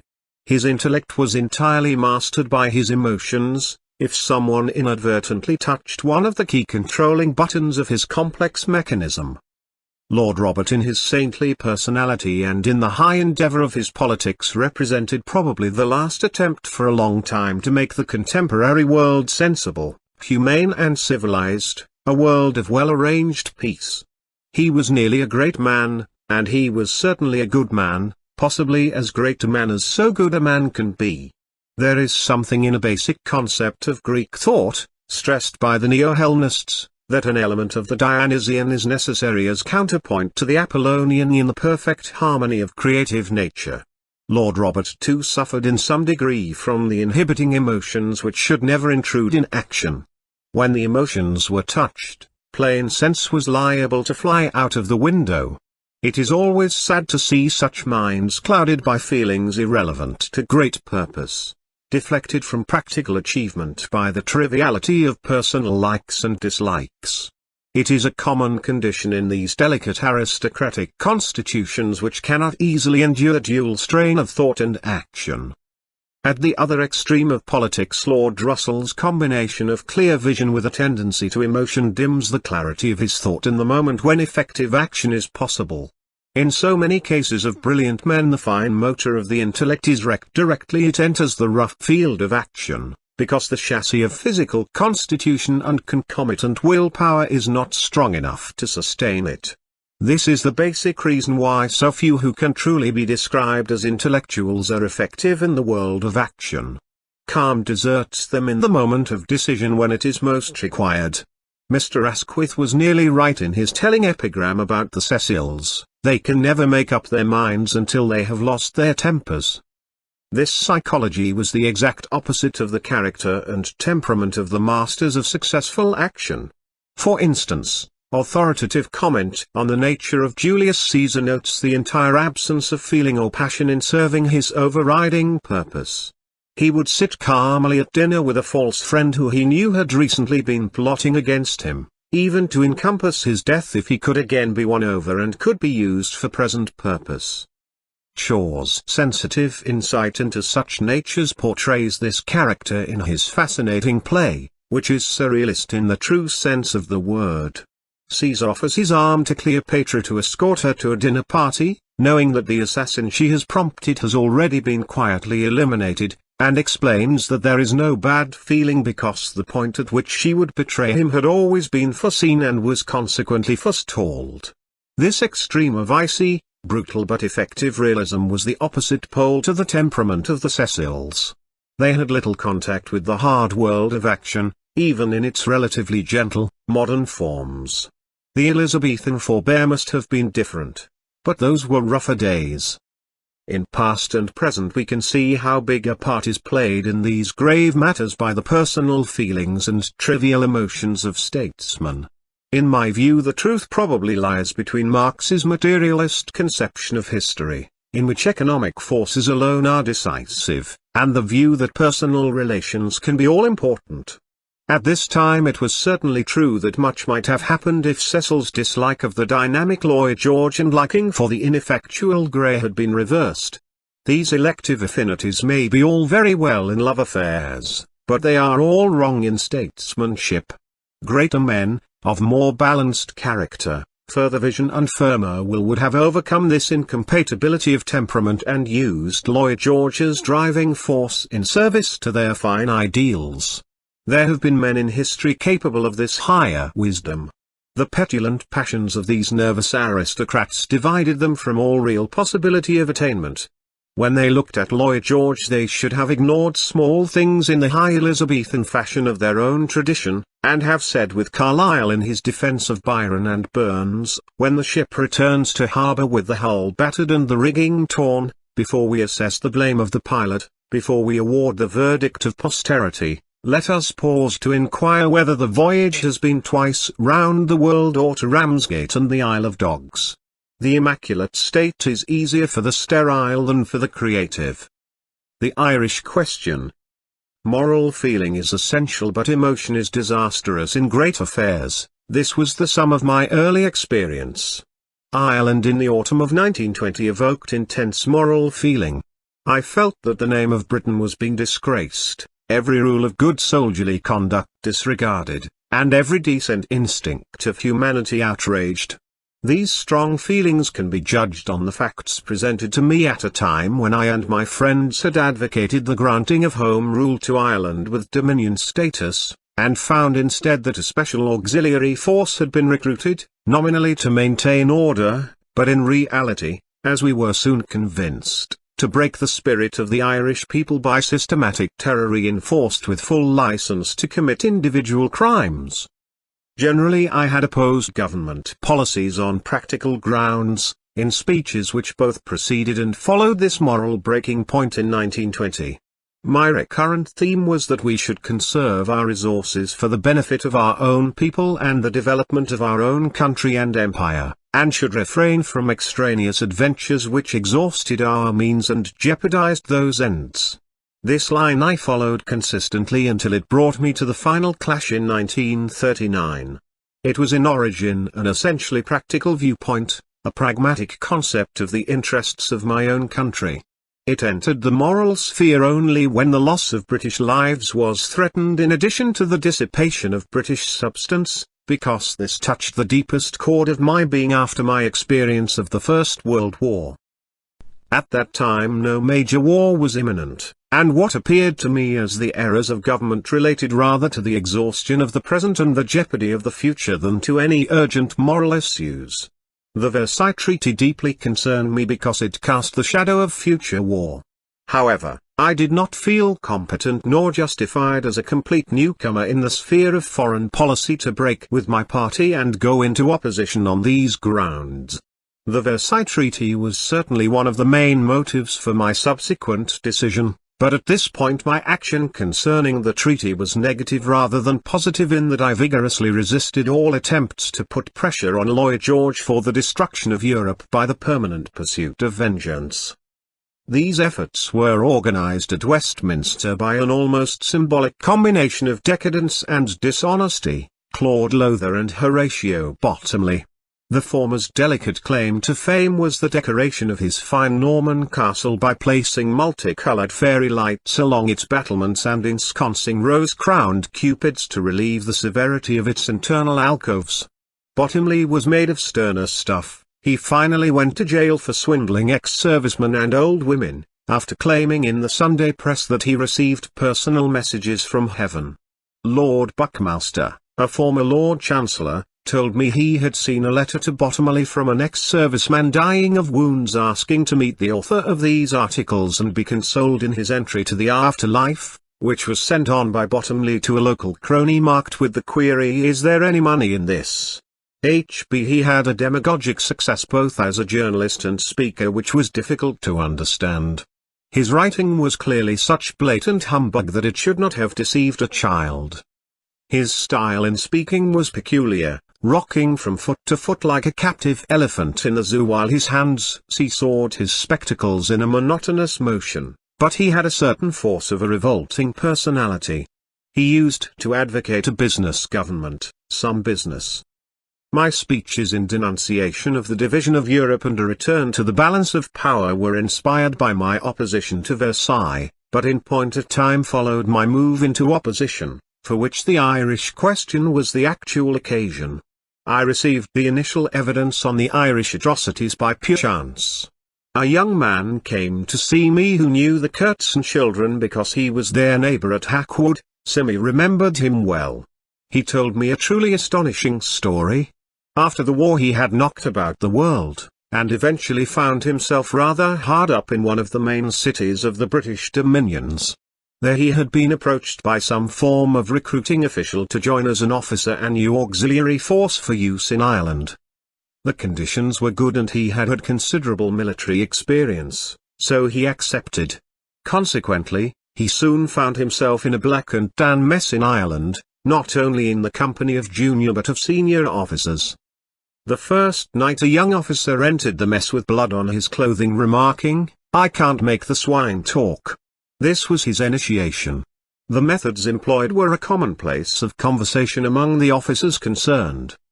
The account which most remains in my memory was the use of thin steel rods to beat the victim into unconsciousness, when they were revived with eggs boiled till they were hot and placed under the armpits. This was stated to be a Chinese method of persuasion. It was affirmed that anyone would talk if the process were repeated often enough. These practitioners appeared to be under no constraint to use methods which left no mark, a consideration which apparently only occurred to later adepts in the art of torturing prisoners in other countries. My informant also provided evidence of the violent and undisciplined behavior of those troops in the Irish countryside, which was a clear breach of all proper military conduct in treatment of the civilian population. Following this interview I made inquiry in many different directions, and the evidence poured in. When I put down my first questions the parliamentary storm broke, yet as the evidence accumulated there was no possible doubt about the main charges. In the end they were sifted, and proved to the last degree, but still the government was obdurate and the Conservative majority greeted fact with nothing but noisy abuse. I crossed the floor in October 1920 for a practical reason, though there was also a symbolic significance. It became impossible to get a hearing on my own side, so I preferred to face my enemies rather than be surrounded by them. It was better to confront what appeared to me as a charge of howling dervishes than to stand in the middle of it.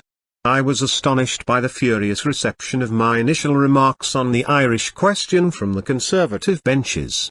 It was to me a plain duty to bring to the notice of the House facts whose redress I had vainly sought in private. Yet to the Conservative Party in revealing these things I was badly letting down the side, adding disloyalty to impudence. To do these Conservatives justice, most of them probably did not believe a word I was saying.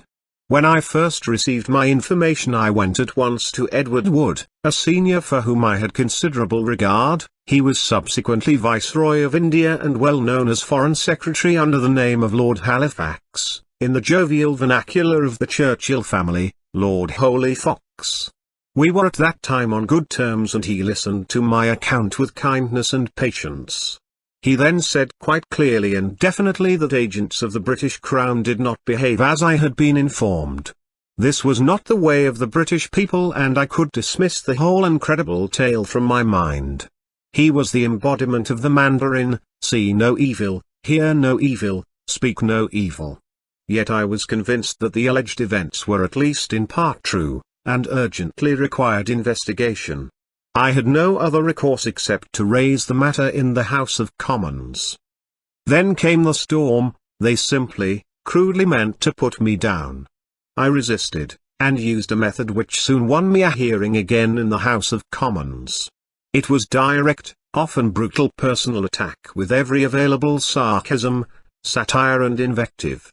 I became what Disraeli called a master of flouts and jibes and jeers. They shut up because they were otherwise covered with personal ridicule. I picked out the noisiest and went for them direct until silence reigned. Sir Colin Coote has observed of me in this period that I could flay the skin off anybody inefficient in debate, but added in effect that I was then so intolerably insolent and arrogant in speech and in my whole demeanour that he apparently developed a lifelong dislike of me. It was probably true that I appeared insupportable, but I was fighting for my parliamentary life and had to use the roughest weapons to survive. The modest mien of polite English society and the humble approach of the best parliamentary tradition would have been inappropriate. Throughout this period I was sustained by the moral support of the upright, able, and experienced parliamentarians with whom I was then closely associated, and often assisted and sometimes led by their intervention in these debates. Henry Bentinck did not cross the floor of the House, but spoke with courage on the Irish issue from the Conservative benches. He obtained a hearing, albeit a rough one, because he had been there a long time and his vagaries in espousing moral causes had made him something of an established institution. His position was particularly delicate, as his beautiful and charming wife maintained throughout the stoutest Ulster convictions, which in no way impaired her relations either with her husband or his friends.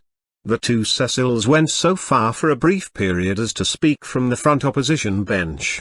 They too had been licensed by time in their deviations from the Conservative norm, although they encountered much opposition in debate from their own party on this Irish issue. Hugh Cecil had been one of the ablest and most militant propagandists of the free trade cause when his party, under the auspices of Joseph Chamberlain, wholeheartedly embraced protection, and Robert Cecil's thought and policies at that time had only slight contact with true conservative doctrine. Our group soon found some affinity with liberals who were moved by the moral issues of the Irish question. Foremost among them in the Irish fight was Wedgwood Ben, who later joined the Labour Party. He had a fine fighting record in the First World War, and in parliamentary debate combined courage with ability. He was a tremendous worker, to an almost obsessive extent, and even devised and daily charted a life graph on which he judged himself by the line of work accomplished to his own exacting standards.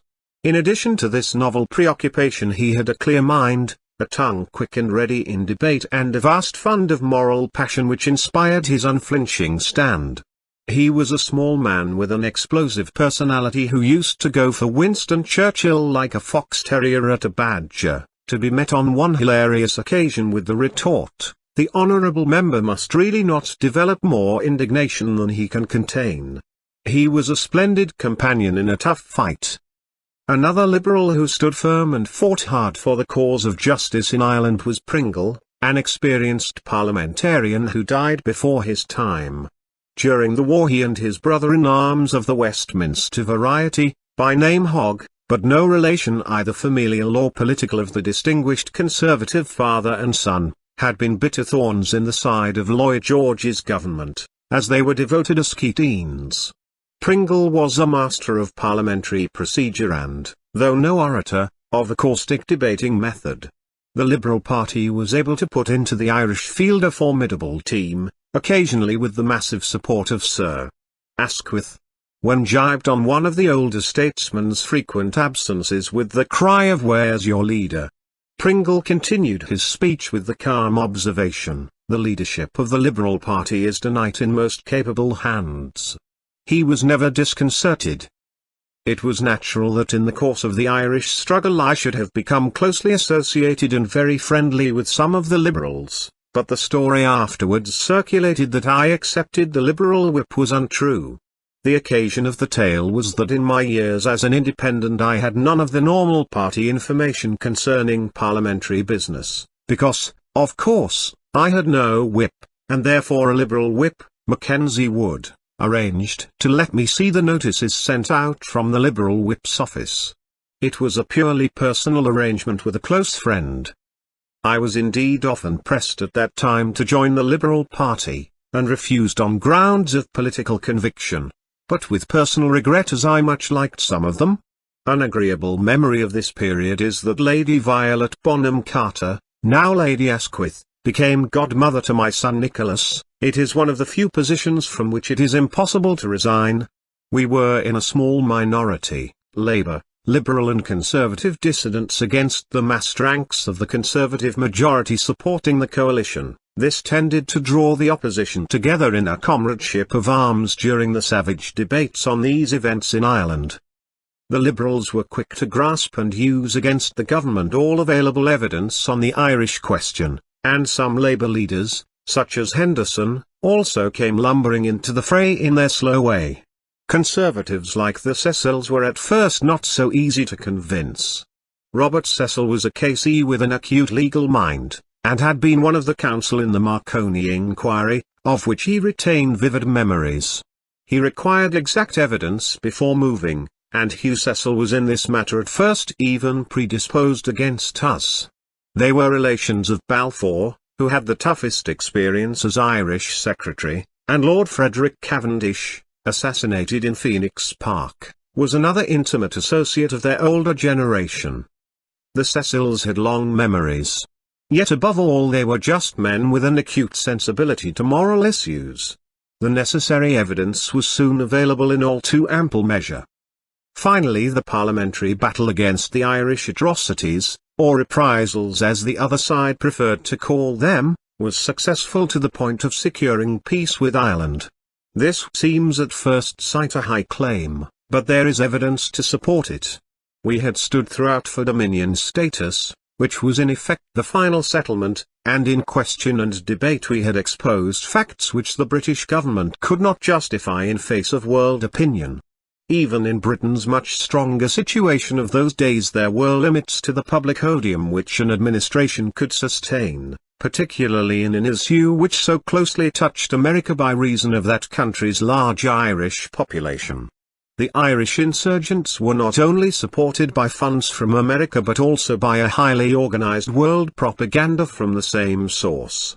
Our fight in Parliament was conducted solely on the British stage, but it was regarded by a far wider audience.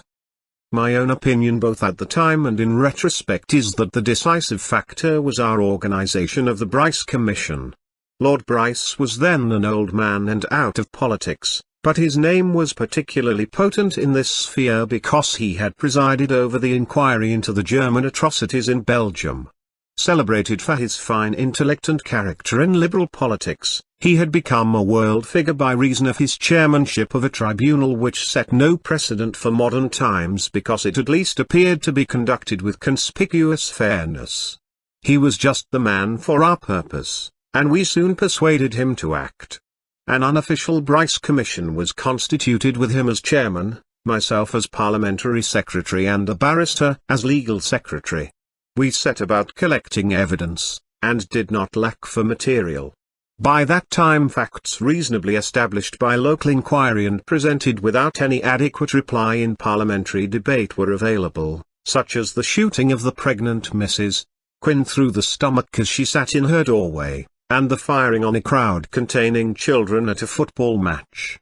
Our case was not difficult to establish. The scandal which would follow the publication of the Bryce report would rock the government. Peace followed instead.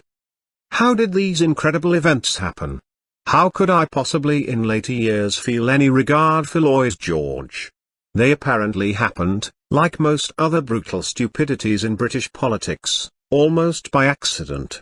The account given privately to us was that at a meeting between Lloyd George and Sir Henry Wilson, an Ulsterman, who was then C.I.G.S. with some other ministers present, the soldier indicated that the troops were getting a little out of hand, as they were constantly being sniped by civilians, assassinated, so he did not think it mattered much if they hit back a bit. Lloyd George was reported almost casually to have assented, and that was the beginning of reprisals. I tried to pin down LG by a question in Parliament, armed with our surprising knowledge of this meeting supplied from a very private source, and never saw him more embarrassed in debate.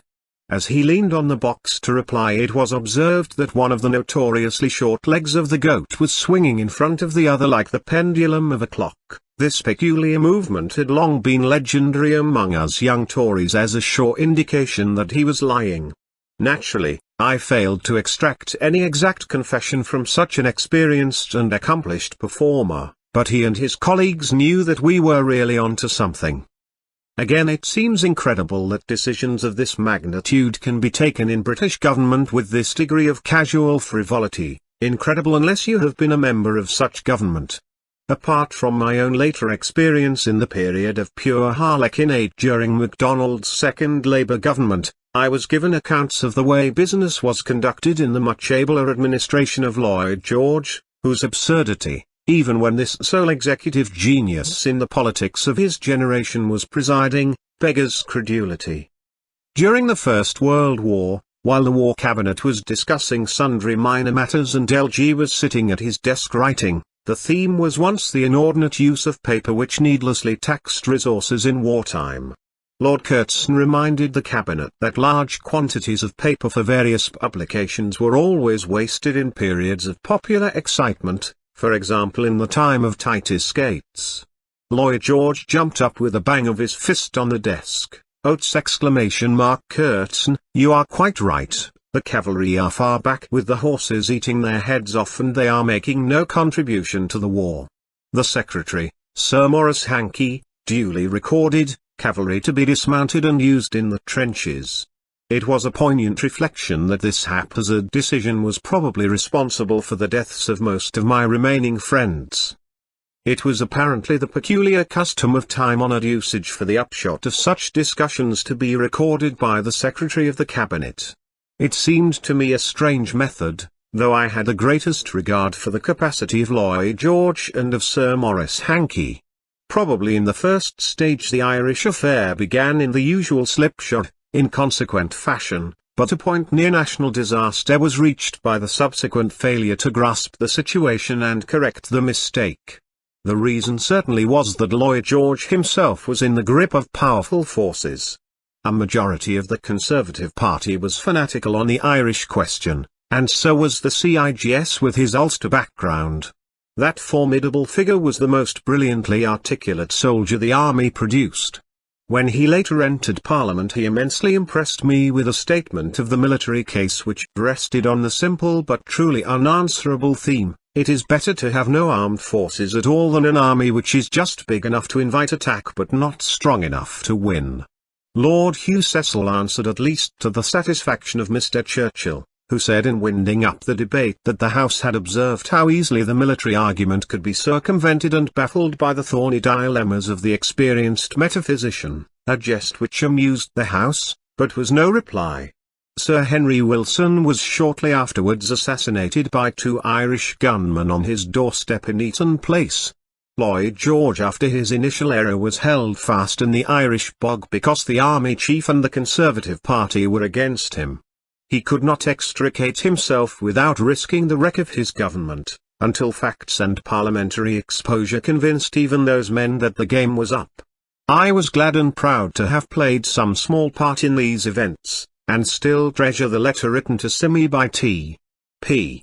O'Connor, the grand old nationalist MP for a Liverpool constituency, and at that time father of the House of Commons. 5 Morpeth Mansions, Victoria Street, S.W. December 10, 23. Dear Lady Cynthia, my going to Harrow for Oswald was not only a pleasure but a duty. I regard him as the man who really began the break-up of the black and tan savagery, and I can never recall without admiration and wonder, the courage and self-sacrifice which such an attitude demanded on his part. So I said nothing on the platform which I had not said to myself many a time. Both your husband and yourself will always be regarded by every good Irishman with appreciation and gratitude. I may take this opportunity of saying to you that in presiding at the dinner to me, and in the wonderful speech he delivered, he put me under a debt of lasting and warm gratitude. Yours very sincerely, T. P. O'Connor. It was this fight too which brought me in contact with one of the outstanding journalists of my lifetime, H. W.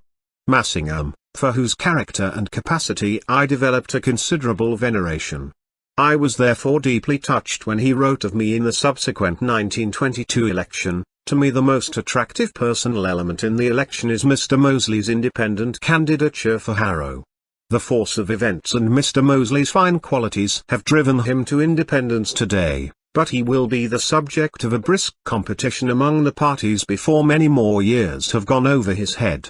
He has attached himself a good deal to Lord Robert Cecil, but he is a figure of individual strength and purpose, a young man of genius, perhaps the most interesting in the late Parliament. If character, a brilliant and searching mind, a sympathetic temperament and a repugnance for mean and cruel dealings fit men for the service of the state, Sir Mosley should rise high in it. It is hardly a compliment in such days as these, to speak of him as a rising man. Yet I regard him as something of a star, and of no common brightness. It was tough going for a man of 23 when I began, but I had the impetus both of the revelations I had received and of my previous experience during a spell of nominal light duty in Ireland not long after the rising of 1916. We regulars then had our Irish experiences in the field, though most of the fighting was over by the time I got back to the Curragh. The essence of the military events in Ireland was the competence of the regular troops and the incompetence of the irregulars.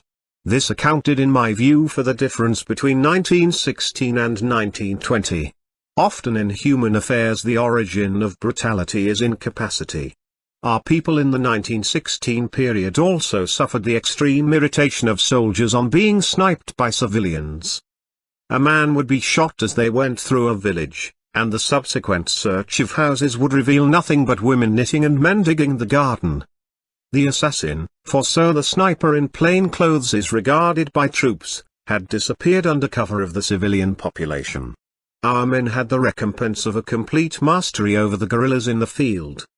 They did not fall into ambushes or booby traps, because they advanced in the proper formation of trained troops. If a point or flanker were picked off, they would fan out and encircle the attackers in classic style at greater speed than the enemy's untrained and unequipped capacity for movement enabled him to achieve. At that time our people knew all about fighting, and the insurgents knew next to nothing. The Irish got very much the worst of it, and despite the exasperation caused by civilian sniping, these regular troops had not such a serious temptation to commit any unsoldierly act, which in any case their firm discipline prevented. The end of effective fighting in this period was characteristic of the whole affair. The Irish held the Shelbourne Hotel in the centre of the city and dug themselves in on St. Stephen's Green in front of the hotel. They omitted, however, to guard the back door of the hotel and the luggage lift, and an officer in my regiment, with a corporal, 2 men and a machine gun entered quietly by the back door and used the luggage lift to reach the roof, which he found also unguarded. The Irish had also omitted one other essential precaution, to make traverses in the trench which they had dug on St. Stephen's Green in enfilade to the hotel. The rest was simple. The situation was very different when the Black and Tans arrived on the field after the war. The Irish by then had learned much about guerrilla fighting under the brilliant leadership of Michael Collins. They had the initial advantage of the capacity for secrecy acquired in century-long resistance to a strong military power, and all they needed was training and experience in this kind of fighting on a large scale. Their new opponents, on the other hand, were a scratch lot, recruited all over the place and thrown into the fray without discipline or training. Some of them had previous experience of warfare, but few had any knowledge of that kind of fighting. Their lack of discipline was their fatality, and it lost them 600 killed in 6 months. They did not move in the proper formation of regular troops, which is an arduous business requiring long training. They often drove round seated on open lorries, advertising their arrival in advance by firing their weapons into the air under the dual stimulus of alcohol and the desire to impress upon the Irish that the conqueror had at last arrived. Michael Collins and the boys would be waiting with a machine gun behind one of the high banks at a corner of the road, where the open lorry on which the men were seated had to slow down. Once again, the rest was simple. Black and tans interrogate villagers suspected of supporting Sinn Féin. This account is, of course, an oversimplification, but I believe in a short compass it gives a fair view of what happened. The Black and Tans were up against a situation which is baffling and exasperating even to disciplined, trained and experienced troops. This was the beginning in modern Europe of the guerrilla tactic, which has since been developed in many different spheres. In my essay, The European Situation, published in 1950, I foresaw that nuclear weapons would result in regular armies becoming the paralyzed giants, and that future fighting, if it occurred, would be conducted in the way of the guerrillas. Particularly in the cities, even regular troops, inhibited from the extreme of brutality by membership of a civilized nation, can be worsted by guerrillas who emerge from obscurity to strike and instantly retreat again into cover of the darkness which is provided by the support of the civilian population. At this point the struggle becomes as much political as military. The competent guerrilla is half soldier, half a politician, for his first business is to win and retain the support of the civilian population which is his cover. In Ireland after the First World War that support was ready-made among the Irish people and was steadfast to an extraordinary degree. The response of the Black and Tans was partly spontaneous and partly organized. The rage of men without training or discipline who feel unable to hit back while suffering heavy losses produced the stupid and brutal acts of individual violence which could have no effect except to swing opinion against them. But the attempt to break the morale of the civilians appeared to be systematic, and the object was clearly to prevent the Irish civilian population supporting the guerrillas. Sir Humar Greenwood was the Irish secretary, a decent Canadian in private life, but Lloyd George's blustering bully boy in public. It was his business with much vituperation directed against the Irish and the opposition to defend the policy of the government. My constant cross-examination of him at question time evoked the concentrated fury of the Conservative benches. For instance, in view of his discovery that the murder gangs never slept more than one night in the same place, has he yet discovered a more effective means of bringing them to justice than burning next day the houses of other people in the vicinity of their outrages? Such questions floored the luckless Greenwood because he could not give the true answer, that the real object of the exercise was to create such reign of terror among the civilian population that the guerrillas could find neither the food, nor the shelter or succor necessary to their existence. That was not an avowal possible in face of British, American and world opinion, but it would have been a statement of fact. For such reasons it was possible for the parliamentary opposition gradually to wear down the strength of the government and to induce peace. I do not think it will be found too high a claim by those with time and patience to study the whole story. Why then were these irregular troops used at all? Why not use regular and trained troops, who at least would have suffered fewer losses and made a proper job of it? The short answer is that troops with real discipline and a great tradition cannot be used in the way the government required without destroying both, and no one knew this better than Sir Henry Wilson. To have made a proper job of it in the way of a regular army would have demanded a very large force. For instance, we reckoned that to drive efficiently the Wicklow Hills, always the main hideout of the guerrillas, would have needed at least 100,000 men.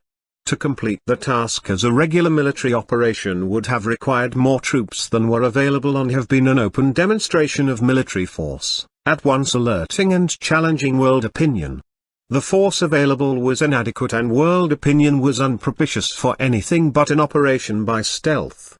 Faced both with the limitations of their political situation and of the forces available, the government fell into the decision to use irregulars, who could fight in an altogether different way, the way not of a military operation against the guerrillas themselves but of terrorism to break the morale of the civilians who supported them. The Black and Tans were the arm created for their purpose, but it was an answer to the government's problem which in the end made things far worse. The Irish as fighting men had become very good indeed. They were making monkeys not only of the Black and Tans but of the whole administration. It may not have been true that Michael Collins, dressed as a charwoman, was able to read the papers on the desk of Sir John Anderson, then Under Secretary to the Lord Lieutenant in Dublin Castle, but he was certainly better informed than his antagonist. This favourite son of the Home Office, later described by his admirers as the Tiger of Bengal, was finding the Irish air not nearly so congenial as his later experience of the gentle clime of India, where eventually he was able to play the strong man with more success. Baffled and looking foolish, defeated and suffering heavy losses, the Black and Tans faced a situation in which firmer characters and stronger discipline have been known to break down in this modern world, which has so often witnessed the tragic and the horrible. Confronted with triumphant guerrilla tactics by a weaker force supported by a civilian population, the dominant force is often tempted to employ two instruments, torture and terror.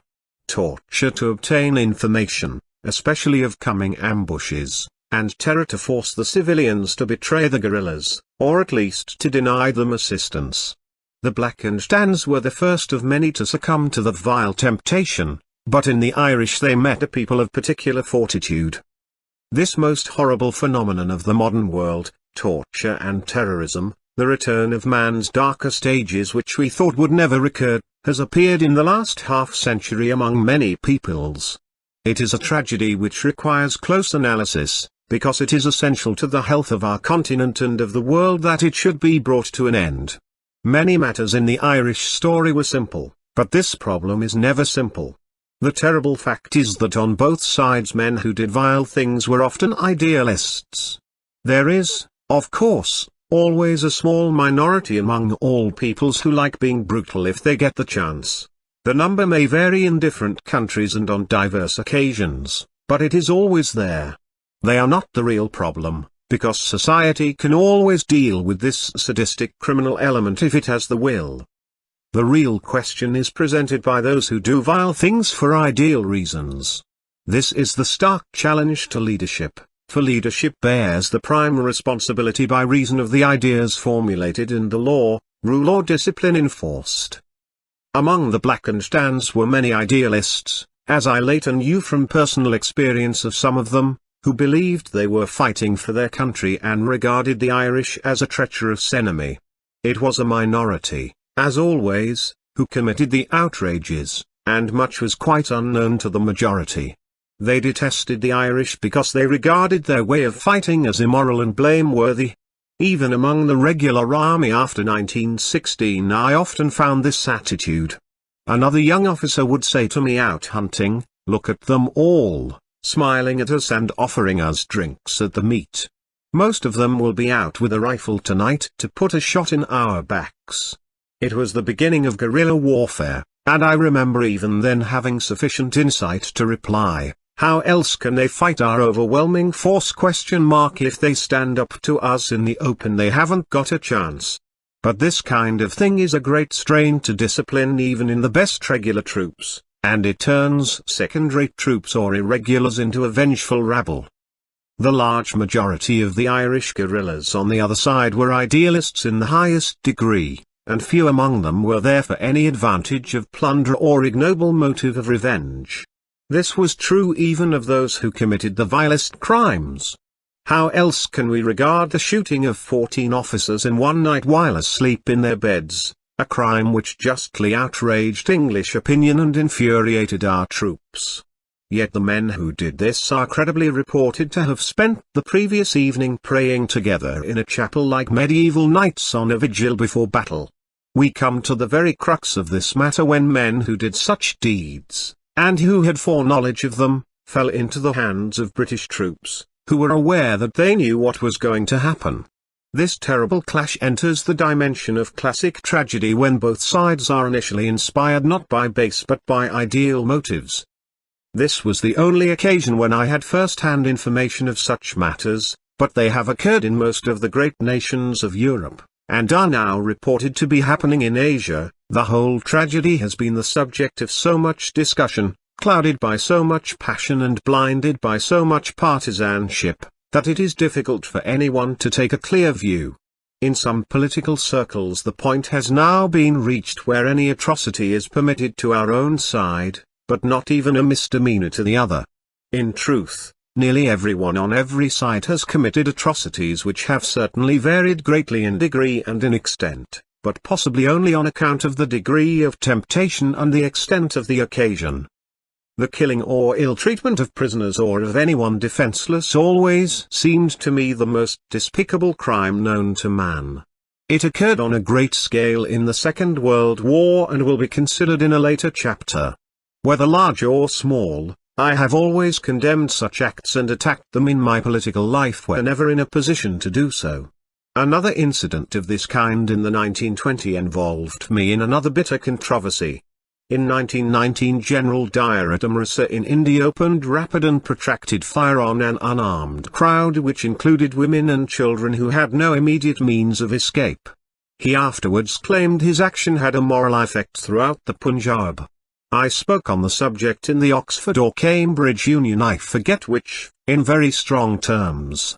During this period I spoke frequently in university debates, and I believe I was responsible for carrying the first motion in favor of socialism by 20 votes at one of them and just lost by 4 votes at about the same time in the other.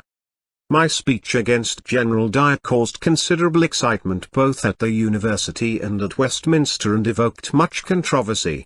One undergraduate paper attacked me fiercely and published a complete travesty of my speech, alleging that my peroration had amounted to an appeal to the Indians to revolt against the English who have slaughtered your wives. It is superfluous to state that I had said nothing of the kind. It seemed to me unnecessary at the time to pursue a relatively obscure undergraduate journal for libel, but the matter became serious at the next general election in November 1922. Having crossed the floor of the House, I was then standing as an independent in the same constituency of Harrow, and my Conservative opponent circulated the words, "Revolt against the English who have slaughtered your wives," in an aggravated form, because they were given, without any qualification, as my actual words.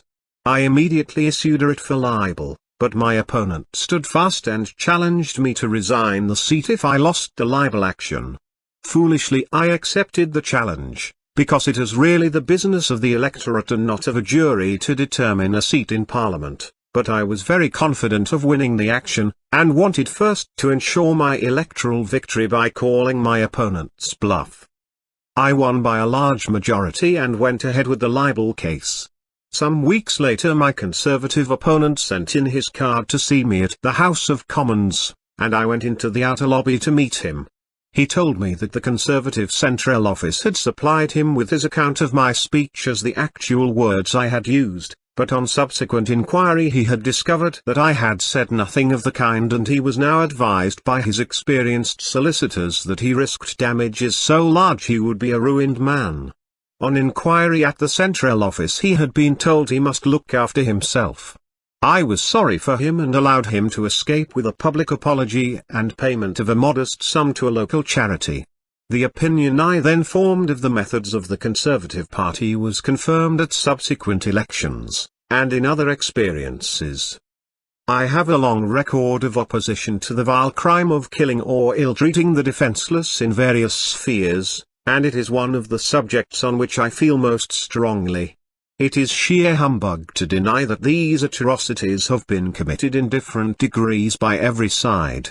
If it rested with me, this practice would be abruptly and ruthlessly brought to an end with the utmost severity. That these things should occur even among Europeans is a dark stain upon the honor of our continent and a violation of every true instinct of humanity. We must resolve and ensure that they shall cease and that their end shall be followed by a deep act of oblivion. Then the wounds of Europe may be healed. Elections 1922-24. Clyde Exeter's. The ILP. Birmingham. My second election in 1922 turned out to be a momentous affair for me. I had already passed through the fierce storm of the Irish controversy and other parliamentary battles already described. Now I had to face the consequences. It was reckoned at the time that the Carlton Club alone supplied over 200 cars on polling day to secure my defeat. Many of the big guns of the enemy were mobilized to fire in a constituency they found conveniently close to London. Happily, I had fortified my position with much local support. When the executive of the Harrow Association called on me to toe the party line, I appealed over their heads to the rank and file of the association. It was a simple device which they bitterly called the card trick. A stamped postcard was sent to each member of the association together with my statement of the issues involved, and he or she was invited to return the postcard to me with an affirmation of support. The postcards came back with an overwhelming majority in my favor. My good friend, Harry Miles, the agent, came too. Left high and dry, the executive met and adopted another Conservative candidate. We formed another and more powerful association, and I issued a 5,000-word election address stating in effect that I stood on the same program of social reform as in 1918, to which I remained true in face of the renegade conservatism which had added various crimes like military adventures, the Irish atrocities and profligate expenditure to their general betrayal of the rights and the hopes of the war generation. I polled 15,290 votes to their 7,868, defeating them by nearly 2-1. It was a remarkable result because I had to sustain alone the full weight and fury of the Conservative assault, and Harrow was one of their traditional strongholds. I was still associated with Lord Robert Cecil at the election of 1922 and he came to Harrow to make a speech on my behalf. It was a bold and loyal undertaking for him thus to support an independent against the official Conservative candidate in Harrow, for he remained the official candidate of the Conservative Association in Hitchin. The situation was further complicated by his decision unofficially to sponsor a few other independent candidates, chief among them Bernard Freyberg, VC, who gave almost as dashing a display in this election as on the field of war. Being a man of action, he did not tamely submit to finding himself with a lack of cars on polling day, and rang up almost every taxi and hire car in the neighborhood to employ them for the purpose of carrying his electors to the poll. This was, of course, a major breach of election law of which he was superbly ignorant, and could carry severe penalties. It was perhaps fortunate that he was not elected, though he polled well, and the incident passed without notice or retribution. Before the election Lord Robert Cecil sent me to see his friend the First Lord Cowdray in Scotland and ask him for funds to support a few independent candidates. It was my first experience of these magnates of industry, which was repeated years later when I visited Lord Nuffield on similar missions. Both were generous givers, but were concerned to impress on the recipient that these large sums of money had not been easily gained. Lord Cowdray had me met on the night train and took me for a walk in the morning, discussing politics in general terms. He was an impressive personality, and I was able to understand the reason for his remarkable achievements better than in most such men. He was also a man of taste, and I observed in his Scotch castle a fine collection of impressionist pictures. Towards the end of the walk he took me to the garage, where stood an array of expensive motors. His purpose was to hold a discussion with the owner of the village garage concerning a repair to the exhaust of the humblest vehicle among them, the shooting brake. After hard and protracted bargaining, the deal was done at 15 shillings. Was this the way he had laid the foundation of his vast fortune, or was he teaching me to value the coming gift? After an excellent luncheon he quietly handed me a cheque for £10,000. My sad parting from Lord Robert Cecil followed the 1922 election. He decided to enter Bernard Law's Conservative government, and invited me to accompany him into some post in that administration. This honourable man and faithful friend said he felt an obligation to me and would not take office unless I too was accepted, which would not have presented much difficulty, as some time previously Bunelaw had spoken to Lord Kirkstall about me in friendly and conciliatory terms. I had a considerable regard for Bunelaw as Conservative leader because his outstanding abilities enabled him to substitute argument for what I described in debate as zoological noises indicating the first dumb aspirations to the flights of human speech, which were the only audible contributions to our discussions made by some of his supporters. Bunelaw was a master of the art of winding up a debate. His method was simple in principle, but hard in practice. Speaking without notes, he would recapitulate the arguments of the other side often with greater force than their own capacities permitted. He would then demolish them seriatim in the same logical order he had stated them. His art extended even to the deliberate slip in order to extricate himself from difficulties. Defending himself once from a charge of undue subservience to Lloyd George, he said, "I was always a man to stand on my own bottom." When the laughter subsided, he continued with his tired smile, "The House always appreciates these occasions." He knew both how to play on their infantilism and how to appeal to their good sense. It was not, therefore, any antipathy to the Conservative leadership at that time which induced me to refuse to accompany Lord Robert and remain on the opposition benches. It was rather that the rift between me and Conservatism had then grown too wide, and that my sense of purpose led me toward far more positive action than it then presented. I had something in common with Bunelaw because only 3 of us at that time could deliver a major speech in Parliament without notes: Bunelaw, Willie Graham, whose premature death was a severe loss to the Labour Party, and myself. I used to speak in the House without notes, even winding up a debate on the front bench. My speech of resignation from the government lasted an hour and a quarter and covered a considerable complex of subjects and figures, but was delivered without notes.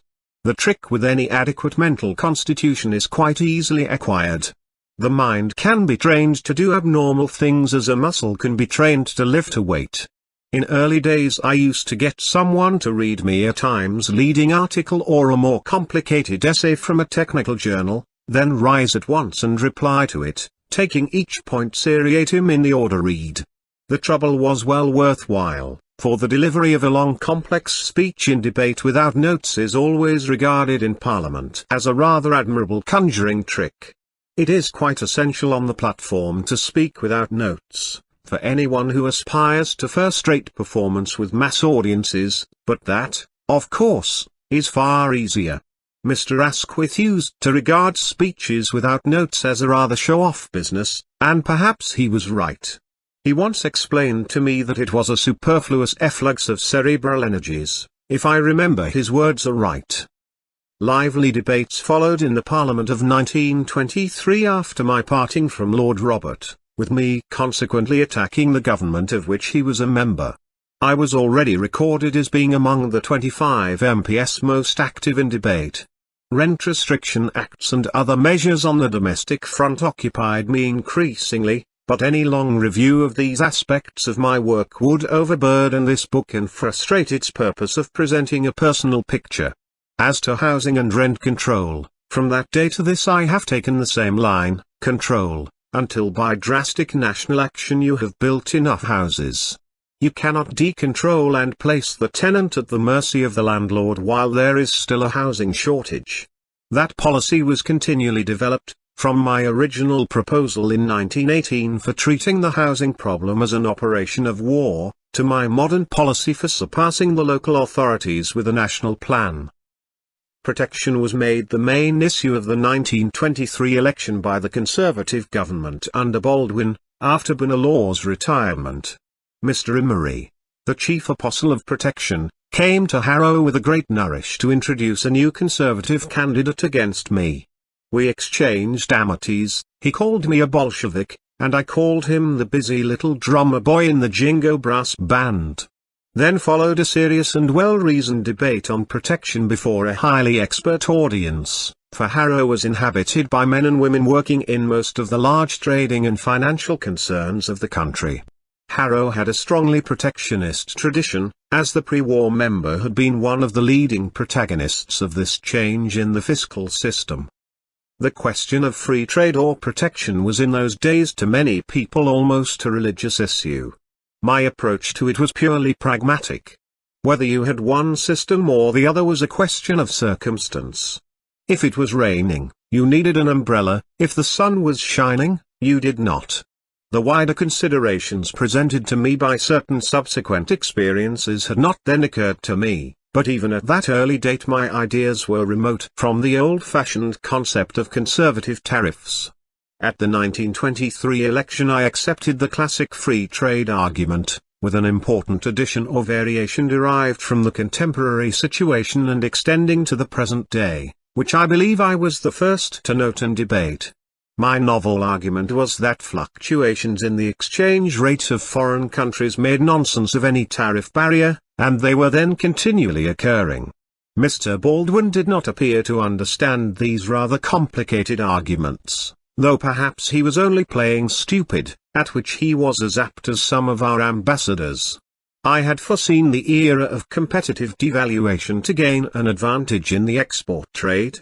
It is now well known that this benefit is secured through a manipulation of subsequent monetary policy to prevent the internal price level rising in proportion to the external devaluation, as it should in classic economic theory.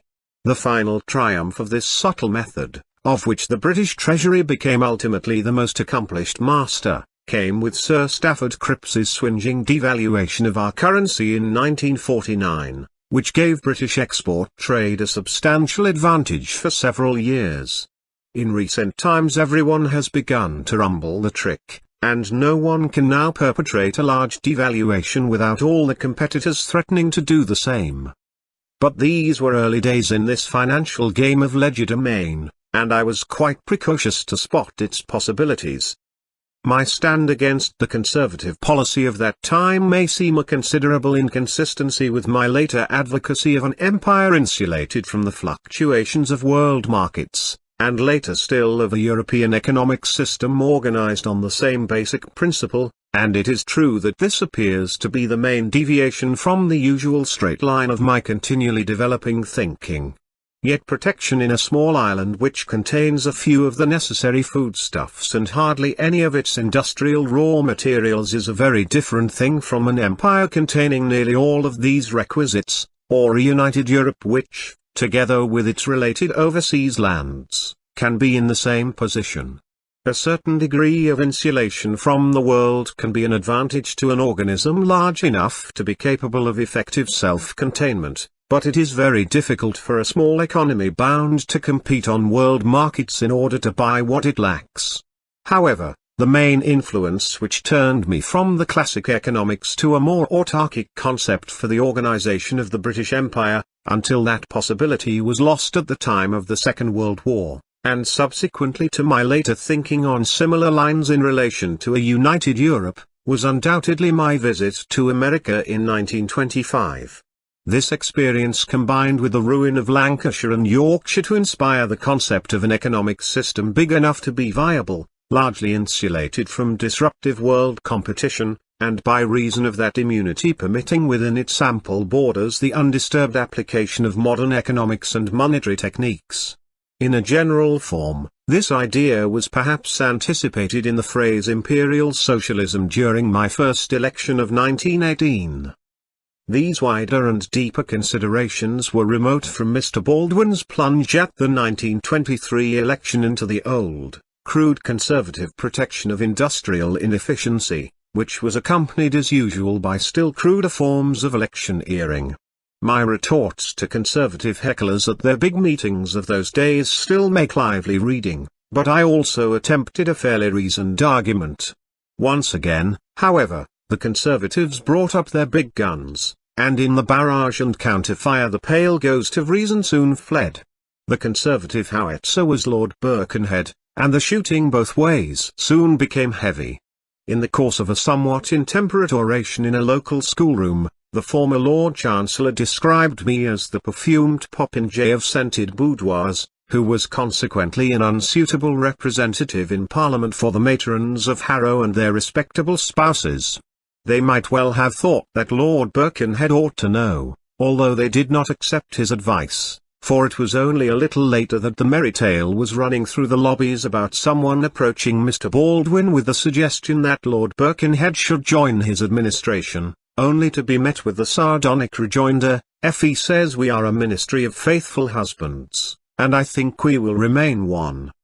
I need not have been so surprised at this assault on me, because Effie was previously reported, when visiting the constituency of Winston Churchill during their period of most intimate friendship, to have opened his speech with the remark, "I learn from the Dundee Advertiser, the journal, not the politician."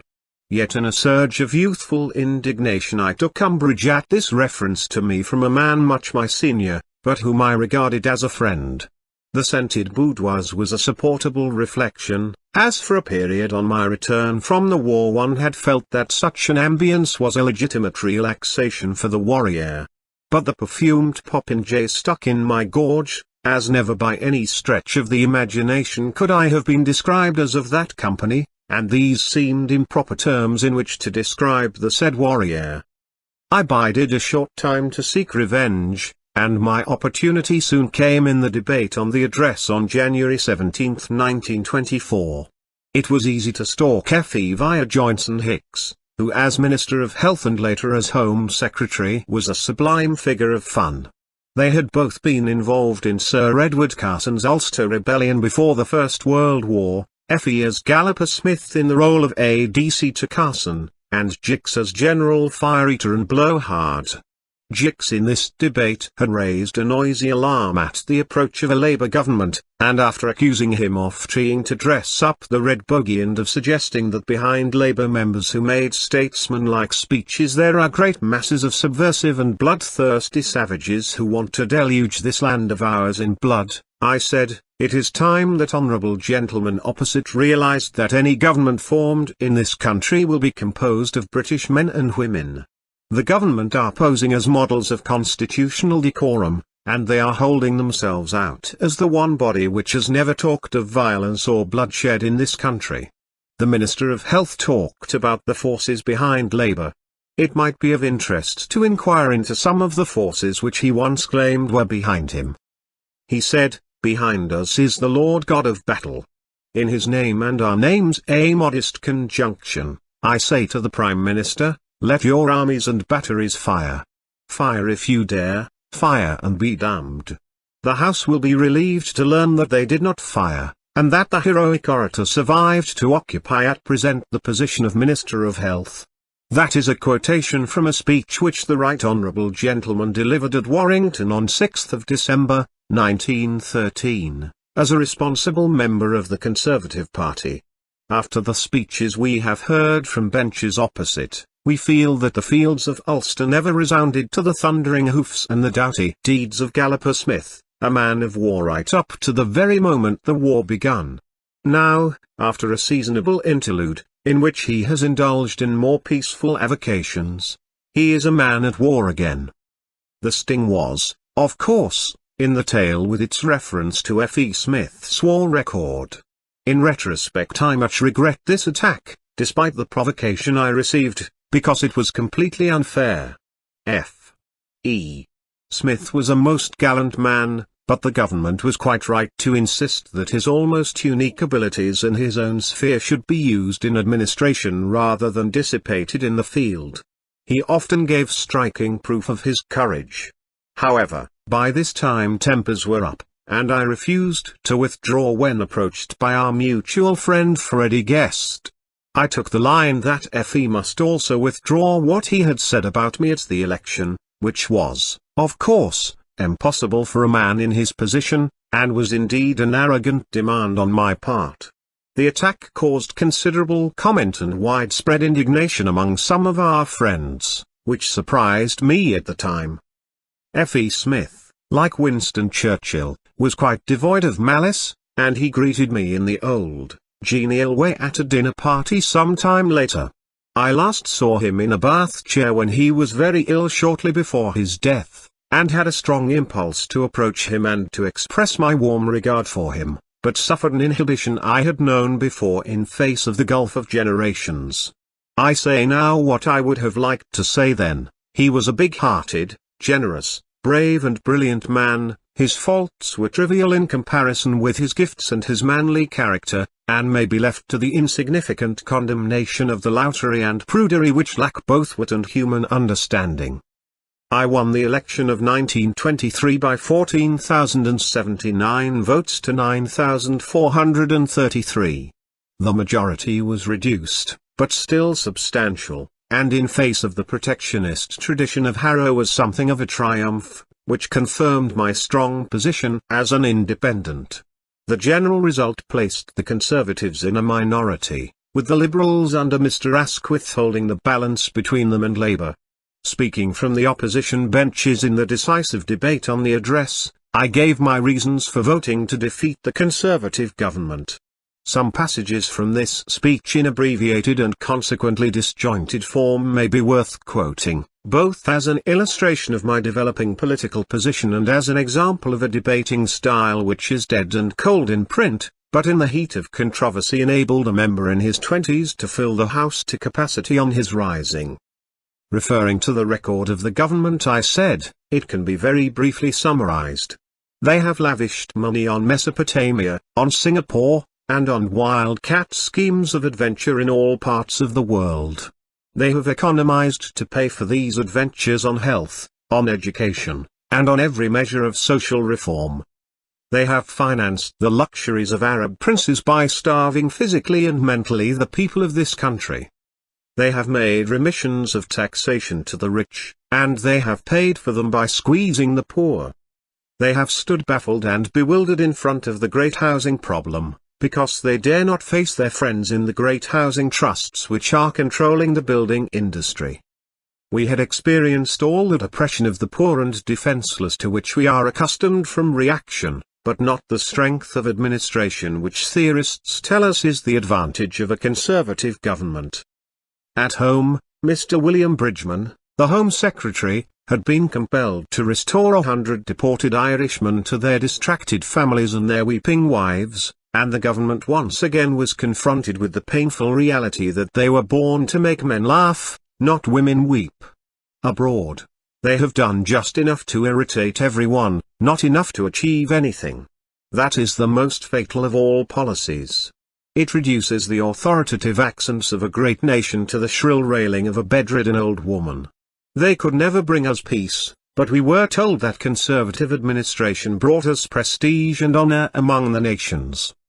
Let me take the one occasion on which the case for Britain and the case for humanity has been stated by the present government, the note of August last. A note was written setting out our claims, urging the paramount necessity of a European settlement, saying that every day Europe was coming nearer to the brink of catastrophe, and threatening that Britain would take separate action unless something were done. Then what happened? The whole cabinet broke up and went on their holidays for a month. The Prime Minister, in particular, went to Aix-les-Bains. After writing one pompous letter, they all went to bed for a month, so arduous was the exertion of maintaining so much dignity. This was a little meccant, as Lord Curzon was still Foreign Secretary. The next act in that sad farce was the most lamentable and disgraceful of all, the drowsy return via Paris of the Sleeping Beauty of Aix-les-Bains. In Paris, our somnambulist was hypnotized afresh, and an astonished world learned, through a disgraceful communiqué, that where a difference between right and wrong had existed, now, his view of the changed situation, no divergence of view existed, and from that moment we have drifted on, helpless, impotent, and derided of the nations. While the Prime Minister assuaged our fears and those of mankind with little sanctimonious sermons about his duty, his admirable intentions, the policy that was always about to be initiated, which, in fact, was a policy of drift buoyed up by drivel. That is the record of this government, a record which by insensate foreign policy and administrative blundering has added to our miseries of unemployment, a policy which leaves us a ghastly heritage of slums, starvation, and suffering in our midst. The handiwork of this government is written all over the map of our country in the characters of human anguish. For my part, if I gave one vote to keep in power for one night such a government, I should feel that I deserved to be drummed out with ignominy from the great army of progress. Let us substitute another policy which does not wait in sycophantic adulation, punctuated by snarls, upon any individual or upon any country, but which defines a policy of our own, pro-British, pro-European, and pro-humanity. Let us be the enemies of no country, but the friends of all peoples, the unflinching opponents of any policy that is the enemy of mankind. In all lands there is a revival of the progressive spirit today. In every country the forces of progress are looking to our land to give a lead. We shall achieve this not by quarreling with any country, but by rallying those forces in all the lands to the banner of progress, and that banner must be raised by some country and some people. There is the opportunity lying in the hands of this Parliament, in the overwhelming majority of this Parliament, of one of the greatest missions which historic destiny has ever imposed on the people of this country, of placing itself at the head of the peoples of Europe and leading them on the great march back from those dark lands of suffering and sorrow in which we have sojourned so long, to lead the peoples of the world in re-establishing a system of justice, of reconciliation, of peace upon earth. A fine conservative character, Francis Kurtzen, the racing motorist, afterwards Lord Howe, followed me in the debate and observed that he was not surprised to find me making this speech from the bench next to two revolutionary members from the Clyde. He was right, for it was the Clydeside group under Maxton and Wheatley who almost alone among leading members of the Labour Party at that time were sincere in their determination to carry out the programme for which the rank and file of the party had worked so hard. He might well have expressed surprise at my ingenuousness in believing there was even a shadow of hope that these things could be done by a party under the leadership of Messrs. MacDonald, Snowdon and Thomas. My path now led inevitably to the Labour Party. Through and beyond the failure of men and of parties, we of the war generation are marching on, and the only hope of implementing any of the pledges now lay in the party which had been thrown up by the mass of the people to right their wrongs. It is true that Lloyd George was my original leader on the left, until he fell in 1922 and formed his own Liberal Party, but he was then in isolation and in no position to do anything creative. At that time I did not know him personally and it seemed more practical to ally myself with the party that had a mass revolutionary following. A surprise was the remarkably favourable reaction of the Labour Party when I joined them. The more I was attacked by the Conservative press, the greater the enthusiasm of the left.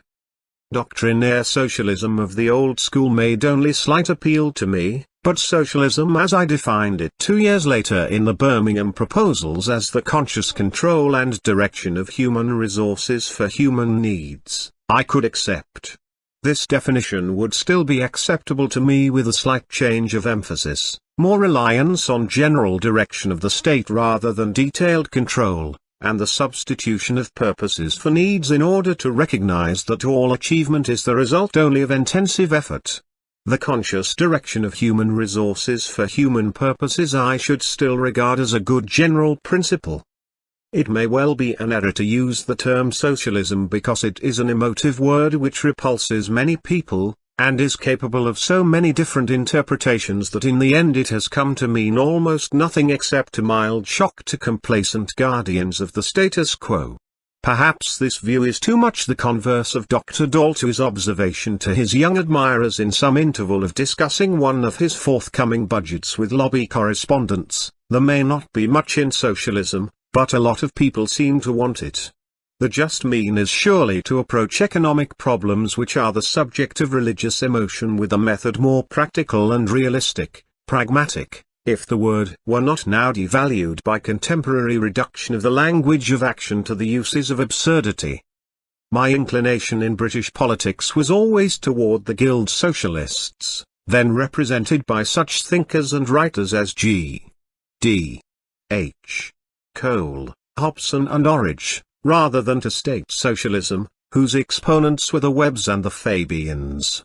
The tradition of the medieval guilds in England, of the Hanseatic League and the syndicalism of the Latin countries was much nearer to my thinking at that time, and I returned to it in my European socialism during the 1950s, when I proposed a workers' ownership of industries already nationalized, and, in the event of their success, the extension of the principle to other fully developed industries, measures accompanied both by vigorous encouragement of a completely emancipated private enterprise in all remaining industries and also by a reversion to private enterprise in cases where workers' ownership failed, a pragmatic method implementing the test of practical results.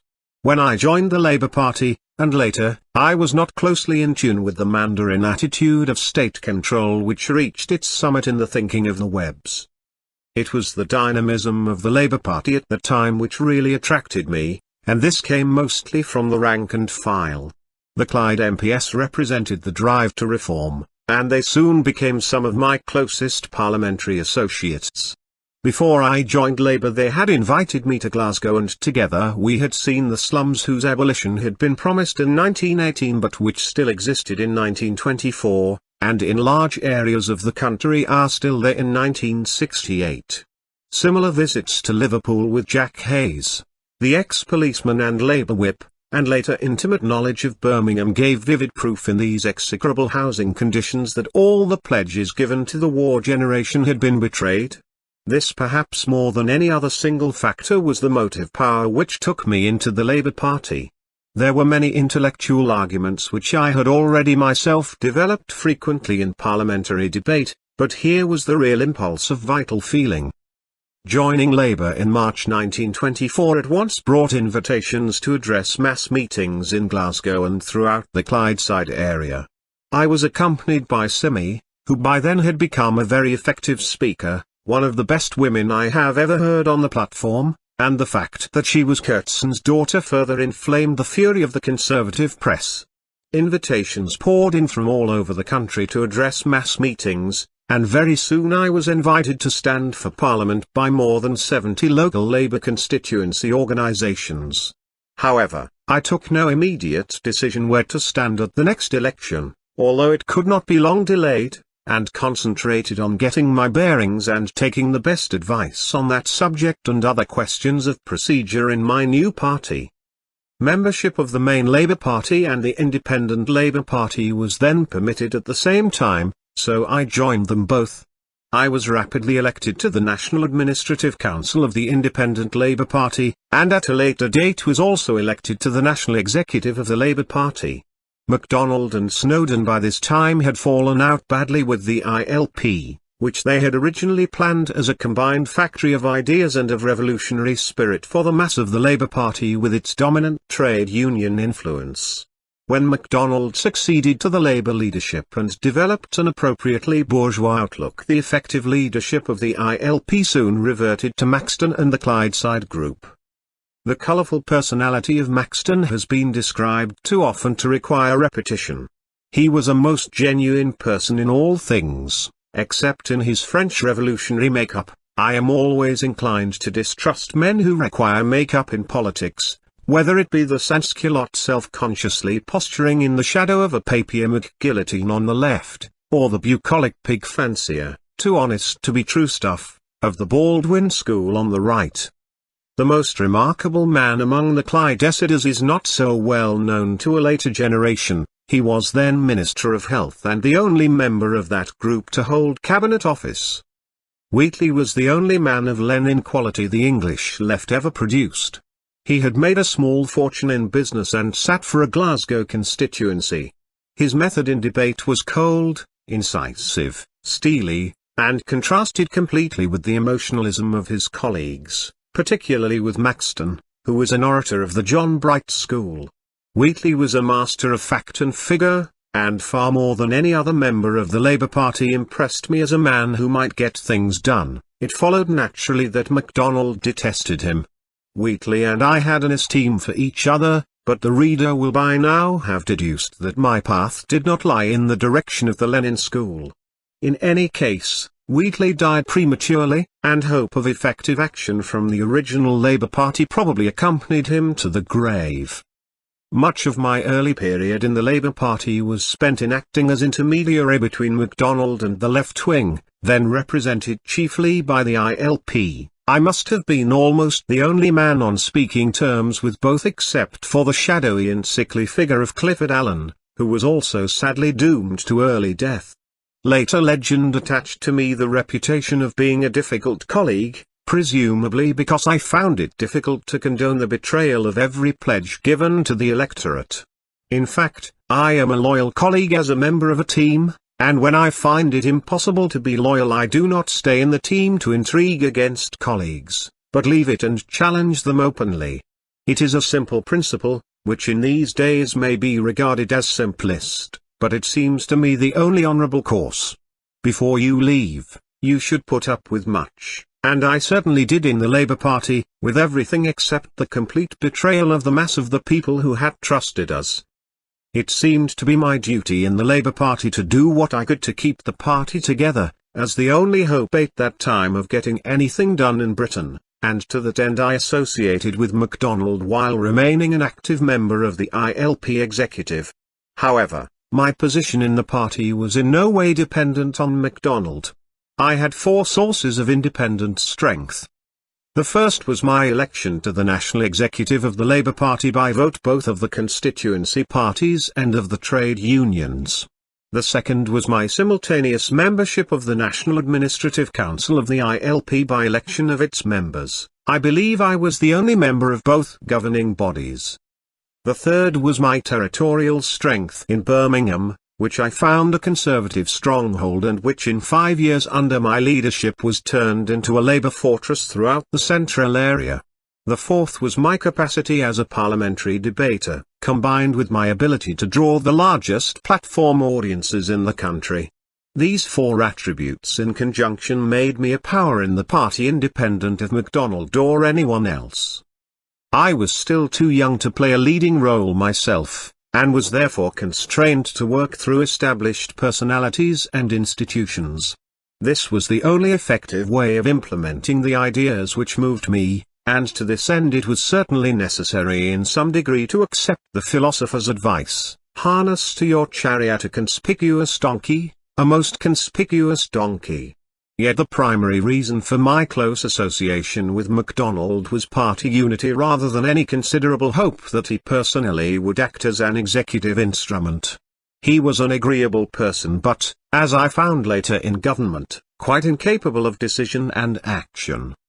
Striking evidence of this weakness in MacDonald was already provided in a conversation I had with him in the summer of 1924, which I well remember.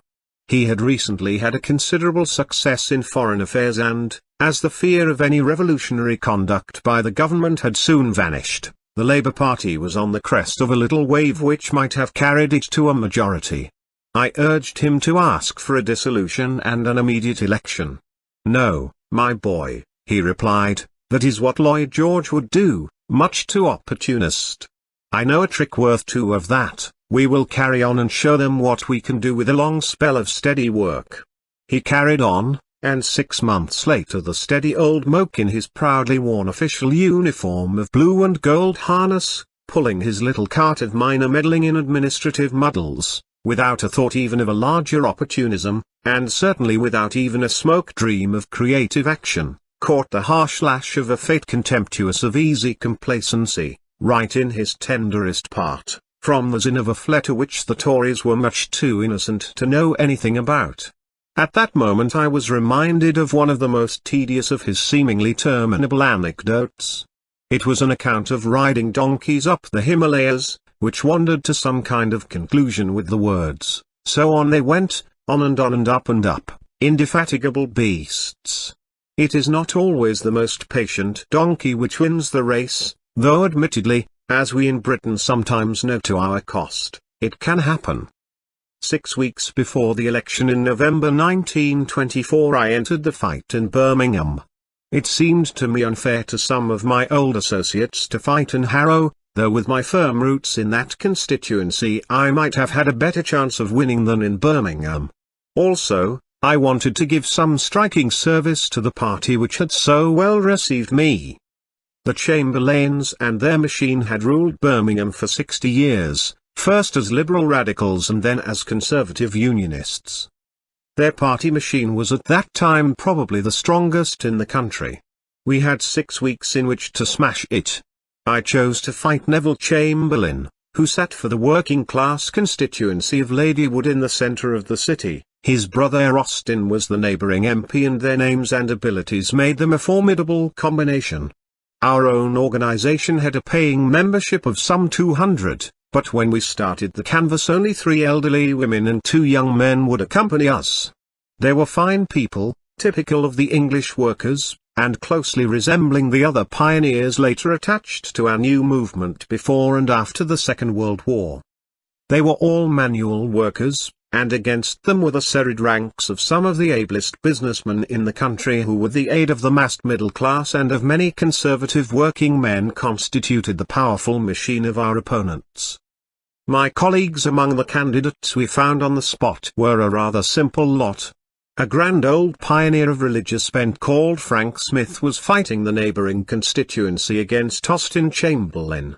We held a meeting together with Frank Smith in the chair, packed with our working-class constituents, but with the front row occupied by prominent businessmen who had come to see the new freak.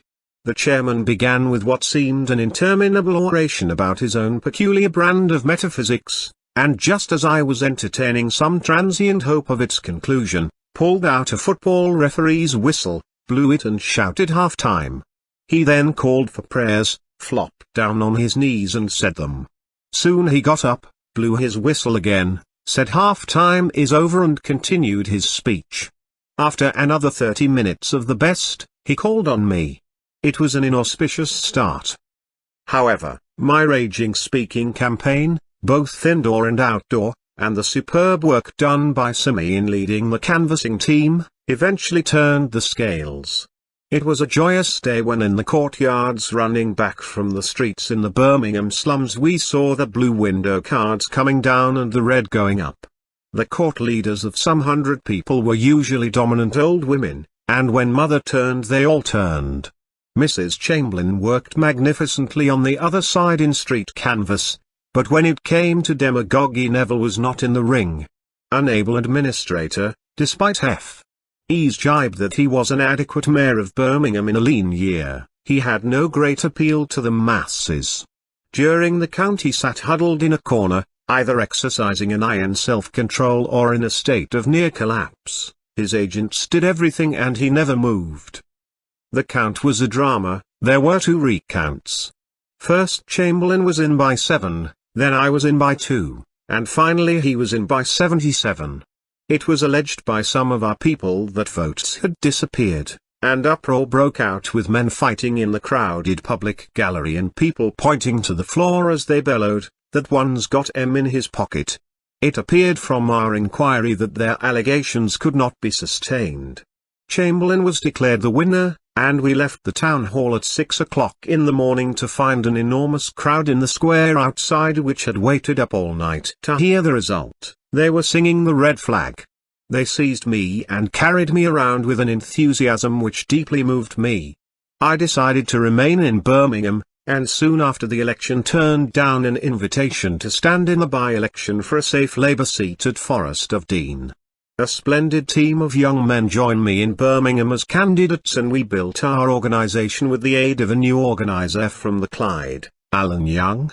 4 years later Neville Chamberlain had deserted Ladywood for the safety of a middle-class stronghold in outlying Edgbaston, as the advance we had achieved in face of the wave of Conservative victory in the 1924 election made his position precarious.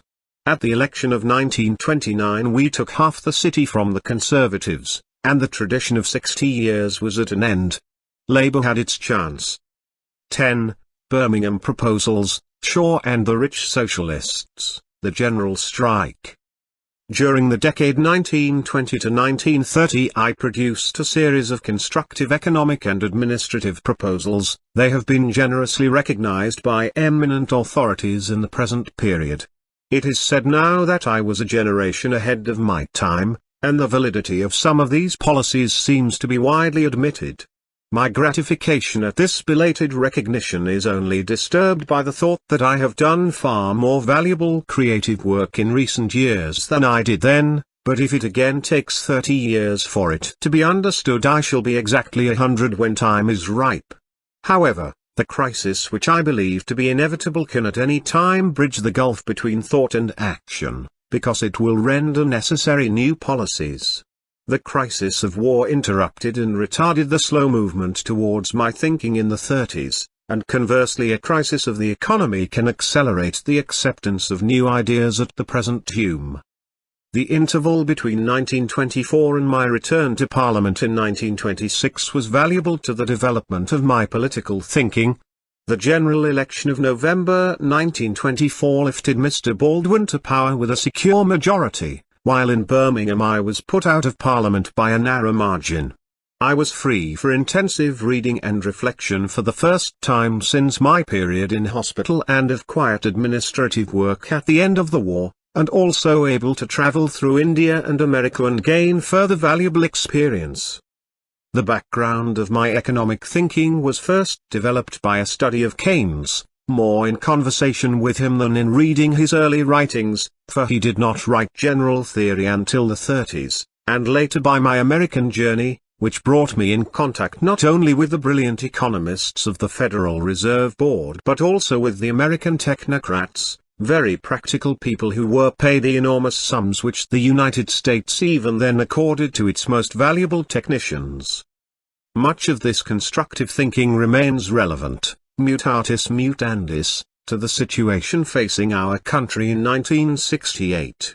I published first a pamphlet summarizing the Birmingham proposals which I had stated in detail in a speech at the ILP Summer School in August 1925. And had discussed during debates in the previous April at the ILP conference.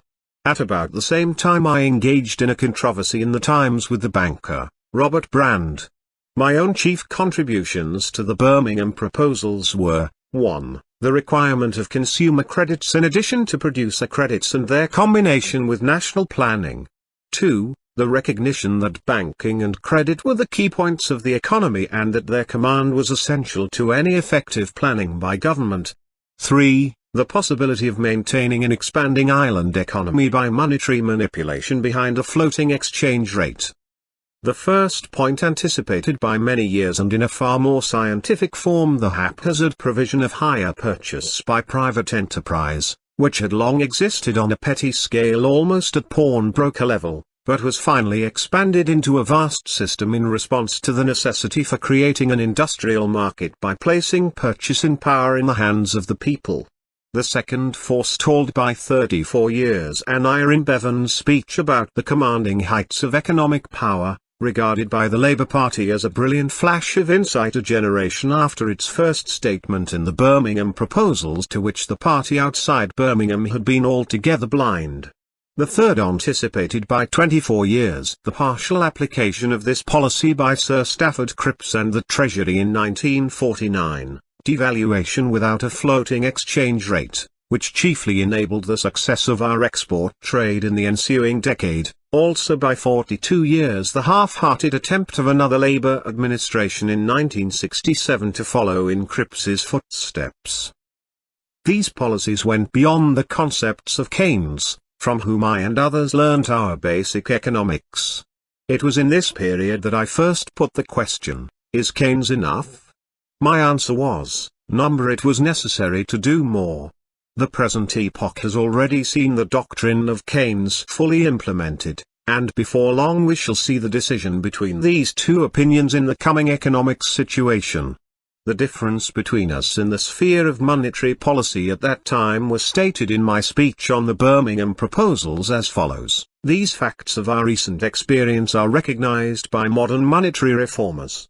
They join with us in deprecating any fall in the general price level, and aim, as we do, at stability of prices. Here arises the first difference between modern but non-socialist economists and the Birmingham proposals. At this point we carry modern monetary theory through a further stage to what I claim is its logical conclusion. They say they will give extra purchasing power without recourse to the fatal expedient of the fall in the price level by expanding credit as and when more goods are produced. Mr. Brand, the well-known banker and economist, said, in the course of our recent controversy in the Times, as the general wealth of the community increases, its purchasing power, represented by currency and bank deposits, will, under a proper currency system, be allowed to increase correspondingly in order to avoid falling prices.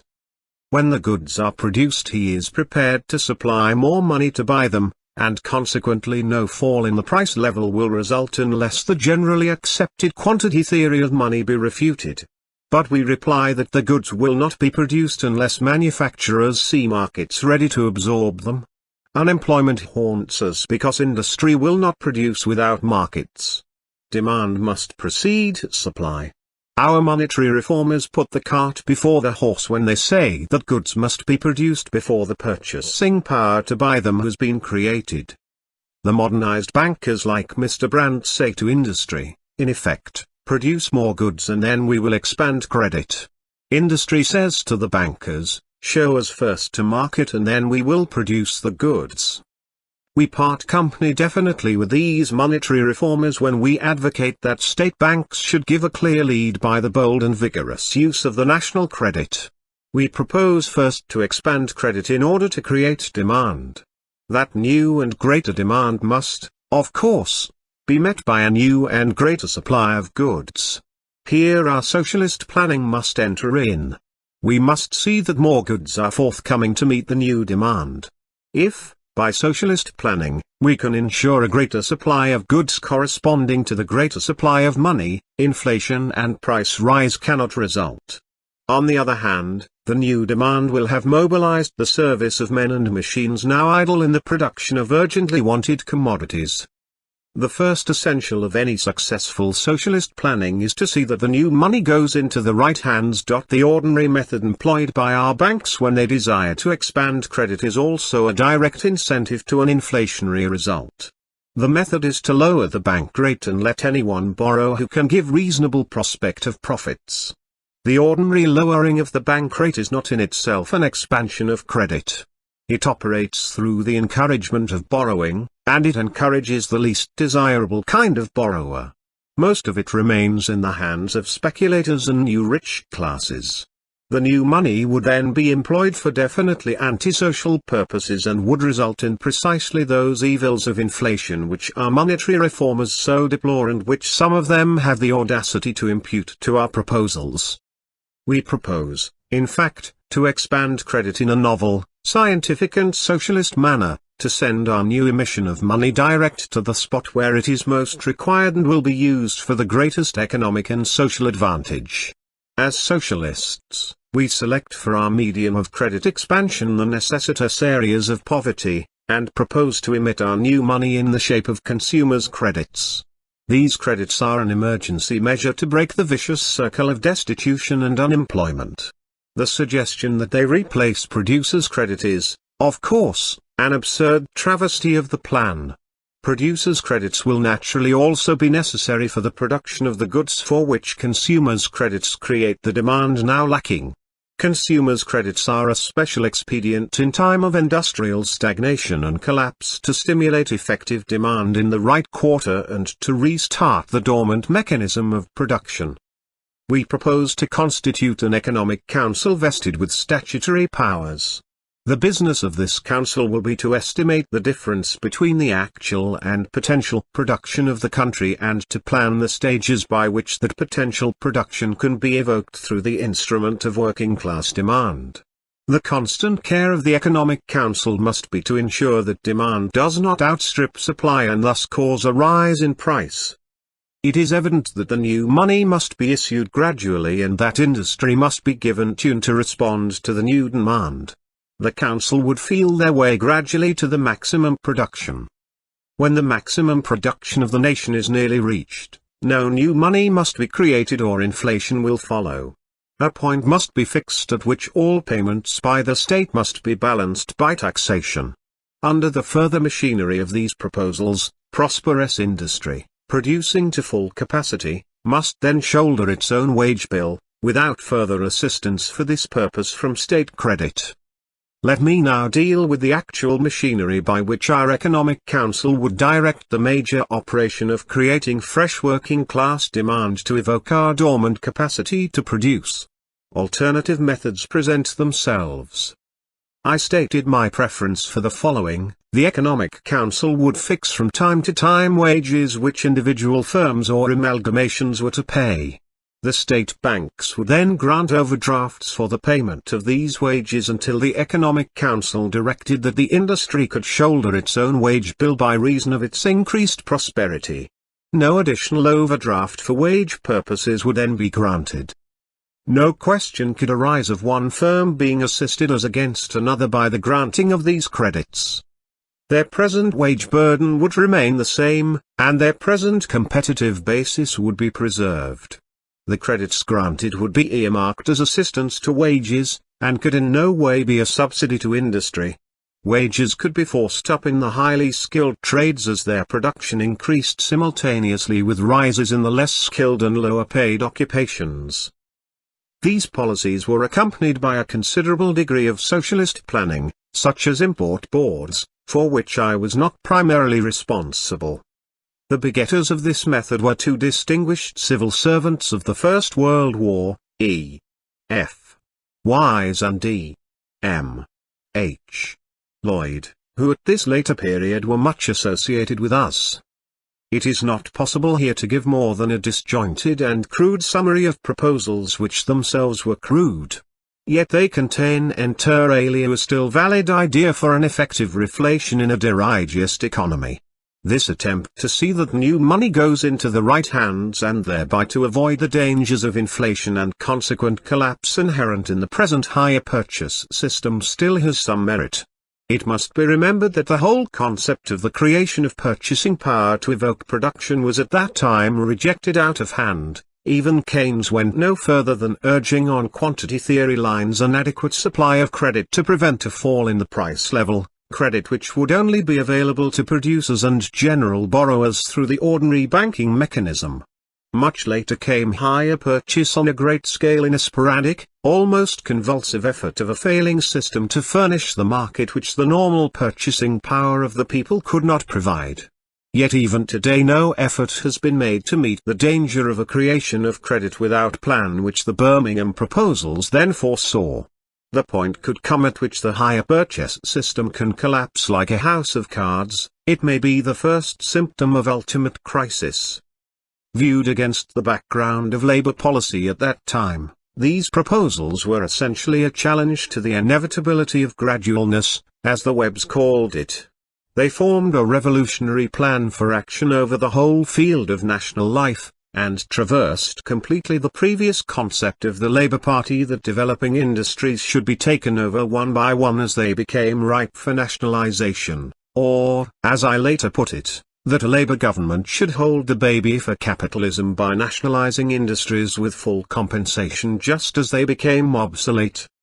It was clearly right for me to affirm in introducing the Birmingham proposals, we cannot say in face of the present situation, after 100 years of evolutionary socialism all over the world, the starving worker of today need not worry because his great-grandchildren will live in the millennium. Yet it must be admitted that they were in some respects crude as well as revolutionary, and that they were based on a sectional rather than a national appeal. My thinking of today, both more advanced and more sophisticated, and devised to serve the whole nation rather than any section or faction, would condemn them as an elementary effort of an immature mind.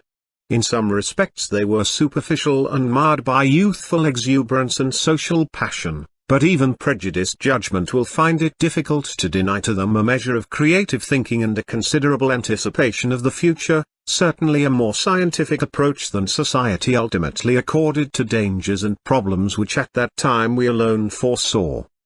My speech on the Birmingham proposals in August 1925 concluded with an analysis of Mr. Churchill's policy of returning to the gold standard, which added something to Keynesian theory.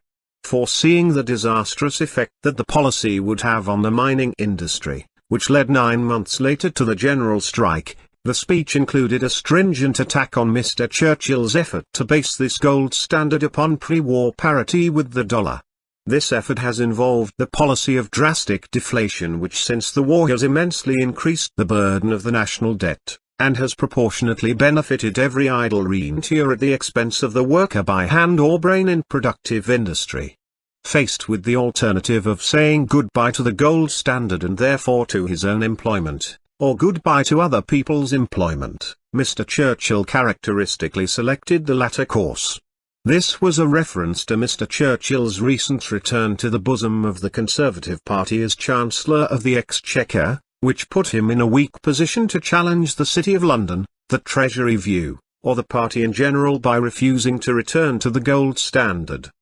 I continued, a further dose of deflation followed, and the result is faithfully reflected in the unemployment figures, precisely as we foretold, and then quoted Keynes saying that he estimated on this occasion the conservative manipulation of the value of sterling is calculated to benefit the rentier class to the tune of £1 billion and to increase the real wealth of the owners of war bonds by £750 million. Which sum exactly wipes out our laborious efforts at debt redemption since the war. I then added my own analysis of Mr. Churchill's defense of this policy, which he says has no more to do with wages and unemployment than the Gulf Stream. This now historic pronouncement must surely rank with his father's question, "What are these damned dots?" When confronted for the first time with the mysteries of the decimal system, as the two most remarkable observations ever to issue from the Treasury through two Chancellors of the Exchequer. Across the gulf of years father and son were at one in their monumental ignorance. However, my speech ignored the self-evident fact that these were the days of the immature and went on to deal in detail with the effect of the Birmingham proposals on the export trade.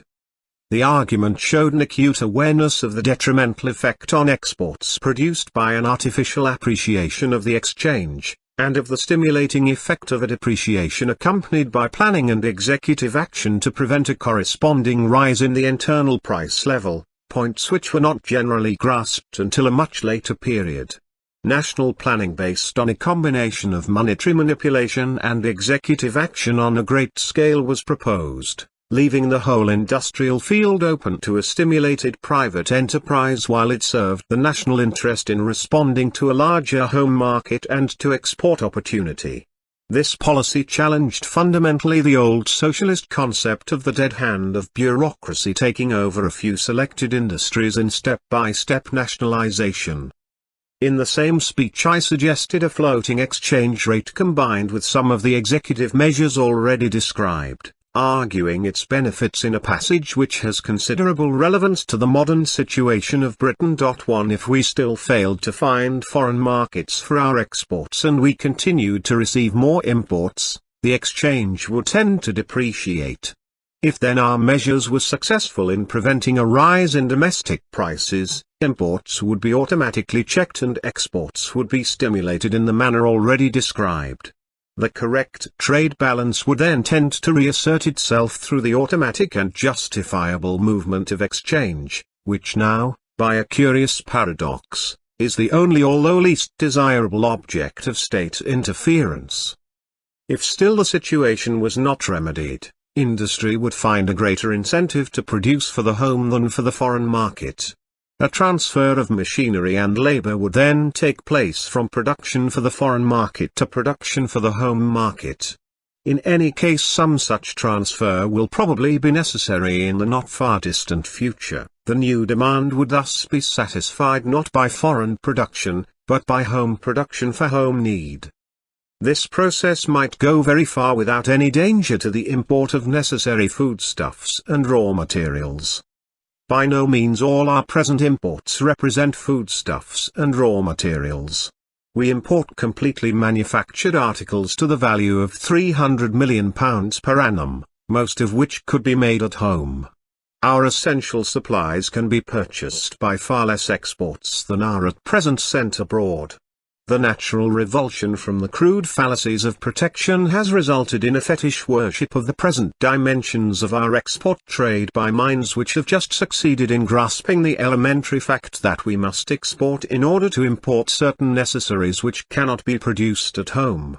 I concluded by saying that these were some of the consecrated bogies with which high finance endeavors to browbeat all reformers. At that time I was surrounded by a brilliant group of young men, among whom I best remember John Strachey, Alan Young and Sidney Barnet Potter, who were all with me at Birmingham. I have already noted that the part of this constructive thinking which was not of my own creation, notably the Import Control Board system, was the work of E. F. Wise and D. M. H. Lloyd, who were close associates but not in the Birmingham group. John Strachey was with me as candidate for the Aston division of Birmingham, which he won at the 1929 election. I had met him just before the 1924 election and suggested his adoption. He was my chief assistant in working out the Birmingham proposals, and had one of the best analytical and critical intelligences I have ever known. His subsequent writings on Marx introduced his method of thinking and working to an even larger audience. His mind was essentially analytical rather than creative. His earlier work described my thinking and his later work described the thinking of Marx and the neo-Marxists, but I am unaware that in either case he added any substantial invention. His excellent book on the Birmingham proposals was entitled Revolution by Reason, the name I had given to my pamphlet embodying and concentrating my study of the subject at the ILP Summer School in August 1925. It was a lucid and admirable exposition. At every stage of this thinking I discussed its development with him, both in England and in journeys to France and Italy, and far more than any other of my companions he aided the slow evolution of the complete idea with the clear and acute understanding of his first-rate mind. It was in America in the winter of 1925-6 that I was confronted with a challenge to derive new ideas from fresh facts. This journey developed and in a sense fundamentally changed my economic thinking. Hitherto my plans had been devised to make an island economy work in a highly competitive world. A new and more scientific method of expanding credit to secure full production for buoyant home market, with new demand based primarily on the necessitous regions, was the essence of the Birmingham proposals. External market relations were to be preserved and protected by a floating exchange rate coupled with bulk purchase of foodstuffs and basic raw materials based on wartime experience, which not only aimed at buying advantageously but also at putting a strong bargaining power behind our exports. Concentrated buying of the biggest customer in the world could demand every kind of quid pro quo in other markets. This was a power which might lower barriers and open doors to our export trade. In short, the whole plan envisaged an island economy battling for world, as markets Britain still does today. In America, the vast experience of my tour through the industrial regions opened my eyes to new processes, to tendencies and economic facts which were then in their infancy. I saw forces at work which years later would operate to the destruction of our island economy unless we were ready and willing to join in a larger economic unit.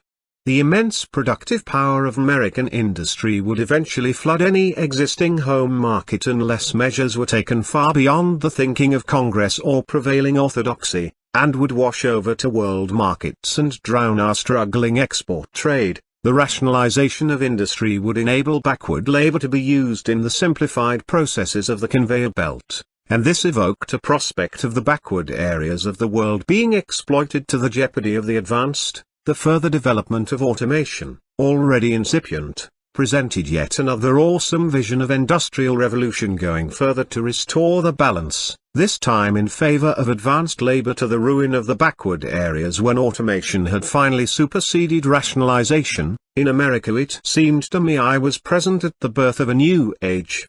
With such complete dependence on world markets a free island economy would no longer be possible, however ingenious were the hands which manipulated its affairs. The idea arose of an economic unit large enough to be viable in relative independence of world markets, and in my new phrase capable of insulation from the external factors which subsequent British governments admitted to be the cause of their downfall. It was not enough to be an island, we could only live by being great. The answer was empire or Europe, and I then said both. I journeyed between 1925 and 1929 from Birmingham toward a world idea. America had given me a vision, and I shall never forget the debt. May I now define my personal position before citing the recognition my work of those days has since been accorded by authoritative opinion, and contrasting it with treatment at that time.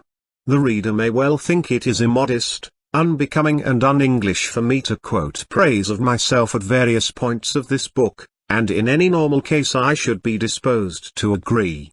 Yet in my case I would ask consideration of the way I have been attacked before I am condemned for this method of reply. It is really necessary in my circumstance to redress the balance. Also it indicates possibly some lesson for the future when something subsequently acclaimed is assailed with such totally uninformed, merely foolish and destructive abuse at the time. Before presenting the verdict of others, it may also be right for me to attempt some assessment of my work and to analyze the ingredients of whatever merit it possessed.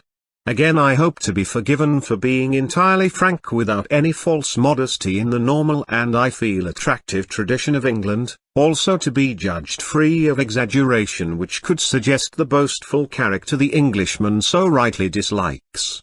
The mean between stultifying reticence and a suggestion of the vainglorious is always difficult to hold. My policies were then produced firstly by my own capacity of creative thought, secondly by recognizing quickly the value of new ideas produced by other people and by synthesizing their thinking with my own, thirdly when it came to government by a dynamic drive for action, fourthly by patient but firm effort to secure teamwork and to get from each his best contribution. The capacity for creation and for synthesis are both essential qualities, and it is difficult to judge which is the more important. Sometimes I am almost inclined to follow Aristotle in according the highest merit to the ability to see a connection between phenomena which is not generally apparent, and this is essentially the process of synthesis. That the capacity to synthesize, to take ideas and weave them into a harmonious whole of effective action, is for a statesman even more important than creative thought is an arguable proposition. Yet the qualities of creation and of synthesis are by no means antithetical, and should be combined, add dynamism, and at the appropriate time we can have the action which a country or continent requires.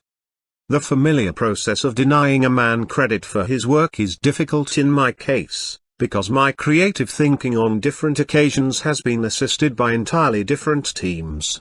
It is therefore only necessary to contrast the present recognition of my work with the treatment it received at the time.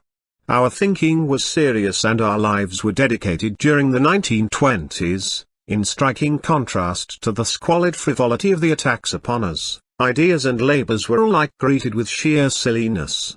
When such serious effort is simply assailed with the shrill squeals of cretinous children, the country is heading for trouble, and today we have got it. The silliness of one period can produce the disaster of the next, and now that we are near disaster it may be interesting, and possibly instructive, not only to see what we were trying to do but to assess the dominant forces which were determined to prevent anything being done. They were described in my platform speeches of the period as King Bank and King Bunk, financier and press lord. The following quotations mark the contrast between present recognition and past treatment. They relate more to the second phase of my constructive thinking, the Mosley Memorandum, and my subsequent resignation speech, than to the Birmingham proposals we are considering in this chapter. By 1929 I had the benefit both of the American experience and of my work as a minister, with the help of the civil service. My developed policies at the later date were naturally more mature than the Birmingham proposals. A. J. P. Taylor in his English History, 1914 to 1945 wrote of me, his proposals were more creative than those of Lloyd George and offered a blueprint for most of the constructive advances in economic policy to the present day. It was impossible to say where Mosley got his ideas from. Perhaps he devised them himself. If so, they were an astonishing achievement. Evidence of a superlative talent which was later to be wasted. R. H. S. Crossman, when chairman of the Labour Party and not yet burdened with the high office in government his talents later commanded, wrote of me in the New Statesman on October 27, 1961, revealed as the outstanding politician of his generation. Mosley was spurned by Whitehall, Fleet Street and every party leader at Westminster, simply and solely because he was right. Mosley was prepared to discard the orthodoxies of democratic politics and to break with the bankers of high finance in order to conquer unemployment. This brilliant Keynesian manifesto was a whole generation ahead of Labour thinking. Many other authorities agreed with this view, and at the time of writing A New Generation, struck by the close parallel between the politics of 1930 and today, has taken up the theme. For instance, Blackwood's magazine, so long representative of staid and traditional opinion, wrote in January 1967. Mosley's genius soared and fell like a rocket for the saddest of reasons. He was in his ideas a generation too early. His economic ideas are now almost universally accepted. The practical and pragmatic aspects of my work in the 1929-30 government were recognized by Mr. Harold Wincott, writing in the Financial Times on January 21, 1968. Even those of us who lived through those years can only marvel, rereading the economic history books and the biographies and autobiographies, at the stupidities that were perpetrated, and hope that had we been in positions of authority and influence we would have been on the side of the small and oddly assorted band of angels who then had the right ideas. Keynes, Oswald, Mosley and Lloyd George, for example. Yet in the 20s the answer to this thinking was a combination between parties and popular press to smother the thought and action which might have averted the troubles of today. Throughout that period it was impossible outside Parliament, or certain party conferences, to get serious discussion of any subject except at the mass meetings I addressed continually throughout the country, and while popular enthusiasm can supply the necessary motive power to implement ideas, it is not the laboratory for their detailed examination and development. Both major party machines were in the power of conservative elements who lived completely in the past, and rejected modern ideas which they were generally incapable of understanding, even if they had been willing to make the effort. National newspapers at that time were the main instruments of forming opinion, and they were largely in the hands of press lords who were masters of certain aspects of business and finance but almost entirely ignorant of serious politics. Support for any new idea depended more on their whims and predilections, personal likes and dislikes which varied fitfully and continuously, than on any understanding of national problems or sense of national responsibility. Their dream was to form governments of their cronies in the way that men form clubs, not serious parties supporting new ideas and clear courses. To do anything with them it was necessary to become a crony, and at a later stage I cronied myself with some result. The grinding of personal axes was the game, and the serious business was circulation. Keep it silly was the watchword, and treat them rough if they get serious was the action. It is a blessing of the present period that the press has much improved, for the reason that it is mainly conducted by genuine businessmen. The new idea is gaining ground that press proprietors should sell genuine news like other industrialists sell genuine goods. Over a large area of the press slanted news is becoming a thing of the past. A certain sense of responsibility to the public replaces the peddling of interest and the pursuit of personal feuds. There is a serious attempt to present unbiased news, and even to preserve some right of reply. This is one of the few beneficent revolutions Britain has experienced in the modern age. The same thing cannot be said, in my experience, of television. It is surely grotesque that an institution established by national charter should be able continually to attack an individual over a long period of time without according any right of reply. It can become a national danger that in a period of gathering crisis the public mind should be continually debauched with systematic silliness, for what was a whim to the old press lords has become a system to the official masters of television. Keep it silly and stop them thinking is the general rule. When ideas are discussed, they are confined to the prevailing and visibly failing orthodoxy. I may possibly, in the light of modern and authoritative comment, be forgiven for citing my own case as a man who in the economic sphere is now generally admitted to have been right in the last crisis, but has never at the time of writing been permitted by the BBC to put his view on the present crisis to a television audience. The method of King Bunk in the 20s was to publish everything about us except our serious life and our constructive ideas. Our brief trips abroad during that period incurred the most trouble with the press. Short visits to Paris were unnoticed, time was spent mostly in private houses, where we made friendships which have been a happiness to me throughout life. But each summer we used to go to the south of France or Italy for a holiday of a month, which we felt was well earned after a year of hard work in Parliament, supplemented by continual weekend meetings for the party and long autumn speaking tours, and this was regarded as a grave offence. The press at that time took the view that no one who was a socialist was entitled ever to have a good time. We were pursued throughout our holiday to ensure that we should not. To take one ridiculous incident typical of the treatment, a sea sport we used to enjoy was the predecessor of the modern water skiing, not the old aquaplane but a free board, rather like the modern surfboard, with a rope from the motorboat direct to the hand which enabled the playing of various tricks. This excited the press, and reporters pursued us in motorboats of their own to get snapshots of the rich socialists at play, published with captions suggesting that we spent our lives doing nothing else. The largest meetings in the country, speeches that packed the House of Commons, policies which in the next generation were quoted by historians and economists as having offered a solution of the contemporary problems, all could pass without a mention, but every time that my backside hit the azure blue of the Mediterranean, a headline or photograph would ensue. King Bunk reigned, and he fed the people the dope of drivel which turns their stomach today in recurring economic crises. It is true that cinema stars now suffer the same treatment, but the difference is that we had something serious to say and they have not. Our concern was the country, and theirs is the box office.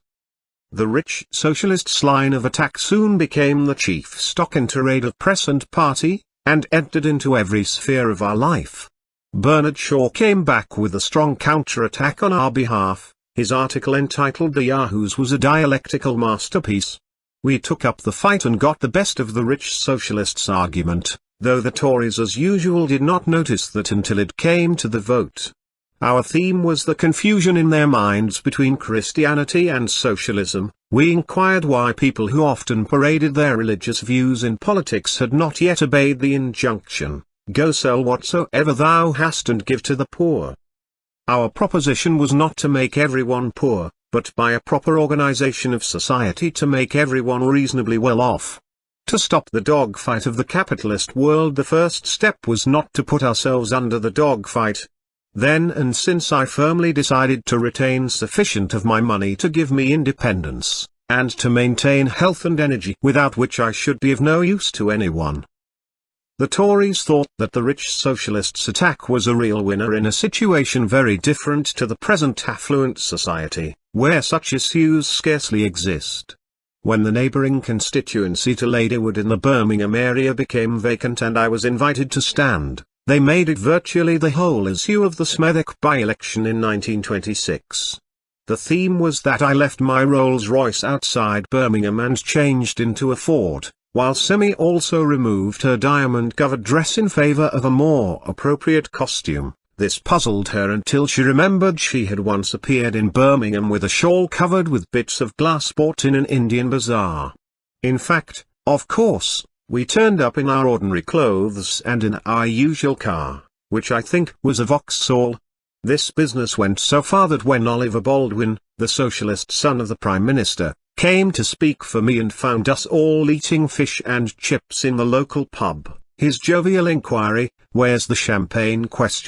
captured the headlines next morning. Baldwin asks Mosley for champagne. However, the only practical result was the embarrassing pursuit of the journalists in question with hatpins by the local Amazons, strong arms which had never worn a black shirt. The by-election caused much excitement and attracted considerable publicity. The result was to multiply the previous Labour majority nearly 5 times. The Tories got it all wrong, as they often do in their different background, for it is not the working class but sometimes the middle class which is envious. This was vividly illustrated the following May Day, when I was invited as usual to head the customary procession through Birmingham by the local Labour parties and trade unions. Members of the organising committee approached me with a request that my much-advertised Rolls-Royce should appear in the proceedings, as the boys wanted to show that their man had a better car than Chamberlain. I had sadly to confess that I had never owned such a masterpiece. Health knows no envy. The Tories got it wrong because jealousy is a disease, not a symptom of well-being. Abounding vitality may feel compassion, but not envy of the condition of others. Happily, this deep health is still the quality of the British workers. They retain their original nature. They fear no man, and they envy no man. This character endures and is one of the chief hopes of the future. The Australians say, dead fish rot from the head down. In Britain the rot has not yet reached and permeated the body of the nation. Action in time can forestall that disaster. Most people will get as much as they can for as little effort as possible, if a society built on illusion provides opportunity, or temptation. Yet the workers of our country still feel it is unnatural to get something for nothing, and they have a basic contempt for those who seek such an existence. That is why in a decadent society renaissance is most likely to come from the mass of the people. Marx had some reason to stress his proletarian revolution when society collapses because the ruling class is riddled with the disease of error and indecision, in short, when it becomes decadent. A healthy people can then produce new leadership to replace a clique which fails because it has surrendered to overwhelming opportunity for self-indulgence, though in practice much of the leadership towards a new society has always come from individuals with the character to resist the temptation of the old. This is particularly true of England, where an aristocracy with roots in the soil has hitherto provided at least sufficient leadership toward necessary reform to avert the bloody upheavals of lands which lacked such quality in crisis. This aspect of the original Whig tradition is never well appreciated by the bourgeois Tory mind with its crude class divisions of the cities. When the tattered remnants of the Whig tradition taunted me from the tawdry ranks of Toryism with being a class traitor, because I had taken the side of the people in the Labour Party, my reply was simple: it is you, not I, who betray our very English heritage, when you take the part of reaction against the people. Toryism then seemed to me as bereft of the British spirit as it was ignorant of English history. My view perhaps was coloured by the fact that the Conservatives never relaxed in their diverting inventions about our double lives. The brilliant cartoonist of the Birmingham Mail made the most of it. After one election victory, he depicted me handing in my working man's clothes and drawing out my top hat and full dress from the cloakroom of a fancy dress party under the headline, "After the Ball." By that time, the position of the party had been much fortified in the Birmingham area by the general strike. I was convinced for reasons which have been explained that the deflationary policy of the Conservative government was entirely responsible for the strike, and I was passionately on the side of the workers, whose standard of life in my view was being directly attacked by an incompetent government in support of an obsolete and ultimately doomed system. We had already shown in unanswered arguments that the deflation and the consequent attack on wages was quite simply a gigantic transfer of wealth from those who lived by earning to those who lived by owning. No student of Keynesian economics would now venture to deny this. So I did my utmost to support the strike in every way, and this involved making about 20 speeches a day. The men did not lack spirit, but became deeply bored when they had nothing to do. The organized amusements of today were not the habit of the workers in that poorer period, and even now not many of rich or poor are happy if thrown on their own resources. Books, the wonderful boon of present civilization which brings the best music to the home, quick transport to walks in the lovely countryside of England, not much of these things was available to the workers of Birmingham in 1926. The general strike was in danger of collapsing through sheer boredom. and for that reason, strange only to those who did not understand how the people lived, I had to make 20 speeches a day. The general strike was called off by the General Council of the trade unions after 9 days. Both sides were wrong, the government in a policy of brutal stupidity and the trade unions in getting themselves into a position where they were in danger of challenging the constitution and the power of the state. They were right to call it off and to rely instead on political action, and it was not their fault that they were later let down by the political leaders. During this period I formed more close friendships and a high regard for some of the trade union leaders, which I have always retained. MacDonald on our return to London was bewailing that the discredit of the general strike would mean a terrible setback for Labour. We young men from Birmingham were convinced of the contrary, and went out to prove it. We threw ourselves with passion into the political fight, and at the first essay with a vigorous intervention in a Hammersmith by-election assisted in a big increase in the Labour majority. Smethwick soon followed and the victory of our view was complete. All this by no means endeared me to the middle-class leadership of the Labour Party. Despite every effort of the press to turn the workers against me, it was from them and from some of the trade union leaders that my support came in the effort to get things done. They wanted action. My ideas of the future were forming rapidly and I must have appeared more and more of a menace to the middle-class leaders of the Labour Party. It was their complacency, rooted in the ideas of the 19th century, and not the urge of the mass of the people toward the change they then found necessary, which moved Bernard Shaw to write, "You will hear something more of Sir Oswald before you are through with him. I know you dislike him, because he looks like a man who has some physical courage and is going to do something, and that is a terrible thing. You instinctively hate him, because you do not know where he will land you." 11 Roosevelt and American industry. We went to America in 1926 to study industry and to meet those who create it.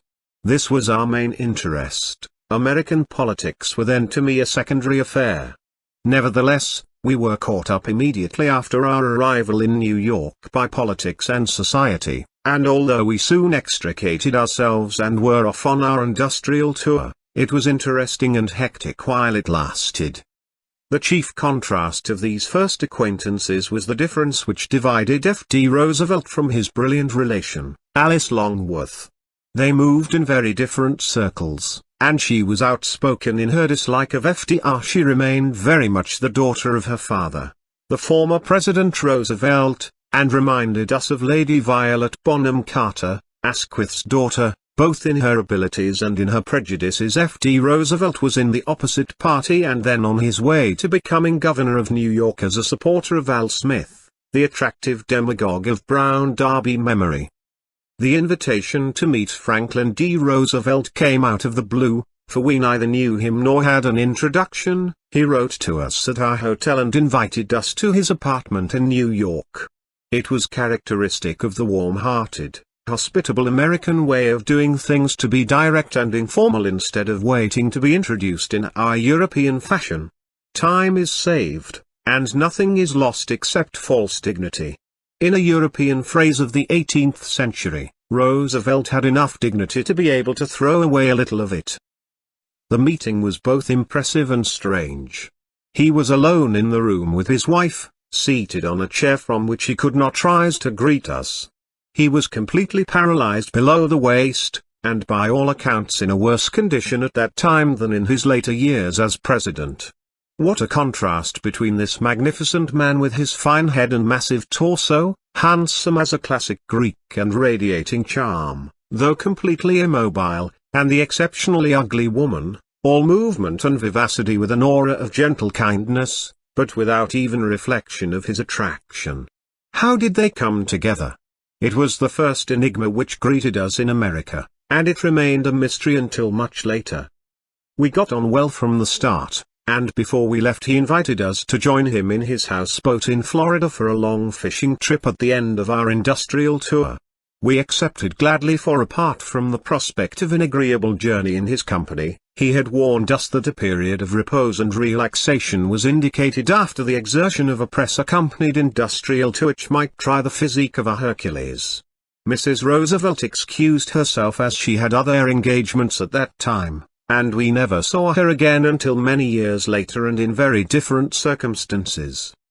We visited Roosevelt several times before leaving New York, and on all subsequent occasions his mother was present. We saw in the older Mrs. Roosevelt some of the splendid looks she had bequeathed to her son. She had much of his charm, combined with the distinguished manners of a hostess of the old school. FDR himself sometimes reminded me of the great hostesses of Europe, so solicitous of his guests, so active and imaginative in devising fresh amusements on the fishing trip. He had a lively sense of fun, which was never still, always active and vital. His company combined the dynamism of America with the manners of Europe. Life for him was clearly a paradise, but a demon had entered. The shadow of his affliction traversed the sunlight. Oswald Mosley, Cynthia, and F.D. Roosevelt, 1926. We naturally discussed politics much at this time, as well as later on the trip.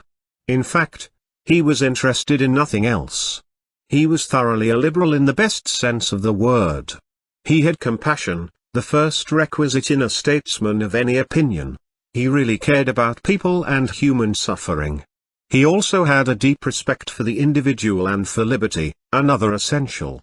In all these matters he was sensitive, even emotional.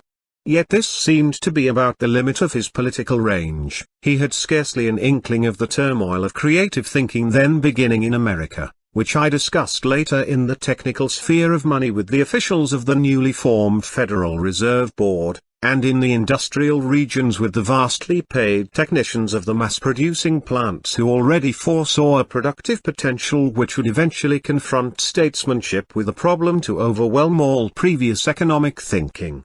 He was aware these things were happening, but his mind did not grapple with them. He was remote from the fascination of these problems. Roosevelt was executive, not constructive.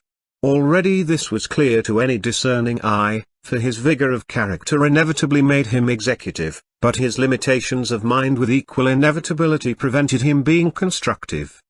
He was an example of too much will and too little intellect. Usually English politicians of any capacity reverse these qualities to make the opposite defect. It was easy to see that he would act rapidly and ruthlessly in an emergency. He had been an ardent Under-Secretary of the Navy and had participated to the full in its life. His family background also provided dynamic impulse and tradition. He had the right blend for action. I felt a strong sympathy with him in these qualities and with his urge to remedy human suffering. Recently an English journalist has written, "It is no accident that it was an authoritarian aristocrat, Bismarck, who gave Germany its great socialistic insurance acts, Roosevelt, the authoritarian American aristocrat, who gave America its radical New Deal, and Sir Oswald Mosley, the authoritarian British aristocrat, then a Labour minister, who was prepared to solve unemployment in the 1930s along genuinely socialist lines." How can similar background and initial impulse lead to such different life courses? I will attempt a brief analysis of defects in Roosevelt's attitude and method which in my view later led to considerable catastrophe. Roosevelt lacked entirely the ultimate realism by which alone the durably great can be achieved. To achieve human happiness it is not enough to will the end unless the means can be grasped in a clear and ordered sequence of thought and action. Emotion without clarity and vision can end in disaster, and the hot, cloudy impulses of Roosevelt were a catastrophe not only to the British Empire but to all Europe, from which neither we nor mankind in general have yet recovered. The wrongs of life are not righted simply by turning the world upside down and putting what is underneath on top, in effect, just replacing the gentle tyranny of an old order with the harsher tyranny of communism. American liberalism had nothing to replace the system which it destroyed, and today we must rebuild on the ruins which it left. We acknowledge with gratitude that subsequent American statesmanship not only gave Europe in the period of consequent disaster material help which saved it, but also in an act of generosity unique in history willed the creation of Europe as another great power. It is European division, jealousy and pusillanimity which has hitherto impeded European union, not American inhibition. Other Americans have done much to remedy the ruin which Roosevelt, by inadequacy rather than malice, bequeathed to our continent. We will return both to his charming personality and to his mistaken policy. Our arrival in New York was typical of America's warm-hearted welcome, even though we were already members of the Labour Party with its socialist policies. We were swept off to dine the first evening with Mrs. William Randolph Hearst, whom I had met previously at the parties she used to give in Paris. She had a large apartment in New York, while her husband, the newspaper proprietor and publicist, pursued other interests at his vast domain in California. The dinner, we were told, was a little improvised affair to welcome us. It turned out to be for 80 people in a large baronial banqueting hall characteristic of Hearst reproductions of European period pieces. All went well at the dinner, but embarrassment came directly afterwards.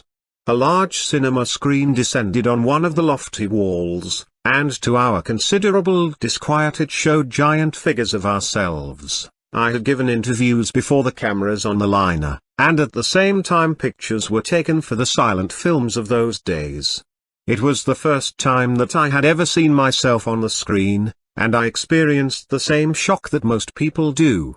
It was a heavy punch to sustain immediately after the mellow ending of such a dinner. The evening finished in much gaiety, and was followed by a shower of kindly invitations. Then, as always, I liked Americans. There are some, of course, who are repulsive, but so are some Englishmen and other specimens of all our European people, as we have all felt when we have seen and heard a loud-mouthed fellow countryman, who has probably just made a packet of money in some dubious enterprise, throwing his weight around in a French or Italian restaurant to the embarrassment of his compatriots and the detriment of his country. The longer I live, the more I feel it is absurd to generalize about the European people, among whom the Americans must be included in friendship though not in political system. In each country there are people we love and others for whom we have a very different sentiment, just as in a family we prefer some to others. Among these close relations division is not of the soil but of the spirit. It is difficult to remember after this lapse of time where I first met the gay American friends of this period, before, during or after this first tour of America in the spring of 1926.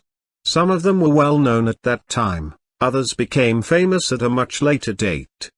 The Barrymores for years played a considerable part in our life, but they must have been friends before the American tour, because I remember them staying with us at our little village of different cottages at Ifold in Sussex, which we called our country house when we were first married. Most of my memories of them were in Paris rather than in America. John and Blanche Barrymore were our friends, their sister Ethel and brother Lionel we knew only slightly. John and Blanche were certainly a scintillating couple, as beautiful as they were brilliant in their very individual fashions. I still maintain that he played Hamlet better than any other actor I have seen. No one has ever gazed so sardonically at the blood-stained fingers as they were slowly raised one by one after the duel scene. No one has ever spoken better the tragic, ineffable piece of the last line "the rest is silence." It is sad that drink and the exhausting diversity of his love affairs eventually reduced this fine actor and agreeable companion to a parody of his previous distinction in his last performances. His mind, too, might have been good if he had ever given it a chance. The dark, flashing Hungarian beauty of his wife Blanche was a fitting background to her extraordinary qualities. She had reigned briefly in the Orthodox Society of New York before running away with John, and soon returned to sparkle in a world of more diversity in two continents. Their relationship was affectionate but hectic, because they clashed at many points. I once said to them, "You both have the same occupation in life, each doing what you want and trying to stop the other doing the same thing. You both win on the first point but both flop on the second." More trouble came when she also insisted on playing Hamlet. I did not see her performance, but understood the object was not quite achieved of improving on John's. She liked the role of romantic young men, playing Iaglan on the stage and writing poems about Greek boys running through the woods of Versailles, a conjunction which seemed to her quite natural. She was an amateur in art, but an artist in life, combining Central Europe and America at their most vital, wittiest and best. She died as she lived, putting on a tremendous show. I only know the details at second hand, but understand they included a lying in state with continuous playing of Wagner's music. These outstanding American women attend to everything. Another of our friends requested no flowers at her funeral, because she had arranged their sumptuous display herself in advance and did not want the color scheme spoiled. America at this point touched the more colorful and romantic periods of European history, when some people still had the courage to be flamboyant. Blanche Barrymore would have felt at home with some of the men and women of the Renaissance, perhaps, in their less extreme moments, even with the Borgias. In some moods she might even have been equal to their extremities. Yet very rich Americans have usually shown eccentricity rather than artistry in life. William Randolph Hearst, for instance, had an enormous property in California where his guests lived in various luxurious establishments often miles apart. We never got beyond being entertained by Mrs. Hearst in New York and Paris in a very different society. But the accounts of his life at that time often prompted in me the thought that a paradise of mind and body might have been created if any of these magnates had had a modicum of the taste and capacity for life displayed by Frederick the Great when, in his spare moments, he assembled Voltaire and the elite of Europe at Sans Souci, or of Shah Jahan in the fort of Delhi, where life perhaps inclined more to the voluptuous than intellect requires or the sororities of America would approve. The phenomenon of a very rich man who really knows how to live has yet to appear in America. A small society which taught the world how beautiful life could be might be justified when the full affluence of America is realized, and the still prevailing areas of poverty and degradation have been resolved. The society we saw at that time varied between a rather stiff imitation of English aristocracy and the bohemian gaiety of artists. In the first category were the Vanderbilts, whom we had met with Lord Curzon at the time of our marriage. Mrs. Vanderbilt was at home in the Curzon milieu in London, and in America she appeared to live in much the same way, but in an even more exaggerated fashion. She stood up quite well to the shock of the socialist opinions we had acquired since meeting her in England. The lighter side of American life which later became so spectacular and so publicized was then only just beginning to appear. Cole Porter, a little dark elfin creature whom I always expected to find sitting on a mushroom, was singing his songs to us in private, but not yet in public. He and his beautiful wife Linda were more in our life later in Paris and Venice than at that time in America. So was Elsa Maxwell, who in those days gave discreet parties, at least in Paris, without publicity of any kind. According to the legend she had recently emerged from playing the piano in some local cinema, but her simple and boisterous turn of the piano in these small parties had not yet been transmuted to a worldwide music hall with all participants displayed to the headlines in the grotesque acrobatics of superfluous wealth. The Vernon castles floated through our lives, literally floated, for they were famous professional ballroom dancers, and later they entranced London as they had New York. This gay and varied world briefly arrested but did not long delay us in New York, for we had come in all the seriousness of our political mission for a different purpose. Our main purpose in America was to tour the industrial areas, which was indeed an experience. We were accompanied throughout the whole journey by a large concourse of journalists of both sexes. Once we tried to shake them off by an elaborate maneuver and thought we had made a clear getaway, but they were waiting for us on the platform of our arrival. They were very agreeable and completely honorable, never on the whole tour was anything said off the record reported, and they were with us night and day. Down the coal mines we went, and the women journalists came too, in the silk dresses of the period. Wet and plastered with coal dust as we emerged, I would condole with them on their ruined dresses. "That's all right, it is all on the paper," they would reply. America even then did everything, large or small, on the grand scale. Oswald Mosley visits U.S. coal mine, 1926. We saw almost everything that was to be seen, beginning with the slums of New York and the virtual segregation of various communities. I had an astonishing experience which at that point in my life I could not begin to understand, and had never seen in Europe. The usual large team of journalists was accompanying me on foot through the slums of New York, where I was examining housing conditions, which at that time were very bad. Suddenly the journalists were missing, and I found myself surrounded by people who were immigrants and could hardly talk our language, but I spent some time among them and entered their houses on their friendly invitation. When eventually I emerged from this quarter into streets which were quite different, the journalists were there again. "What happened to you?" I inquired, for it was the only time I had lost them on the whole tour. "We were not going in there at any price," was the reply. It was the first time I had ever encountered a strong anti-Semitism, which at the time was to be found more in America than in Europe. As we shall see, I had a quarrel of years later with certain Jews for political reasons, but have not at any time been an anti-Semite. A Spanish friend of mine, the Marx de Valdeiglesias, told me of much the same experience when he went to America about that time. As a young man he made friends on the ship with a lady of dark and romantic beauty, and in New York was much in her company. One hot day he suggested they should go bathing together, and she replied, "Certainly, but you must come to our beach." He understood for the first time that she was a Jewess, and was astonished to learn that Jews were segregated in different beaches, as various communities are in South Africa today.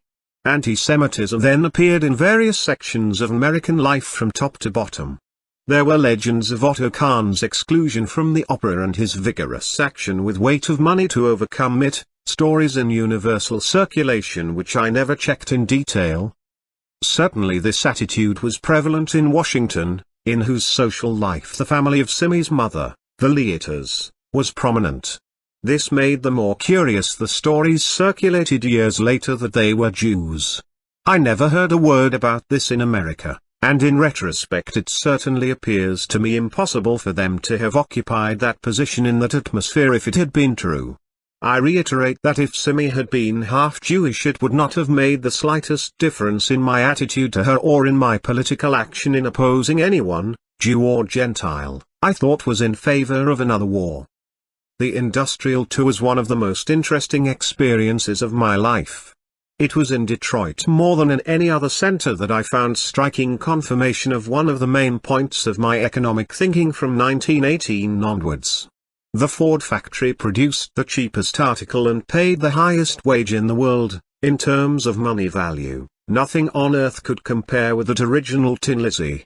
Mass production for a large and assured home market is the industrial key.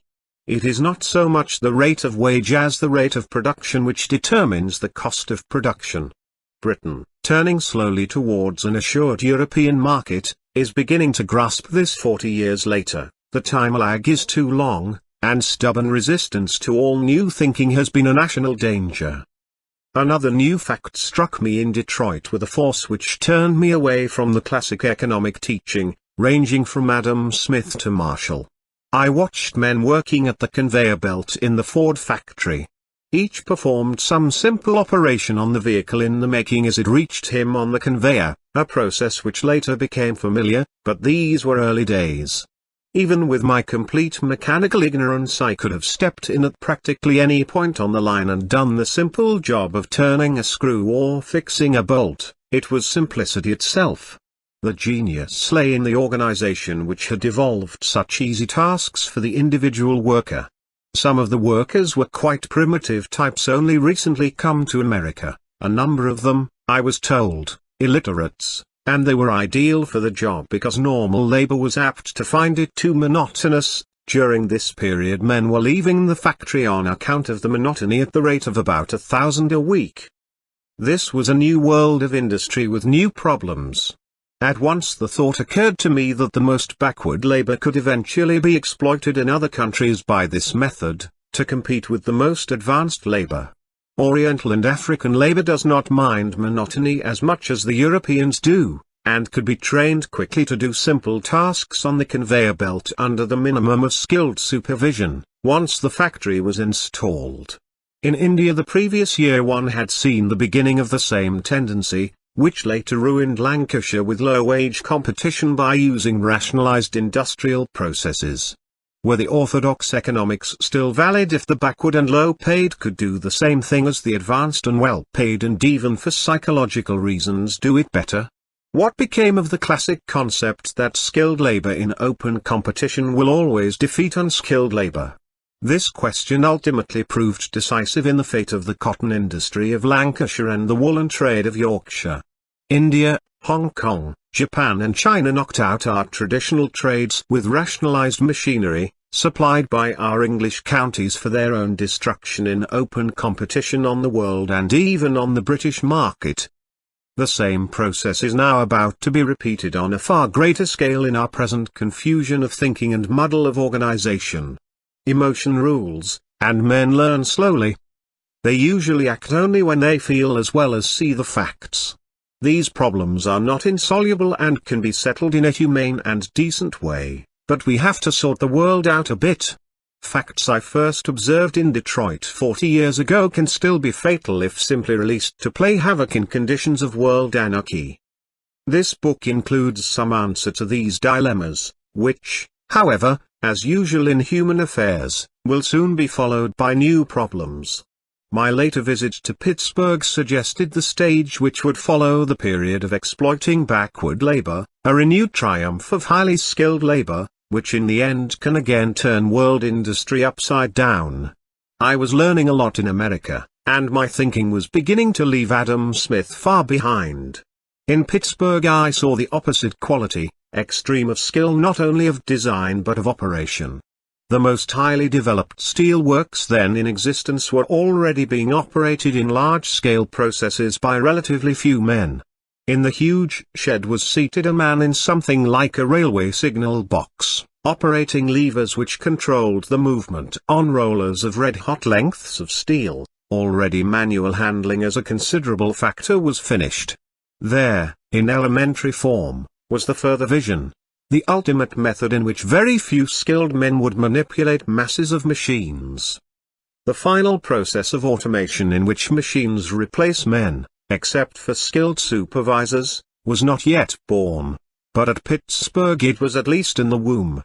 For those with eyes to see, the future loomed in these American factories.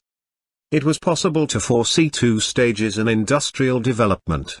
The first would be rationalized industry in which unskilled labor would perform simple tasks served by a conveyor belt under a certain amount of skilled supervision. The second would be nearly automatic machinery in which highly skilled labor would maneuver machines doing nearly all the work which had been performed by unskilled labor.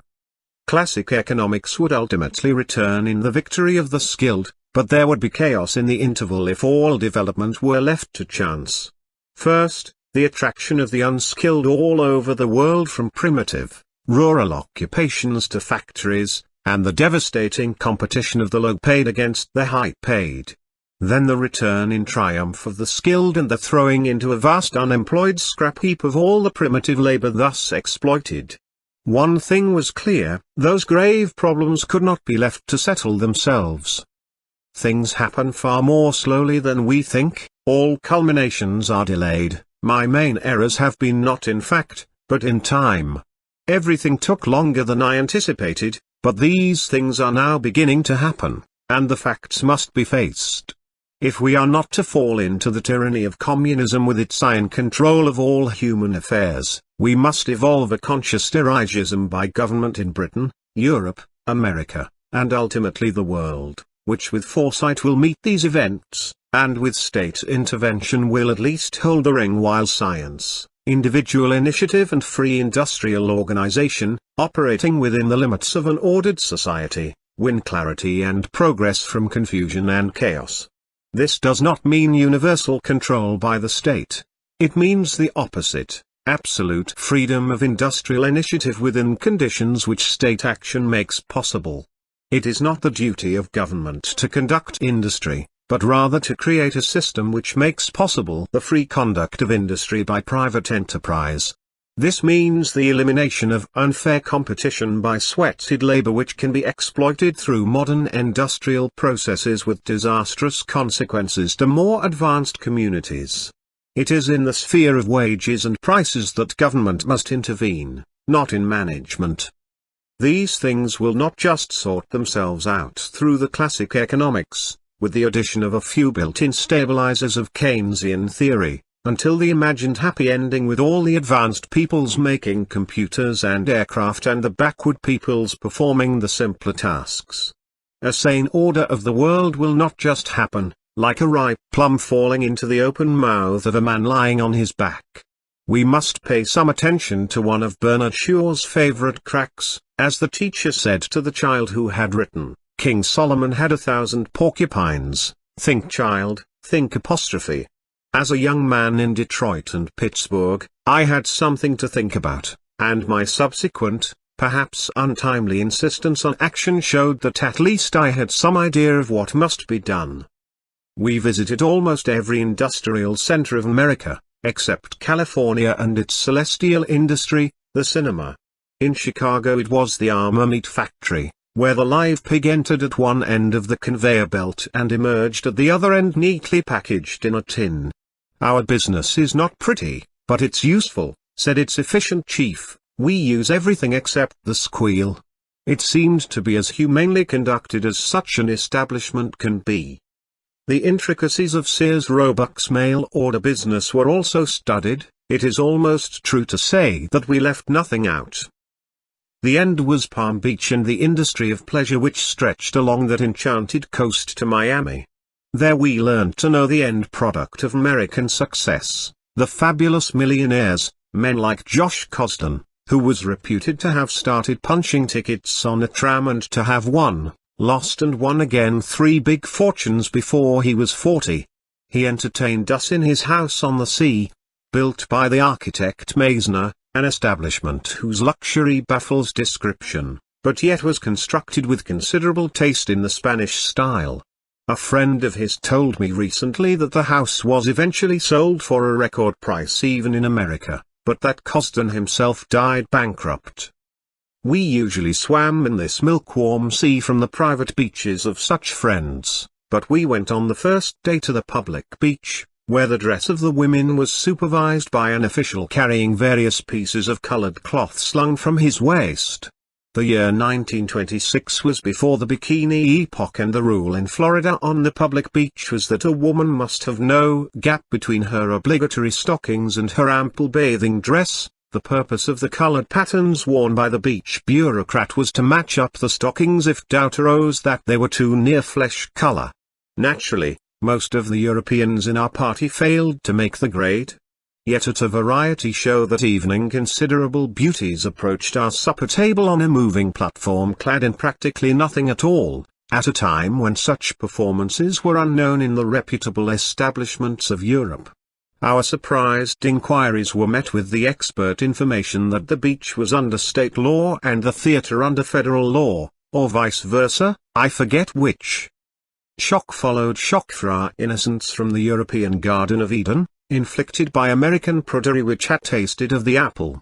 Archie Sinclair swam round the pier of the public beach and found a small crowd awaiting his return to grasp his hand in an emotional welcome for a man who had just survived a mortal danger. They explained that if you swam out of your depth you were liable to be eaten by the barracuda, a fish about the size of a salmon but with an immense jaw and fiercer than the shark. He expostulated that he had seen many notices on the beach enjoining no soliciting, but no warning of the barracuda. He was informed that to mention the chance of soliciting was good for business. But the bite of the barracuda was not. A practical folk, the Americans. However, Europe made a strong comeback in the formidable person of Princess Winnie de Polignac. She was born in America, a singer-sewing machine heiress and aunt to the almost equally formidable Daisy Fellows. The family had a large interest in the Everglades Club where we all lived. It was an agreeable establishment with comfortable little chalets surrounding the central clubhouse to which we walked in the morning for an excellent breakfast. We found the Princess de Polignac one morning in this central hall addressing the management in commanding tones on the subject of her broken lavatory. What is the use of being as nasty as Americans, if you are as inefficient as Sicilians? We had naturally to rally to her side, for she gave the best musical parties in Paris, which in festive seasons ended with the staff of the hunt entering to blow their horns. We had an affection for this extraordinary character who, in old age, blended the creative energy of America with the subtlest charms of Europe. We were fortunate to find in Florida some of our most treasured friends from Paris, and were eventually tempted to linger too long. Interesting things too were happening in Florida, notably the exaggerated land boom. Plots were being bought and sold over and over again in frantic speculation, and prices were astronomical. Rocks out in the sea were being acquired for some future mythical construction. Eventually more serious economists began to calculate that if almost the whole population of America spent its holidays there, supplied with a considerably larger income than it currently possessed, the place would still be oversold. The subsequent crash was a warning to similar tendencies in Europe today. Many of those speculations would come off in the long run, but, as oft-quoted Keynes observed, in the long run we are all dead. So the boom which centered round Tampa was left with America's favorite comedian, ukulele-like, singing, "Oh, sunny Florida, why did I ever tamper with you?" Dog racing was then starting up for the first time in Florida, and, after seeing it, I was asked if it would be a success in England, and was offered the chance to get in on the ground floor. I replied that it would certainly be a great success with our sporting British public, but as an MP I felt it was my duty not to encourage gambling, so I could not participate. Two fortunes I missed in that period through rather absurd scruples. The other was a chance to bet on the election results of 1929. The British Stock Exchange had a system of betting on election results. As it had been my duty for some years previously to make the last speech for the Labour Party at practically every by-election, I knew all the chief agents of the party intimately, and was well aware from close experience what the result of the election was likely to be. The Stock Exchange had grossly underestimated Labour's success, and with my information I should be betting on a certainty. I refrained, because I knew that I was likely to be in the following government, and thought it would be unbecoming for a minister to have made a fortune on the previous election results. Was I right to maintain this attitude of unequivocal rectitude ? Or was I just a damned young prig? Human nature, particularly British nature, will gamble in any case, fools and their money will be parted in any case, money in the right hands can be used for beneficent purposes. I have spent a considerable proportion of my own fortune to support things in which I believe, and I might just as well have picked up more money for good causes from people who believed in nothing. Is that just the cynical judgment of later life? Should the older self salute the idealism of the younger self? Or should the younger self salute the wisdom of the older self? These are age-long questions which can only be determined by fusing the fiery resolve of idealistic youth and the cool, calm judgment brought by the years, into the tempered steel of maturity. The studies and pleasures of Florida were curtailed by the arrival of F.D. Roosevelt in his boat, and the journey along the Keys began. The objects were fishing and talking. In the sport we met once more the savage barracuda, which was caught on the line as in trolling for salmon. His bite was severe and you had to watch his teeth during the landing. The best fun was going fast in a motorboat over the shallow lagoons to get the stingray. It would lie flat on the bottom, easily visible, and the business was to get the harpoon into it and to pass on at speed before the stingtail came lashing over to retaliate. Thereafter you slowly exhausted it by playing the cord attached to the harpoon. We used to set bait for shark at night when the boat was at rest. Much commotion would then ensue during dinner, and I would climb down the ladder on the side of the boat to finish the shark with FDR's revolver, under the lights flashed by the colored crew. Next day it was impossible to swim near the boat, for many sharks would be attracted by the blood. FDR himself, on account of his infirmity, only bathed sitting in shallow water off the beach, while we without much difficulty would beat off with wooden oars the relatively harmless little sand sharks who would come wriggling in to have a look. The sail fishing and tarpon fishing, which were the main sports of Florida, were a more elaborate business which would have taken too much time, and belonged chiefly to another season. We were there for the interest and fun of a trip with FDR, for talk and good company. These fine things we had in full measure, accompanied by all his gaiety in cooking waffles and other American dishes which were novelties to us. Did I change my first impression of FDR as a result of this journey in daily contact? He was, first and foremost, essentially the politician. It was a paradox that a man from his relatively gentle background should come through the rough house of current American politics on his way to the top. But that kind of man, once he faces up to it, can be the toughest of the lot, as I had already learnt in the war. In the world of daily political maneuver it would be difficult to match him, but he showed no sign of far-reaching ideas, or even of any deep understanding of such matters. A good thing, according to the true politician, for ideas are liable to lose the vote tomorrow afternoon. Yet lack of far vision and consequent failure to find real direction can lead to final disaster. In those high qualities of politics FDR was not comparable to the great Europeans. Still more notably, he lacked the clarity and grasp so often to be found in American businessmen and economists. The attraction of the best minds to business rather than to politics was at that time a menace to America, which now fortunately appears to be diminishing. FDR remains to me just a consummate politician of the short-term variety, animated by genuine liberal principles and considerable emotionalism. It was impossible not to like Roosevelt as a host, for his charm and evident good nature encompassed his guests. Yet this companionship did not suggest to me that he had the mental equipment or the stature of character requisite in the president of the most powerful country in the world, or in the subsequent arbiter of our European destiny, which he so slightly understood. We parted company on the best of terms, and remained in occasional, friendly correspondence for several years. Our vast differences in a much later period did not arise because it seemed most unlikely that he had the capacity to reach a position where he could do such harm. Yet as we know from experience in our own country, the absence of all effective equipment can be not a detriment but a passport to success in the politics of normal times. They like them like that. Through this and other friendly encounters, charming companionships with many different Americans, we had at least banished the pessimism expressed by the American ambassador, George Harvey.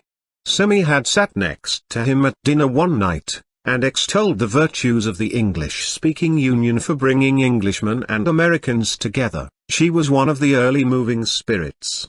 "My dear young lady," he replied to her ingenuous enthusiasm, "I long ago came to the conclusion that the only hope of Anglo-American friendship is that Englishmen and Americans should never meet. The dry damper of American wit is an interesting contrast to the dynamic efficiency which is born of their basic optimism." This is a line of humor particularly American which I always find both entertaining and attractive. For instance, an American friend of the present day for whom I have warm regard and affection, told by Diana that our elder son had been given a grant from an American university for a tour of South America, said dryly, "They will pay anything to get rid of them." Typical of their fun were the two men in a great hurry coming from opposite sides of the stage. "How are you?" "Not quite myself, congratulations." A line of snappy humor which makes their illustrated journals entertaining. I still have 2 letters written from Executive Mansion, Albany, New York, on December 12, 1932 and from the White House on March 27, 1933.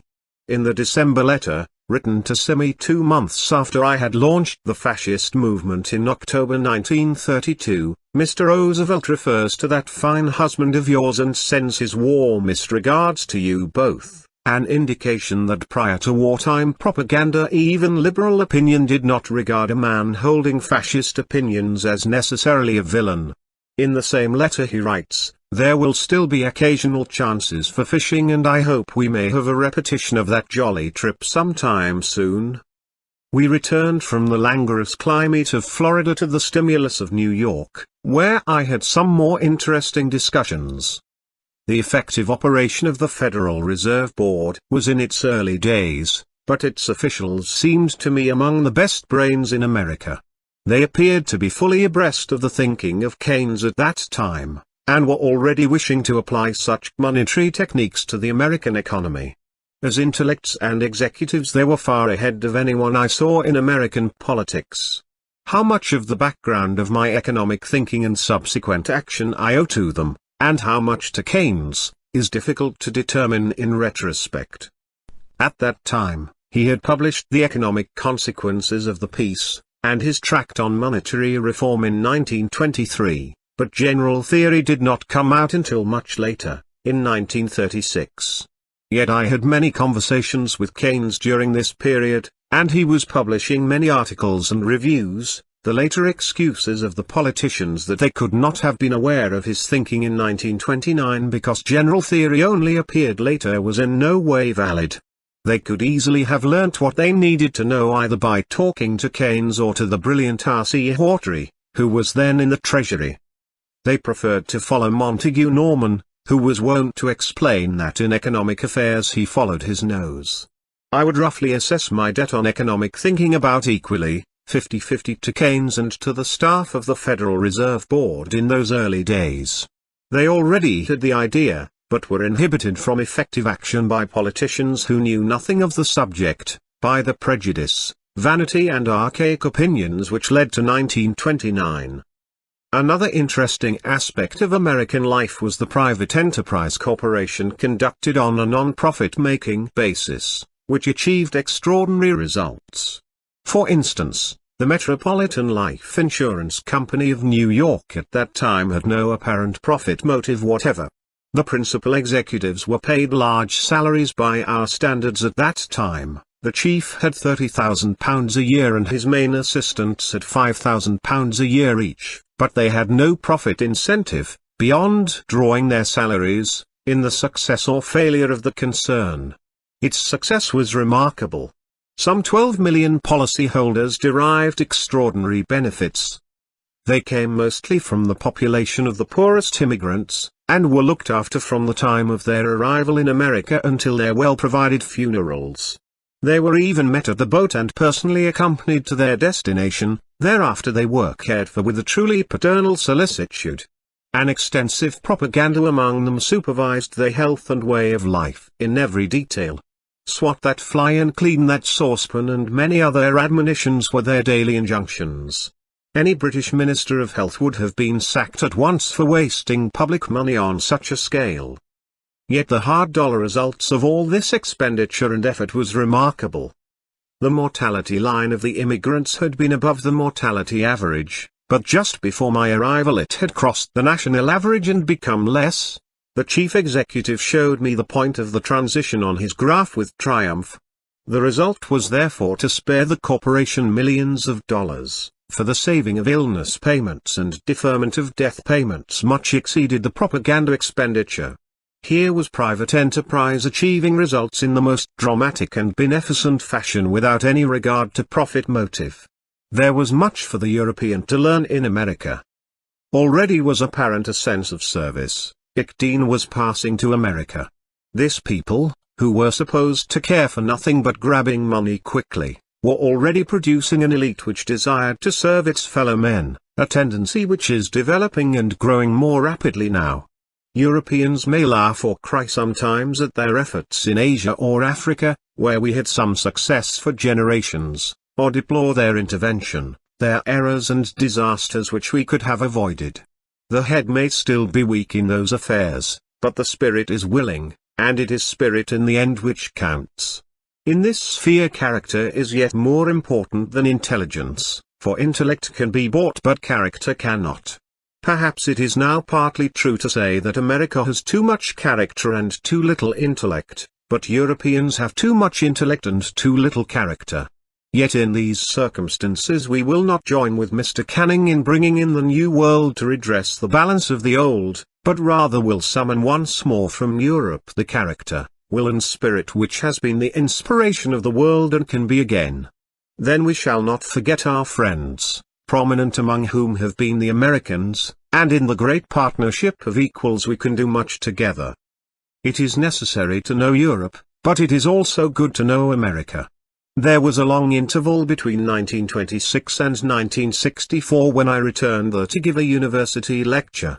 It seemed to me that Europe and America were now much closer together. The old sense of the European being centuries older than the American had passed. They were with us together, in a world which had contracted, and obliged this propinquity. Their own war and post-war experience had advanced them an age in time. Strange link between these two worlds was a chance meeting in Paris with Mrs. Roosevelt, long after the death of her husband.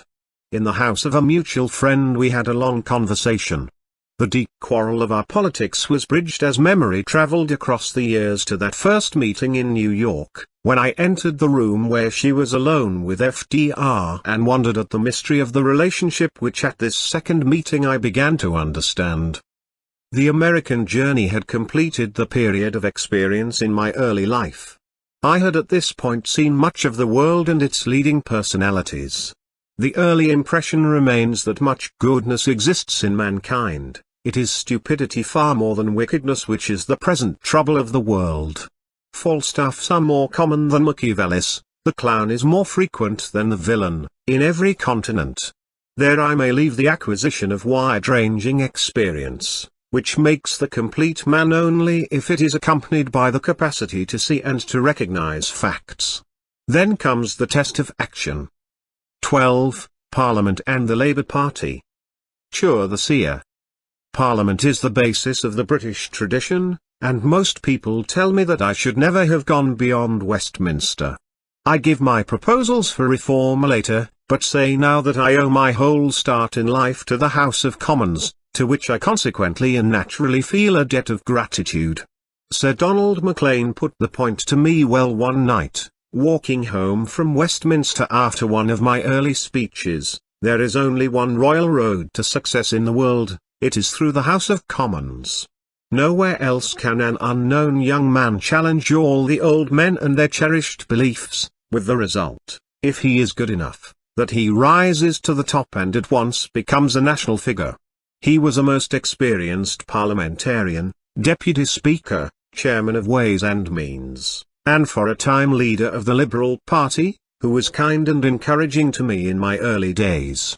It is strange to reflect that this name is remembered not for the distinguished father but for a son at present in Russia, symptomatic perhaps of this period. Sir Donald was surely right, for if the House of Commons did not exist we should have to invent some other institution for the discovery and promotion of new ideas and new men. In the alternative I suggested a proposer, assessor procedure, in which new men and new ideas could be tested and brought to the notice of authority and the public. As I have suffered disadvantage in life from suggesting measures which are too far ahead of the time, I am content to leave this necessity of the scientific future to the age in which it belongs, and to rely for the present on the time-honored method of discovering new talent which Maclean justly recommended. These survivors of the Asquith tradition all had a lively interest in the promotion of ability, and would at once notice and befriend anyone who came fresh to Parliament and showed any gift for debate. The most conspicuous members of the pre-war Asquith administration in the parliaments of my time were Lloyd George and Churchill.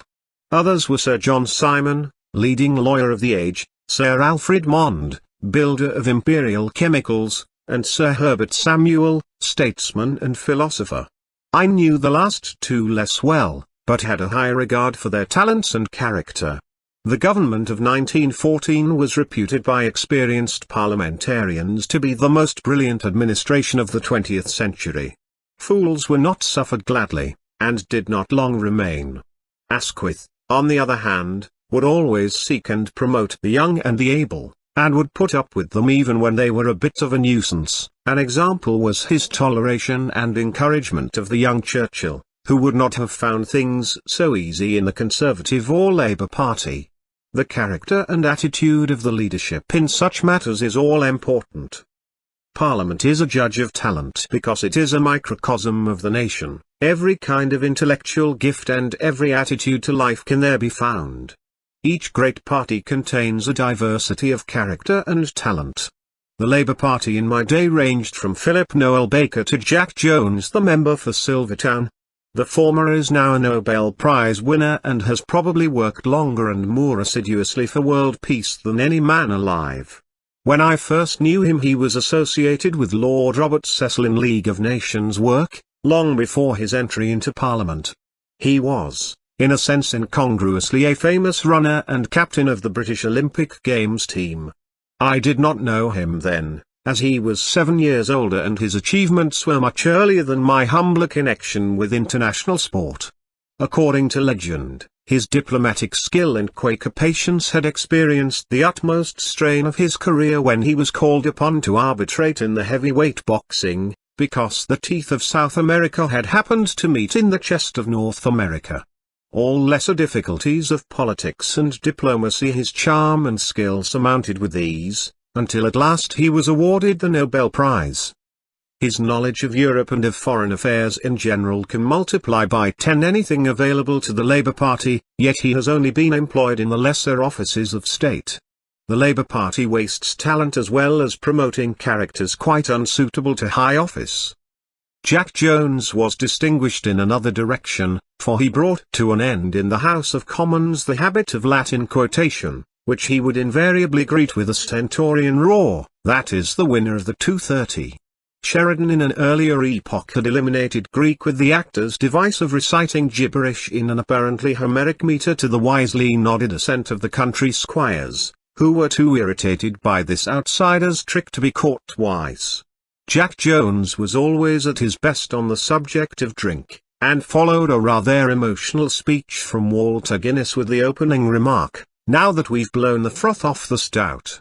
His more scintillating interventions were in sotto voce asides which could not reach the speaker's ear, as his offer to Lady Astor, who had complained of the adverse effect of alcohol on the human stomach, that as a lifelong consumer he was ready to put his stomach against the noble lady's any night she liked. His clash with Sir Douglas Hogg did reach the speaker's ear in crescendo.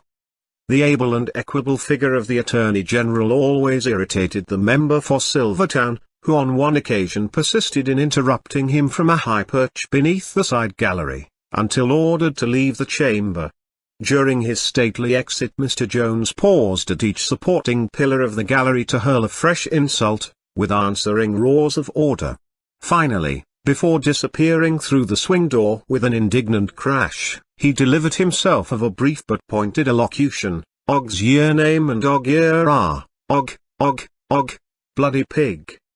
I have only seen the House so convulsed on one other occasion, and for a very different reason. The scene was the presentation of a private member's bill by Commander Kenworthy, ex-heavyweight champion of the Navy, of swarthy countenance and determined aspect. He entered the House of Commons in the Liberal interest by defeating Lord Eustace Percy at Hull in a sensational by-election. The House had long been prepared for the dramatic occasion by the histrionic appearances of the commander, who displayed a brassy effrontery on every possible parliamentary opportunity where a noisy persistence could claim the publicity sometimes denied to eloquence.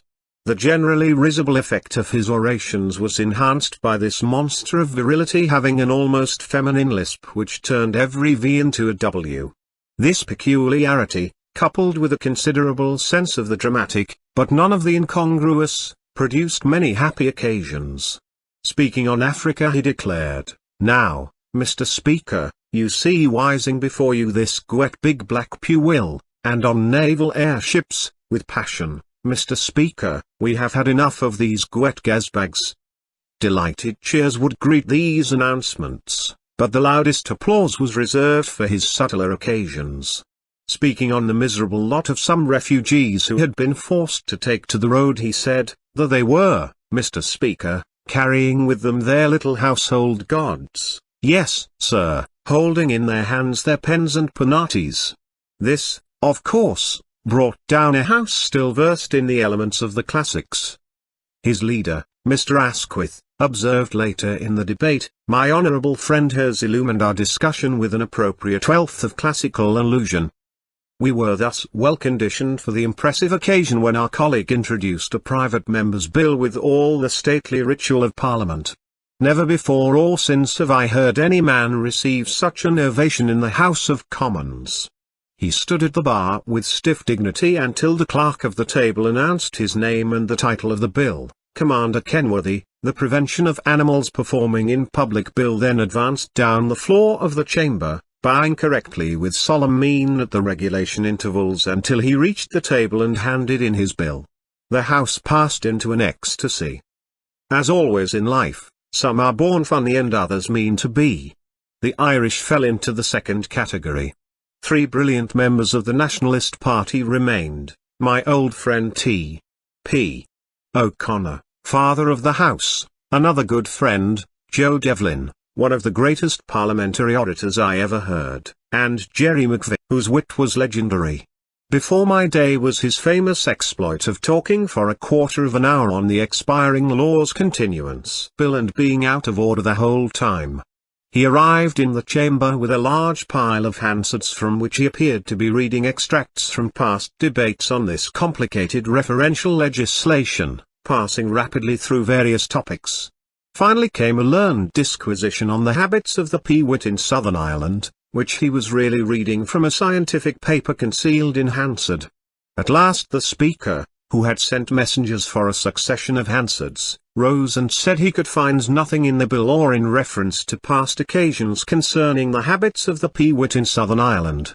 With a glance at the clock, Jerry McVeigh replied, "Neither can I, Mr. Speaker, but I've won my bet," and with a most courteous bow to the chair he left the chamber, carrying his load of Hansards. It was Jerry McVeigh too who cried the prodigal son and the fatted calf as Lord Winterton and Sir William Bull approached the table together as tellers in a division.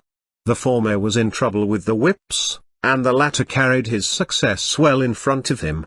Winterton began as youngest member of the House and ended as its father. In his early days he was apparently an obstreperous character, then known as Lord Tumour, who succeeded later as Lord Winterton to an Irish peerage which enabled him to remain in the House of Commons. The parliamentary legend ran that during his time as youngest MP he was being a nuisance during a speech of Sir Alfred Mond, who sharply replied, "Silence in the nursery." Winterton, in reference to the well-known fact that the founders of a great British industry were in origin German Jews, shouted back, "Silence in the ghetto." A remark which would today for comprehensible reasons entail exclusion from public life, passed with cries of order, and the imperturbable Mond continued. Soon came his revenge. At a speaker's reception someone was tactless enough to introduce Sir Alfred Mond to Lord Winterton. "Delighted," purred Mond in his guttural tones as he extended his hand, "for one dreadful moment I thought you were the Das Tumour." Mond's speech in debating capitalism versus socialism on a motion proposed by Snowdon was one of the finest intellectual performances I have heard in the House of Commons. He had the advantage of really understanding Marx, almost unique among the Conservatives, whom he had then joined. It gave him too a pull in exact thinking over Snowdon, who was better versed in Robert Owen and the English socialist tradition. Mond could speak with reason and with wit whose effect was enhanced by his peculiar voice and appearance. He would set elaborate traps for his opponents, and prepared one on this occasion. As gifted in intellect as he was deficient in looks, the orator affirmed that socialism was impracticable because of the diversity of human attainments. Some are beautiful, others are not. When the cheers of the irreverent had subsided, he turned to them with an ingratiating leer which anticipated Groucho Marx by several years, and added, "Some are clever, others are not." Few men in this period have so combined intellectual, business and political acumen in such high degree, or the capacities of both branches of the Marx talent. Such was the happy but inconsequent comedy of what MacDonald described in one of his letters, which I still retain as "this dear old place." The real forces in the Labour Party were outside Parliament, as they are today. It was the great trade union leaders who really ruled. They held the purse strings, and the trade unions' massed membership was the basis of the Labour Party. Their votes settled all issues at party conferences, and secured the election not only of the trade union members of the national executive but also of the constituency representatives as well. This method of electing executive members has since been altered, and the constituency parties alone elect their members to the national executive. But I depended in my day on the votes of the trade unions to secure my election to the national executive, as they outnumbered by an immense majority the vote of the constituency parties, on which I could always count after my speaking campaigns throughout the country. My speaking also contributed much to the rank-and-file support for me within the trade unions, which must have overcome the prejudice of some of the leaders against me in order to secure my election to the national executive. My closest companion in the trade union world was A.J. Cook, the miners' leader, an English figure, a true product of England if ever there was one. It was not generally known that he was born the son of an English private soldier in a barracks in York, because he rose to fame through the Miners' Federation in Wales, by the simple process, as he so often told me, of turning up at miners' meetings and denouncing the existing and highly popular leader Old Mabon as a crook. His proudest exhibits were the scars on his head caused by the windows through which over a considerable period the miners used to throw him. Will, endurance and at least the partial justice of his complaints triumphed in the end. He was a living symbol of the peculiar process by which alone a reality achieves the final acceptance of the British people. Arthur Cook was regarded as the most dangerous revolutionary in the country. In reality, he had one of the coolest and best heads among the Labour leaders. His methods, however, suggested the contrary. I got to know him well when we were elected to speak together by the miners at their immense meetings like the Durham Gala, he from the trade union side and I from the political side. On such occasions he appeared as the acme of demagogy. After the long march past of the miners with bands blaring and banners flaunting, which may have first suggested to an errant young man that colourful methods were not so inappropriate to British politics as some supposed, we repaired to a large field below the castle where Adge put up his classic performances. Sometimes stripped to the waist on a hot August afternoon, he dealt in rhythmic slogans rather than in normal speech. Once, after a little recent trouble between unemployed miners and the police, a few of the familiar helmets appeared peacefully on the edge of the orderly crowd of some 100,000. A.J. started a chant of furious monotony like the beating of tom-toms, bloody blue bottles, and it echoed back from the vast audience like the roar of the sea. No one was any the worse, and 2 hours later we were sitting calmly with other miners' leaders in the local pub with A.J. Cook discussing economics, of which he had a remarkable grasp. We became firm friends. He died prematurely, probably as a result of kicks on the legs by some cowardly louts who had once attacked him on a railway station. The Labour Party was haunted by such early mortality among their men of real resolution, for both Cook and Wheatley in their maturity might have combined mind and will and acquired an equilibrium which would have made their dynamism effective. A very different personality was Mr. Ernest Bevin, who later became the favourite of conservatism and the opponent of Europe. My speaking brought me advantages, but cut both ways, for I always attribute Bevin's lifelong antipathy to an occasion when we spoke together at a large meeting of his dockers. He had been much publicised in the press as the dockers' KC, and the workers are inclined to be a little suspicious of leaders who are much lauded by their enemies. Also, he had so long been familiar to them that they may have become a little bored with his oratory, robust and trenchant though it was. Possibly for this reason my speech at the meeting got a rousing reception, while his fell rather flat. Mr. Bevin did not like it. We clashed continuously at conferences when he opposed my constructive economic policies of the late 20s and early 30s with the same bovine vehemence which marked his opposition to Britain's entry into Europe when he was Foreign Secretary in the 40s. Finally, he continued to register his dislike not only of my policies but of my person by refusing us passports for 4 years after the war, despite the disapproval of both front benches of an attitude which in principle violated Magna Carta. He could hate, he could do everything but think. The transport workers under Bevin and the miners under Cook at that time were usually in opposition on the main issues before the party. The third chief of the great triumvirate of trade unions was J. H. Thomas, with whom I was soon to be linked in government. He was always to be found on the side of Bevin rather than of Cook. These three together could have settled almost any issue within the party, but at that time they were rarely agreed. There was of course a large complex of other trade unions with considerable votes at party conferences. I was on good terms with most of the leaders, and together with the miners they could secure my election even if the railwaymen's and transport workers' votes were cast against me. At that time I was one of the few men coming from my background who had intimate contacts in the trade union world, and felt completely at home in the friendship of a number of its leaders. The Webbs had considerable influence within the trade unions, though Beatrice Webb was always at pains to emphasize that she came from a totally different world. I had a considerable respect for the grand old couple, whose company with its extreme combination of high thinking and low living I used often to enjoy, and I was inclined to agree with G. D. H. Cole that at least the Webbs had the courage of their obsolescence. Sidney Webb was an incongruous figure in the House of Commons, with his benign, academic demeanor and his short legs and goatee beard surmounted by large round shining spectacles. Yet on one occasion a speech of his from the front bench produced a first-rate row.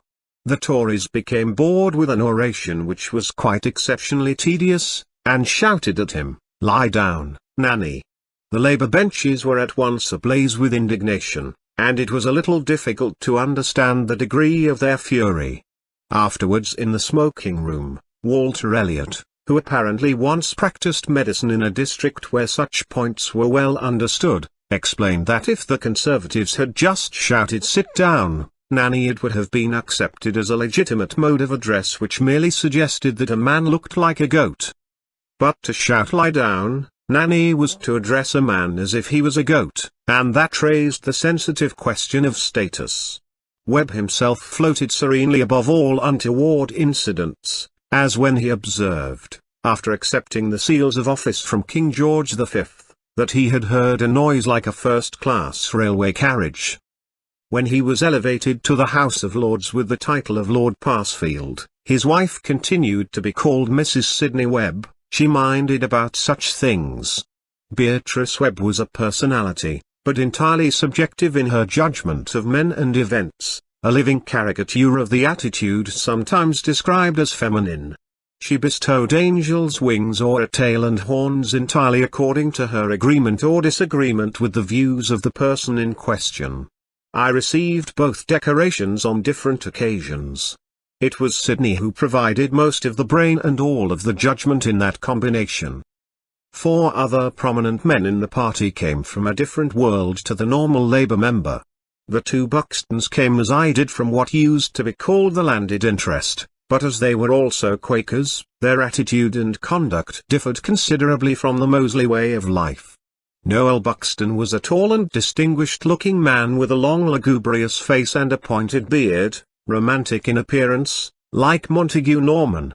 His delicacy of demeanor and sentiment was belied by the toughness of his experience. He had travelled far and wide, often in difficult and dangerous conditions, and was a considerable authority on foreign affairs and on the remoter regions of the Commonwealth. His brother Charles Roden Buxton was another fine character, a really good man who yet remained human. He was always sucking a pipe, but never minded when my youthful impudence rallied him with the remark that this was truly moral because this excess caused by neurosis could impair his intellect and undermine his physique, while more natural indulgences I could indicate might do him good and he would be inclined to stop when he had had enough. The attitude of the Buxtons in this respect rather resembled that of another dear old governess of the party, Susan Lawrence, also a Quaker. She said to me in the tea-room one day that she had long known that a spectacular financial crash was coming. The gigantic speculator in question had ruined thousands of shareholders, and I could not conceive how Miss Lawrence had been in the know throughout. Observing my surprise, she added that she had heard long since he was living with a mistress. That a love affair should lead inevitably to the robbery of shareholders seemed to me a non sequitur.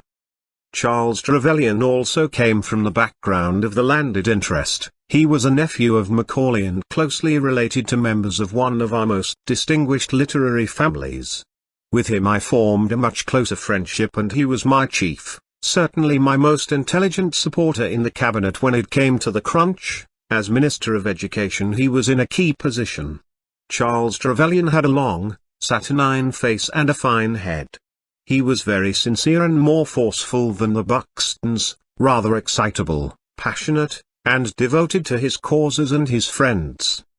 Arthur Ponsonby had been a page to Queen Victoria, and his brother Fritz Ponsonby was a linchpin of the Edwardian court. More than any other in this circle, Arthur Ponsonby had broken from the establishment, outraging prevailing sentiment after the First World War with the short book which really changed opinion. He took 3 stories of German atrocities in that war: the nuns who had their breasts cut off, the children who had their hands hacked off, and the corpses which were boiled down to make soap. With long research he proved that all 3 stories were completely untrue.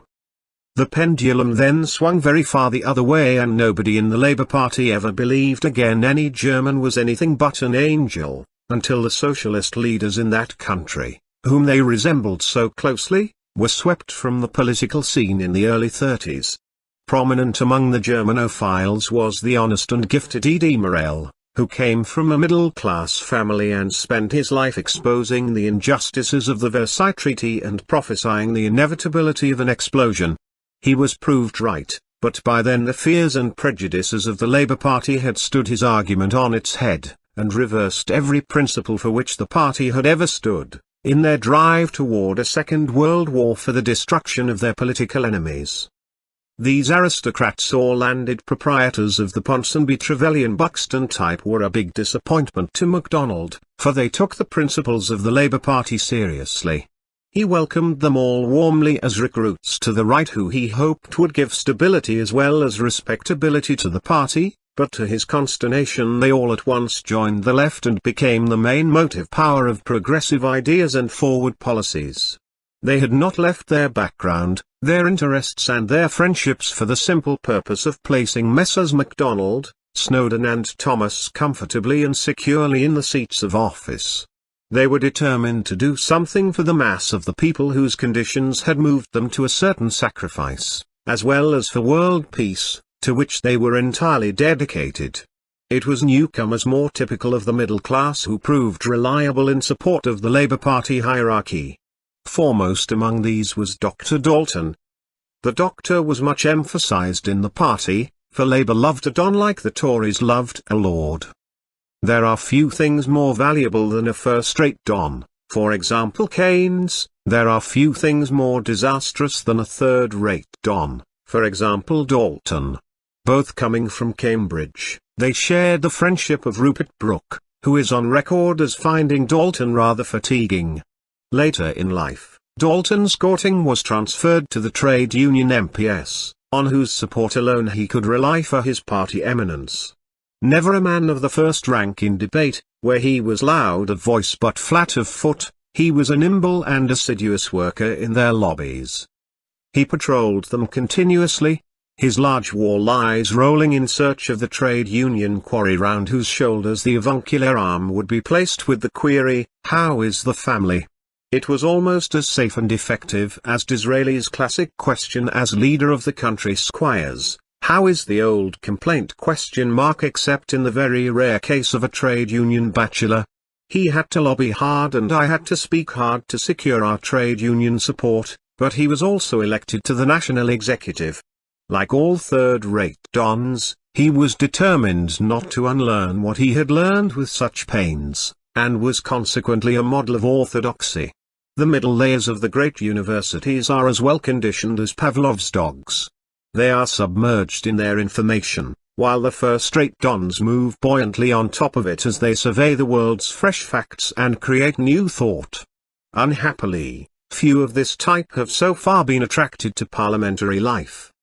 Dalton went to the Foreign Office in 1929 as Under-Secretary when Henderson was Foreign Secretary, after MacDonald's effort to make me Foreign Secretary had failed because Henderson so strongly objected. Kingsley Martin in his Life of Lasky wrote that MacDonald had sent for Lasky and talked about the government. They had argued about the Foreign Office, which MacDonald had first thought of giving to J.H. Thomas and then would have given to Sir Oswald Mosley had not Arthur Henderson stood out to bursting point. Henderson always appeared to me genuinely to believe in the Labour Party policy, though in a very woolly fashion. Certainly he held a watching brief for himself as next Prime Minister, if my forward drive were to succeed, and his personal relations with me, except in the Foreign Office dispute, of which I was unaware, were consequently good, because, being too young myself to become Prime Minister, probably in his view I had a chance to reverse the established apple cart for his benefit. To give him his due, his main objective was to keep the party together, and for this he really worked himself to death. A lay preacher, he was easily moved to moral indignation, and he often had good cause. Soon after joining the party I found him in his office in a state of near apoplexy. "Look at this," he groaned, as he handed me some local Tory leaflet which stated that the return of a Labour government would involve the nationalisation of all the women in the country, as they alleged had already happened in Russia. I gathered that this programme was not for the pleasure of Mr. Henderson. The third main power in the party after MacDonald and Henderson was Snowdon. But this was not immediately apparent, as the first impression of power in that quarter was Mrs. Snowdon. A tremendous snob, she made a straight line for us when we joined, and soon exposed herself to Maxton's pointed jibe that her sole ambition in life was to occupy the position in society which Lady Cynthia Mosley had recently vacated. She was gradually disappointed in us, but she got on quickly in the outer circles of London society, where no sense of humour is required, some wit is necessary to penetrate further. An official fete was arranged for the Commonwealth at Hampton Court, the royal palace I have always most admired. Mrs. Snowdon was there as a living advertisement for Commonwealth products in a plenitude of feathered finery. "Mrs. Snowdon," I said, "isn't this a lovely house? After the revolution we must live here together." She drew herself up coyly, but with loyal determination. "Oh, Sir Oswald, this palace belongs to the King and Queen." It did not take us long to discover that not Mrs. but Mr. Snowdon was the real trouble. A truly gritty Yorkshireman, he lived completely in the economics of the previous century, not of Marx or even Owen, but of Adam Smith and Marshall. He said to me quite simply when we were struggling with the haunting problem of unemployment, "One day Chinamen will wear their shirts an inch or two longer, and then there will be no unemployment in Lancashire." Events moved faster than changes of fashion in China, and our government is still finding difficulty in persuading Chairman Mao to wear his shirt longer for the benefit of Lancashire. Snowdon's appearance was interesting, because he had an impressive, splendid face, much cleaner cut and more determined than that of MacDonald. He had an intellectual contempt for MacDonald, since within his Gladstonian limits he had a lucid intellect and was a powerful debater. The result was that he could not think why MacDonald was leader instead of him. The reason was possibly an accident in youth which had crippled him, and he could only walk with the aid of 2 sticks. This did not appear to have embittered him at all, for his ascetic countenance would light up with a smile of extraordinary charm. In politics he was completely imprisoned in the dichotomy of his type: there is heaven where we want to go, but this is the earth and this is what we have to do, heaven being a vague dream called socialism and the earth being the treasury view of capitalism in the narrowest sense.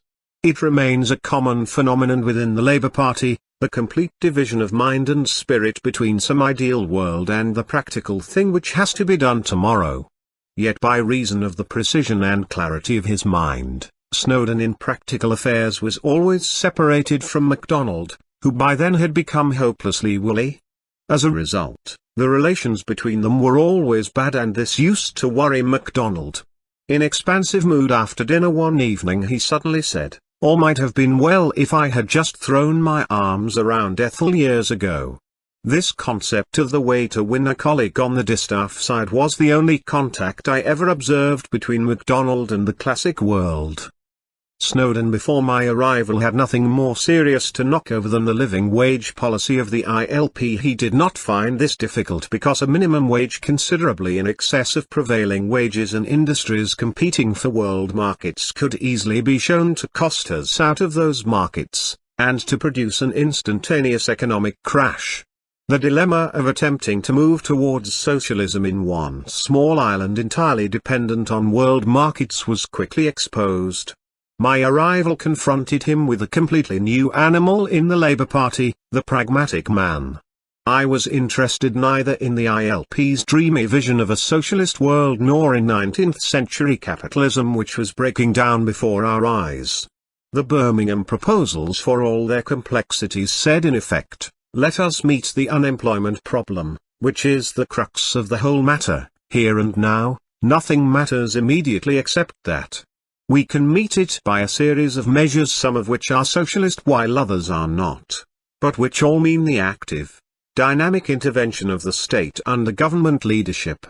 To Snowdon and his advisers in the Treasury this view became anathema. In the living wage policy he had a dummy to knock down, a pushover for any dialectician, but now he found a serious argument in a sphere of which he was entirely ignorant. He was familiar with Montague Norman and the Treasury thinking of that time, but the thinking of Keynes, or the comparable thinking of the Federal Reserve Board economists, was a closed book to him. When I won the ILP for the Birmingham policy he had a serious case to answer, and he did not like the author of his trouble, though we always remained in a reasonably polite personal relationship. Clifford Allen, the chairman of the ILP, also did not care to abrogate the idealistic fabric of policy he had so long and carefully woven in favor of policies which sought results without dogma. He was sincere and clear-headed, but his health had been ruined during his imprisonment as a conscientious objector in the First World War. Essentially the type of eminence arise, he worked assiduously behind the scenes and was expert in personal relations. As chairman of the ILP, he was more successful than Maxton in keeping the ebullient and pertinacious Emmanuel Shinwell within the bounds of order, when we were fellow members of the National Administrative Council. Shinwell was then a prickly customer in debate and in the council chamber, but a man of complete integrity who in private life had charm as well as intelligence. I remember with pleasure that he and his wife came to stay at our Denham house with Maxton and other ILP colleagues.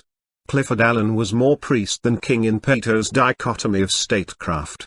He presided with skill over the ILP summer schools which produced serious thinking and discussion, and at the end of the day's debate took tea with Grace in the drawing room of Lady Warwick, surrounded by signed photographs of her royal lover. The grounds of Easton Lodge were then as freely accorded to socialism as her previous favours to Edward VII. My relations with Clifford Allen were reasonably good, although I was a cuckoo in the nest of his comfortable theories. There was no rivalry between us because he was no platform speaker. Maxton was the only man who then drew comparable audiences, but it was impossible to have any sense of rivalry with someone of such sincerity and deep good nature. I delighted in his company. He always concluded summer schools with his immensely popular rendering of the Pirate King, followed by I feel just like the morning star. It was sad indeed that the morning star rose and sank in the love-ins of Easton Lodge, as they would now be called, I mean the ILPs, not King Edward's. The assertive novelties of today seem in some respects merely to underline traditional Latin wisdom, plus car change, plus Quistlamim chose. There is sadness in this end result of generations of socialist struggle, the pathos of it all after the bright helps that were excited. So many members of the ILP and the trade unions were such sincere, splendid people, who had sacrificed so much. George Lansbury was an example, dear old George, heart of gold, head of feathers, as they used to say. He was the member for Poplar and for years a hero to all East London, particularly when he went to jail with his fellow Labour councillors over some municipal dispute. His origins were lower middle class, but he looked like an Old Testament prophet, perhaps a cross between a prophet and a dairy farmer. As he came rolling in with his mutton chop whiskers, you would say, "Here's a man up from the country who has just milked the cows." When he started speaking, the farmer would be transformed into a prophet. He was that blend of the earthy and the visionary which the English rightly love. He was suspicious of me when I first joined the party in 1924, and rather annoyed because the Clydeciders, who were more revolutionary than he was, made such a fuss of me. It was not until we were teamed together on unemployment and he saw that I was really out to get something done that he moved to my side. Then he was magnificent. He backed me throughout and fought like a tiger, almost to the point of resigning with me. At our parting he was practically in tears and said, "I have been with the party all my life, and this can split the party. I can't go with you, but I'm with you in spirit." Lansbury was of course a very emotional man, but he also had a streak of realism. His influence in the party was enormous, so much so that, after the collapse of Labour, when the national government was formed in 1931, he was for a time made party leader. He had no original ideas, but he would not give way on things he really believed in, even if he did not see clearly. He felt strongly, and that is a considerable motive force. Faith and clarity are a rare and more powerful combination. Clement Attlee succeeded Lansbury as leader of the Labour Party, and later became Prime Minister. I never knew him well, although he was offered and accepted my office as Chancellor of the Duchy of Lancaster when I resigned. He certainly made no effective contribution to the solution of the unemployment problem while he held that post, and therefore must be reckoned as content to join a government visibly breaking the pledges on which it was elected. He was apparently employed in assisting MacDonald in other matters. Nevertheless, there was more to him than Churchill's epigram, a modest little man, with plenty to be modest about. He had a clear, incisive and honest mind within the limits of his range, and was apparently a competent chairman of committee in preserving the balance between conflicting forces within the party, a quality which the Labour Party always prefers in its leader either to vision or to dynamism. Far more important than the politicians in that period were the thinkers and writers, for in that age of failure they were the seers of the future. The clear thought of one age can and should become the action of the next. I met most of the intellectuals and knew some of them well. Foremost among them was Bernard Shaw, who entered and influenced my life in the 20s and 30s. Memories of him stretch from the early meetings in the Mediterranean to the memorable days at Cliveden when he was writing Street Joan, and include his encouragement of my break with the Labour Party followed by his last-moment attempt to persuade me not to leave the party. One summer holiday when I was a young MP, we used to meet on the sun-swept rocks of Antibes and swim together in the Mediterranean. Simi and I stayed at an hotel, and Shaw with a rich man of similar opinions who owned the spacious Château des Enfants, so called because he had adopted over 30 children and brought them up with a truly inspiring combination of socialist and millionaire principles. When the bus stopped at the gate of the chateau, the conductor almost invariably observed, "Monsieur a 30 enfants," and the appreciative passengers with almost equal regularity responded, "Quelle fecundite." It was a relaxed atmosphere, but I never put the questions to GBS I would give anything to ask him now. It was probably not so much a matter of inhibitions between generations as immaturity in my own mind. I was not yet ready. At the time of Shaw's centenary I wrote an essay about his study of Wagner in which I said how much I wished that in youth I had asked him all the questions I would like to ask him now. When we met beside the Mediterranean I had just read his book on Wagner, which then, as now, impressed me in range and suggestive profundity of thought as ranking next to his Methuselah. It was a much better chance than previous, more formal occasions with the Webbs, or in his flat at the Adelphi, or later at Cliveden. How often men entering the door of life must have passed old men leaving, and have afterwards regretted they were not yet ready to talk with them.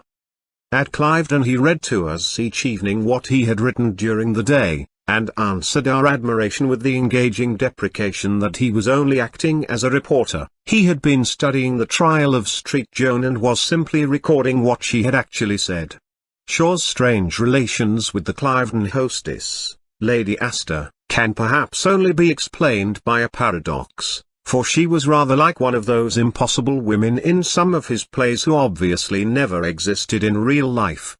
He wrote much about women, only to demonstrate that it was the one subject he knew absolutely nothing about, and even the best efforts of Mrs. Patrick Campbell could hardly bring them to life. Where Shaw was supreme was in his understanding of the great men of action and in his adumbration of what men might one day become. It was this which first fascinated me in him. It was not that he was himself a man of action, for he lacked that decisive character, though in his early days of advocating an unpopular socialism in the rough house of Trafalgar Square he had more contact with action than any other intellectual of his time and faced up to it manfully.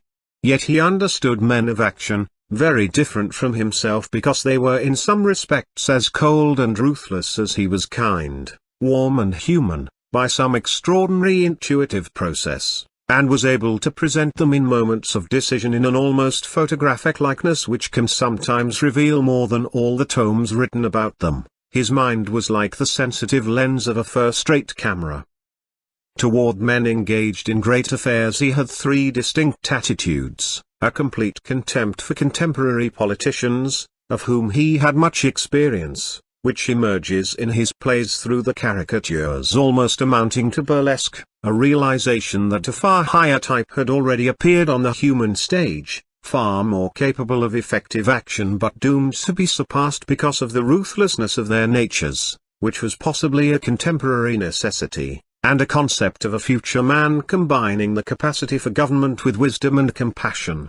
The first type is seen in Bergluben and all the other parodies of politicians, the second appears in Caesar and Cleopatra and in his profound observations on the character of Caesar in his work on Wagner, also in his short but incisive sketch of Bonaparte in The Man of Destiny. The third is revealed in shadowy outline through the ancients of his Methuselah, as far as thought can see. His conscious derivations from the history and philosophy of the last century are clear, and he added much to them. It is less clear how conscious was his derivation from the whole sequence of this European thinking which stems from Heraclitus even more than from Plato, but his erudition was wide and deep. He realized the essential truth that nothing conceived by man can be entirely original when he said that he could see farther than Shakespeare because he was standing on Shakespeare's shoulders. Rosebery grasped something of the same fact when he remarked that an entirely original speech would be understood by no one. Shaw derived but also added, and will more and more be regarded as a considerable creative thinker. What Shaw desired for the world was the adult mind. And how right he was. Are not many of mankind's troubles simply due to the behavior of spoilt brats? His cure for this bother in Methuselah was to live longer, until we can grow up.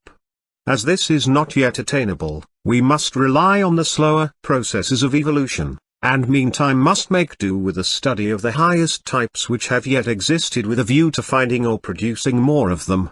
For this purpose he turned primarily to the character of Julius Caesar, because he was attracted by the combination of an extraordinary capacity for thought and action with qualities conspicuously humane by the standards of that epoch. In his admiration of Caesar he went so far as to say that if there were now enough of men like him on earth, all our political, moral and ecclesiastic institutions would vanish to make way for a higher order. This theme interested me, for if we desire to practice any art we should study its leading exponents. If a man wants to play tennis well, he should go to Wimbledon and watch the style of the contemporary champion. If he enters politics, he should read history and study the form of the great masters of action. For this purpose Julius Caesar had always seemed to me the supreme example. In my early days in politics I thought of writing about him, but was put off by one of the foolish inhibitions of youth which fears to appear pretentious, so I continued these studies in silence and once again saluted Shaw. There were several remarkable writers at this time, but, Outside the professional philosophers and scientific writers who much influenced me, none of those who could be described as artists or thinkers seemed to me the equal of Shaw in their insight or capacity for creative thought.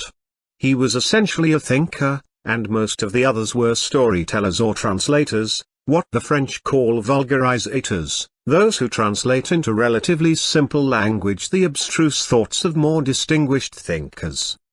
Among the writers I then met was Lytton Strachey, whose delightful style to my taste was at its best in his essay on Racine. My acquaintance with him was slight, and my most vivid memory remains an occasion when we were both invited to a wine-tasting party. He greeted me with the words, "Thank goodness you have arrived. I was convinced that I had been lured here to be murdered." He had been the first arrival at the given address, which turned out to be an underground cellar hung with dueling swords. His high voice emerging from his strange appearance must have startled the tribunal which interrogated him on his conscientious objection to the First World War with the question, "What would you do if you saw a Prussian officer raping your sister?" Only to be met with the alleged reply, "I should try to come between them." I prefer this version, which I heard long ago, to another account of the same incident in a recent biography. Aldous Huxley sitting on his shoulders, like some of the Cecils, is another recollection of that period. It has been said, in France even more than in England, that I was one of the characters in Point Counterpoint, but in fact he only knew me slightly, and the characterization, if it exists, related entirely to my public appearances, which he had apparently studied to some extent. I suffered a good deal in this period from appearance in novels which ascribed to me in private life the qualities which had been observed solely from my performances in public life. My passion on the platform was all too easily transmuted to most private occasions in the bright imagining of these artists who had only seen me in contact with crowds. Wyndham Lewis, Roy Campbell and others who were supposed, sometimes incorrectly, to represent my point of view in literature, I got to know at a later stage.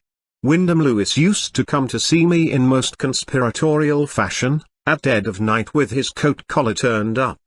He suggested that he was in fear of assassination, but the unkind said he was avoiding his creditors. I found him agreeable but touchy. He showed me one day 2 drawings, of Stafford Cripps and of myself, and was displeased when I commented, "The governess and the gorilla." Apparently it was fatal to befriend him, for his savage satire, "The Apes of God," was full of characters who were mutual friends and who I knew had done him some kindness.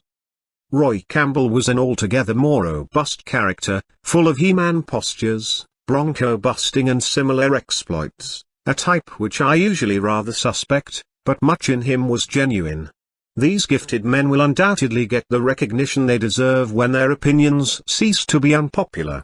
How contemptible it is to denounce any work of art on account of the artist's political beliefs, and how often has history held up the mirror of ridicule to the perpetrators of this Philistine absurdity. Ezra Pound I met when I was just 40, and found him exactly the opposite of what I expected from the abstruse genius of his poetry, which has so enthralled the younger generation of the present period. He appeared as a vivacious, bustling and practical person, making the shrewd observation that Englishmen of my class never grew up until they were 40. I never met D.H. Lawrence, who is sometimes said to have an occasional affinity in his writing with my political action. Neither did I meet nor have any communication with T.E. Lawrence, despite many later rumors to the contrary. 2 distinguished writers, my great friend Henry Williamson and another friend Richard Aldington, took diametrically opposed views of this enigmatic character. I do not really feel qualified to express an opinion, as I knew nothing of him apart from reading the 7 Pillars of Wisdom. H. G. Wells seemed to me essentially a translator of science to a large public, a storyteller rather than a thinker, but some of his stories reveal a sense of beauty which was not evident in meeting him, except possibly in his curiously veiled eyes.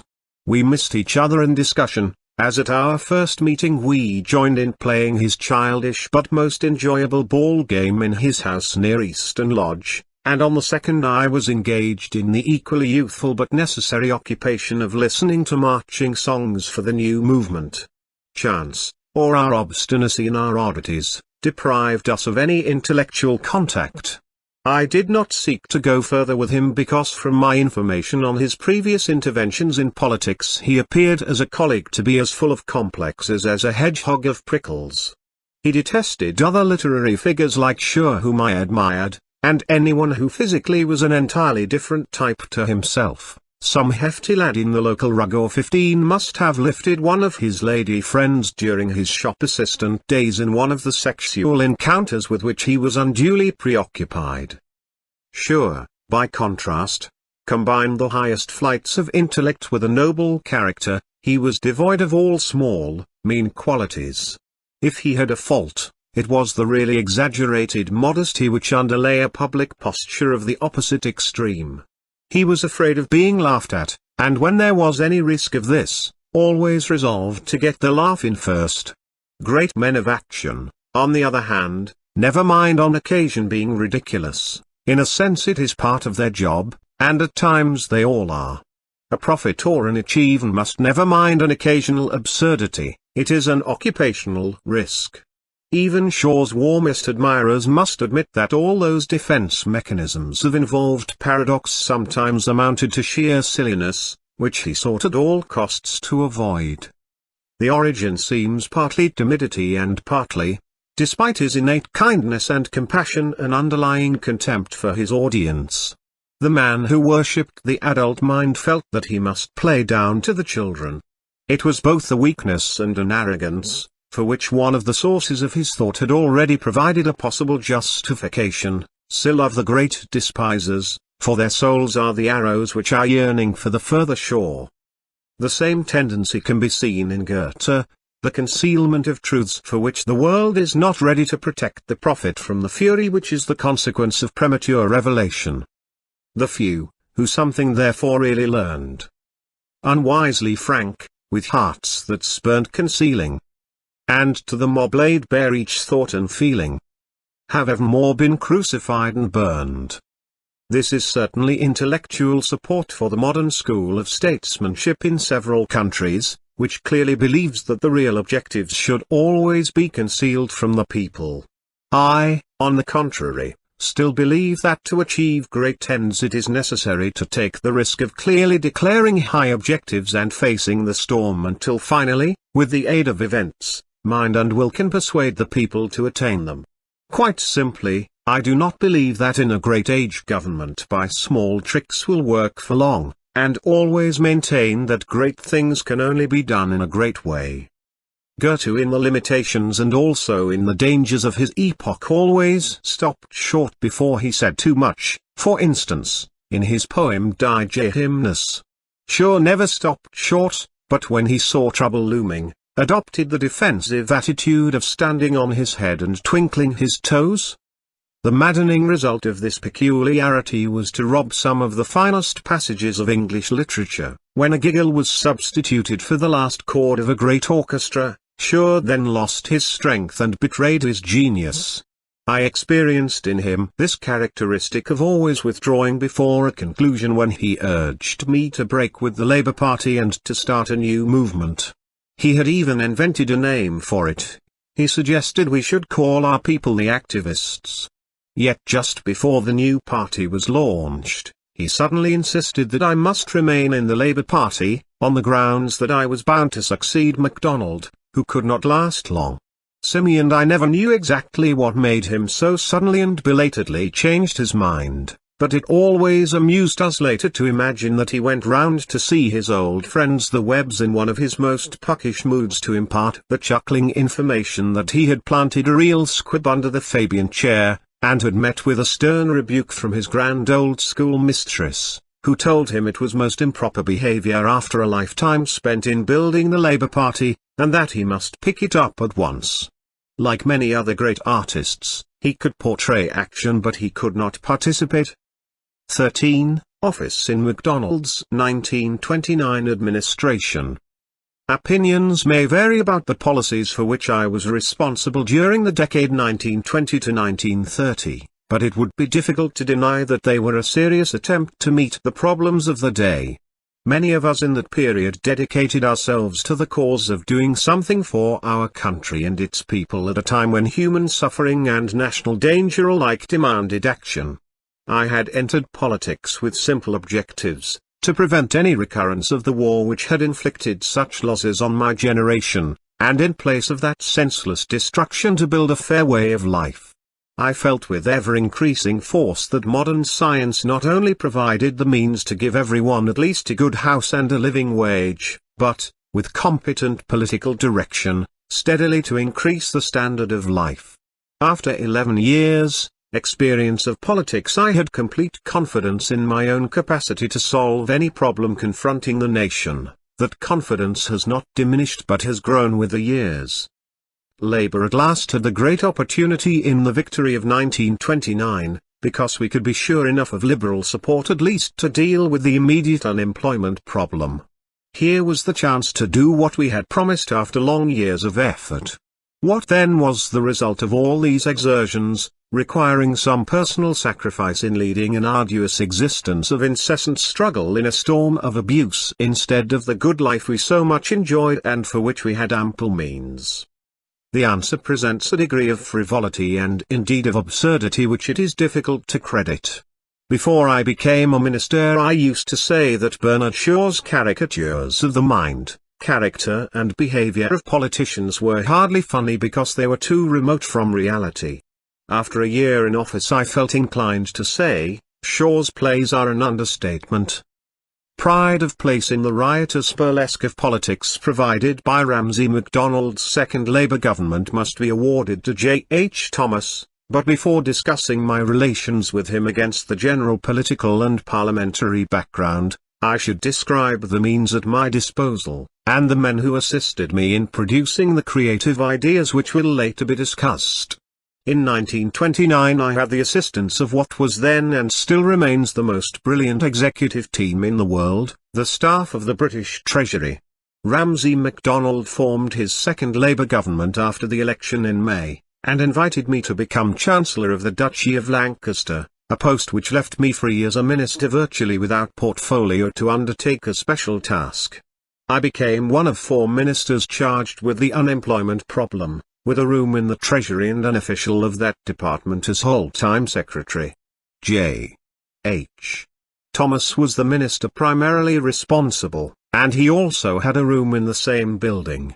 The other 2 ministers, Lansbury and Johnston, were housed elsewhere, as they were responsible for the Office of Works and the Scottish Office.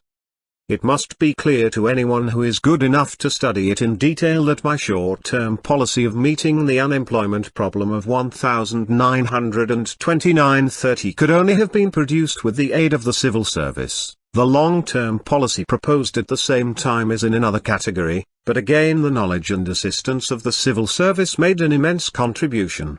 This is not to say by any means that all the Treasury officials were in agreement with these policies, for that would be remote from the truth. It is a tribute to the integrity of the department that its officials work with equal loyalty to a minister whether they agree with him or not, provided the minister knows his own mind. That proviso is vital, for if an incompetent minister in an inept administration wanders into the Treasury or any other department asking, "What do we do next?" the answer is likely to be a negative, a reply indicating their estimate of the government's capacity. If the minister defines clearly what he wants to do after listening carefully to everything they have to say, and gives clear instructions, he may count on their entire loyalty in executing government policy even when they completely disagree with it. More often than not most of them disagreed with me, but they always helped me, and I shall always be grateful to them. The same willing assistance came from other departments. I had a task rare to the point of being unique in government administration, having direct access to all the main departments of state and the right personally to consult their civil servants on any subject. From this experience I derived a lasting benefit. My method was to wrestle out practical policy in continual conference with various departments. For this purpose I had little personal assistance, in fact only the Treasury Secretary, Donald Wardley. John Strachey was my parliamentary private secretary and Alan Young remained with me as a private secretary, but as they could not attend the departmental conferences where everything was done, they could not be of much assistance in this work. Donald Wardley, who always accompanied me, was a tower of strength. A splendid character, much decorated for bravery in the First World War. He was always calm, clear-headed and helpful. His personality was charming and his interests were diverse. He was afterwards responsible for treasury work with the National Art Treasures. We were charged with the task of assisting a man who was entirely incapable of understanding the subject, J. H. Thomas. It was impossible to dislike Jimmy, as he required all the world to call him, for he had many endearing qualities. A man was indeed disarming who at a meeting of the railwaymen he had led for so many years could reply to angry shouts of, "You have sold us, Jimmy," with the jovial rejoinder, "Well, I've been trying bloody hard, but I'm darned if I can find a buyer." He was also by no means a fool and proved himself a shrewd negotiator for the railwaymen whom, with the usual reservation of a chance to make money, he served well for most of his working life.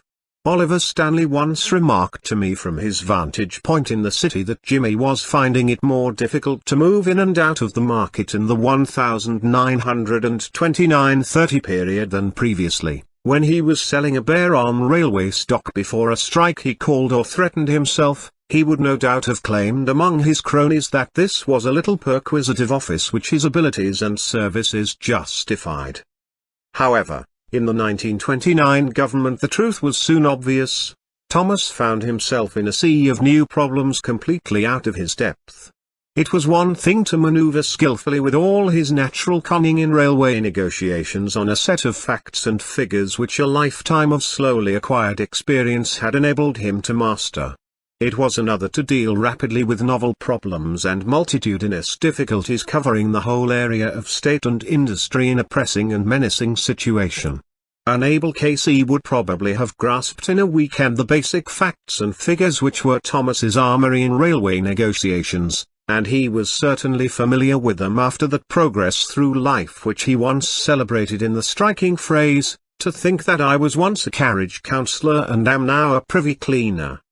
But in the unemployment problem he was faced every day with the necessity of decision on a fresh set of facts whose mastery would have given an able Casey a hard night's work, and Jimmy's nights were differently occupied. He had a job in which he simply did not know if he was going or coming. All the little tricks of personality and bonhomie availed him no longer. Beatrice Webb used to say he dropped his H's as carefully as a beautiful woman puts on her makeup. He was really up against the facts of life at last. Every week he and I used to meet the heads of all departments in the civil service to review progress with the unemployment problem. These admirable people listened with patience to the trivial absurdities with which J. H. Thomas sought to mask his complete failure to understand the real subject. They turned down his more grotesque suggestions as gently as possible, but his reverses incensed him and he was continually seeking outside evidence with which to confound them. One morning I went into his room as usual to accompany him to our weekly meeting, and also to try to make him understand a rather complicated point at issue between me and the able chief of one of the ministries which was on the agenda for the meeting. He was sitting at his table with his head on his hands, and, on my entry complained, "Oh Tom, I've the hell of an EAD this morning." My ambition to clarify a difficult subject was clearly out of place. After desultory conversation on the bitterness of the morning after the night before, he brightened a little to say that he really was going to show up the post office this time. The gentle sarcasms of its gifted chief had sometimes rankled, but the messenger entered to say the meeting was waiting before we got far with the pending exposure. As the Lord Privy Seal preceded me down the passage I observed with curiosity that he held one hand behind his back and that his coat-tails bulged ominously. He entered the room still in the same posture and seated himself with care at the head of the table, only one hand available for the free gesticulation which usually accompanied his eloquence. He said at once that he had a subject of urgency and importance to discuss which must take precedence over the whole agenda. That was goodbye to any hope of a real discussion of the serious subject I had set down. Turning at once to the post office, he inquired with a minatory glare, "Did you tell me that box cost 15 shillings to make?" And he pointed an accusing finger at the small wooden container on the wall below the telephone, which in those days held its works. The answer was in the affirmative, and at once the mystery was revealed. With a triumphant flourish, out from beneath his coat-tails came a precisely similar box which he banged proudly on the table. "There you are, made of tin, and our boys did it here in Britain, none of your mahogany imported from abroad, and," he surveyed the table with a roving glance of triumph, "it cost 4 bob." We then had some minutes of the best on economy in general and the time-honoured theme of "Buy British and be proud of it."